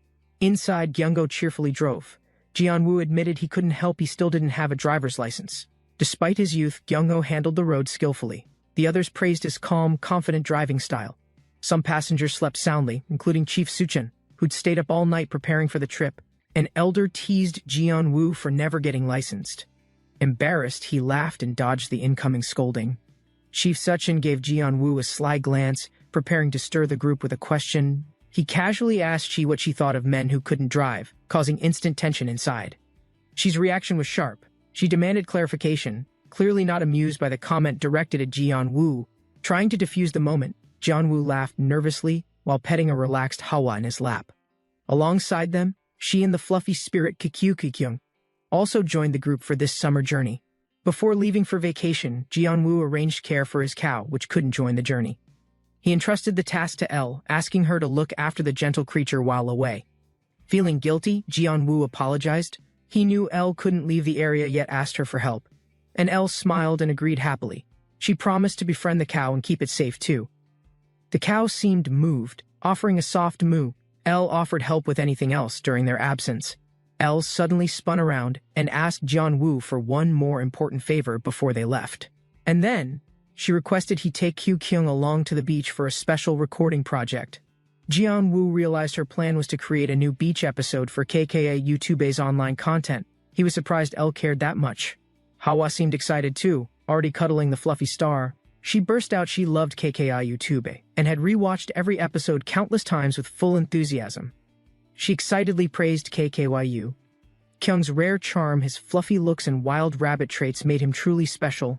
Despite his soft appearance, Kyung also had courage, often charging forward with energy during filming sessions. She admired the drone footage too, saying it captured scenes even professional travel shows couldn't match. Overwhelmed by admiration, she declared there weren't enough words to describe how awesome KKA really was. Grateful, she offered help anytime, calling the suggestion a lucky moment that brought her genuine happiness. While driving, Gyungo cheerfully commented on how well-loved Kyung had become among the entire group. Hawa happily hugged Kyung, while Jianwu chuckled, noting how much attention the fluffy creature received. She suddenly froze. She realized something odd. If Kyung was Jianwu's monster, then Elle must know him. That would also make Jianwu indirectly connected to KKA creator, an unexpected link she hadn't noticed before. She turned quickly, trying to confirm her suspicion. If Kyung's here, was Elle involved too? She remained stunned by her realization, but Gyungo interrupted, urging everyone to step out first. Jianwu gently redirected the conversation, saying they could continue talking about KKA after settling down outside. Still flustered, she agreed with a quiet nod as the van doors slid open beside her. Jianwu stepped out into the bright air, stretching with a smile. Hawa followed closely behind him. They were finally here. Waves crashed, wind blew gently. The summer beach trip had officially begun. As they admired the view, Gyungo cheerfully mentioned the beach was usually quiet and peaceful, and he agreed, but quickly noticed something odd. There were far more people gathered than he expected. Gyungo turned serious. The growing crowd surprised him too. This wasn't how the location was usually described. Someone from the crowd called out to Gyungo, waving to catch his attention over the bustle. A man asked politely to pass through. He was Gyungo's father. Trying to reach his son directly, two flashy new arrivals appeared: Jinyuk Park and Seojin Chung, drawing immediate attention from everyone at the beach. Gyungo panicked. He had told them to stay quiet, not show up so dramatically dressed. The whole group stood frozen as the beachgoers gathered around, sensing something unusual was happening now. With those two showing up, Jianwu realized this summer trip wouldn't be peaceful or normal anymore. Meanwhile, far away in Zhehua's laboratory, a machine roared to life. Another event was unfolding elsewhere. Yuna walked through the lab corridor, preparing to report the outcome of her latest experiment. The director praised her for securing the lab. She seemed reluctant, knowing what she had to say. He asked about the elixir's success. Yuna looked down, hesitant to confirm the result out loud. She finally admitted the truth. The growth assistance elixir had failed again, despite her best efforts. Holding the bottle, she reflected this formula wasn't complete yet. Her work was far from finished, and Yuna wrapped up her shift. The director, preparing to leave, asked for any last updates. She casually inquired if something important had occurred, worried it might involve a task from his wife. Panicked, the director begged her not to mention anything if it was a request from his wife. Yuna clarified it wasn't that. Jianwoo had called earlier, inviting the director on a summer trip. The director twitched, stunned by the unexpected offer. He turned slowly and asked her to repeat it. Shocked by the invitation, Yuna sprang into action, requesting immediate helicopter transport to the beach. The director scrambled after her, surprised she'd accepted so quickly after days of non-stop lab work. With Yuna joining, the group's first fully together summer trip had officially and energetically begun at last. Elsewhere, overlooking the coast, another girl peeked from the woods watching the festive beach with wide eyes. She whispered in awe. So many people had gathered, something exciting was clearly happening down there. Ming Chen watched the beach bitterly, frustrated they were enjoying themselves after ruining his business plans. The hooded girl caught him staring. Startled, he pretended nothing was wrong, quickly averting his eyes. She asked innocently if she could play too. Ming Chen snapped, reminding her they had duties, but as he turned, he realized he may have pushed too hard without thinking of her feelings. Tears welled up in her eyes. Ming Chen panicked he needed to fix this before it worsened. Ming Chen sighed, then gave in with a nod. The girl instantly lit up with joy. She dashed off excitedly, ready to enjoy the beach with all her energy and determination. Determined, she clenched her fist and promised herself to enjoy every second and do her best. Ming Chen watched her silently, allowing her freedom, but his thoughts grew darker with each passing second. He whispered to himself, once she's had her fun, their real work and revenge would begin soon. Using magic, the girl made plants flourish instantly. Ming Chen watched silently as the field bloomed rapidly. Smirking, he thought to himself the place she loved would soon become something far more dangerous. The tent stood quietly beside the sea, breeze brushing past as calm waves sparkled under the sun. Jianwoo peeked nervously through the flap, eyes shifting, wondering if the peace would actually last. Okay, so, he muttered, sweat dripping, remembering how camping wasn't supposed to be this stressful. They managed to pitch the tent clumsily, but the teamwork made them laugh despite the awkward stakes. Later, they splashed around together, spirits high and light, briefly forgetting the world beyond this ocean. After their ocean play, everyone gathered by the table, drying off while preparing for a simple meal. Exhaustion set in after eating, the cheerful mood slowly shifted to fatigue as the afternoon heat lingered. Jianwoo decided to guide everyone back to the tent, sensing how drained the group had become. Later, he woke inside the tent, recalling how they'd all fallen asleep close to each other. Confused, he noticed only one girl remained, sleeping deeply while using his lap as her pillow. Jianwoo sat frozen, nervous and sweating, unsure how to move without waking the sleeping girl. Suddenly, she stirred slightly, her eyes opening halfway as she mumbled in confusion, still half asleep. Jianwoo panicked when she said another name, mistaking him for someone else, while half-conscious and dazed. Without warning, she wrapped her arms around him, fully embracing him while still completely asleep. Another girl approached the tent and noticed the scene, her expression unreadable as she stood silently outside.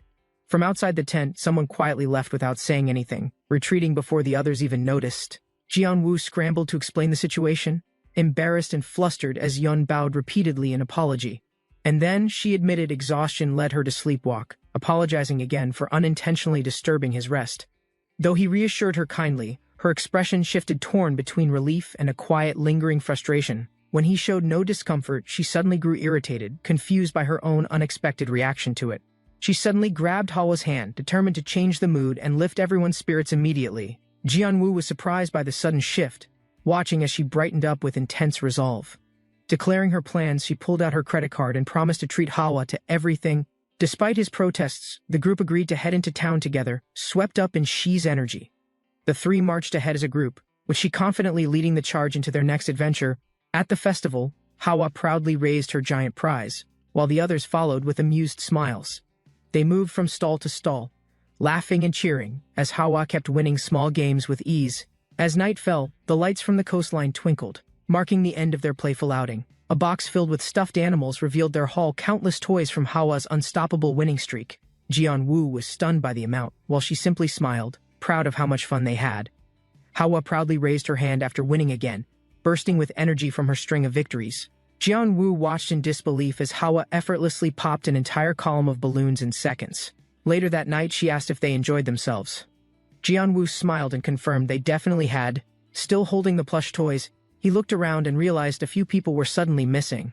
She explained casually that their fathers had gone off again, enjoying another round of festival drinks together. The village's tavern buzzed with energy. Outside, a young boy returned from morning rounds, visibly concerned. He approached his elder, hesitating. Despite the lively atmosphere, he noticed something strange had been ongoing all day. The spirit beasts sat unusually still. Their unwavering gaze was fixed beyond the path, ignoring everything else. The boy had tried investigating with Mr. Suchin earlier, but without taming skills, they lacked meaningful insight. Now, even Renatra stood dazed. Whatever lay in that direction clearly disturbed all creatures in their group. Jianwu approached the spirit creatures, puzzled by their odd silence and synchronized focus on the mountain. One spirit creature stepped forward, sniffed curiously, and responded with a sound that caught Jianwu's full attention. Raising its paw, the creature hinted at something strange it had sensed drifting from the distance. It claimed to smell something pleasant and unusual beyond the trees. Pointing repeatedly in the same direction, Jianwu stared toward the mountain, confused. There was no food or settlement, just wilderness and wind. Jianwu sniffed the air again. Beside him, Hawa and the spirits also noticed the sense shift. One by one, the creatures reacted. Hawa whispered it was fragrant, unusually pleasant, even for natural surroundings. Jianwu wondered if it came from the forest, unsure whether it was natural or something else. He stayed calm, choosing to assist Mr. Suchin nearby, while keeping his thoughts fixed on the mountain. Up on the slope, unseen by them, a glowing patch of rare flowers bloomed between the trees. A strange ripple pulsed through the forest canopy, disturbing leaves and triggering a shift in the air. Suddenly, a dark figure passed through the glowing field of flowers, stepping into the unknown space. High above, an ominous eye appeared in swirling clouds, silent, unblinking, and watching from another realm. Far away, unaware, a sparrow chirped from a branch near town, sensing no danger from above. Meanwhile, Jianwu stretched in the sun, smiling, as the spirits enjoyed the calm morning breeze. Morning began quietly. Jianwu greeted his older brother, who asked if everyone had slept well. Everyone agreed their rest was great. The soft beds had made a clear difference for the group. Nearby, one elder staggered slightly. His daughter noticed first and asked if something was wrong with him. The man claimed he was fine, despite spinning vision. Yesterday's drinking had clearly affected his balance. It was Mr. Suchan's hangover remedy that saved him something he drank quietly before others woke up. Jianwu thanked Chef Suchan for the meal. The morning had gone smoothly, full of cheerful energy. Suddenly, someone tugged at Jianwu's sleeve. He turned, sensing eagerness without knowing what was coming next. Hawa raised both hands with excitement. The spirit beast joined her, full of anticipation and joy. Jianwu smiled at their energy and asked if they should head out for more fun again. With one loud cheer, Jianwu declared their plan. Today's destination would be the beach for all. Jianwu led the group toward the beach, spirits high, until Hawa suddenly veered off without warning. She slowed down, distracted by something. Her steps stopped, eyes fixed on a distant spot ahead. "Hawa!" Jianwu called out, sensing her confusion. But she didn't respond, already walking toward the shoreline. Jianwu noticed her figure drifting away. He followed quickly, puzzled by her sudden change in direction. And at the water's edge, Hawa stood silently. Jianwu approached, uncertain why she looked so serious. A mysterious girl in a cloak turned silently. Her eyes met Hawa's, watching with quiet intent. The waves rolled calmly. Jianwu stood nearby, speaking to a new girl named Soa by the beach. He asked if she was vacationing too. Soa responded quietly, nodding without much expression or energy. Hawa watched the conversation. When asked about her guardian, she said Ming Chen left her alone again. Jianwu noticed something was off. Hawa looked distracted, and her cheerful spirit had suddenly dimmed without warning. He leaned closer, concerned. She didn't answer directly, just stared down, eyes troubled by something she couldn't explain. While Jianwu checked on Hawa, the spirit creatures unexpectedly swarmed the cloaked girl from earlier. She struggled to push them off, shouting in frustration, but they seemed more curious than aggressive. Jianwu gently pulled one spirit back and explained they likely mistook her for someone familiar or friendly. Hawa watched closely. The girl hesitated but admitted she didn't mind, she just wasn't used to attention. She softened, smiling slightly, and mumbled that she liked them because they were warm and fluffy. Jianwu nodded, smiling as the girl relaxed. The spirit beast gathered beside her without hesitation. She began petting them gently, amazed. The idea of cute monsters was new to her entirely. Jianwu mentioned Kong's species was actually well known. She admitted her experience was only with much scarier creatures. She described a terrifying beast, huge, horned, and spider-like. Jianwu's face tensed, imagining something that size chasing people. When he asked about Ming Chen, her mood changed. She quietly replied, "He never really plays." Jianwu stiffened. Soa's words echoed. He realized she'd often been left alone without supervision. He found it hard to understand. Why would anyone leave a child unsupervised for so long? It contradicted everything. Ming Chen once acted overly cautious, not even letting others approach Soa at all. Jianwu grew frustrated. He imagined giving Ming Chen a piece of his mind when they met. Still, he knew what came first. Soa couldn't be left alone again, not even briefly. Hawa smiled brightly, pulling Soa beside her. The two girls seemed to be getting closer. Soa hesitated, explaining that Ming Chen told her not to play with people she didn't know. Jianwu frowned. It felt hypocritical Ming Chen wasn't even present, yet set rules he didn't follow himself. He reassured Soa they'd met before, so technically he wasn't a stranger. Soa accepted his logic. Jianwu raised his fist. "Let's go have fun." The others followed, unaware of Soa's lingering doubts. Soa raised her hand joyfully. Her earlier hesitation faded as she agreed to join their group. The narrator noted this moment Soa deciding to open up marked a turning point in her guarded behavior. A fresh mountain breeze swept the area. Jianwu's group enjoyed the balance of beach and forest. One of the adults admired the view, proud of the scenic location they had chosen to relax. He claimed credit confidently, but his wife's glare suggested she'd done the actual planning behind the scenes. As the others relaxed, one woman paused silently, sniffing the air with a sudden look of concern. She turned to her companion and said something in the air felt oddly familiar and slightly unsettling too. He responded casually, suggesting all mountains probably smell the same. She didn't seem amused by that. She snapped, frustrated, insisting she could easily tell the difference between fresh mountain wind and something unnatural. Before he could reply, she flinched. A strange presence in the air made her eyes widen instantly. One of the elders called Jungyuk over. The group's attention was shifting toward something unexpected nearby. They walked together, following the call. The atmosphere shifted as a beautiful sight slowly came into view. A hillside appeared blanketed entirely by glowing flowers. The group stopped, stunned by the vibrant living field. Jungyuk stepped forward, eyes wide. The flowers felt familiar somehow, as if tied to something long buried. As ocean waves crashed softly nearby, the others stayed quiet, sensing the moment was more than scenic. A young woman and her butler approached kindly. They introduced themselves formally to Soa and the others. Jianwu assured Soa that Yona could be trusted. Hawa's cheerful presence helped calm her nerves. And with encouragement, Soa took a deep breath and raised her hand to return the introduction. She introduced herself clearly, feeling proud. It was a small but meaningful moment of growth for her. Jianwu laughed softly. Soa, flustered, asked if she did it wrong. Her first confident step felt awkward. Jianwu chuckled and suggested Soa try being just a bit more polite when introducing herself. Soa tilted her head, confused. She didn't understand what more polite really meant in that context. Jianwu paused, realizing Soa might be too young to grasp the nuance of speech levels yet. Hawa explained Soa's confusion to Yuna, who responded with warmth, showing no sign of offense at all. Yuna reassured them kindly. She looked forward to the day and spoke to Soa with respect. Soa politely bowed, but her sudden intensity startled Yuna. Jianwu tried to manage the situation calmly. He quietly reminded himself that Yuna was actually an adult, despite looking quite young in appearance. He looked around and noticed something. She asked where the rest of the group had gone. Jianwu suddenly remembered they had planned to explore the mountain earlier that day, likely already on their way. He reached for his phone, deciding to call and check on the other's current location. A call came through. Jianwu's mother excitedly told him to check out the new message. The group gathered around him, curious. Hawa and Soa peeked over his shoulder, eyes full of interest. Jianwu showed them the screen. His grandmother had sent a photo of a vibrant flower field. They stared at the flowers. Yuna noticed something oddly familiar about the image and its location. Soa suddenly remembered. It was the same place she and Ming Chen had helped plant together. Jianwu proudly confirmed it. The flowers were planted by Soa and Ming Chen during their travels. Suddenly, Yuna stepped forward and grabbed Jianwu's arm. Her reaction was quick and unexpectedly intense. She shouted, shocked that Soa planted those exact flowers. Her tone was serious, not celebratory at all. Soa flinched at her raised voice, unsure why her actions caused such a dramatic response. Yuna demanded answers. Something urgent was unfolding, and the location of those flowers now mattered deeply to her. Yuna suddenly recognized the flowers and shouted. She identified them as really rare and highly significant plants. Jianwu was shocked. He wasn't just any flower. Its full bloom suggested something unnatural was affecting growth. Elsewhere, others admired the scene.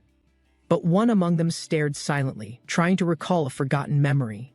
The beach was crowded with families when the siren started, echoing across the sand and ocean breeze. A man holding a beach ball froze, confused, as people began looking around in alarmed silence. A loud announcement blared, "Dungeon-level alert! Evacuate immediately." The man's grip tightened around the beach ball. He stared at his bare feet as the ball dropped. Realizing danger had arrived once again, everyone ran for safety, leaving behind towels, umbrellas, and toys, the peaceful beach turning into chaos. Pan received a call, his eyes wide, as he listened to instructions coming through urgently. She answered calmly, voice steady, assuring the caller everything was understood and would be handled carefully. Standing by the flowers, she thanked Pan for his effort, feeling relief as tension slowly faded. She sighed in relief and ended the call, lowering the device as her hand relaxed finally. Walking past caution tape, she reported civilians safe and backup coming, ready for whatever happened next. She exhaled deeply, glancing back at the others who waited quietly for her next decision.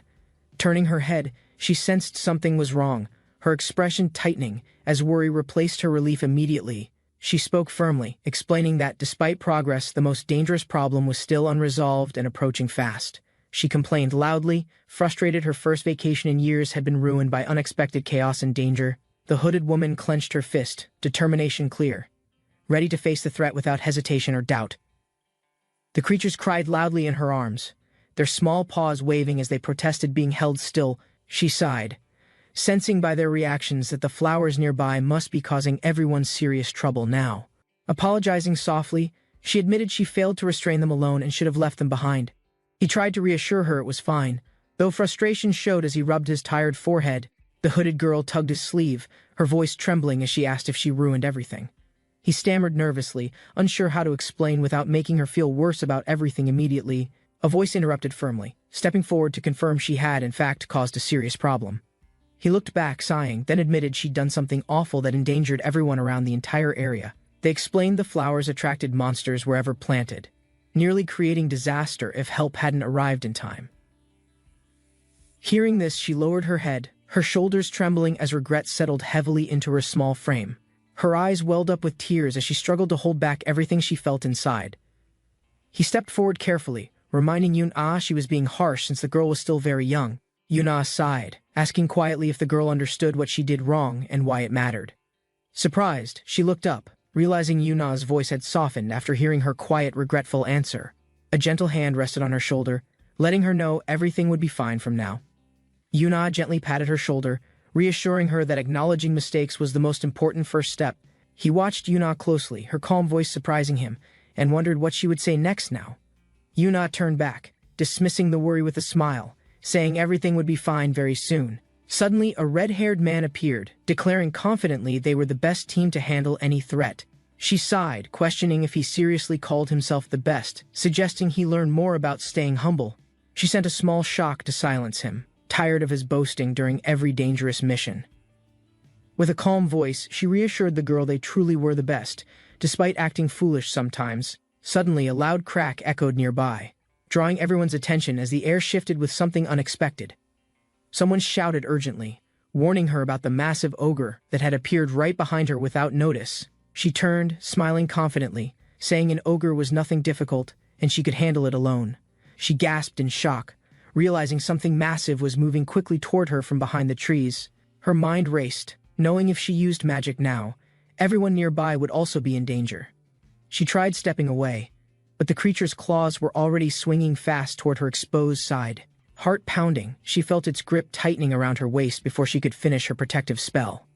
A deep voice growled behind her, someone stepping forward with authority and calling out to confront it. The red-haired man charged straight at the ogre, his fist glowing with fierce, unstoppable burning energy. He roared with rage, shouting that no one would ever lay a hand on his friends. His punch landed hard in the ogre's chest, flames erupting and forcing the creature backward in pain. The ogre's body shook violently before dark blood poured from its mouth. Proving the fight was over, the others watched in awe, cheering loudly and calling him amazing for ending the threat so quickly. Magic circles formed around their hands as they prepared to launch attacks together against the charging ogres. The ogres roared loudly, stomping forward while shouting insults back at the red-haired man without hesitation. He smirked, telling them not to worry and to focus instead on their job destroying everything. Watching them bicker, he wondered how they still argued even while fighting monsters at a dangerous moment. She handed him something quickly, her voice calm as she asked him to hold it carefully now. He explained calmly that the creatures he carried were delicate and could get hurt during every battle. She declared she had left Dulce behind for safety, so she would fight alone this time. The monsters charged forward, roaring with fury as they tried to overwhelm her with sheer brute strength. Ice and flames collided across the battlefield, blocking the monsters' advance and forcing them to stagger back. She swung her blade fiercely, cutting through several attackers without hesitation as they fell around her feet. They all stood together smiling, feeling proud they had survived and protected everyone from the sudden threat. The sun set behind them slowly, casting warm light over the defeated monsters scattered across the field. With a wave of her hand, she summoned freezing magic that covered everything in thick, solid ice.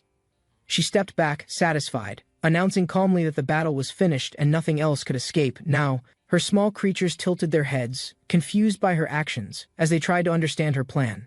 He approached quietly, worried she might be disappointed with how the battle ended so quickly today. She turned, surprised, asking why he believed she would ever be disappointed in him at all.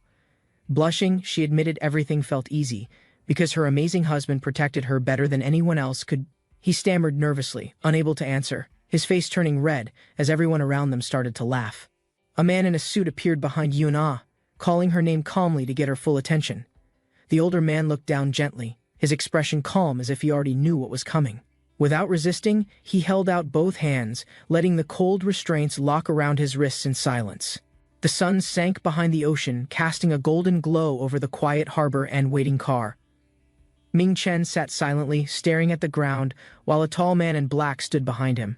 He looked up sharply when someone called his name, surprise flickering across his tired, shadowed face instantly. Jianwu, Yona! And Xia ran toward him, determined to confront the truth he kept hidden. Jianwu clenched his jaw bitterly, realizing the person she trusted had been lying to her completely.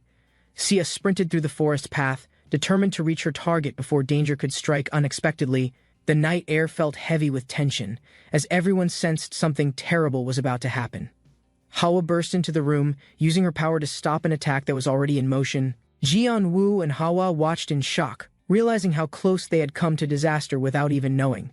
A shadowy enemy crashed to the ground, defeated by Hawa's swift intervention, ending the immediate threat. The defeated man lay sprawled on the ground, unable to stand as Hawa stepped forward firmly. Her voice shook with anger as she revealed she knew he had betrayed them from the start. The man only glared back coldly, unafraid of her power now that his secret was exposed. He taunted her openly, admitting he had tricked her and enjoyed watching her trust fall apart. Xia's eyes filled with pain and fury, remembering how he promised to help find her missing clan. The man laughed cruelly, clapping mockingly as if her suffering was nothing but a cheap performance. Xia bit her lip hard, struggling to keep her tears hidden behind her steady, determined gaze. Jianwu noticed her trembling shoulders and stepped closer, worried her anger and sadness might overwhelm her completely. He placed a calming hand on her arm, reminding her they had prevented the worst outcome today. The prisoners sneered darkly, promising their small victory meant nothing compared to the chaos still coming. Jianwu stared in confusion, realizing the prisoners' twisted plan might be far worse than he imagined. The man grinned wickedly, reminding them no one would be foolish enough to plant danger in one place. He confessed he had hidden the seeds of destruction in multiple sites spread across the entire region. Jianwu and Hawa felt dread tighten their chests as the man boasted about monsters overrunning everything soon. He laughed, declaring this peaceful country would collapse under chaos, while Jianwu's group prepared to resist together. The man looked bewildered, realizing too late that his plan might not have succeeded after all. Yuna stepped forward, calmly explaining he misunderstood who truly held the advantage in this dangerous situation they faced. She revealed Xia had bravely shared every hidden location, allowing them to destroy all the planted seeds. Yuna praised Xia's memory and courage, proud she helped protect everyone despite her fear and confusion. The prisoner's confidence cracked as he stammered, unable to believe they had acted so quickly to stop him. Jianwu watched quietly as Yuna comforted Xia, who was still trembling after confessing everything she knew. Xia nodded repeatedly, trying her best to describe every detail of the fields she had discovered earlier. Yuna listened carefully, quickly understanding Sia's clumsy explanations, were enough to guide them to the hidden sites. She instructed her team to mobilize immediately, promising they would remove every last threat before nightfall arrived. Using Sia's clues, the agents located and destroyed all the dangerous rogue fields across the entire countryside. Yuna explained how her father's vast network made it possible to act faster than anyone expected. She recalled thinking the company's many branches were excessive, never imagining they'd become this vital so soon. Jianwu nodded in agreement, quietly impressed by how effectively Shin Shewa Group operated during every crisis they encountered. The prisoner flinched in surprise, realizing too late the true strength behind the group he underestimated for years. News outlets reported Shin Shewa Group's antidote had saved countless lives, cementing their reputation as global protectors overnight. The prisoner glared with burning hatred, furious his entire scheme had been dismantled in just days. Screaming, he lunged forward in a final desperate attack, determined to destroy anyone blocking his revenge. Jian Wu reacted instantly, throwing out his arm to protect Yuna from the sudden violent assault racing closer. Yuna remained calm, quietly reassuring Jian Wu there was no reason for panic or fear in this moment. She smiled confidently, explaining she had absolute faith in her elite bodyguard, already moving to intercept danger. The attacker charged recklessly, unaware that Yuna's bodyguard was already positioned to stop him without hesitation. With a swift motion, the bodyguard struck a clean blow, sending the prisoner reeling backward in pain. The man struggled to stay conscious, realizing his final desperate attempt had completely failed before it began. The elder scowled coldly, declaring no one would threaten Yuna again without facing severe consequences immediately afterward. Another agent bowed respectfully, confirming he would investigate the prisoner's ties to Gateway to Heaven T. The defeated prisoner was dragged away while Jian Wu and Hawa watched the scene finally settle into calm. Thanks to the hunters and Shin Shewa Group, the crisis ended without further harm spreading across the country. Hawa looked back at Jian Wu, her eyes uncertain as she wondered what would happen to her. Jian Wu stepped closer, unsure how to comfort her as the dark night settled over the city. Later, Hawa stood alone by the shore, staring at the ocean waves moving under the stars.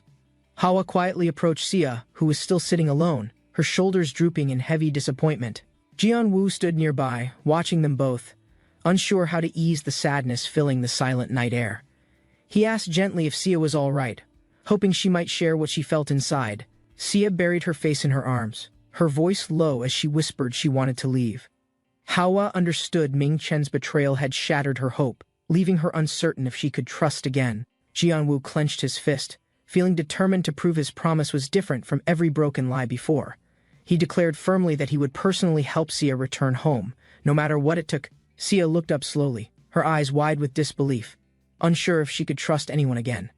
Jian Wu spoke calmly, admitting he understood how hard it was to hope after being betrayed so completely. She begged her to believe, just once more, that he truly meant every word he promised. Jian Wu held his breath, watching Sia closely, hoping she might finally believe in his promise again. Suddenly, Hawa ran over, her voice bright as she called out to Sia without any hesitation. Hawa kept repeating her name, waving her arms and trying to lift the heavy sadness around them. Sia slowly lifted her head, her eyes uncertain, wondering if she could trust what she was hearing. She admitted softly that if Jian Wu truly meant it, she would try believing in him again. Jian Wu crouched down carefully, wanting to meet Sia's gaze so she could see his sincerity. Sia looked up firmly and declared she didn't want promises anymore, only something stronger to trust. Jian Wu blinked, surprised she insisted on a contract, impressed by her determination despite all her recent fear. He laughed softly and agreed, raising his hand to seal the agreement she needed to believe. As their hands met, a bright green light flared up, marking the start of their contract. Jian Wu gasped in surprise as glowing rings of energy began swirling rapidly around his entire body. Sia covered her face, startled by the sudden magical reaction neither of them had expected happening now. Hawa watched closely, her eyes wide as she felt an unfamiliar power pulsing out between them both. Jian Wu stared ahead, realizing something serious was taking shape, while a blue screen materialized in front silently. The screen displayed official contract terms, confirming their bond had formed with conditions stronger than any simple promise. Sia lifted her head slowly, her voice steady as she confirmed the contract was officially complete. Now, Jian Wu and Hawa both stared in shock, realizing how serious this agreement had become between them all. Sia smiled brightly, declaring she looked forward to Jian Wu's help and everything they would face together. Her ears perked up, already feeling braver knowing she finally had someone she could rely on again. Li Jianwu stood beneath the ancient tree, wondering why the spirits gathered around him today. Two energetic spirits danced before him, holding tools. They declared they would help harvest every ripe crop. She stared down at his shaking hands, feeling the weight of unexpected responsibility settle in deeply. Hawa tilted her head, puzzled. She asked him gently if he was ready for their mission. He finally exhaled, nodding. The time had come to begin farming with the spirits beside him. Monsters of every shape and color poured from the dungeon entrance, roaring as darkness followed them out. Hunters arrived in formation, their weapons flashing. They fought fiercely to drive the monsters back underground quickly. Among them, a small girl smiled brightly. She was playing with friendly spirits floating around her. Li Jianwu watched her carefully, realizing spirits were becoming a normal part of daily life. He frowned, wiping sweat from his cheek. Something felt wrong, but he could not explain why. Li Jianwu laughed nervously, scratching his head, unsure how to answer the unexpected strange question. Sia stared into the distance, pondering deeply, then announced spirits actually lived within a separate dimension. Her words left Jianwu sweating awkwardly, realizing that reality might be much bigger than he imagined before. He remembered how they once stopped a disaster, though that threat was nothing compared to now. Nearby hunters prepared cautiously, sensing that the current situation felt like the beginning of another crisis. Li Jianwu waved as his parents, Mr. Suchin and Bei Seirin, departed in their car. That night, the quiet apartment building stood under a sky filled with countless small shining stars. Inside, the spirits and little girl rested peacefully, their hands joined together in simple, calm trust. Half awake, she murmured Hawa's name, then sleepily nibbled the soft pillow clutched in her arms. Watching them, Jianwu smiled brightly, relieved to see everyone safe and comfortable after a long day. Li Jianwu looked around the quiet room, making sure everyone was safely resting in place. He closed the door carefully, sighing with relief. Today had been exhausting in every possible way. Suddenly, he heard a voice nearby asking softly if the children had finally fallen asleep. Turning quickly, Jianwu spotted Yuna walking toward him with a serious expression on her tired face. She stopped in front of him, took a breath, and asked to talk for a minute. Li Jianwu nodded once, agreeing calmly to hear whatever Yuna needed to share with him. They sat together at the table in the quiet room, waiting for someone else to join. An older man approached them, placed 2 cups on the table, and smiled with polite warmth. Yuna slowly fidgeted with her drink, clearly searching for the right words before starting her question. Finally, she looked up, her voice steady, and asked him honestly how everything had really gone. Yuna lifted her cup and reminded him there was something important he needed to remember carefully. She asked if he recalled what was said about the Gateway to Heaven tea before everything happened. Jianwu froze, images flashing in his mind of the guards sprinting away from the compound's courtyard. He admitted the tea had harmed many people in China, understanding why punishment would be severe. Yuna sipped quietly, lowering her eyes as she prepared herself to share something even more serious. Yuna spoke softly, confirming the child must be Sia. Jianwu nodded, feeling tension build inside him. She explained Chinese authorities already knew about the child traveling together with Ming Chen during the incident. Her voice stayed calm as she warned they might accuse Jianwu as an accomplice to everything. Li shot up in shock, his voice breaking. He insisted that simply could never be the truth. Yuna reached across the table, calling his name gently, trying to steady his racing, unsettled thoughts again. The older man leaned closer, urging Jianwu calmly to listen carefully to the rest of Yuna's explanation. Yuna lifted her cup, explaining she discovered through Sia that Ming Chen had indeed taken her away. She sipped slowly, assuring Jianwu there was no need to panic because everything was under control. With a steady voice, she promised the Xinhua group would assume full responsibility for protecting Sia safely. Jianwu shifted forward, gathering courage, and asked Yuna quietly if he could discuss something important with her. Jianwu scratched his cheek nervously, trying to gather the courage to explain what he was thinking honestly. Yuna looked surprised and asked quickly why he felt so strongly about doing something unexpected like that. Jianwu's words stumbled out. He admitted quietly that he made a promise he was determined to keep. He continued explaining she was already friends with Hawa, and everything felt connected in his heart. Yuna smiled gently, her expression softening as she realized how sincere and serious Jianwu truly had become. Yuna leaned forward, agreeing to trust Jianwu's decision, though her curiosity was still quietly burning inside. Jianwu's eyes widened with relief. When she admitted she would not question his reasons any further now, she added softly that if things became difficult, he had to promise to tell her everything.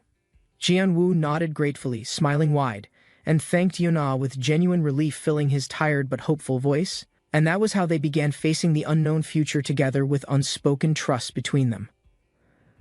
Li Jianwu called out brightly, trying to hide the nervous feelings spreading across his chest quickly. His parents stepped inside together, smiling warmly as they greeted him and thanked everyone for their help. They both leaned closer, eyes narrowing a little, and wondered why a child was there again. Jianwu explained Sia had come by to say hello before returning to her place with friends. Mrs. Li recognized Sia immediately, asking cheerfully if she had come over again just to play happily. Li Jianwu scratched his head, trying to explain everything without making it sound too strange. His parents tilted their heads with confusion, waiting patiently for an answer that made proper sense. Everyone gasped in surprise when Sia suddenly declared she had decided to live here from now.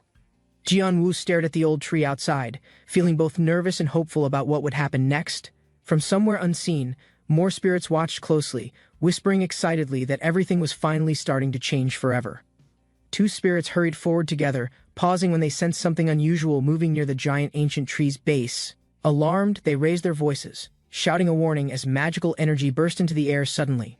A person in a dark suit lifted both hands quickly, insisting he wasn't there to hurt them. He explained calmly that he had the important information they had been searching for all this time. Seeing their tense expressions ease, he clapped twice and announced they were finally ready to begin. A bright screen appeared in front of Jianwu, showing the final mission details he had awaited. He clenched his fist, determined that he would do everything possible to protect the spirit's world. With a confident smile, he promised to help them grow stronger and keep their home safe. High on the mountain, fields of crops and greenhouses stretched out under the clear blue sky. Together, the group gathered, ready to face whatever challenges might appear on their farm next.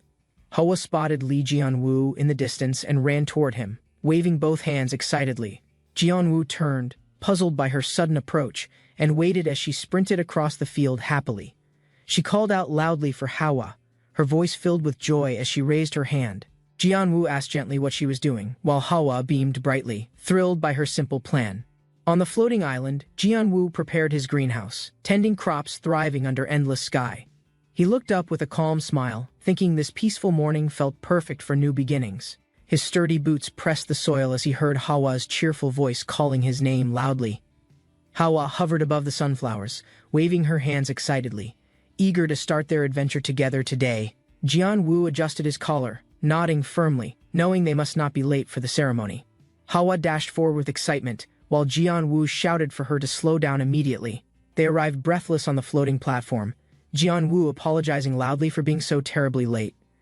A fairy with silver hair floated gracefully, assuring them they had arrived perfectly on time today. Jianwu felt relieved as the fairy announced it was time for their ceremony to start. The fairy raised her hand high, declaring this was a special day for everyone in attendance. The ox spirit stood proudly beside Jianwu, announcing it had prepared the strong lead cart. With a loud voice, the ox declared the mission ceremony would begin for everyone gathered here. All the animal spirits cheered loudly, forming a parade of excitement that surrounded Jianwu instantly.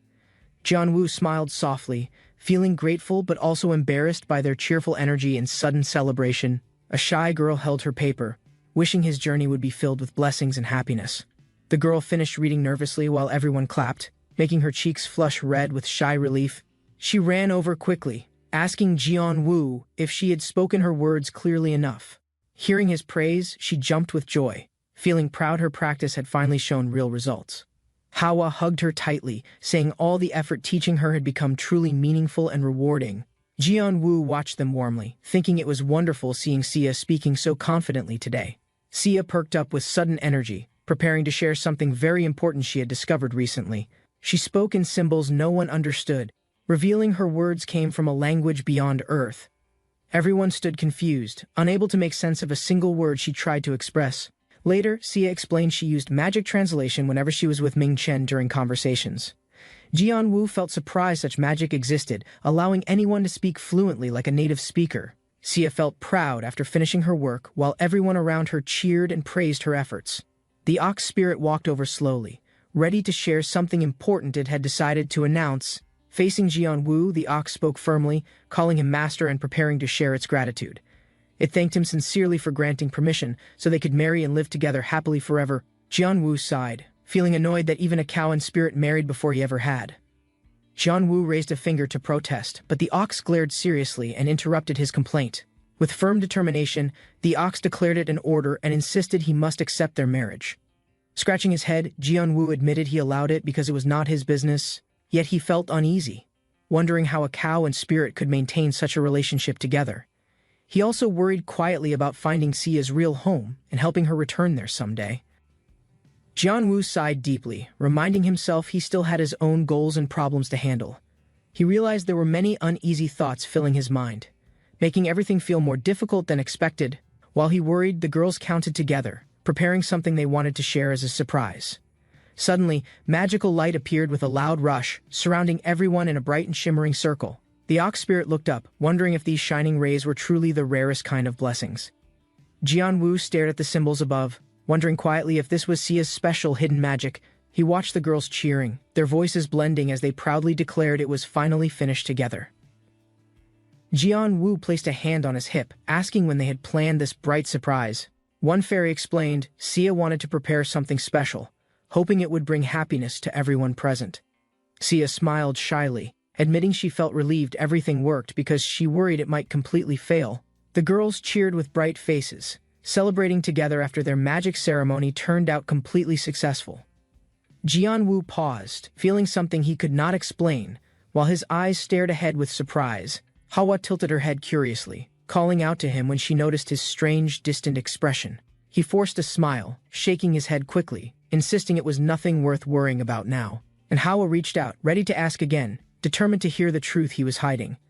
Jianwu lifted Hawa carefully, saying he should follow her example and act more courageously himself.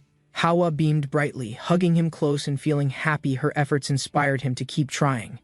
He decided he would stop hesitating so much and focus on doing what he could accomplish. Still, he wondered if more unexpected problems would appear soon, making everything harder than he expected.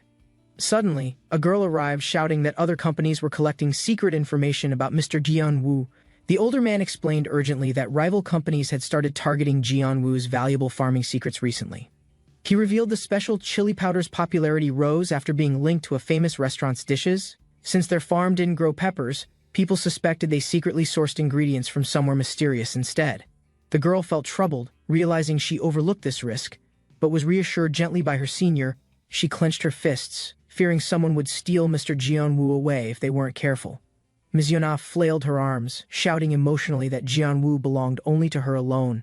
She pressed her hands to her cheeks, overwhelmed by her own feelings and determination to protect him. With sudden resolve, she ordered Knight to use every resource Xinhua possessed to guard their secret. Knight agreed seriously, understanding their mission was preventing any information leaks about Mr. Jianwu's work. Ms. Yona demanded no disruptions in his life, while Knight promised absolute discretion with a salute. Xinhua Group was renowned worldwide, possessing enough power to influence nearly any industry without resistance. They believed protecting Jianwu's identity would be simple, thanks to resources built over many generations. Even when rivals appeared, they handled them swiftly to maintain their hidden advantages without drawing suspicion. At the same time, judges posted final results for the prestigious Korean Intermarket Cooking Championship event. The announcer raised his microphone proudly, ready to declare which contestant earned the grand first-place trophy. Chef Yoonmin Ju held the golden trophy tightly, feeling proud of his hard work and dedication. His name was announced loudly, and he laughed nervously while everyone applauded his impressive championship victory together. Nearby, a hidden bag of Xinhua Group chili powder rested quietly, hinting at a deeper secret.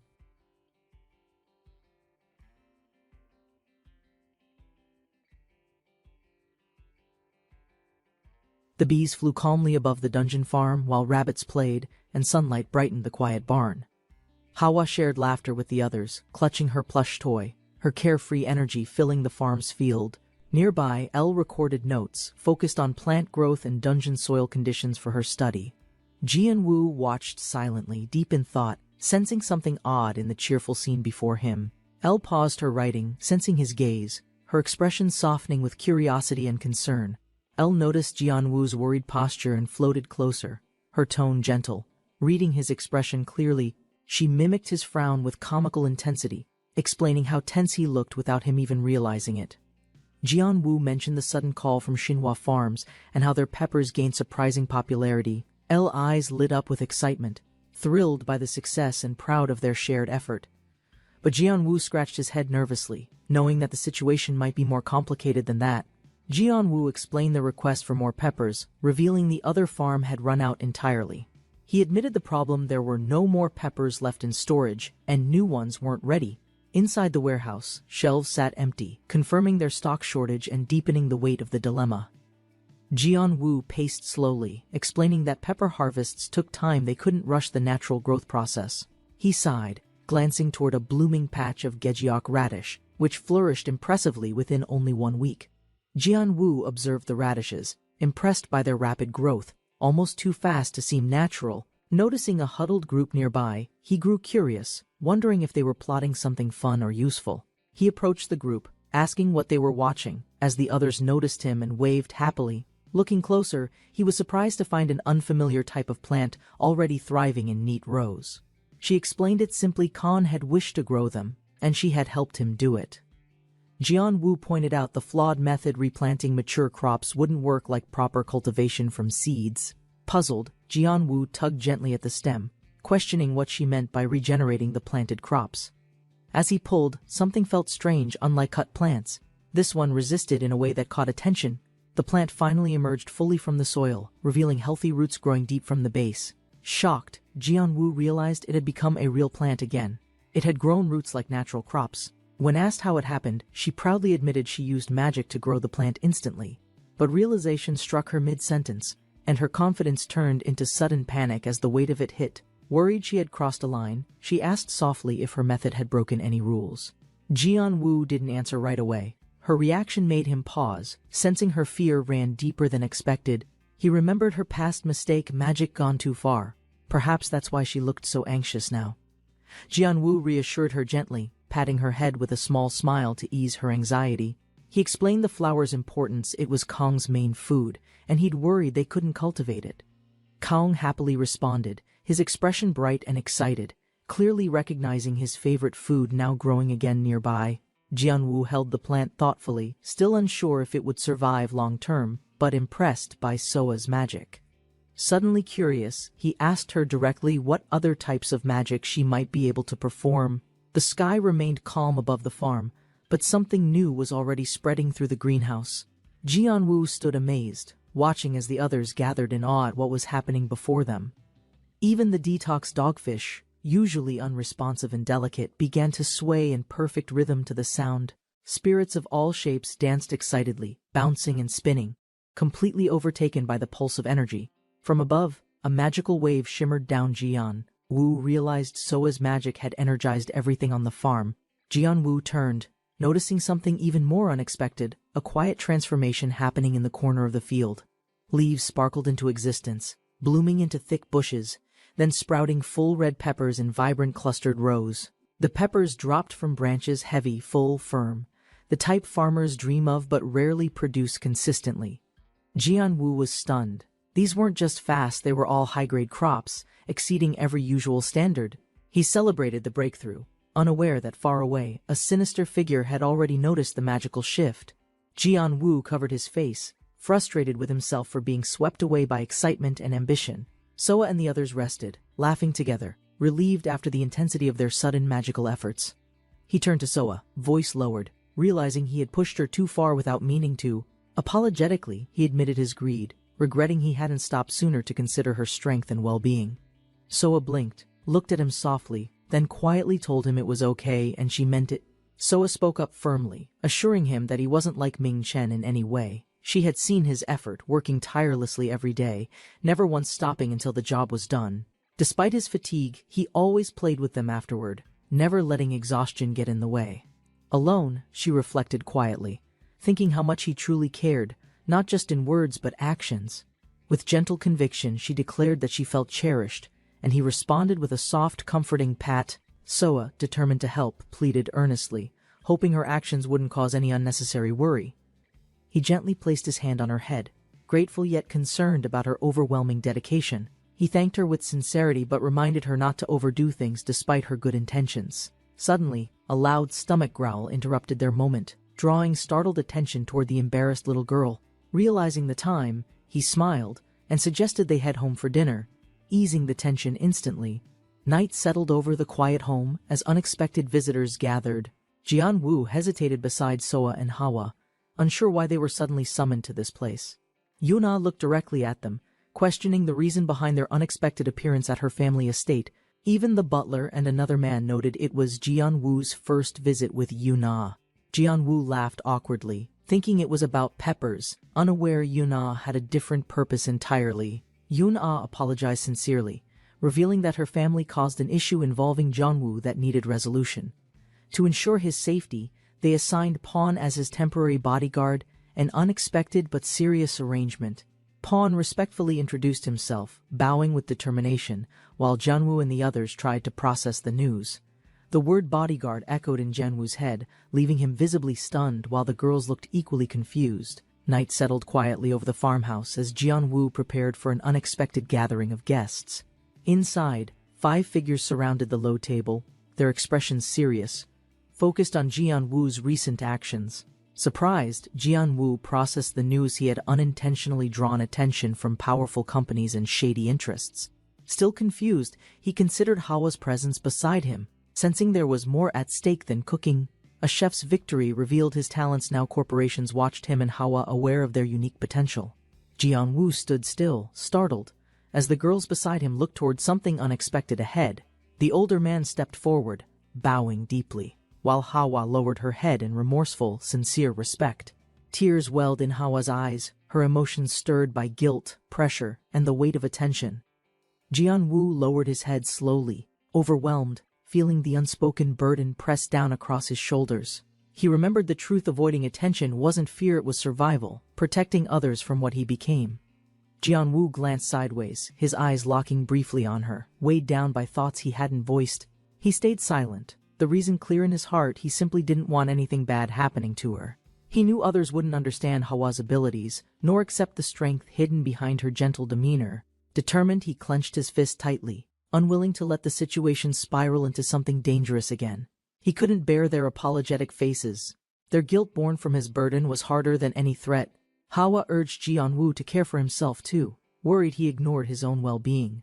Jianwu brushed it off calmly, accepting what happened and claiming everything was fine for now. He admitted expecting such attention eventually, hoping quietly that it wouldn't grow worse with time.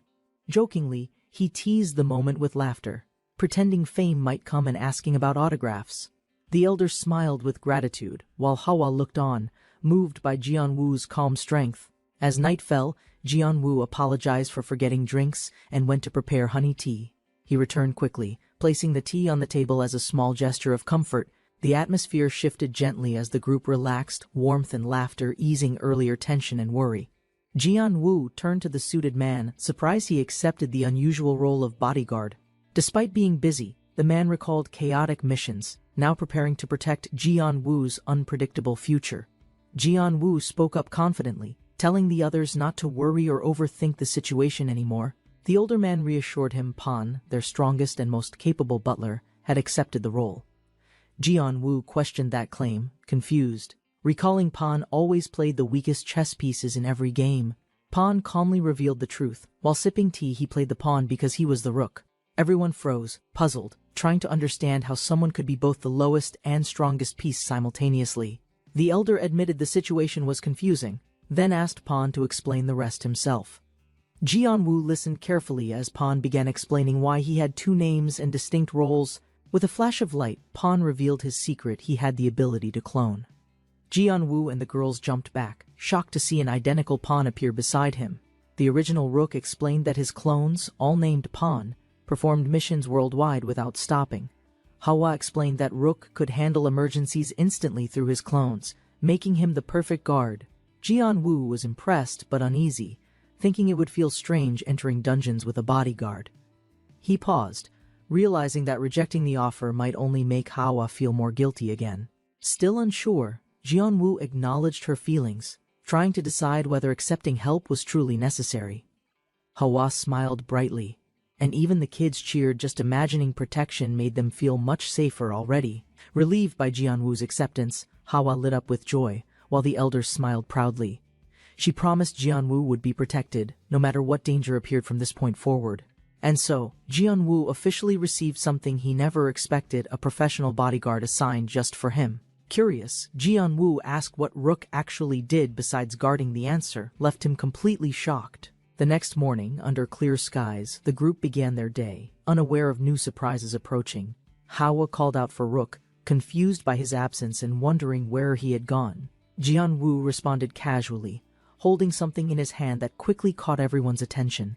He revealed a small object, raising it slowly, its polished surface catching light as it turned. She looked closely, asking if it was magical, curious about the energy they sensed inside. Jianwu smiled and explained it was called a linter, a tool with an ordinary look. Jianwu flipped the device open, summoning Pan instantly in a puff of smoke and light. Hawa was amazed, her eyes sparkling as she eagerly asked if she could try it. Jianwu refused firmly, stepping back while Hawa clung to him in protest. Disappointed and confused, tears welled in Hawa's eyes, misunderstanding his response as rejection, her feelings suddenly hurt and shaken. Jianwu gently clarified that his refusal wasn't personal. He simply had reasons beyond her understanding. Jianwu explained the device's true nature: it could produce fire, making it dangerous for children. He gently told Hawa he'd feel terrible if she got hurt while trying to use it. Understanding now, Hawa nodded quietly, and Jianwu smiled, patting her head in reassurance and gratitude. He invited the girls to the dungeon farm, lifting spirits with new plans and cheerful energy. As they walked, Hawa held his hand tightly, grateful he always chose to protect them first. Jianwu walked ahead, holding their hands as the trio headed toward the dungeon farm together. He explained that protecting Hawa was important, but so was guarding the secrets of the farm. Meanwhile, in another place, an unfamiliar building stood quietly. Its presence hinted at something soon to unfold. A mysterious figure approached the structure, small but focused. Suddenly, a grumpy white cat appeared, clearly annoyed, its meow sharp with unexpected irritation and purpose. She urged the cat forward, reminding it of their deal and promising a special reward. With determination, she marched ahead, full of energy, waving confidently toward the direction Elle had gone. She clenched her fist with resolve, rallying herself to find Elle and uncover the truth ahead. Hawa, resident of Musoi village, begins another tightly packed day monitoring the outer field's energy levels. She patrols the dense woods, logging spirit readings and scanning potential hotspots for unstable dungeon traces. Her wrist alarm blares. The patrol officially ends. Hawa exhales and prepares for her next assignment. With no time wasted, she tosses her jacket on and pivots to track airborne spirit bees. Notebook ready, she briskly follows the buzzing trail. Today's target: documenting behavior of migrating rock bees. Jianwu, silently observing, watches Hawa pass by without question. Her determined pace leaves no space. The workday ends. A new chapter begins. Her building looms quietly, holding warmth and daily routine. Kawasumi darts through the hallway like wind, eager to greet the one who always returns tired. Hawa lies back in her sweatsuit, arms full of fluff, her mind finally slowing its pace. Though lounging now, she reflects proudly yesterday's research on rock bees wasn't slacking, it was her job. She recalls Jianwu's words again, puzzled. Something odd about them begins to feel strangely familiar now. As she reflects, Hawa admits she hadn't truly rested in days. Despite claiming she was relaxing, watching Kawasumi roll reminded her of the time they encountered the real KKU Kyungi in the field. She wonders about Elju. Meeting her would be amazing, especially to see her spirit companion up close. But a strange realization hits, her expression sharpens. Kawasumi's behavior may not be just ordinary cat habits. With sudden force, Hawa lifts the cat. Kawasumi flails, surprised by the strength of her reaction. She pulls something from her pocket. A memory fragment from earlier finally aligns with full clarity now. Shocked, Hawa realizes Kawasumi isn't just familiar with Elju. He may actually be connected to her directly. Kawasumi freezes, cold sweat forming, his blank stare cracks. Hawa's suspicion is no longer just a theory. Transported instantly, she lands outside. The truth confirmed: Kawasumi is no ordinary cat. The real test begins. Hawa glares, frustrated by Dolceli's teasing. She doubts there's any purpose to this weed-filled location. Dolceli hisses sharply, urging her to take the situation seriously. His usual calmness shifts into tension. Confused, Hawa looks around. The area is unremarkable, filled with weeds and faint spiritual residue underfoot. She doesn't realize it yet, but this exact patch of soil marks the entrance to a dungeon. Unaware of what's ahead, they step forward. The hidden boundary beneath them activates with a soft pulse. Without warning, a portal bursts open beneath Dolceli. Hawa gasps, stunned by the sudden magic surge. Dulcely leaps inside without hesitation. Hawa panics and chases him before thinking through the situation fully. She sprints with urgency, hurling herself toward the closing portal before it vanishes from the surface. The portal pulses brightly. She vanishes, pulled into an unfamiliar space before others can stop her. Nearby, several villagers witness the swirl and burst. Their faces tighten as they realize what just happened. The portal pulsed quietly as Dulce waited. The spot remained exposed, open to wandering footsteps. Dulce stood still beyond the gate, unaware that Hawa hadn't arrived yet through the shimmering veil. A boy greeted Dulce warmly. The cat's ears twitched. Something felt wrong. She should have been here. Unseen to them, Hawa was sprinting. She pushed through the darkness, determined not to fall behind. With one final stride, her hand reached toward the light. Catching it just before it faded, Hawa burst through the portal with momentum, eyes wide, trying to grasp where she had landed. Her foot touched ground softly. Light disappeared behind her. All was quiet in the overgrown field. She rose slowly, dazed, blinking under the sudden sunlight, her body tense, unsure what came next. Scanning the strange terrain, she gasped. This wasn't the same weed patch from the other side. She crouched, touching the ground for clues. Everything looked the same, yet something about it felt wrong. Hawa clutched her bag. The weight reminded her she had packed snacks for her planned break. She blinked. The snacks were for her day off. None of this was part of that. Realization hit. Dulce was no longer nearby. He'd entered with her but somehow disappeared without notice. The dungeon's subtle entrance often escaped detection. Even those inside couldn't always tell they'd crossed over. Hawa had been transported to a floating island above. Back at the farm, Dulce rejoined the others. The children surrounded him, laughing and shouting excitedly. One of the girls paused, sensing a shift in energy. Her gaze turned cautious and alert. Jianwu updated her on the pepper yield. It had been better than expected, but limited. He tapped his device, calculating output. It wasn't enough to support future orders from the market. She offered to grow more if needed. Jianwu paused, surprised by her quick and practical suggestion. Jianwu gently declined Soa's offer, appreciating her concern but not wanting to overuse her effort. He reassured her with a calm voice, explaining she had nothing to feel responsible for. Soa's expression softened. She recalled how Ming Chen had overworked her abilities during the past season. Jianwu recognized that truth, knowing it wouldn't be fair to push her again for production. Still, Soa smiled and promised her help if ever needed. Jianwu nodded quietly, grateful for her support. Jianwu suggested heading toward the group. As they moved, a creature quietly emerged near the path. Before he could explain, the girl ran up, flustered, apologizing for holding Soa too long. Jianwu reassured her, but noticed something was off. Her urgency wasn't from guilt or misunderstanding. The mole-like spirit spoke directly. Someone had just attempted to enter the dungeon farm without permission. Jianwu's expression changed instantly. He leaned forward, startled, demanding more details about what had just occurred. She explained they stopped the intruder in time, but this one didn't feel like usual. Most wander in by mistake or forcefully charge. Either way, they're blocked easily without serious effort. Those who try to break in recklessly are stopped fast. Their entry paths are too direct. But this time, something was different. The intruder came in silently, through an exact location with purpose. They weren't guessing. This person used the dungeon's hidden pass, someone who knew exactly where to go. Jianwu realized one success wasn't enough. The intruder would surely try again, and soon. Dark energy surged again. The hidden portal reactivated with force. A sudden burst of wind swept across the sky, stirring the forest and unsettling the spirit's watch. Hawa summoned her magic, attempting a disruption spell. The unstable force surged but shattered before completing form. Jianwu and Hawa regrouped quickly. Their expressions fell once again. Their technique had failed the test. Both stared at the enemy's distant shadow, frustrated. No vulnerabilities revealed themselves, just silence and solid defense. They doubted their intel but had no other trail. With no options left, they chose to proceed. As Hawa's search intensified, she declared her suspicion fragments of spirit energy were vanishing from multiple realms. Jianwu stood silently nearby, observing her actions, aware her urgency meant real danger was drawing near. Luna's hands trembled while activating the tablet. Her calculations were risky, but she trusted her instincts completely. She rapidly tapped the runes in sequence, mimicking instructions found in her father's secret research journal.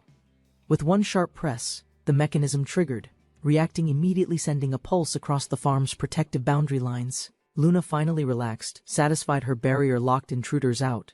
Her companion nodded, proud of her success.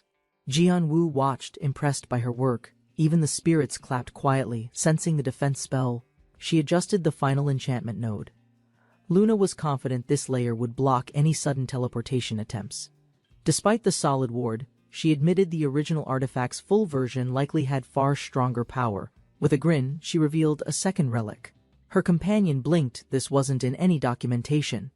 Jianwu asked for confirmation. The creature nodded, explaining its history handling the artifact long before. It revealed its former form larger, more capable, once trusted with higher-tier magical containment and advanced protection.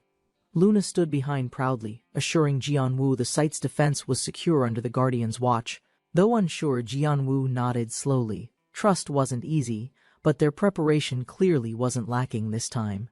Luna and the Guardian smiled confidently, standing side by side. Jianwu observed silently, his concern fading as he saw how composed and capable the team looked. He gave a nod, entrusting the barrier and perimeter duties entirely to the assembled defense group. Luna responded instantly, launching herself into motion with enthusiasm, determined to prove their strategy was flawless. As she vanished toward her task, Jianwu turned, breathing steady, reassured by their strong coordination. He issued one final instruction, asking the Spirit Guardian to give Luna full support without hesitation. The Guardian Spirit closed its eyes, accepting Jianwu's command with calm assurance and quiet pride. Jianwu chuckled awkwardly, doubting his own usefulness compared to everyone else's clear strength and magical ability. But the Guardian looked up, stating firmly that Jianwu's belief kept the team stable and focused. Jianwu was stunned. The words struck deeper than expected, anchoring his confidence in a quiet way. Before he could reply, Luna bounced over, ready to contribute more with her usual bold energy. The Guardian assured Jianwu of L's strength, vouching for her competence with total certainty. Spinning through the air as magical energy spiraled around her glowing staff, Jianwu smiled at the sight, finally convinced the team could manage the barrier without him. Jianwu turned to a white cat nearby, casually inviting it to walk home with them. But before the cat could answer, a girl's voice called from behind someone had been searching for it. Jianwu turned as Saori arrived breathless. She had hurried far to catch up with him. She greeted him politely, while Dulce the cat watched curiously, unaware of the tension building beside them. Saori asked for a moment alone. Jianwu agreed, unsure what was causing her sudden urgency. But her concern wasn't for him, it was Dulce, who had apparently snuck off without warning. The others looked over in confusion, unaware what Saori meant. Even Dulce meowed nervously under the pressure. Saori continued lecturing Dulce, unconvinced by his excuses, her frustration clear from her tightly folded arms.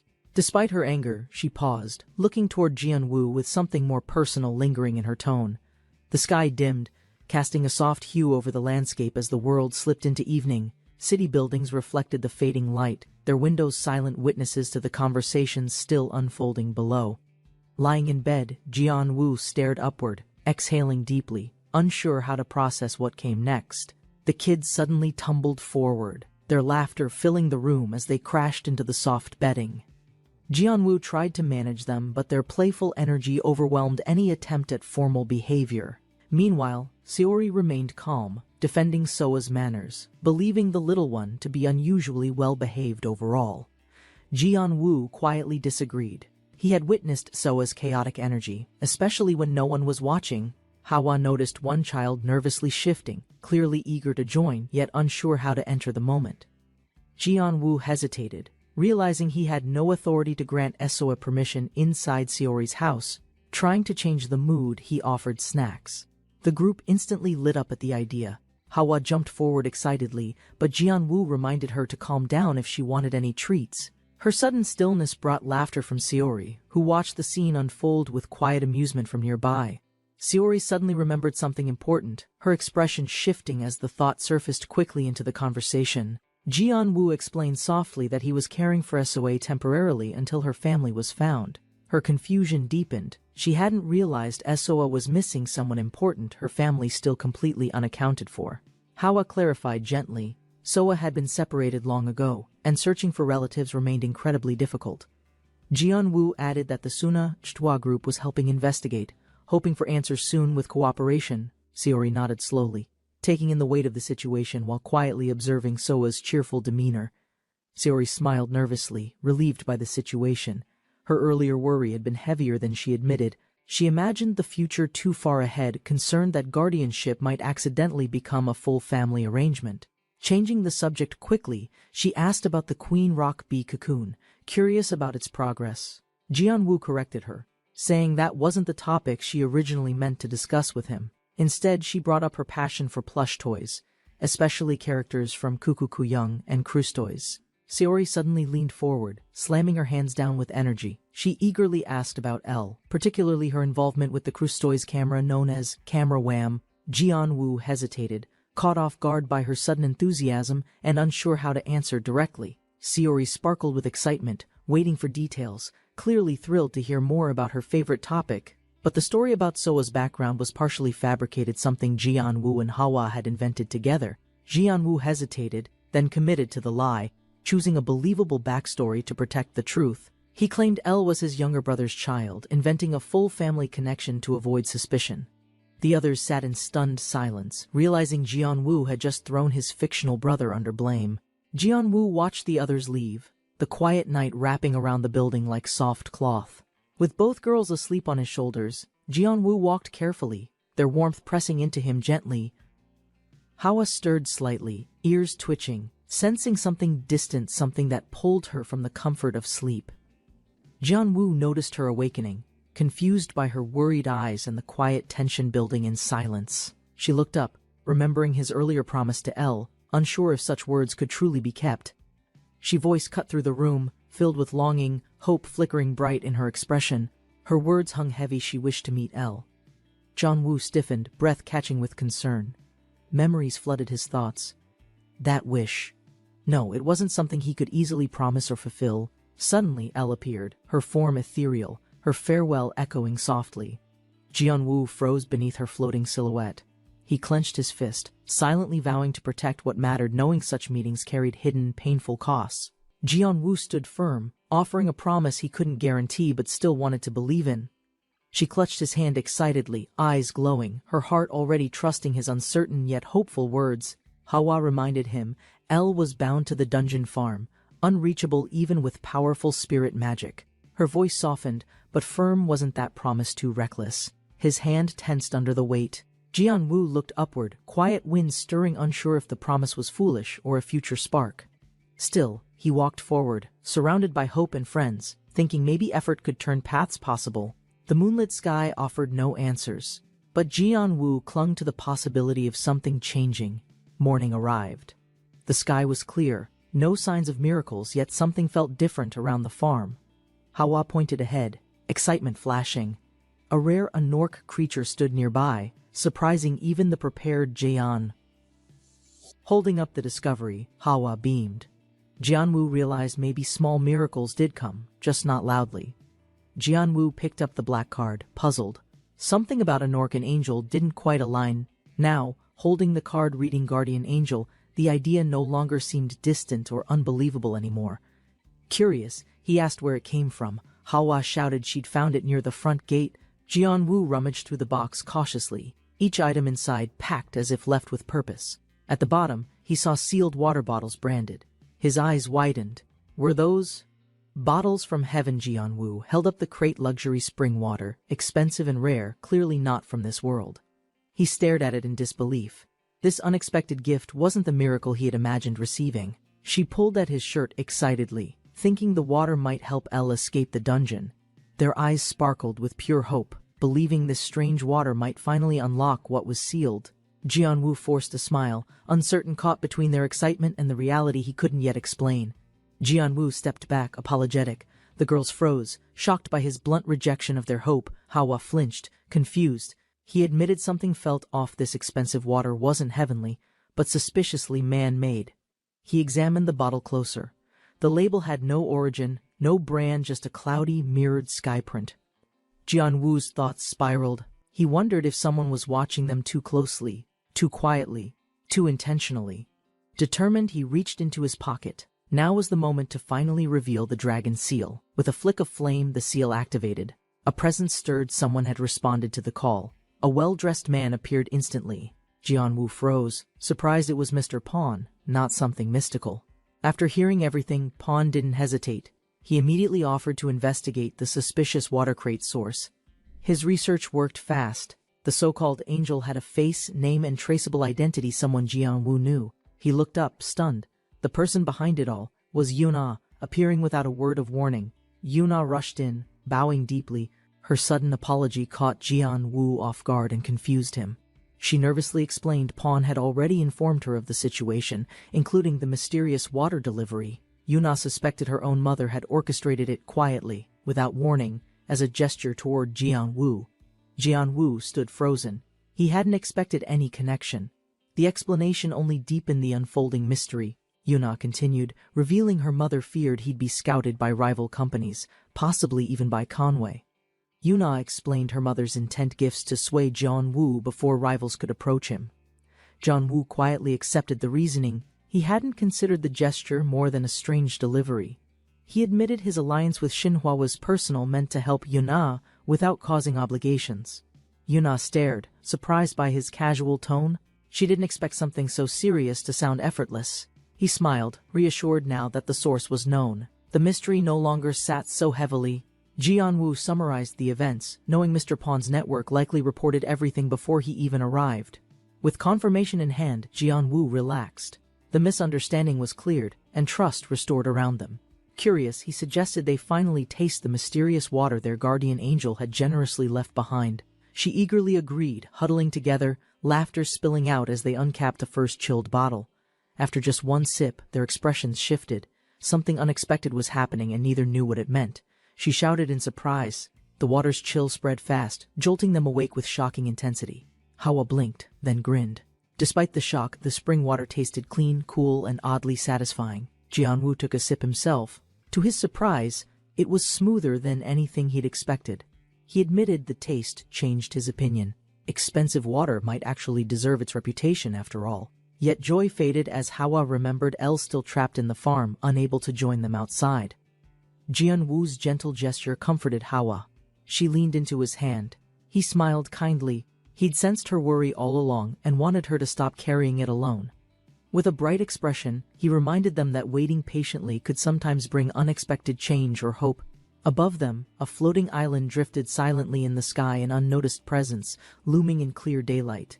Elle stirred from within the floating farm. Her eyes opened. She had finally sensed Jianwu. Elle looked up, startled by the strange voice. Something had entered her space without a trace. The voice spoke again, calling her spirit of the dungeon, identifying itself as one who served nature. Two forest spirits appeared, calm but firm. They activated a spell, requesting a direct conversation with Elle. At night, Li Jianwu returned home, greeted warmly by his mother. After long absence, his mother, Jian, noticed him early and prepared food, expressing relief seeing her son. Suddenly, she realized someone was missing. Asking Jianwu about his younger sister Sora, Jianwu appeared, holding Sora gently with Hua, the spirit, smiling brightly while reassuring his family. Meanwhile, beneath the great tree, mysterious forest spirits gathered silently, sensing Jianwu's return with curiosity. A few hours earlier, a floating island appeared in the sky, radiating mysterious energy. News spread quickly. Explorers had tried forcing entry into the dungeon farmland, but failed miserably. While walking with Hawa, Jianwu received word that strangers officially requested permission to enter. Permission was considered carefully. Safety measures would prevent intruders from causing unexpected harm or danger. After restrictions were finalized, approval was granted, swirling energy signaling visitors could now step inside. Bare feet touched the ground lightly, signaling the arrival of spirits approaching with quiet determination. A tall spirit woman led the group, her emerald scarf flowing as others followed behind. Watching from a distance, Jianwu stiffened. Recognition stirred faint memories he couldn't fully recall. Excited voices rose, spirits rushed forward, calling out to their chieftain while pointing toward the visitors. Whispers spread among the group, astonished by the humans' presence and curious about their intentions. Jianwu politely introduced himself, nervously asking if the two spirits might be Sora's parents. A smaller spirit translated, clarifying they weren't parents but leaders, leaving Jianwu slightly embarrassed. The taller woman introduced herself as Chieftain Yan, pointing beside her to Priestess Layla calmly. Both spirits expressed gratitude, bowing slightly as they acknowledged Jianwu's protection of the young priestess. Flustered by respect, Jianwu scratched his head awkwardly, insisting their thanks wasn't necessary at all. Curious, Jianwu asked how they discovered Sora's location so quickly within the vast forest. Chieftain Yan explained their tribe sensed her spiritual signature, guiding them directly without any delay. Realizing their accuracy, Jianwu suspected something deeper, thoughts circling about unusual recognition from spirits. Suddenly, Yan declared gratitude must be shown properly, insisting Jianwu visit their tribe immediately. Flustered, Jianwu pleaded for time, asking permission to bid farewell to his companions first. Priestess Layla urged haste, reminding Yan that time was limited and their return couldn't wait. With a sigh, Yan relented, allowing a short farewell, though her expression remained sternly composed. The sudden announcement brought heavy emotions. Companions immediately clung to Sora, unwilling to part quickly. Tears flowed freely as friends hugged tightly, exchanging promises of care and whispered words of farewell. Even animals pressed close, nuzzling her gently, sensing departure while she bravely forced a smile. Sora suddenly ran forward, determination in her eyes as she called out Jianwu's name. He turned quickly, surprised by her urgency, unsure what she wanted to say before leaving.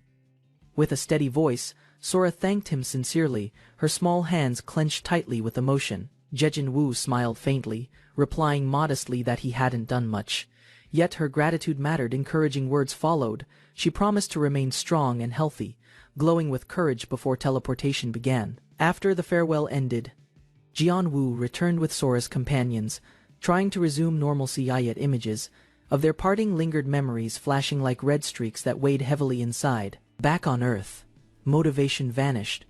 The group sat idly, avoiding work, burdened with emotional exhaustion. Hana pouted loudly, scolding everyone for heartlessness, while Jian tried calming the frustrated atmosphere. Realizing Hana's sadness, others noticed her spirit weakened, small body trembling as she sulked quietly. Hana slumped beside Jianwu, calling his name sadly, clutching food without appetite or cheer. He noticed immediately, realizing Sora's absence weighed heavily on her heart, leaving a painful emptiness. Bright memories of Sora enjoying pork belly resurfaced, Hana's longing clear as her eyes shimmered. Jianwu sighed, understanding her desire, yet reminded gently that Sora must remain with family. Farewells were never easy. His gaze drifted to the untouched plates, silence hanging heavy around them. Hana eventually fell asleep, exhausted from tears, clutching her blanket tightly with restless breathing. Jianwu sat quietly, watching over her, expression heavy with thoughts he couldn't easily express. A deep sigh escaped his lips, admitting silently that the farewell had weakened his resolve. Outside, the night deepened, moonlight spreading across rooftops. As silence lingered in the quiet town, emptiness settled within every heart, sleep arriving slowly while tomorrow promised uncertain beginnings once again. Morning sunshine greeted Jianwu as he stretched, suggesting some exercise to lift everyone's spirits. Hana trudged out slowly, shoulders drooping, still gloomy while clutching her small plush companion tightly. Concerned, Jianwu reminded her that staying sad would only make Sora unhappy from afar. His smile brightened as he explained Sora could always visit or Hana could join any time. Encouraged by his words, Hana's eyes sparkled again, shouting Sora's name excitedly with renewed hope. Hana cheered happily with her companion, her playful energy finally restored after earlier sadness. Jianwu smiled faintly, realizing a short journey might be the best way to refresh. Deciding quickly, he announced they'd visit Elfie, hoping Hana's presence would brighten the spirit's mood. Standing before the swirling portal, he encouraged Hana to share cheer, easing others' loneliness as well. Together they stepped through shimmering light, Jianwu determined to bring harmony between spirits and humans. Bursting through the portal, Jianwu shouted loudly, announcing their arrival with exaggerated enthusiasm. Hana followed behind, nearly stumbling, her excitement overflowing as she rushed forward, calling out cheerfully. Jianwu paused mid-step, confusion flickering across his face when something unexpected caught his attention. His eyes widened sharply, startled by what appeared ahead, a surprise he hadn't anticipated at all. Hana's delighted voice echoed, calling Hwa's name again, unaware of Jianwoo's sudden wary reaction. Kang cried out suddenly, sensing something unusual, his small body trembling with heightened awareness. Layla appeared with a mischievous laugh, her expression cheerful, despite the sudden unexpected situation unfolding. Hearing his name called loudly, Jianwoo turned abruptly, surprised by the familiar voice behind. A spirit girl leapt straight into his arms, smiling brightly, while calling his name joyfully. Landing hard on the ground, Jianwoo gasped in shock as she declared boldly, "I ran away." Despite recent goodbyes, Sora's warm smile showed determination, refusing to accept farewells as permanent. After Sora's emotional farewell ceremony, Jianwoo suddenly encountered her again, running with excitement. Sora leaped into Jianwoo's arms, while Hwa and Elle looked completely surprised. Jianwoo stood silently, realizing unexpected reunions had already begun much sooner than he imagined. Counting quickly, Jianwoo noted 2 runaways in his group, Sora and spirited Hwayet. Jianwoo sensed the situation might not end here. More challenges were surely coming.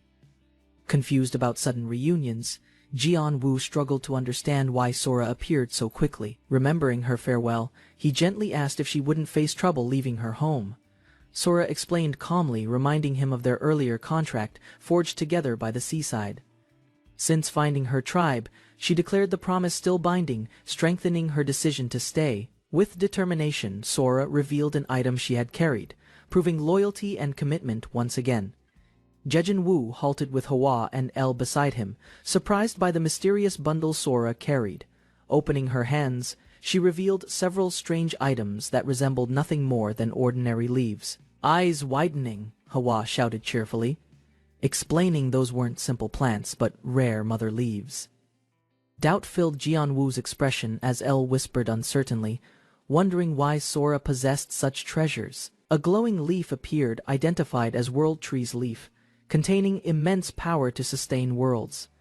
Shock spread across Jianwoo's face as he realized the leaves carried extraordinary significance.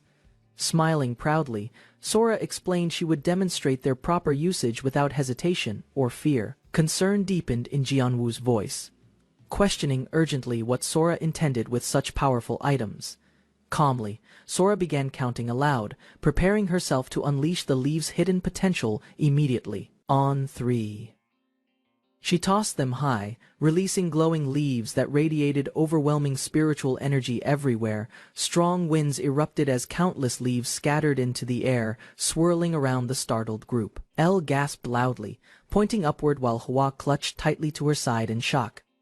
Leaves drifted higher, circling in a controlled pattern, gathering energy impossible for normal plants. Suddenly, dazzling light burst forth, enveloping the floating island above with radiant golden brilliance. Shielding his eyes, Jianwoo braced himself against the brightness, unsure what miracle unfolded. A sudden alarm appeared before Jianwoo's eyes, startling him with unexpected urgent notification. Before confirming details, his senses sharpened instinctively, realizing something extraordinary had just occurred nearby. Turning toward Hwa, confusion shifted to realization as unseen energy pulsed through the farmland. He felt dungeon creatures awakening, harmonious synchronization forming between farmland soil, crops, and surrounding life. Connection deepened, revealing the dungeon farmland had advanced to level 3, uniting itself with him completely. Jianwoo's eyes widened suddenly as overwhelming energy surged uncontrollably through his entire body. Struggling to withstand the force, he realized releasing everything simultaneously could become extremely dangerous. Hwa looked at him worriedly, her expression filled with both fear and determination to help. Reaching out gently, she extended her small hand, offering comfort and strength to him. Surprised by her touch, Jianwoo felt stability returning, calming the storm within instantly. Holding her hand tightly, Jianwoo finally steadied himself, sensing warmth and comfort spreading within. Hwa's cheerful voice rang out, calling his name with gratitude and relief after the storm. Smiling softly, He admitted her touch had helped restore balance when everything nearly collapsed. Looking upward, amazement filled his face as he realized the farmland's power exceeded imagination. Overwhelmed by discovery, he marveled at feeling every creature, crop, and heartbeat within dungeon farmland. Clenching his fist, Jianwu suddenly sensed undeniable control over the farmland's entire essence.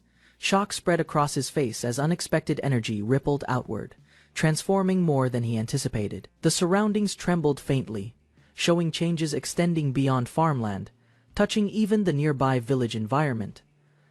A swirling portal manifested in midair, radiating mysterious power unlike anything he had witnessed. Standing calmly with Hua beside him, Jianwu realized a new chapter had just begun.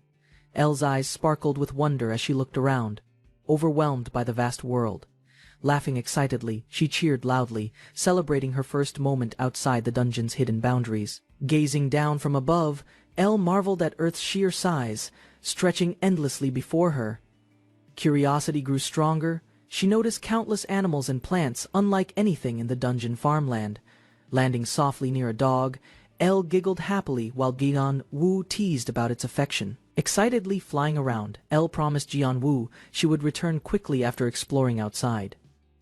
A flashback revealed earlier events, when Jianwu noticed something unusual about Elle's growth.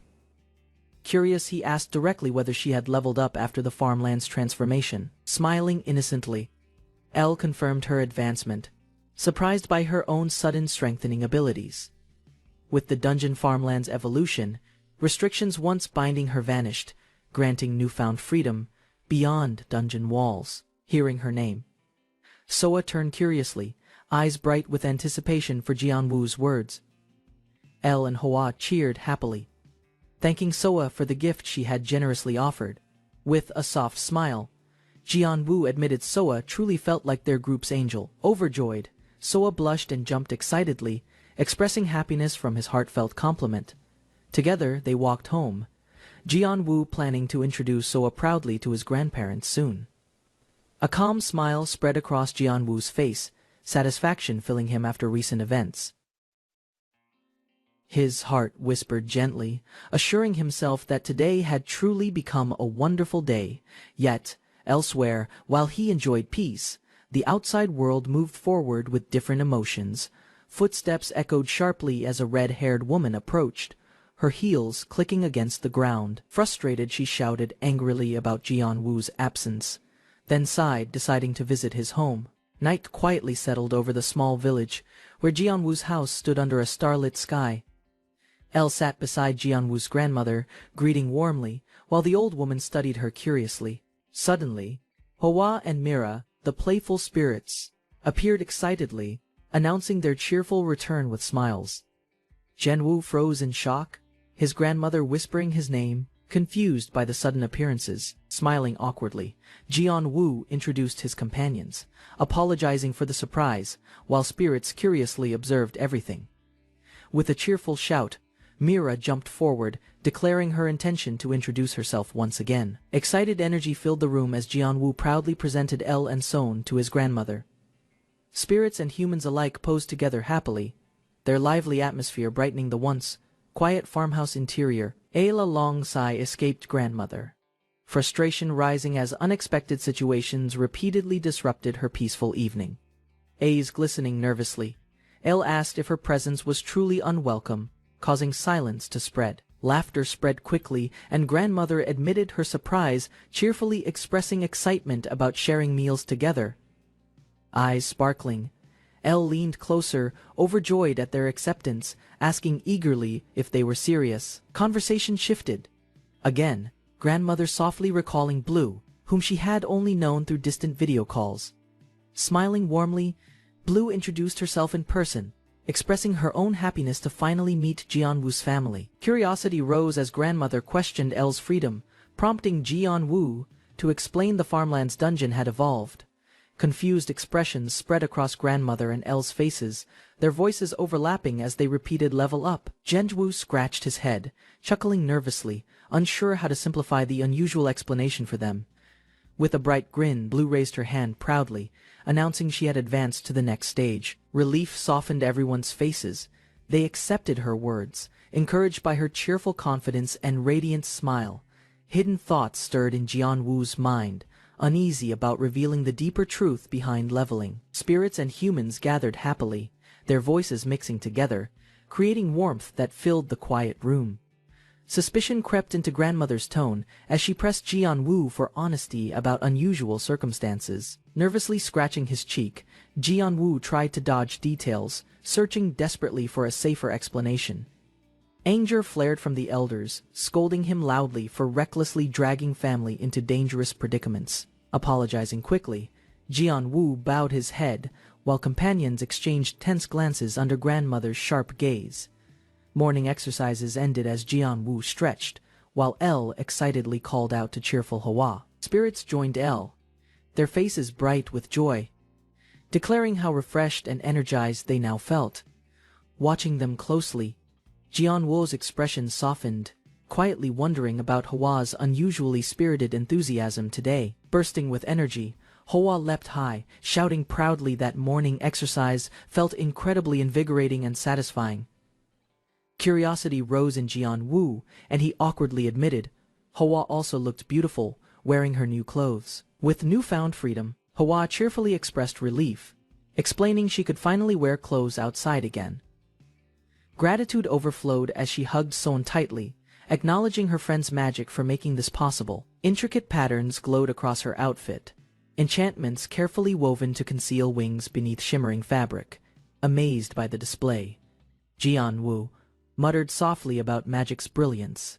Impressed with Son's ingenuity, excitement lifted Hua skyward, wings hidden yet functional, while Jianwu panicked someone nearby might notice.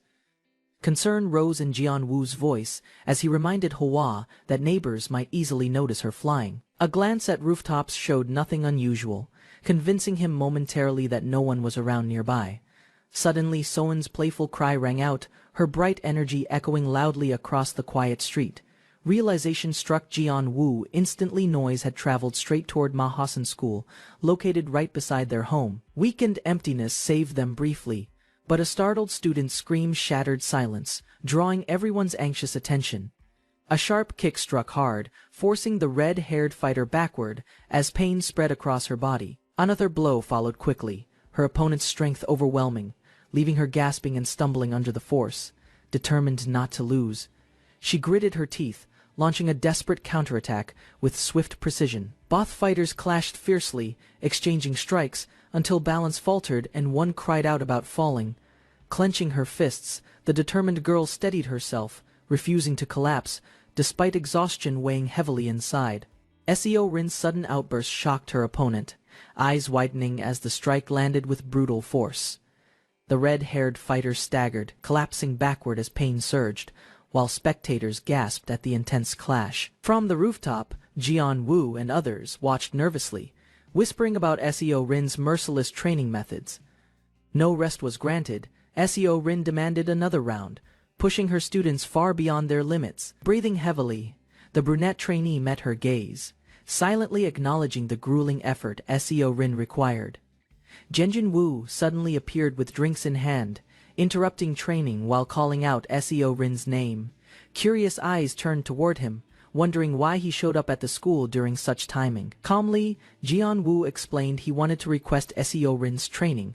Despite their surprised reactions, tension flared as one student criticized his bold entrance, challenging his right to interfere so casually. Realizing arguments were pointless, Jianwu sighed, admitting they couldn't compare to Seo Rin's remarkable strength. Seo Rin observed quietly, wishing her two trainees would cooperate instead of fighting separately without coordination. Thoughts shifted as she admitted the clash looked impressive, almost like a real match worth watching. Suddenly, the brunette's eyes widened, catching something unusual, her body stiffening as confusion clouded her thoughts. Hawa appeared dramatically, her movements flashy, reminding the trainee of exaggerated action scenes she'd once seen online. From nowhere, a fluffy spirit rolled forward, praising her coolness, leaving the girl stunned in silence.